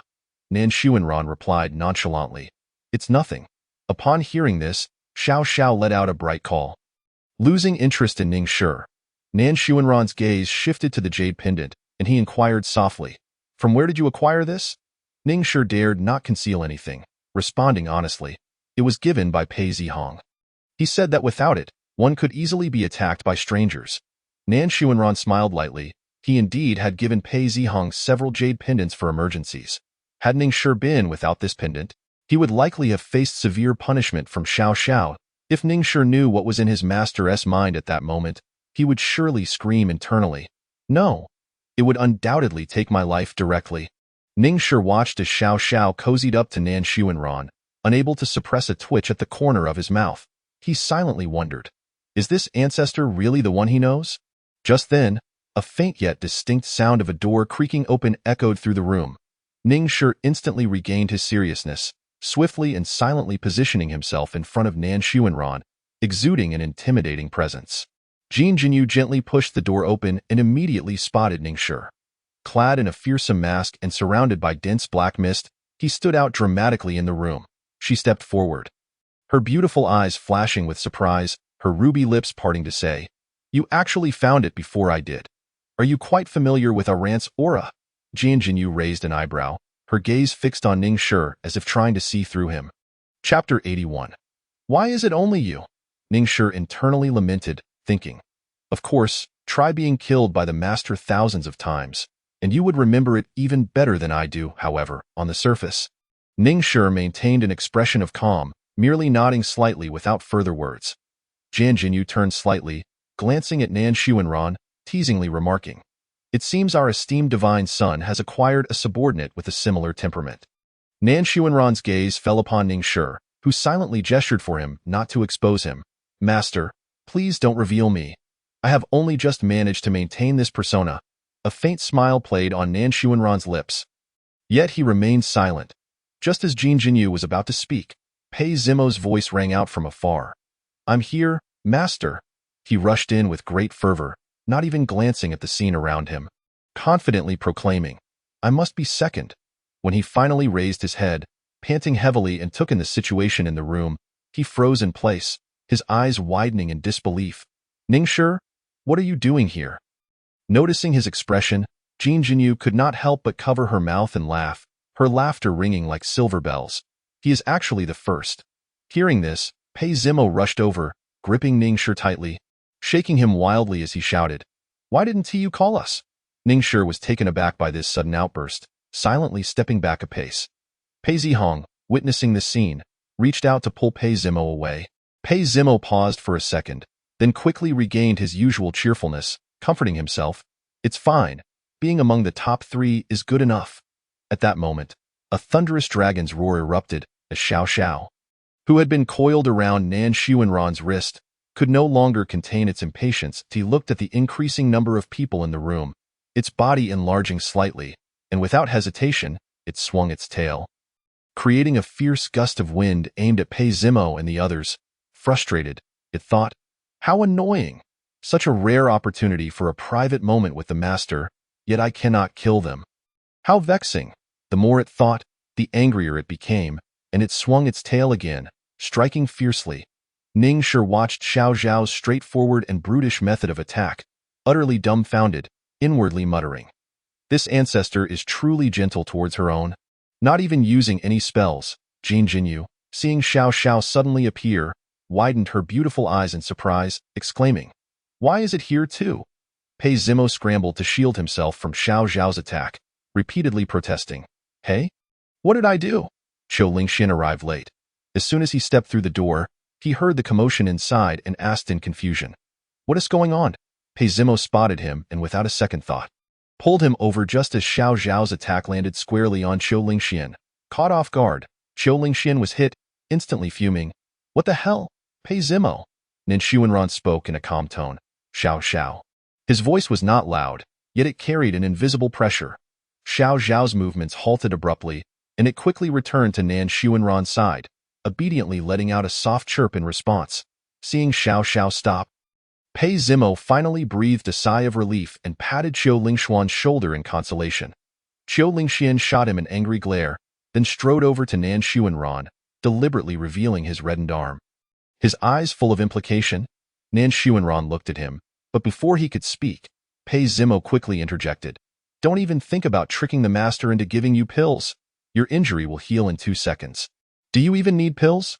Qiu Lingxian, however, showed no embarrassment, swiftly shifting his target and turning his hand towards Pei Zimo, playfully insisting, "Then you give me some."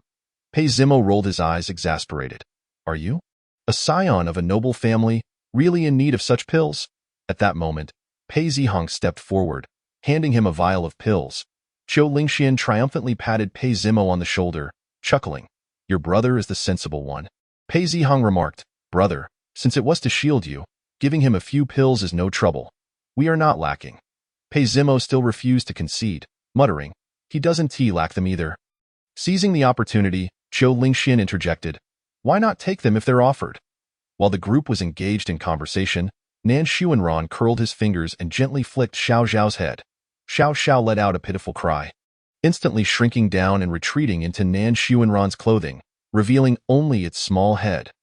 Jin Jinyu elegantly stepped forward, her voice sweet as she asked, "Why did you bring this little creature along?"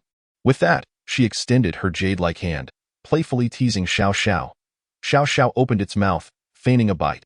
Seeing this, Jin Jinyu's beautiful eyes sparkled, and she quickly withdrew her hand. She lifted her gaze to meet Nen Xuanran's. Her expression tinged with curiosity, the corners of her eyes slightly raised. "Why is it that this little creature only clings to you?" Chapter 82. Spiritual Flesh, the Financial Power of the Brocade Merchant Association.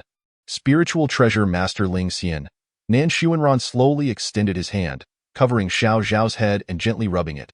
Xiao Xiao comfortably squinted its eyes, completely retreating into his clothes. Jin Jinyu rested her chin on one hand, her beautiful eyes glimmering as she spoke in a sultry tone. "Why hasn't it shrunk?" Xiao Xiao can change its size at will, and it usually coils around Nan Xuanran's wrist. It is rare for it to be nestled in his clothing like this. After all, when there are matters at hand, not being on his wrist can be quite inconvenient. Jin Jinyu seemed to have guessed the reason. Blinking her captivating eyes, her ruby lips parting lazily. "Have you not spent time together for a long while?" Hearing this, Xiao Xiao poked its head out again, glancing at Nan Xuanran. Noticing his indifferent expression, it let out a fierce growl towards Jin Jinyu, as if to say, "I haven't had a close moment with the master in ages. What's wrong with being a bit clingy?" "You annoying human," Jin Jinyu couldn't help but chuckle, her smile enchanting. Behind her, Pei Zimo excitedly exclaimed, "Master, let us go eat. The Zhenmiao Pavilion has a lot of spiritual flesh again." The Zhenmiao Pavilion is an entity of the Brocade Merchant Association, renowned throughout the Holy Domain for its spiritual flesh. Spiritual flesh is derived from ferocious beasts nurtured with spiritual pills, continuously fed expensive spiritual pills from birth, infusing their bodies with spiritual power. While consuming spiritual flesh can enhance spiritual power, its effects are inferior to directly ingesting spiritual pills. Its advantage lies in its exquisite taste compared to ordinary beast meat. Noble families typically do not expend resources to cultivate spiritual flesh. as only the Brocade Merchant Association possesses sufficient financial power for large-scale cultivation, catering to the indulgent offspring of noble families. The supply of spiritual flesh is exceedingly scarce. A small piece is worth its weight in gold, and the supply is minimal, often outstripping demand. Jin Jinyu raised her eyebrows slightly, whispering, "Sounds good." She gracefully moved, pulling on Nan Xuanran's sleeve, sweetly saying, "Let us go, divine son." Xiao Xiao thought for a moment and instantly shrank down. Obediently coiling around Nan Xuanran's wrist, as the group exited the inn, Jin Jinyu gently inquired, "Have those spiritual meats been consumed?" Nan Xuanran shook his head slightly. Jin Jinyu placed her finger to her lips, seemingly pondering, murmuring, "Could it be that eating them every day has become tiresome?" Qiu Lingxian, upon hearing this, nearly spat blood in anger, retorting, "I can barely afford 2 pieces, and you're sending him some on his own?" Jin Jinyu, with her enchanting eyes, laughed playfully. "Why not?" Qiu Lingxian, infuriated, turned away, refusing to look at them, muttering under his breath. Pei Zimo, beside him, struggled to hold back laughter, teasing, "Do you know who you are, and who the master is?" Qiu Lingxian wore an expression of utter disbelief, and then delivered a forceful punch to Pei Zimo. Pei Zimo let out a yelp, grimacing in pain. In the Zhenxiu Pavilion, Ling Xian keenly detected the familiar aura of Jin Jinyu. He raised his head slightly and spoke softly to the attendant beside him, saying, "Go prepare the spiritual meat." With that, a smile graced his lips, and he quietly mused to himself, "This trip has not been in vain." Outside the Zhenxiu Pavilion, Nan Xuanran stood tall and graceful, accompanied by the enchanting Jin Jinyu. Pei Zimo and the others trailed behind, engaged in lively conversation as they strolled towards the pavilion. Upon entering, they ascended the steps with steady poise. The moment Pei Zimo crossed the threshold, he was instantly captivated by the scene above, exclaiming, "What's going on here?" A banquet. A luxurious red carpet was impeccably laid out, adorned with exquisite dishes that were artfully arranged on plates, forming an elongated feast. At the center of this banquet stood Ling Xian, clad in a simple yet elegant long robe, a gentle and amiable smile gracing his face. The onlookers below followed the figures ascending the staircase with keen interest, whispering amongst themselves, "Is that the heir of the Nan family? And the young lady of the Jinxiu Merchant Association?" Such treatment is truly beyond imagination. On the upper floor, Jin Jinyu raised her delicate eyebrows in surprise, her beautiful eyes reflecting her astonishment. "Ling uncle?" Noticing this, Pei Zimo discreetly leaned back, lowering his voice to inquire, "Who is this?" Pei Zihong leaned closer to his ear and whispered, "Ling Zhan, the revered master of the Zhenxiu Pavilion." Ling Xian, who rarely made public appearances, possessed culinary skills that were truly exceptional, worth their weight in gold. Having heard that the scion of the Nan family was visiting, he had specially come to host them. Qiu Lingxian shot Pei Zimo a sidelong glance, teasingly remarking, "I know him, yet you do not." Pei Zimo, unwilling to concede, retorted, "It's not from the main family, so why should I know him?" Nan Xuanran cast a calm glance back, prompting an immediate silence between them. Ling Xian approached the group, smiling as he addressed Jin Jinyu, "Miss, the dishes are all prepared." Jin Jinyu beamed, her voice filled with delight. "You knew I was coming." Ling Xian replied with a chuckle, "Though I may be older now, I can still discern your aura." Mississippi Jin Jinyu playfully blinked and teased, "Where's the age? You are just over 1,000 years old." Ling Xian laughed heartily, "Indeed, indeed. Not old at all then," with a serious expression. He turned to Nan Xuanran and respectfully bowed, "Scion Xuanran." Chapter 83. "Do not disturb that one, lest you lose your life." Nan Xuanran nodded slightly. Ling Xian stepped aside, guiding the two towards the main seats, while Pei Zimo and the others followed suit, taking their places beside them. Once everyone was seated, Ling Xian quietly withdrew. Jin Jinyu, with a radiant smile, raised her delicate hand to pick up a piece of the spiritual meat emanating a rich spiritual aura, gently offering it to Nan Xuanran. Nan Xuanran's gaze fell upon the spiritual meat before her. She shook her head slightly, showing no interest. With a subtle gesture, she flicked her fingers, causing a small piece of the spiritual meat to soar into the air and land at her lips. Jin Jinyu, with a flower-like smile, eagerly consumed it, then propped her chin on her hands, gazing at him with flirtatious eyes. Qiu Lingxian stared at the spiritual meat before him, filled with confusion. Is this from a ferocious beast? Pei Ziheng took a sip of wine and replied, just an ordinary rabbit. Qiu Lingxian was taken aback. Feeding a rabbit spiritual pills. He marveled at the wealth of the Jinxiu Merchant Association. Pei Zimo scoffed. What is the fuss about? Isn't it just a novel way to entertain the scion? Qiu Lingxian chuckled to himself, contemplating the peculiarity. Compared to ferocious beasts, a rabbit's absorption of spiritual pills was significantly lower, implying that feeding a rabbit required more financial resources than a ferocious beast.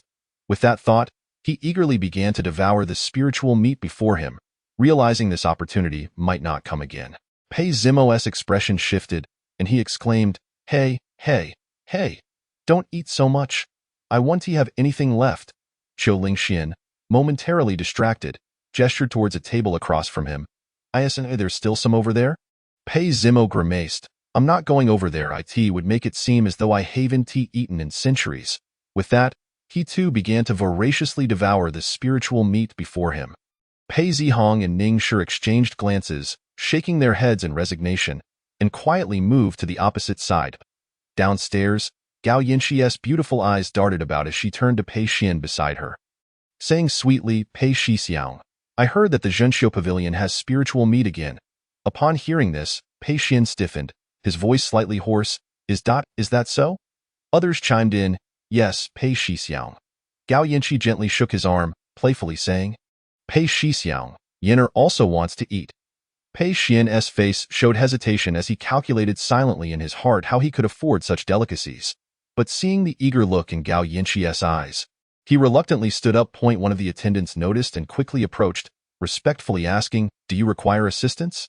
Pei Xian pulled the attendant aside, lowering his voice. Do you have any smaller pieces of spiritual meat here? He gestured to indicate the size.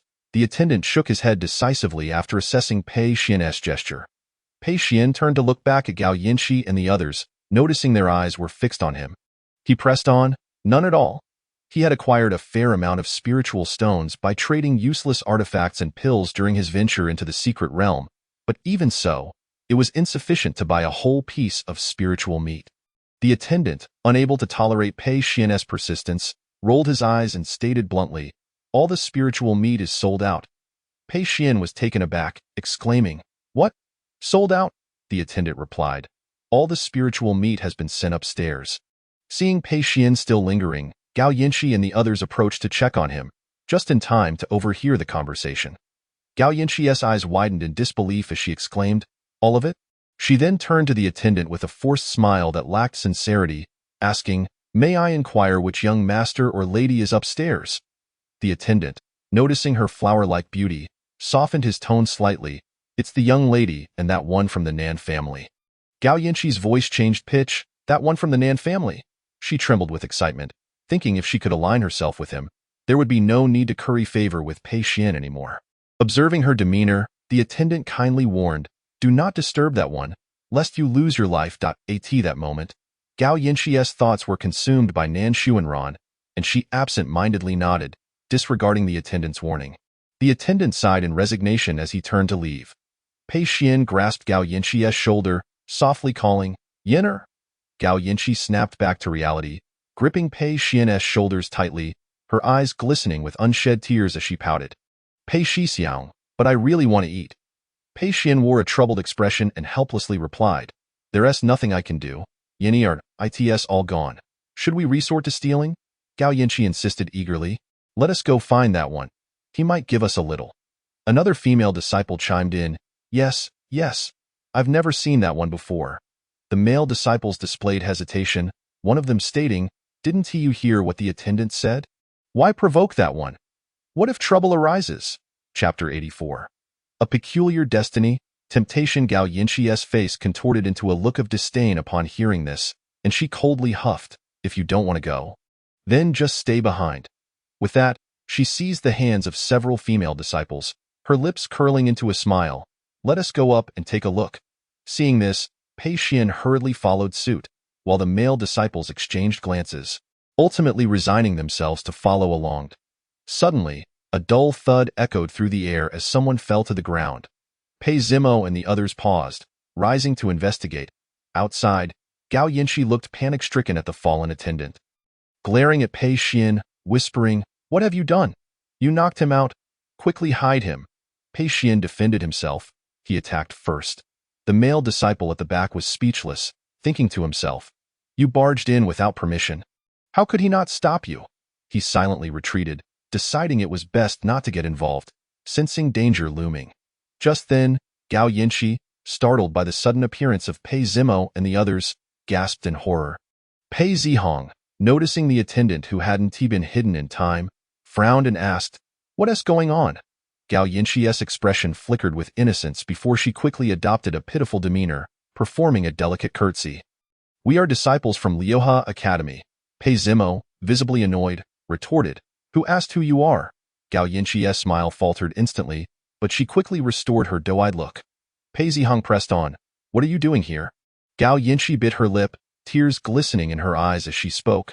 "We merely heard that the exquisite delicacies of Jinshi Pavilion were here and wished to experience them." Pei Zihong furrowed his brow. Inquiring, "Do you know who is inside?" Gao Yinshi quickly nodded in affirmation. Upon hearing this, Pei Zimo scoffed inwardly, recognizing them as mere individuals attempting to capture the attention of their master. He stepped forward and delivered a powerful kick, unleashing a surge of force that sent the group tumbling into the room. Gao Yinshi fell awkwardly to the ground, her expression momentarily contorted.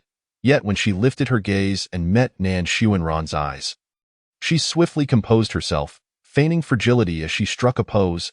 Oh dear, at that moment, only Pei Xian remained upright, steadfast in his position. He regarded Gao Yinshi with a grim expression. If he could not discern her intentions by now, he would truly be a fool.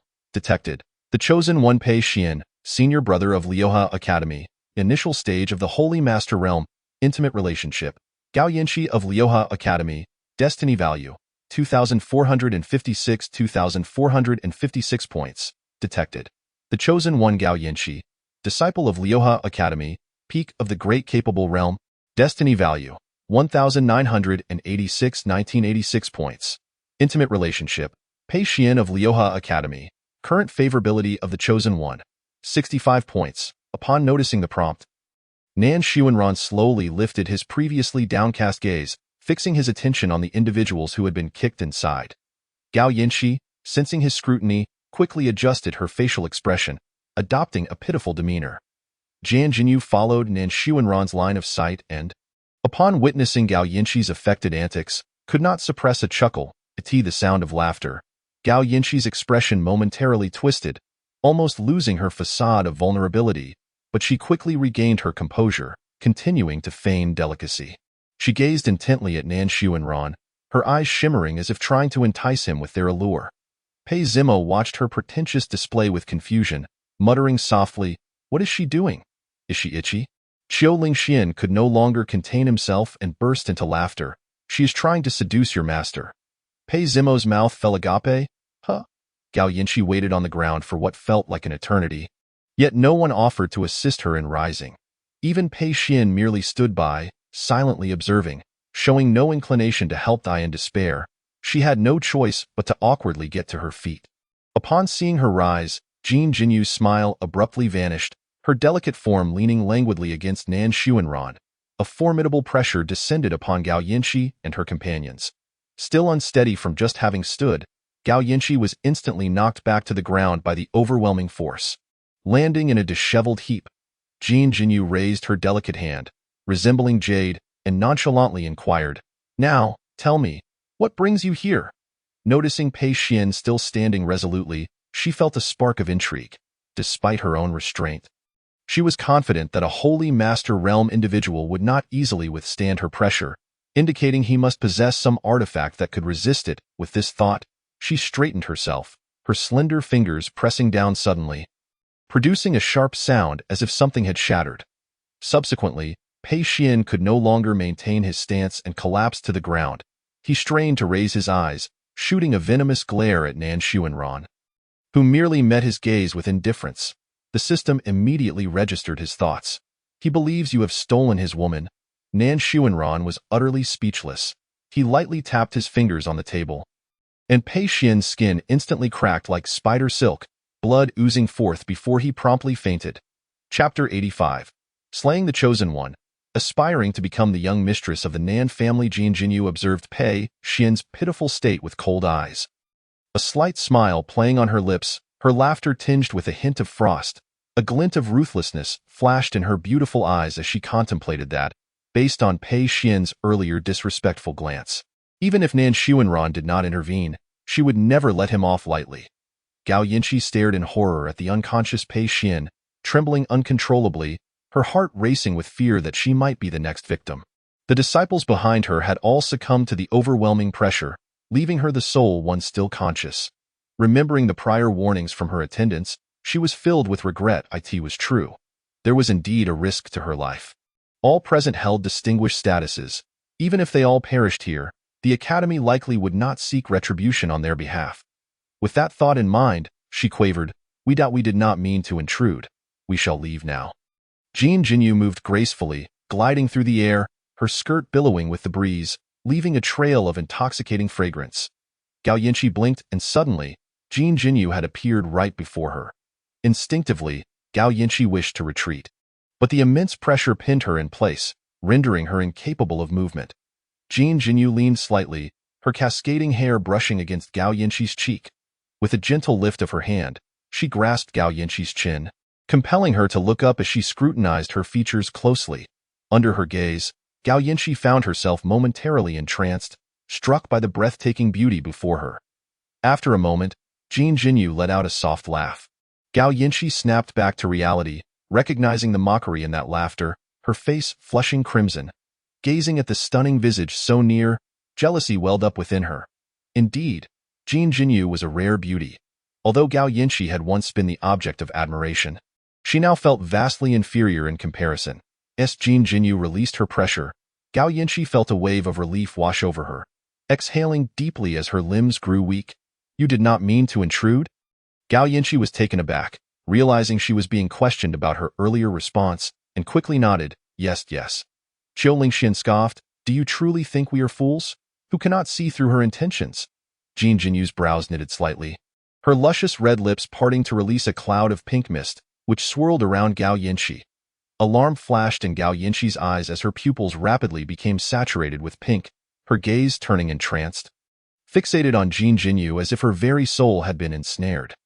Jin Jinyu gently caressed her face, her voice soft and seductive. "Sweetheart, speak the truth." "In a daze," Gao Yinchi murmured.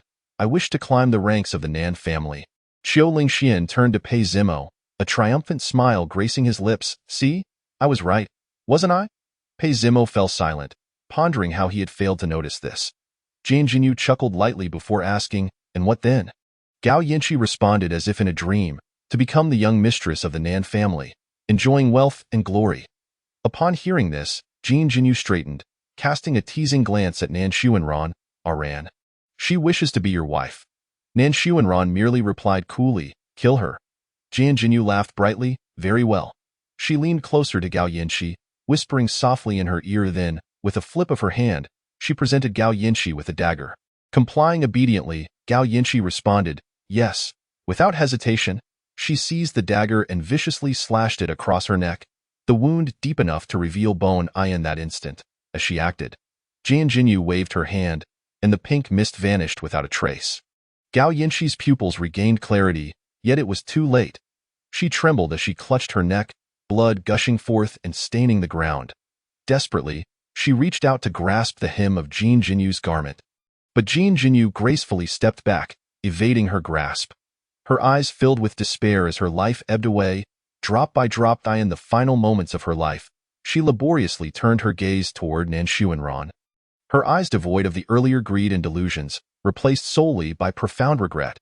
The chosen one, Gao Yinchi, has perished. Destiny value zeroed out. Host's kill value increased by 203,816 points. All present gazed coldly at Gao Yinchi's body, gradually losing warmth as Ling Xian entered the room, his eyes immediately falling upon the fallen figure and the ghastly bloodstains. He raised his hand, and a gentle breeze stirred, lifting fine dust from the ground, obscuring everyone's view. Once the dust settled, the distressing marks had vanished, leaving only Gao Yinchi lying there, solitary and abandoned. Ling Xian approached, his expression grave, and with an apologetic tone, he remarked, "I apologize. it was my oversight. A servant had irresponsibly disclosed their location, resulting in this situation, and they had already been dealt with. Jian Jinyu tilted her head, her brows slightly furrowed. It seems the various divisions need a thorough reassessment. How could they carelessly reveal the whereabouts of esteemed guests? Ling Xian nodded in agreement. Indeed, Mississippi Chapter 86. A curved blade cuts through affection. The chosen one's demise. Jian Jinyu's smile radiated warmth. Uncle Ling, you need not blame yourself. This matter is not your fault. Ling Xian sighed softly, bowing respectfully. I shall take my leave now. Mississippi, I need to verify the situation at the divisions and ensure the servants are properly reprimanded. Jian Jinyu nodded, waving him off gently. Ling Xian then turned to depart. The attention of the group shifted back to the disciples of Liuhe Academy. Aside from the deceased Gao Yinshi, the rest had succumbed to unconsciousness. Pei Zihong's veins visibly tensed as he deftly lifted the unconscious Pei Xian. He then approached Nan Xuanran, respectfully inquiring, Master, this person has shown you such disrespect. Shall we teach him a lesson? Pei Zimo, witnessing the unfolding scene, instinctively recoiled, stealthily retreating several paces into the distance. Qiu Lingxian leaned closer to Pei Zimo and whispered, Is there any chance your brother will survive after making such a move? Pei Zimo shook his head and replied in a hushed tone, It seems unlikely. Pei Zihong had always been averse to violence, yet when he did strike, it was with deadly intent. Nan Xuanran narrowed his eyes slightly, his lips parting with a soft command, Proceed. With the go-ahead, Pei Zihong raised his arm, casting Pei Xian onto the ground. Gradually, he opened his hands, and in an instant, a surge of spiritual energy erupted, manifesting two crescent-shaped blades in his grasp, gleaming with a chilling light. The twin blades, known as Zhanqing, could only unleash their full potential when united. He deftly maneuvered his fingers, bringing the two blades together, and swung them towards Pei Xian. In an instant, Pei Xian let out a muffled groan, cold sweat pouring down his brow. Though no visible wounds adorned his body, his expression conveyed a profound agony. The intense pain jolted the previously unconscious Pei Xian awake. Struggling to open his eyes, he was met with the looming threat of Zhanqing, prompting him to instinctively raise his hand in defense. Ah! He cried out in pain as Zhanqing maneuvered around his wrist at a treacherous angle. Though it did not sever, his wrist hung limply. In a flash, Pei Xian vanished, employing some unknown technique, reappearing at the entrance in the blink of an eye. His gaze suddenly fell upon the lifeless Gao Yinshi on the ground, and his pupils dilated in horror as an overwhelming sorrow surged within him. Yenner! He cried out in despair. The next moment, fury ignited within him, and an intense aura radiated from his being, his spirit soaring as all his injuries inexplicably healed. He lunged at Pei Zihong, roaring, Prepare to pay with your life. Pei Zihong hurled Zhanqing, which spun rapidly through the air, creating a sharp whistling sound as it sliced toward Pei Xian. Quick to react, Pei Xian raised his blade in defense, his feet carving deep grooves into the ground as he staggered backward, barely managing to stabilize himself. Almost immediately, under Pei Zihong's control, Zhanqing twisted in an uncanny manner, encircling Pei Xian from behind and delivering multiple deep, bone-deep gashes along his waist, blood erupting forth. Pei Xian stifled a grunt, enduring the excruciating pain as he clutched the hilt of his sword, channeling wild spiritual energy into the blade, and swung it violently at Zhanqing. Like a shadow, Zhanqing returned to his front. Pei Xian's face paled in shock as he hastily retreated, only to feel Zhanqing graze his neck, leaving a shallow cut from which blood began to seep. A sharp, cracking sound resonated as Zhanqing clashed fiercely with his sword, shattering it into fragments that scattered in all directions. Stunned, he had yet to regain his composure when Zhanqing lunged at him once more. In that instant, a radiant light enveloped him, and an overwhelming force repelled Zhanqing. Pei Zihong furrowed his brow, a flicker of annoyance crossing his face as he red-dripped Zhanqing. Contemplating the abundance of magical artifacts, truly a hassle. Qiu Lingxian, wide-eyed, could not help but exclaim, How does a mere senior brother of an academy possess so many magical artifacts? Pei Zimo shrugged, nonchalantly, Who knows? However, that sword of his is indeed remarkable. Ordinary weapons pale in comparison. Yet, Zhanqing was bestowed upon Zihong by our lord, thus it must be superior. Subsequently, regardless of how Zhanqing attacked, Pei Xian consistently found a way to counter, never allowing Zhanqing to close the distance.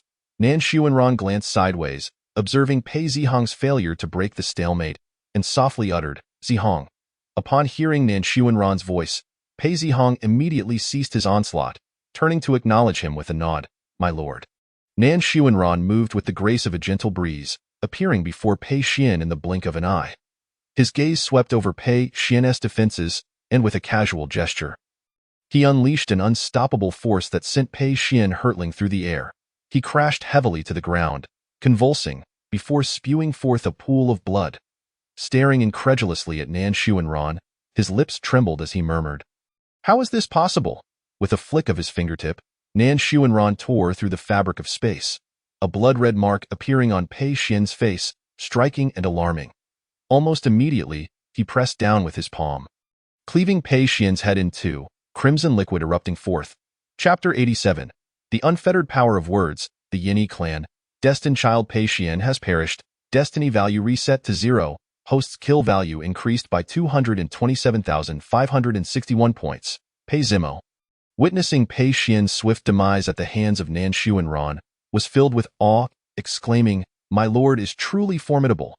Nan Xuanran's gaze drifted over the unconscious bodies, casually signaling to those behind him. Instantly, Pei Zimo and the others understood the cue and swiftly advanced, their movements decisive and efficient as they eliminated the remaining unconscious individuals. Jane Jinyu gazed at the blood-stained ground once more, shaking his head in resignation, murmuring with some vexation, "It seems we must trouble Ling Shu once again." Inside the inn Ding Dong, "Congratulations, host, you have acquired Qinci Robe, capable of withstanding mental assaults. Heavenly Dao Seeds X3, Spring Mist Bracelet, regulates the wearer's body temperature, keeping them dry. Resurrection Talisman, can briefly restore life. Devouring Sky Bottle, infused with death energy, capable of consuming vitality. Wind Spirit Grass, enhances the user's will and spirit, restoring spiritual and magical energy. Memory Fragments X2, Nan Xuanran scrutinized the system shop. Unfettered Power of Words, 800,000 points, current host kill value, 949,613 points, available for exchange. His movements were deliberate as he raised his hand to confirm the exchange. Unfettered Power of Words exchanged, the inherent divine ability, can control the efficacy of spoken words at will. Command the rules of the universe with speech. A word can determine life and death. A phrase can alter the cosmos. Current kill value, 149,613 points. Nan Xuanran quietly observed the system notification, his gaze profound, a slight smile gracing his lips. An unfettered power indeed. Meanwhile, a subtle tingling sensation coursed through his fingertips. He glanced down to find Xiao Xiao had stealthily left his wrist, gently nibbling on his fingertips with its tiny teeth. He slowly withdrew his hand and softly inquired, "What is it?" Xiao Xiao blinked its bright eyes. Its form having slightly enlarged, he affectionately rubbed against Nan Xuanran's neck, its cool breath brushing against his skin, imparting a gentle caress. Nan Xuanran extended his hand, and Xiao Xiao adeptly coiled around his palm. Perfectly enveloping it slithered up his arm, leaving a tingling sensation in its wake. Xiao Xiao's elongated body stretched out, resting quietly without further movement for quite some time. After a moment of contemplation, a faint smile appeared on Nan Xuanran's face. This little creature had dozed off while nestled against him. Oblivious to the joy it had brought its master, Xiao Xiao snuggled against Nan Xuanran's arm, sleeping soundly. The next day at the Soul Burial Cliff at that moment, a mysterious and potent aura suddenly erupted from the depths of the Soul Burial Cliff, as if it intended to devour the very heavens and earth. The cries of myriad beasts resonated in unison, their voices echoing to the skies, causing the ears of onlookers to ring. Their spirits were stirred. The Soul Burial Cliff had opened. "I shall enter first." Before the words could fully escape, an anxious figure surged forth from the crowd. Racing towards the cliff's edge, however, a muffled grunt was heard as a sharp long blade abruptly pierced through his body. His form trembled violently, eyes widening in shock before he collapsed to the ground. Life extinguished in an instant. At that moment, a figure emerged from the throng. Clad in a dark purple robe, the hem billowed freely in the wind, merging seamlessly with the surrounding darkness. A blood-red pattern slithered along his exposed neck. Coiling like a serpent toward the obscured parts of his attire, emanating an enigmatic aura. He reclaimed his long blade, his gaze coldly sweeping the surroundings, his pupils entirely black like ink. The crowd gasped in unison. Instinctively retreating several paces, a voice trembled from within the throng. It is the Yeni clan. That blade is infused with death energy, isn't it? Indeed. No wonder it can kill with a single strike. It must be tainted by death energy. Just then, a steady cadence of footsteps approached. The crowd turned in unison, bowing deeply as they exclaimed, "Son of Xuanran."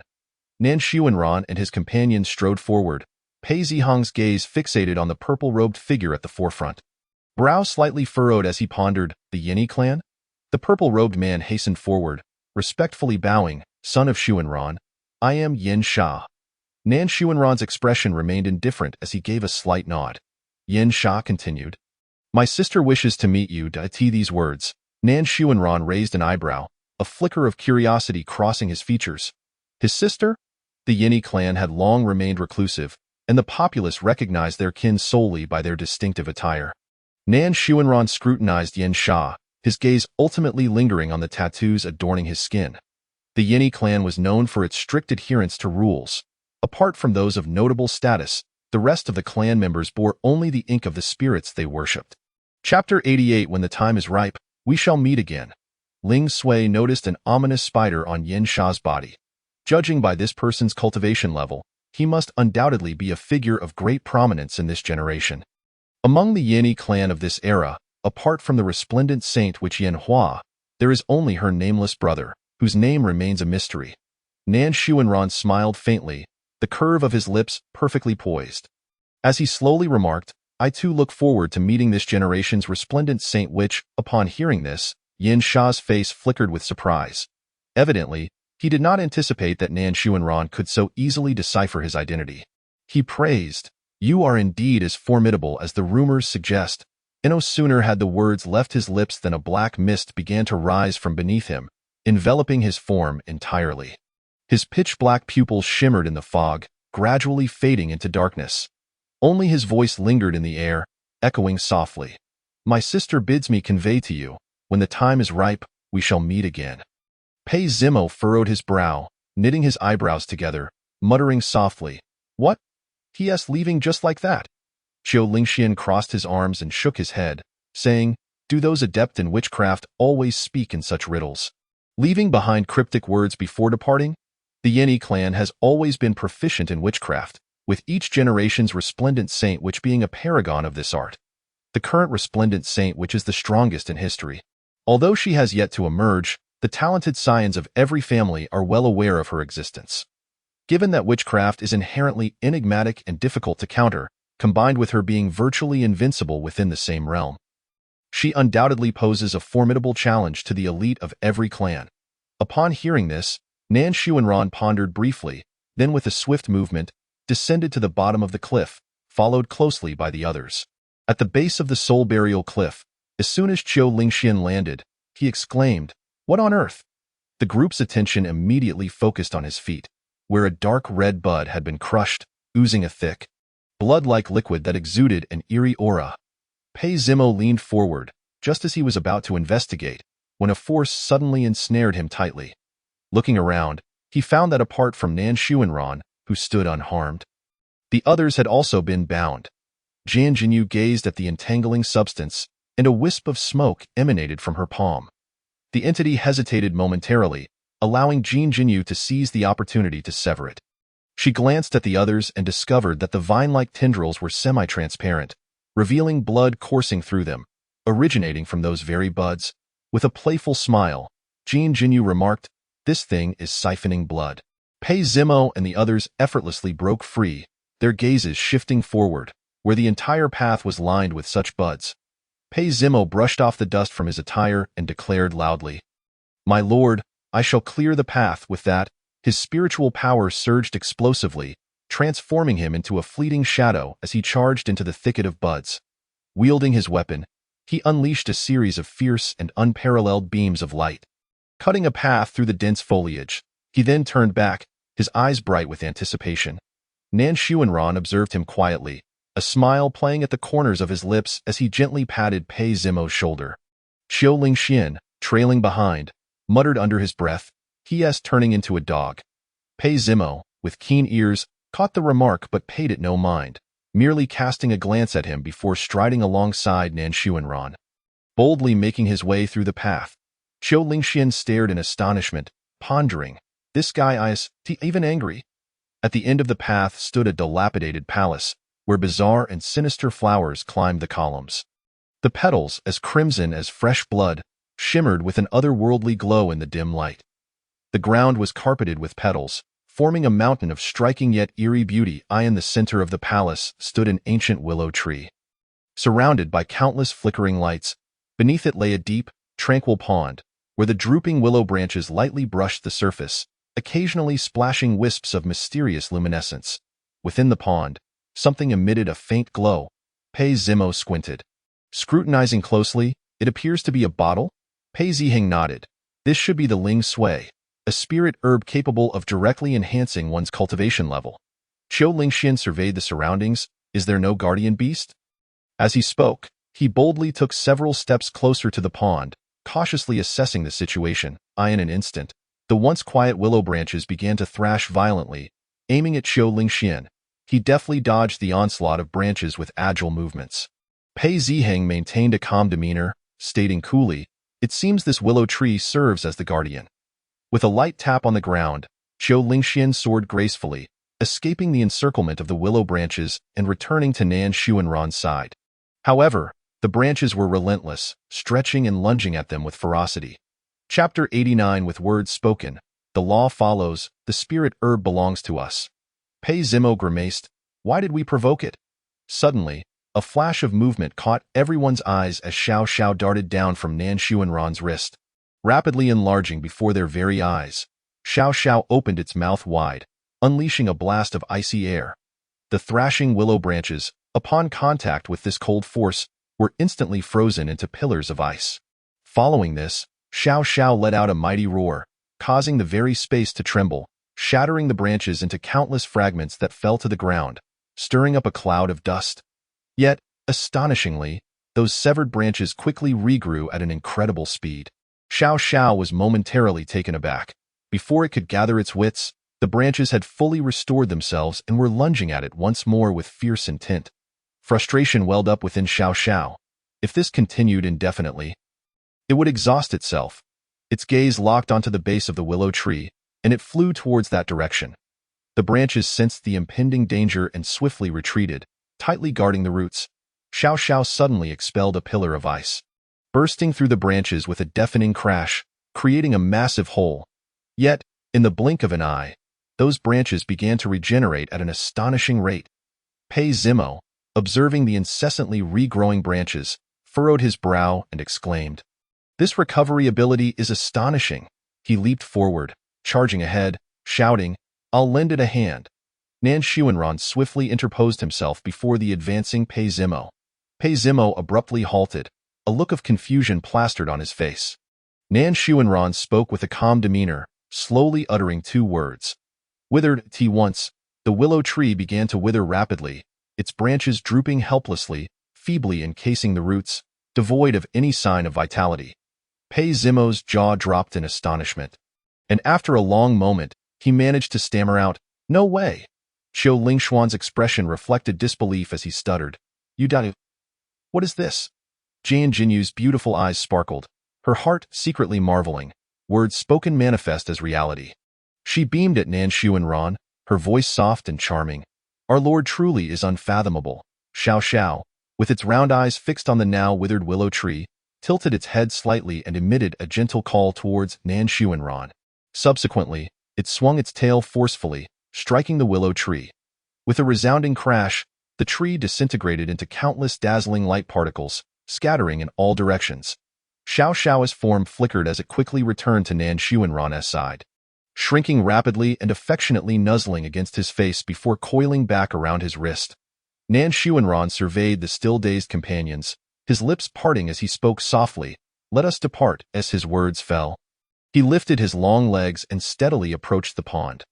Within the pond, the faintly glowing bottle lay quietly encircled by a ring of white stones, exuding a mysterious aura. Pei Zimo rubbed his hands together eagerly. Turning to Nan Xuanran, "My lord, may I retrieve it?" Nan Xuanran nodded slightly, granting him permission. Without further ado, Pei Zimo plunged into the pond, splashing a considerable amount of water. Moments later, Zhou Lingxian queried, "Why hasn't he surfaced yet?" Pei Ziheng leaned forward, intently watching the movements within the pond. Suddenly, a frown crossed his face as he remarked, "Those aren't stones. They're guardian beasts." Upon hearing this, Zhou Lingxian also leaned in for a closer look, realizing that the willow tree had merely been a ruse. The water surface turned crimson, and soon after, Pei Zimo emerged from the depths. Clutching the bottle, he raised his right hand, swiftly applying a cleansing talisman. Instantly drying himself, "I got it!" he exclaimed excitedly. Zhou Lingxian's eyes brightened as he dashed forward, asking, "So quickly? Did the guardian beast perish?" Pei Zimo raised his chin proudly, replying, "Of course, do you not know who I am?" With that, he cradled the bottle in his hands and presented it to Nan Xuanran. Nan Xuanran accepted the bottle, gently opening it, as everyone eagerly leaned in, their heads close together, eyes fixated on the contents. Pei Ziheng scanned the bottle, stating, "Enough for 2 to consume." Nan Xuanran then passed the bottle to Pei Zimo, who paused in surprise and quickly waved his hands, saying, "My lord, do you not need it?" Nan Xuanran shook his head lightly. Zhou Lingxian crossed his arms and chuckled, "Your lord has plenty of such spirit herbs." Pei Zimo scratched his head, a look of agreement dawning on his face. True, he silently pondered that unless one's cultivation was below the king level, forcibly enhancing one's cultivation would lead to a mismatch between strength and realm. After reaching the king's sealing realm, there are hardly any who would still resort to consuming such spiritual elixirs. The master himself cultivates at a pace surpassing that of our reliance on these potions. Given his innate gifts, there is simply no necessity for him to partake in them. Moreover, the master has long since transcended the king's sealing realm. Chapter 90. The Daughter of Fortune, Future Plot Developments. He reluctantly acquiesced, saying, "Very well, very well." Subsequently, he briskly approached Pei Zihong, extending the vial in his hand with a cheerful smile, saying, "Here, Zihong, this is for you." Pei Zihong reached out to accept it, then turned her gaze towards Zhou Lingxian, who promptly waved his hand, saying, "I shall not partake, as I have contributed nothing." Hearing this, Pei Zihong shifted her attention to Jin Jinyu, who smiled and remarked, "The Jinxiu Merchant Association possesses plenty of such elixirs." Pei Zihong nodded slightly, then slowly opened her palm, causing a translucent jade vial to materialize out of thin air. With a gentle motion, she lifted her hand, and half of the spiritual essence soared into the vial, landing precisely within. Following this, she passed the vial to Pei Zimo, who eagerly accepted it and swiftly sat down cross-legged. He closed his eyes, inhaled deeply, and began to absorb the spiritual essence in an instant. His aura surged dramatically, and spiritual energy surged around him, forming visible spirals of power. Pei Zimo abruptly opened his eyes, exclaiming in excitement, "I have finally reached the king's sealing realm." He then energetically rushed to Nan Xuanran, bowing deeply and proclaiming loudly, "Thank you, master." Just then, another powerful aura erupted, and Pei Zimo quickly turned to see Pei Zihong slowly opening her eyes. Pei Zimo took a swift step forward, embracing her shoulder and cheerfully asking, "How do you feel?" Pei Zihong, sensing the fluctuations of spiritual energy within her, straightened her attire and solemnly bowed to Nan Xuanran, saying, "Thank you, master." A resounding boom echoed throughout the area, drawing the attention of everyone present, who turned to locate the source of the sound. They beheld the water in the pond vanish without a trace, leaving not even a ripple behind. Then, a stone staircase began to rise slowly, spiraling into the heavens, seemingly without end. A brilliant light cascaded from the void above, landing perfectly upon the staircase. Thick fog surrounded them, obscuring everything except the distant glow. Upon the staircase, dark red flowers bloomed densely, resembling a bizarre sea of blood, emanating a chilling aura. Pei Zimo's eyes widened in astonishment as he exclaimed, "Is that the flower from earlier? It has bloomed." Zhou Lingxian leaned in to observe closely, murmuring, "So this is what it looks like after it has gorged on blood." Unable to contain his curiosity, Zhou Lingxian cautiously extended his right hand, his finger lightly pointing towards the flowers. A sharp intake of breath escaped him. The others turned to look, and his finger was cut, blood flowing freely as it dripped steadily. All eyes shifted to the flowers, whose petal edges were as sharp as blades, glinting menacingly, capable of easily slicing through skin. They ravenously absorbed the blood that dripped from Qiu Lingxian, their colors becoming even more vibrant and eye-catching. Qiu Lingxian frowned, muttering, "What a hassle." Pei Zimo shook his head repeatedly, sighing, "It's truly unpredictable." Pei Zihong's expression turned serious as she lowered her voice, advising, "Avoid these flowers. There is nothing unusual here, so do not touch anything recklessly." With that, the group carefully skirted around the flowers, hastening their pace to keep close to Nan Xuanran. The staircase seemed endless. Each time they looked up, countless steps continued to extend upward. Suddenly, Nan Xuanran halted, causing Pei Zimo, who had been absorbed in moving forward, to almost collide with Pei Zihong. He lowered his voice, murmuring, "Why has the master stopped?" Pei Zihong placed a finger to her lips, hushing him that a figure faintly appeared above on the staircase. Clutching a massive scythe, the figure stood silently, shrouded in fog, rendering everything vague and indistinct. The figure's shoulder twitched slightly, followed by the distinct sound of footsteps echoing in the silence. Each step was steady and powerful, slowly approaching them. As the figure drew nearer, her form became increasingly clear. It was a woman, wielding a scythe taller than herself, its sharp blade glinting ominously in the dim light. Her face was obscured by a veil, making it difficult to discern her true features. The dark purple robe she wore billowed gently in the breeze, and a mysterious dark red pattern on her neck hinted at something sinister. Nan Xuanran regarded her with a detached gaze, stating, "The remnant Saint Witch." Yen Hua smiled softly, saying, "At last, we meet, divine son of the Nan family." With graceful steps, she lightly tugged at Nan Xuanran's sleeve, saying, "This path is known only to me. Follow me." Detected, daughter of fortune Yen Hua, contemporary remnant Saint Witch, Golden Finger. Knowledge of future plot developments, Peak of Kings Sealing Realm, Destiny Value, 2,798 points. Chapter 91. Seizing and Counterattacking. A perfect and powerful individual. Nan Xuanran's elegantly arched brows furrowed slightly, a flicker of confusion passing through his deep-set eyes. Plot developments? The system explained. Indeed, there are those among the book travelers attempting to seize her body. But she counterattacked successfully, thus gaining insight into the plot developments from their memories. However, due to your presence, the current storyline is now beyond control. Book Traveler. The host can envision the world he inhabits as a narrative, with book travelers being individuals who enter into this narrative. Nan Xuanran raised an eyebrow slightly, contemplating, "This world is a narrative?" The system's voice carried a hint of uncertainty as it replied weakly, "Not quite. It seems to be the work of the previous heavenly Tao." Meanwhile, Pei Zimo stood nearby, a look of confusion on his face as he quietly inquired, "What is happening? Wasn't this our first meeting?"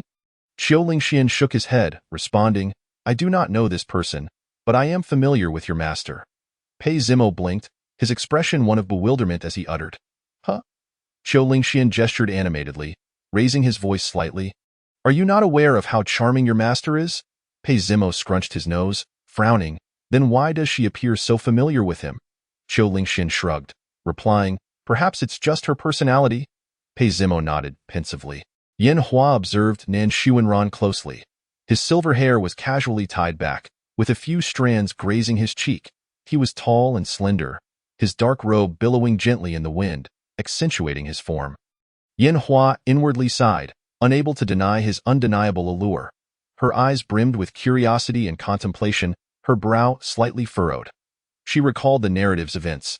The divine son of the Nan family, a character designated by the so-called author as the ultimate antagonist, powerful enough to render the protagonist team utterly defenseless. Even the one who once sought to seize her had entered with the desire to witness Nan Xuanran's magnificence firsthand. Yen Hua bit her lip in contemplation, puzzled as to why such a perfect and powerful individual would be cast as a villain by the author. She snapped back to reality, vigorously shaking her head. Ever since she absorbed the memories of that book traveler, her thought processes had unwittingly modernized. Her gaze hardened as she focused intently on the man before her. According to her memories, her clan would soon be obliterated by him. She had to exert every effort to cultivate his favor, dissuading him from this dreadful notion.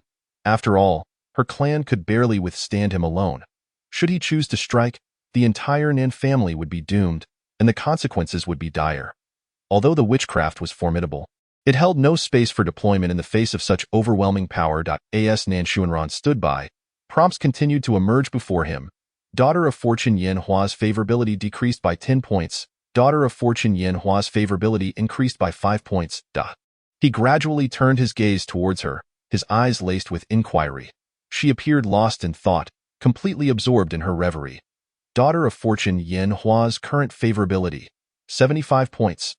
Yen Hua suddenly pulled herself from her thoughts. Realizing Nan Xuanran was observing her intently, her body stiffened momentarily, but she quickly straightened her back, meeting his scrutinizing gaze, feeling as if he could see right through her. She exhaled deeply, striving to calm her racing heart, then fixed her gaze firmly on Nan Xuanran. She understood the necessity of demonstrating her worth. This man would not be easily swayed by mere beauty. You seek the remnants of the Yellow Spring Dream, do you not? Nan Xuanran's expression remained unchanged, showing no sign of surprise. Having knowledge of the plot developments, even without the system, he would not overlook the treasure that was the remnants of the Yellow Spring Dream.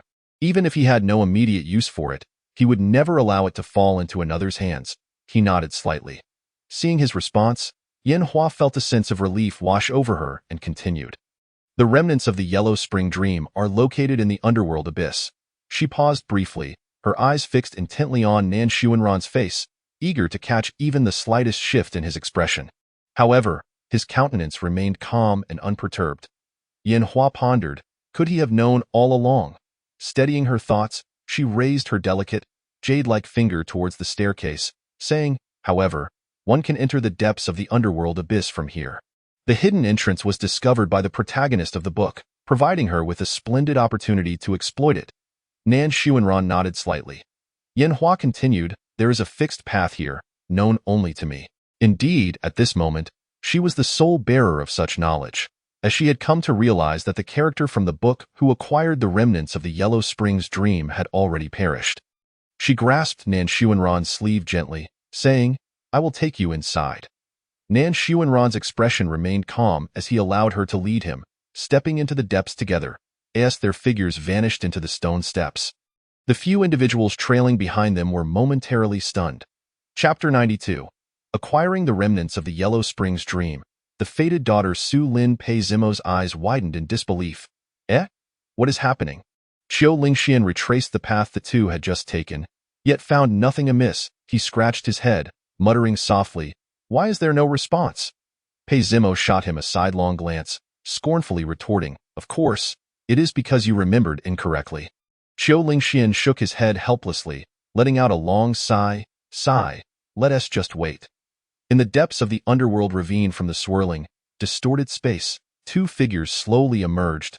A blood-red halo loomed above, surrounded by countless stones of various sizes, while a massive stone at the center radiated an overwhelming aura of blood, contrasting starkly with the crimson glow. Upon it floated a solitary, tattered page, the entire space saturated with a thick, sanguine scent. Yen Hua's beautiful eyes shifted, pointing to an inconspicuous small stone. The remnants of the Yellow Springs Dream are there. The one in the middle is a decoy dynamim. Nan Xuanran nodded slightly, his gaze fixed upon her, his posture unwavering. Noticing this, Yen Hua declared, I will retrieve it with that. She darted towards the page with remarkable agility, skillfully dodging all obstacles. It was evident she was well acquainted with her surroundings, and the path she chose was undoubtedly safe. In a short while, she swiftly returned to Nan Xuanran's side, grasping his sleeve once more as she presented the page to him. Just then, a thunderous roar from a beast reverberated through the air, causing the entire space to tremble violently, as if threatening to tear one's soul apart. Yen Hua's body quivered slightly, her hand slipping from her sleeve to rest on Nan Xuanran's fingertips. Instinctively, she tightened her grip, pulling him towards the vortex of space. Once they landed, her face flushed crimson, and she quickly released her hold, stammering, just that was a guardian beast. I acted out of desperation. Nan Xuanran offered a gentle smile. Remaining silent, affinity with the fated daughter Yen Hua increased by 10 points. Current affinity, 85 points. The sound of hurried footsteps approached, My Lord. A few figures rushed towards them as they caught sight of the silhouette materializing from the dense fog. The two turned to face them. Yanhua casually tucked a strand of hair behind her ear, poking Nan Xuanran with her finger, saying, "I'm leaving now. See you next time," and no sooner had she spoken than she transformed into a wisp of black mist, vanishing without a trace. Nan Xuanran lightly waved his sleeve, softly stating, "Let us go." Without hesitation, the group nodded and followed him out of the Grave Soul Cliff. In the training valley, Su Lin held her head high, a hint of arrogance in her gaze as she coldly declared, "I advise you to surrender obediently." The crowd of disciples glared at her, demanding loudly, "What on earth do you want?" Su Lin smirked disdainfully. "Me? I simply cannot stand you pampered offspring of noble families. Lin Lin is truly authentic. The candid Lin Lin is even more captivating." Observing their expressions, one disciple furrowed his brow and whispered, "They seem a bit off." Nan Luaning narrowed her beautiful eyes, feeling a surge of irritation. A group of noble scions being manipulated by a powerful being was utterly pathetic. She stepped forward, locking eyes with Su Lin. "You can't stand the offspring of noble families? Aren't you one of them?" A disciple chimed in, "Exactly. Stop hiding behind your words. Just say you can't stand the noble lady." Su Lin's expression shifted slightly, her face flushing with anger as she stomped her foot. Shouting, "You!" She abruptly turned, commanding fiercely, "Seize them all, Lin Lin. Don't let your anger harm your health. It's all your fault for upsetting Lin Lin." Nan Luaning gritted her teeth, fuming. This training valley restricted cultivation levels, allowing only disciples entry, while her protector could not follow. Despite their incompetence, she could hardly face them alone, especially with the average strength of the disciples behind her. Clenching her teeth, she decisively bit her fingertip, letting blood flow forth. Swiftly, she took the token from her waist and, as the assailants approached, dripped her blood onto it, then moved like a swallow into battle. Su Lin's gaze remained fixed on her actions, excitement coursing through her as she speculated. That must be the Nan family token. That a glimmer of eagerness flashed in Su Lin's eyes as she exclaimed, "What? Are you calling for help? Could it be the Nan family's son?" Nan Luaning focused intently on her opponents, ignoring Su Lin's words. The more Su Lin thought, the more exhilarated she became. If she could control the Nan family's son, who in the sacred realm would dare to look down upon her? Especially with his strikingly handsome visage. The Nan family, the son's token trembled suddenly as Nan Xuanran reached for it. Crimson stains gradually blurred across the token, followed by a fleeting image materializing. In the scene, Nan Luaning was engaged in a fierce battle. He furrowed his brow slightly. Nan Luaning detected the fated daughter Su Lin, original identity, beggar, golden finger, Zhong Shanju, pinnacle of great power, fate value, 1621 1621 points. Chapter 93, The Chaotic Bell. Forcefully breaching the training valley, temporal confinement, the system's cheerful voice chimed. "Host, host, the leader in the image is the new fated daughter, capable of manipulating minds, making people obedient to her every command." Nan Xuanran raised his gaze slightly, his tone steady as he inquired, "Where is she?" "In the training valley of the Qi Ling sacred land." The system hesitated, adding, "Host, your cultivation level seems too high to enter. The training valley restricts cultivation." His expression remained unperturbed as he gently raised his right hand, casually slicing through the void with his long fingers, coolly stating, "It's nothing." In an instant, the space quaked violently, sending ripples cascading outward. Following that, he moved like the wind, disappearing into the ether, leaving behind the lingering tremors of the space. In the training valley, Su Lin sat leisurely, observing the combat of others. Nearby, the noble disciples hurriedly offered her fruit, eagerly saying, "Lin Lin, try this. I just picked it." Su Lin glanced at him, asking, "Why didn't you go? There are already enough people over there. I was worried no one would take care of you." Su Lin's brows knitted tightly, an inexplicable sense of restlessness creeping into her heart. She keenly sensed her control over the crowd waning, with some even breaking free from her commands. As she pondered this, her gaze inadvertently drifted to Nan Luaning's side, where the danger was escalating, witnessing an attack from a noble disciple about to land. She picked up a piece of fruit, watching with amusement. At that moment, a distant chime resonated, the sound waves causing the space to fracture inch by inch, the tremendous force making the very heavens tremble. The rules of the world were instantly thrown into disarray. As the winds and clouds shifted, A powerful wave swept across, threatening to obliterate everything in its path. The regulations of the training valley crumbled like thin paper before this force, as Nan Xuanran stepped steadily into the valley. Within the training valley, the space had become tightly confined. Su Lin maintained her fruit-holding posture, her body frozen in place, able only to move her eyes with great difficulty. She was horrified to realize that everyone else was similarly immobilized, unable to move even a muscle, their consciousness ensnared in chaos. The sound of firm, measured footsteps drew nearer, as Nan Xuanran approached her step by step, each stride imbued with an invisible pressure. His expression remained calm, his gaze meeting Su Lin's with an indifferent air. Su Lin's eyes filled with terror in an instant. Despite the striking figure before her, she found herself unable to wield the Zhong Shanju at this moment. To what extent did his power extend? To disregard the rules entirely and forcibly breach the training valley. She had anticipated that Nan Xuanran would be unable to enter due to the restrictions, allowing her to eliminate Nan Luoning first, and then attempt to control him. Yet, she had underestimated his unfathomable strength. Noticing the shift in her expression, Nan Xuanran's lips curled slightly, a hint of mockery evident in his smile. Allowing her to remain conscious was a small amusement of his. Finding her panic exceedingly entertaining, he slowly rose, his palm gently opening, causing the bodies of the noble disciples to uncontrollably swell. Then, as he brought his hand together, a resounding boom echoed, and all the noble disciples exploded in an instant. A mist of blood enveloping the surroundings, Nan Luoning, caught in the midst, was not spared, becoming splattered with blood, her garments instantly drenched in crimson. Nan Xuanran lightly snapped his fingers, and the previously stagnant space resumed its flow. Upon seeing Nan Xuanran, Nan Luoning initially cried out in excitement, "Brother!" However, upon glancing down at her bloodied attire, her delicate brows furrowed in dismay, and she chided, "Brother, why didn't you move me first? You got blood all over me." With that, she swiftly produced a cleansing talisman from her robe and pressed it against herself, causing the blood to vanish without a trace. Nan Xuanran let out a light chuckle, yet before she could utter a word, Nan Luoning dashed forward with an indignant expression, her charming face flushed with anger as she glared at Su Lin, exclaiming, "She bullied your sister." She then turned to Nan Xuanran and declared, "I will personally kill her." Nan Xuanran nodded slightly. Without the protection of those from noble families, Su Lin was certainly no match for Nan Luoning. With her sword in hand, Nan Luoning charged towards Su Lin. Just as she departed, the disciples of the Red Feather Sacred Land hurriedly approached to pay their respects. "Holy Son." Nan Xuanran smiled gently, nodding in response.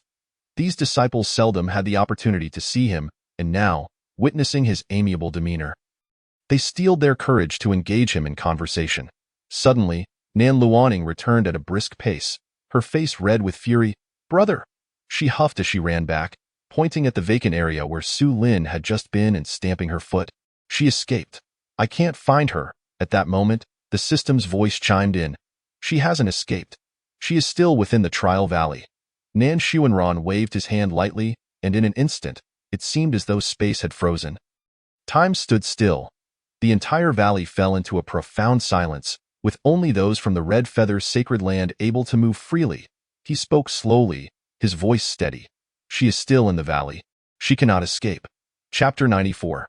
Su Lin's death. The Holy Lord's fury. Upon hearing this, Nan Luoning's brows unfurled, her face lighting up with joy as she cheered, "Brother is truly wonderful." With that, she turned and hurried off in search of Su Lin. The disciples of the Red Feather Sacred Land, witnessing this scene, were left utterly spellbound, their faces etched with shock. Some instinctively rubbed their eyes, pondering, "This is astonishing. Not only can he manipulate time and space, but he can also precisely control who is able to act." One could not help but exclaim, "Holy Son, you are truly powerful." A faint smile graced Nan Xuanran's lips. At that moment, a system notification echoed. "Destined daughter Su Lin has died. Destiny value cleared. Host's kill value increased by 198,750 points. When Nan Luoning returned, her face scrunched in frustration as she muttered incessantly, "I'm exhausted. How does she possess so many life-saving means? If it weren't for brothers sealing off the space, she would have escaped again." Upon her return, the disciples gathered around Nan Xuanran quickly stepped back. Nan Luoning, like a gust of wind, rushed to his side, extending her arm to reveal a grievous wound that nearly spanned half the length of her arm. Nan Xuanran frowned slightly, lowering his head to gently caress the wound, eyeing a flicker of soft light. The injury healed at a visible pace. He then raised his head and inquired, "How did this happen?" Nan Luaning pouted, "I got hurt while trying to capture that woman. She attempted to use a magical artifact to escape, and in my panic, I seized her. But the artifact sensed an unfamiliar presence and retaliated against me." She scrunched her nose, muttering, "I wonder where she acquired so many life-saving artifacts." Nan Xuanran's expression remained inscrutable. He simply reached out and tapped her lightly on the head. Nan Luaning rubbed the spot where he had touched her, instantly becoming obedient, whispering, "I was wrong." Outside the Trial Valley, Nan Xuanran's forceful intrusion had drawn the elders of the Red Feather Sacred Land, including Wan Huaishan, who hurried over. The elders anxiously awaited outside. They were all too familiar with that aura. It belonged to their holy son. What could have transpired that necessitated his direct involvement? At the entrance of the Trial Valley, Nan Xuanran and the others finally emerged. The crowd quickly surrounded them. Wan Huaishan asked with concern, "Ranner, what happened?" A disciple following Nan Xuanran stepped forward to recount the events in detail. Upon hearing this, the assembled elders were filled with fury. A pale-faced elder in the back trembled uncontrollably. One elder mused inwardly, "What nonsense is this?" The Nan family was attacked within the Red Feather Sacred Land and nearly lost their lives. This is truly dire. If the Nan family seeks accountability, even as a top sacred land, we may struggle to evade culpability. Wan Huaishan suddenly unleashed his oppressive aura, a fierce wind howling, sharp as a blade, causing the disciples to sway unsteadily. His gaze turned cold as he demanded, "Who can tell me how outsiders entered the Sacred Land's Trial Valley? Where are the guarding elders?" Step forward. An elder, steeling his nerves, stepped out from the crowd. His expression tense, hands trembling uncontrollably as he bowed. "Holy Lord, I cannot absolve myself of blame. I thought such a mistake could not occur." Wan Huaishan fixed his gaze upon him, his voice stern. "Did you allow her entry?" The elder nodded, his voice trembling slightly. "It was my son was infatuated with her, threatening to take his life, and in a moment of folly, he added, moreover, seeing that she was merely at the great ability stage. I naively thought there would be no issues." Wan Huaishan furrowed his brow. "Did you not see the people surrounding her?" The elder's body shook, and he hurriedly replied, "Today, only the young lady of the Nan family and some junior disciples entered the Trial Valley. All of noble lineage.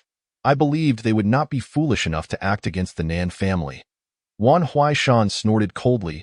Enough with that. He waved his hand, sending a surge of energy that sent the elder flying, crashing heavily to the ground, lifeless. Wan Huaishan scanned the gathered elders, his voice grim. "For those noble disciples who perished, send someone to explain the situation accurately. I trust they will not be foolish enough to pursue this matter." The elders hurriedly complied, departing in haste. Wan Huaishan then turned to Nan Luaning, forcing a gentle smile, and softly asked, "Are you injured?" Nan Luaning shook her head gently. Wan Huaishan produced a handful of elixirs and offered them to her, stating, "This was a mistake of the Sacred Land. Feel free to ask for anything you desire." Nan Luaning smiled, replying, "Thank you, Holy Lord." Wan Huaishan then turned to Nan Xuanran, "Ranner, do you wish to return to the Sacred Land?" Nan Xuanran shook his head lightly, responding, "There are still matters to attend to." Wan Huaishan nodded, placing a hand on his shoulder, earnestly advising, "Do not overexert yourself." Nan Xuanran offered a slight smile, assuring, "I will be careful." Nan Luaning tugged at his sleeve. "Brother, are you leaving?" Nan Xuanran's gaze fell upon her, nodding gently. Chapter 95, Second Seed. Breaking Void. Breakthrough to Midtian Shan Realm. Spirit Nan Luaning bit her lip and said, "All right then." She had been diligently practicing the Red Feather Immortal Scripture recently, a scripture inscribed only on the Sacred Land's stone tablet, with the peculiar trait of being forgotten upon reading unless directly comprehended. Hence, she could only toil away within the Sacred Land. As Nan Xuanran turned to leave, Nan Luaning suddenly dashed up to embrace him, her voice muffled with emotion, "Brother, until next time." A gentle smile appeared on Nan Xuanran's face as he replied, "All right. In the Nan residence, Nan Xuanran leaned against the edge of his bed, his gaze directed towards the Sista Marketplace. Realm. Required villain value to exchange for Midtian Shan Realm. 150,000 points. Current kill value, 348,363 points. Available for exchange. He clicked to exchange, and in an instant, a wave of pressure radiated outward, distorting the surrounding space. Simultaneously, a strange vision suddenly materialized in his mind. He stood alone in an endless darkness, his expression placid, neither sorrowful nor joyful. As the surrounding darkness was thick and deep, seemingly capable of devouring all in existence, he slowly spread his arms, and within his palms, countless miniature worlds sparkled with light, each possessing its own mountains, rivers, and myriad forms of life. He glanced down slightly, then gradually closed his hands, causing those miniature worlds to shatter instantaneously, dispersing into a cascade of light that vanished into the darkness as his hands fell. He gazed once more, only to find countless miniature worlds still surrounding him, dwarfed like dust before him. Yet, around him stood 7 indistinct shadowy figures, each emanating an indescribable aura of enigma. He pondered silently. Is this a glimpse of my future self, or merely fragments of my memories? Suddenly, a faint sound broke the silence, prompting Nan Xuanran to quietly close his eyes, retracting all his aura. The figure hastily approached him, waving a hand to cast a spell, completely oblivious to its ineffectiveness. The person shouted, "Quickly come out, Shang Ai!" The system's light orb floated out lazily, swaying frantically, internally shouting, "The host is still awake." The figure, impatient, snapped, "What are you doing? Hurry up!" The system orb, resigned, replied weakly, "What is it?" The figure inquired, "What is the progress?" The system orb meekly replied, "It's going all right, I suppose." The figure's brow furrowed, angrily commanding, "What is your issue today? Speak louder." The system orb felt a strong urge to collide with him to wake him up. Raising its volume slightly to state, about halfway. Upon hearing this, the figure suddenly became agitated, their voice rising involuntarily as they cried, "When will this end? It's so frustrating that the master doesn't recognize me." Having kept his eyes closed, Nan Xuanran slowly opened them, quietly observing the figure. It was an indistinct shadow, discernibly female. Her pointed ears slightly perked, indicating she was not human. The surrounding space fell into silence as she finally sensed something awry. Abruptly turning her head to see Nan Xuanran gazing at her. Suddenly flustered, she spoke without thinking. Esteemed. No, wait. How did you wake up?" The system light orb hurriedly leaned close to her ear, whispering, "I've been reminding you for ages. The host is impervious to all methods. That trick of yours is utterly useless against them. Is this what you call a reminder? And how did they attain imperviousness so early?" She widened her eyes, her face a mask of disbelief. The system light orb chuckled mischievously. Taking a deep breath to steady herself, she addressed Nan Xuanran. "I am one of the ancient deities." However, Nan Xuanran remained unresponsive, his expression as tranquil as ever. Her composure shattered in an instant, her mind lamenting. Why is the esteemed one still so elusive? She was uncertain how much of her previous words he had registered, and his current lack of response left her utterly perplexed. Observing her distress, Nan Xuanran finally spoke. "Where is the palace?" "In the spatial rift," she answered quickly. Nan Xuanran furrowed his brow slightly. "You can enter and exit freely?" She shook her head hastily, explaining, "This is my ability. My true form remains within the palace." Then, clapping her hands excitedly, she declared, "All right, allow me to introduce myself. I am the foremost among the 6 ancient spirits, and also one of the ancient deities." Before she could finish, she abruptly covered her mouth, her tone laced with resentment. Due to certain restrictions, I cannot reveal my name." Nan Xuanran raised an eyebrow, pondering whether this reaction was somehow related to him. The system light orb attempted to retreat into Nan Xuanran's consciousness but was caught by him, opting instead to lie motionless in his embrace. Witnessing this scene, she gritted her teeth. "Allow me to bestow upon you divine authority." A brilliant beam of light cascaded down, enveloping Nan Xuanran, the luminous strands intertwining in a dazzling display, illuminating the entire hall with resplendent radiance. His hair danced wildly in the light, his garments billowing, resembling a deity descending to the mortal realm. Above the divine sun's palace, the words suddenly appeared. The second, breaking the void. Chapter 96, Childhood Memories. The reality of the Bai family inside the patriarch's hall. Nan Shao was deep in meditation. The moment the divine son's palace stirred, he abruptly opened his eyes, his figure flashing as he hastened towards the divine son's palace. Simultaneously, the elders also sprang into action, with Nan Xingyuan and Nan Yushan appearing before the divine son's palace in the blink of an eye. Sensing their approach, the system light orb swiftly returned to Nan Xuanran's consciousness. The shadow gesturing, until next time. Just as Nan Xingyuan and the others stepped closer, the shadow vanished without a trace. Nan Xingyuan quickly advanced, grasping Nan Xuanran's arm with concern. Xuanran, how do you feel? Nan Xuanran shook his head slightly. Nan Xingyuan gently placed her hand on his wrist, her spiritual energy flowing like water throughout his body. After a moment, she breathed a sigh of relief. He seemed indeed unharmed. The last incident had frightened her, and she hadn't anticipated Xuanran would obtain a second power so soon. At that moment, hurried footsteps echoed as Nan Shao and the elders arrived in haste. Upon seeing the two, they promptly bowed. 9th ancestor, 13th ancestor. The two nodded slightly, while Nan Shao rushed forward, gripping Nan Xuanran's shoulders, asking anxiously, Xuanran, are you all right? Nan Xuanran smiled calmly, reassuring him, Father, I am fine. Pei Zimo's eyes widened in disbelief as he stared at the words appearing above the sacred domain, dropping the object in his hand with a thud. His mouth agape, he trembled as he nudged Pei Zihong beside him. That S in the direction of the Nan family? Right? Pei Zihong's expression turned serious, slowly nodding. It seems the master has acquired new powers. At that moment, the people within the sacred domain also took note of the phenomenon, erupting into a clamor of discussion. Another from the Nan family? Could it still be the Nan family's divine son? The strength of that individual was such that not only his contemporaries but even the elders of other families might not stand a chance against him. How infuriating! Why must Nan Xuanran be from the Nan family? I wish to simply take him for myself. Bai Weiniang sat at the hall, perusing a tome in hand. Suddenly, her gaze sharpened as she caught sight of the words floating in the air. Causing her to spring to her feet, nearly dropping the book, she raised her hand, conjuring a letter into her palm. Turning to a nearby attendant, she instructed, quickly send someone to the Nan family with this message. The Bai family's observance was about to commence, and it would be an opportune moment for Xuanran to come. Just then, an elder from the Bai family rushed in, preoccupied with matters regarding the powers. Upon entering, he overheard Bai Weiniang's words. One elder hesitated, his expression troubled.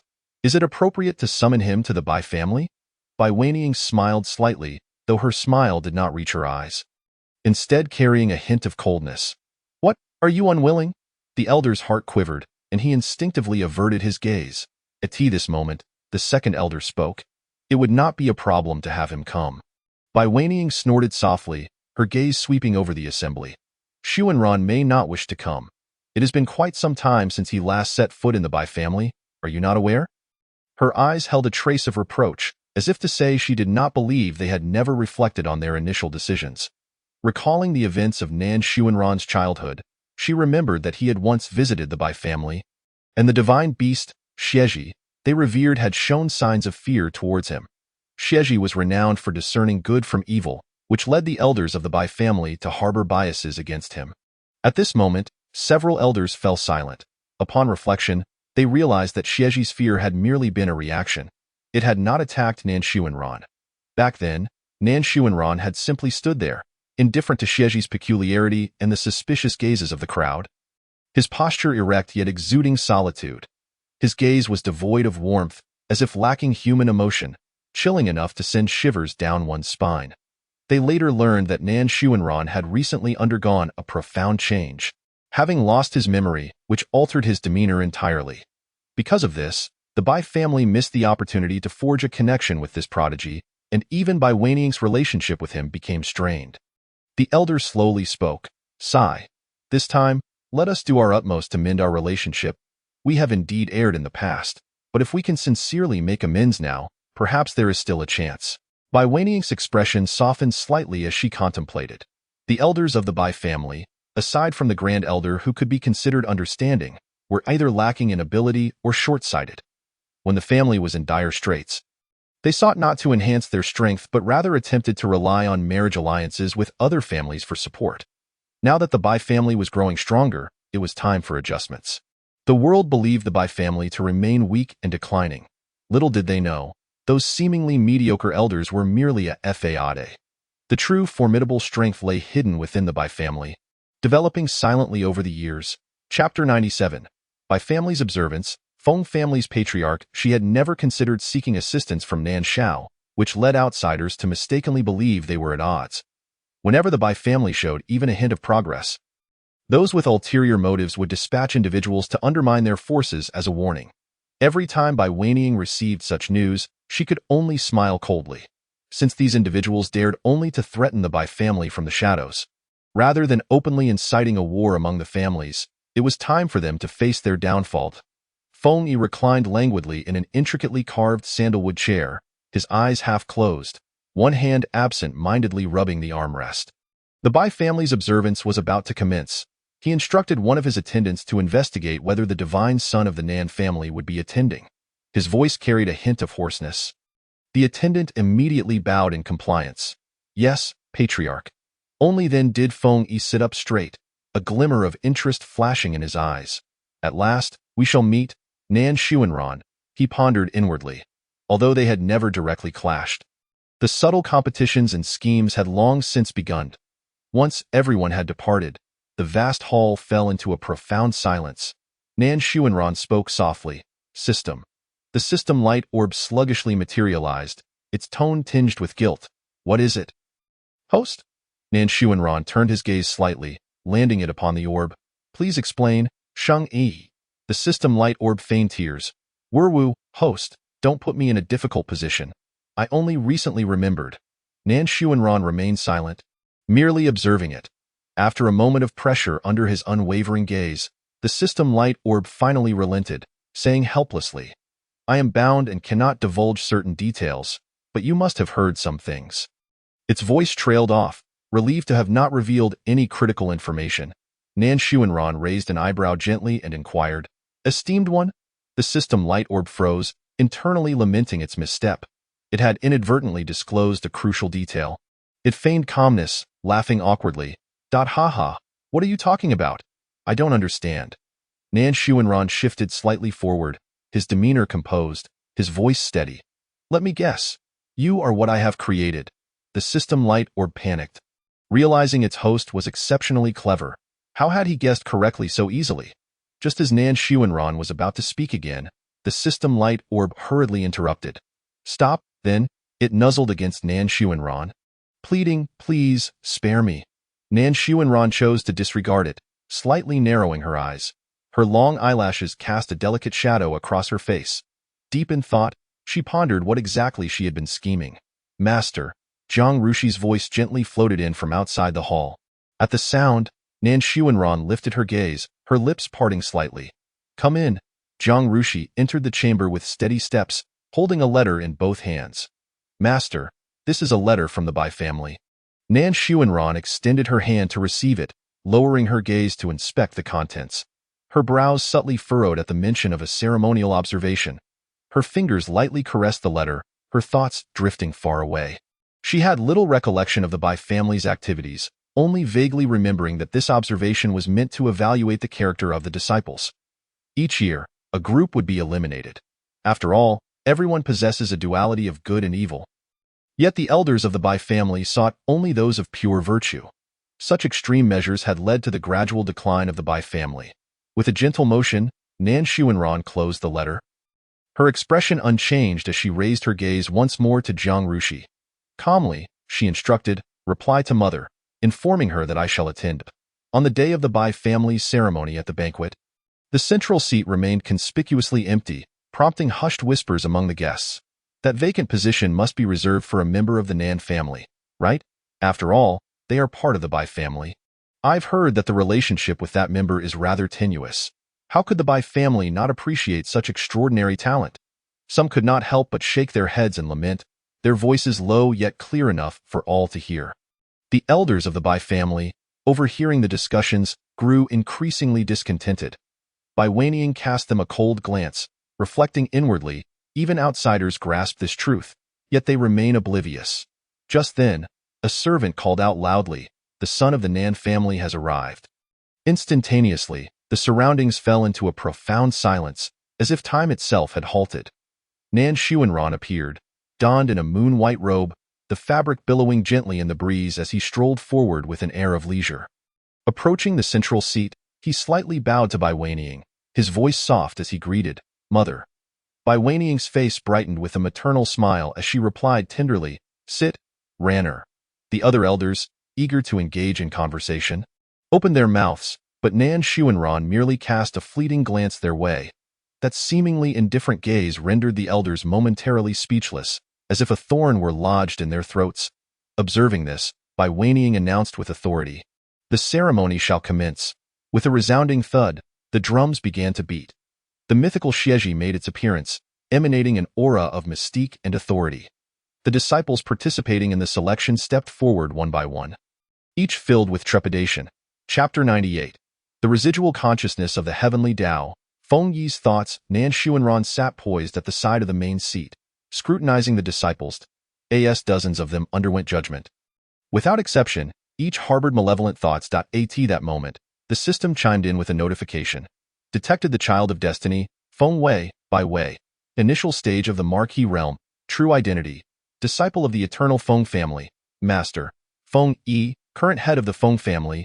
Destiny value, 2,715 points.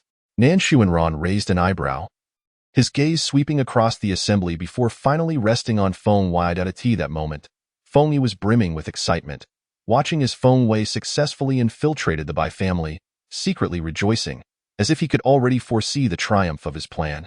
However, just as he reveled in his success, he suddenly felt a palpable gaze fixated upon him. Startled, he turned abruptly, locking eyes with Nan Xuanran. Upon catching Feng Yi's glance, a subtle smile graced Nan Xuanran's lips as he slowly raised his wine cup. His smile akin to the warm sun of spring, yet it tightened Feng Yi's heart in an instant. In a flurry, Feng Yi thought, could he have discovered my intentions? Is my meticulously crafted plan about to unravel? Yet he forced himself to maintain composure, mustering a semblance of a smile as he raised his cup in response. Nan Xuanran observed him with keen interest, his eyes narrowing slightly. Child of destiny. Feng Yi, head of the Feng family, mid-stage of the Sage realm, fortune. Consciousness of the Heavenly Tao, destiny value, 3,269 points. Nan Xuanran's gaze sharpened as he inquired of the system. Consciousness of the Heavenly Tao? The system responded with enthusiasm. Indeed. Though the heavenly Tao of the sacred domain still harbors a remnant of consciousness, it has lost its corporeal form and can only await its demise. It has chosen the head of the Feng family to become the child of destiny, intending to use him to seek a suitable vessel. The system continued. It has set its sights on your body, as you align perfectly with its requirements in every aspect. However, your formidable power and the profound heritage of the Nan family prevent Feng Yi from overpowering you. Nan Xuanran nodded slightly, recalling that the Feng family was indeed among those families suppressing the Bai family. The system affirmed, correct, he cannot act against you directly, so he intends to start with those around you. Yet, he is wary of directly undermining the Bai family, as the Feng family is only marginally stronger. Should a conflict between families arise, it would surely lead to mutual destruction. Moreover, he is allied with several minor families, attempting to topple the Nan family. Nan Xuanran's brow furrowed slightly, even if several hundred minor families banded together. The Nan family could effortlessly annihilate them. Had they not learned from the past events with the Yin family? What were those minor families even worth? A flicker of coldness flashed in Nan Xuanran's eyes. Since they failed to recognize their own strength, they would pay the price for their folly. What families are involved? The system hurriedly replied. There is the Feng family. Nan Xuanran nodded slightly. At that moment, Feng Wei was nervously undergoing the Xieji's examination, inwardly musing. Can this consciousness of the heavenly Tao truly deceive the judgment? He had no hopes of passing, given that he was an infiltrator. How could he possibly be a person of pure virtue? Just as he pondered, an elder of the Bai family abruptly stood, exclaiming excitedly, "A person of pure virtue!" They hurriedly rushed forward, enthusiastically patting Feng Wei on the shoulder. Inquiring, "What is your name?" Feng Wei paused for a moment before hastily responding. "By Wei." An elder exclaimed joyfully, "Excellent! You shall be my disciple from now on." Feng Wei was taken aback, inwardly lamenting. Is it truly this easy to penetrate their ranks? To become a direct disciple of an elder? He couldn't help but feel a pang of pity. No wonder the Bai family was in decline. These elders were simply incompetent. Bai Waning's gaze fell upon Feng Wei. Sensing something amiss, Nan Xuanran turned to her, gently stating, "Mother, that Bai Wei is of the Feng family." Bai Waning nodded gently, not inquiring how Nan Xuanran knew this, but simply smiled. "No matter, after today, these elders will no longer exist." She continued, "The head of the Feng family must be targeting you, Ranner. His intent is all too evident." Nan Xuanran smiled lightly, nodding in agreement, while Feng Yi continued to bask in his perceived cleverness. Believing himself to be well concealed, in reality, everyone had already seen through his intentions. Bai Wanning casually noticed An Ling in the crowd, her gaze directed towards this side. She furrowed her brows slightly, filled with confusion. Wasn't the young master of the Dark Demon Domain's hair colored different before? Turning to Nan Xuanran, she fell into deep thought. The resemblance to Ranner was striking. Nan Xuanran, keenly perceptive of her gaze, followed it and spotted An Ling. Upon noticing Nan Xuanran's attention, An Ling raised her wine cup. Slightly bowing her head and subtly mouthed, "Master," and a faint smile graced Nan Xuanran's lips as he nodded in acknowledgement. Chapter 99. Rest assured, Master. Tonight marks their demise. Meanwhile, An Chao found himself ensnared by Feng Yi. Unable to extricate himself, upon hearing that Nan Xuanran had destroyed something the Dark Demon Domain had long protected, Feng Yi sought to ally with the Dark Demon Domain. An Chao was thoroughly vexed, particularly when he turned to see Nan Xuanran observing his conversation with Feng Yi. He felt utterly wronged. He vigorously shook his head, signaling that he harbored no ulterior motives. How could he dare? Their very lives rested in Nan Xuanran's hands. Seeing the two converse, Nan Xuanran raised an eyebrow, pondering. Have they sought a partnership with the Dark Demon Domain? The Heavenly Dao's power has declined to the point where it cannot even distinguish between friend and foe. At that moment, a throng of prodigies surged forward, eager to engage with Nan Xuanran. No offspring of any family would let such a prime opportunity slip by, for Nan Xuanran was not someone one could easily approach. Observing this, An Ling gracefully rose, addressing An Chao. "Father, I shall also seek out the son of Sunran." An Chao nodded repeatedly with a look of pride. "Go, go." Feng Yi's countenance darkened instantly, while they were still deliberating on how to topple the Nan family. His daughter had brazenly gone to curry favor with Nan Xuanran. "Dark Master, if you do not wish to cooperate, just say so." Feng Yi could no longer contain his anger, shouting, and Chao smirked disdainfully, replying coolly, "When did I ever say I wish to collaborate with you? The entire Dark Demon Domain belongs to the Master." Feng Yi's eyes widened in disbelief, demanding, "Master? Who is your master?" He furrowed his brows, pondering for a moment. He had never heard of the Dark Demon Domain aligning with any family. Could it be that a new, formidable force had emerged? And Chao observed Feng Yi's bewildered expression, inwardly mocking him for being utterly clueless, simply guessing wildly. Recalling the Master's methods, he slowly remarked, "You shall know soon enough." Feng Yi scrutinized him deeply, seemingly lost in thought, before turning away, sweeping his sleeves in dismissal.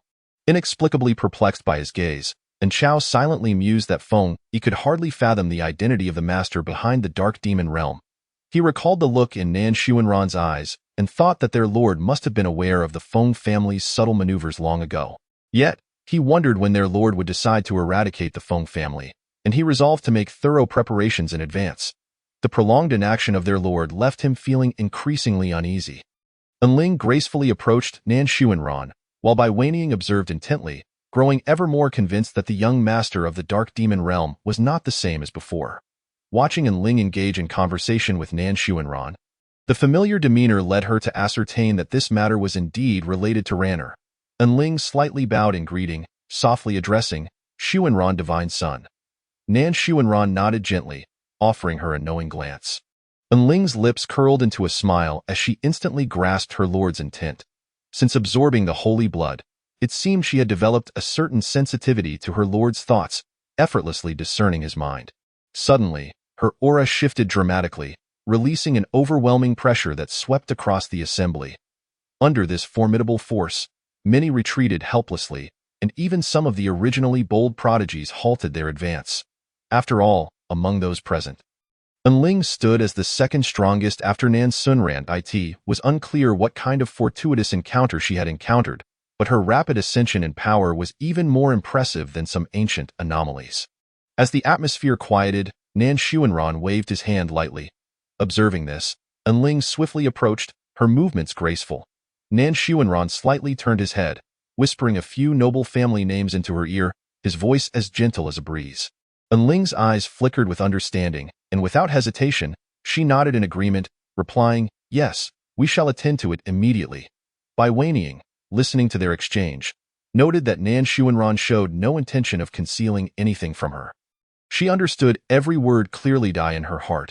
She was convinced that it was not merely the young master of the Dark Demon Realm, but that the entire Dark Demon Realm had likely changed hands. Enling bowed deeply to Nan Xuanran, her ruby lips parting as she assured, "Rest assured, my lord, tonight shall mark their demise." With that, she turned and hastily approached In Chao, whispering something in his ear. Upon hearing her words, In Chao's expression hardened, and he nodded subtly towards Nan Xuanran before the two of them turned to leave. Their conversation was barely audible, and aside from Bai Weining, no one else overheard. The gathered crowd exchanged glances, speculating amongst themselves yet refraining from voicing their conjectures. Bai Weining's lips curled into a smile as she remarked, "Ranner, quite impressive indeed." Nan Xuanran, upon hearing this, offered a faint smile.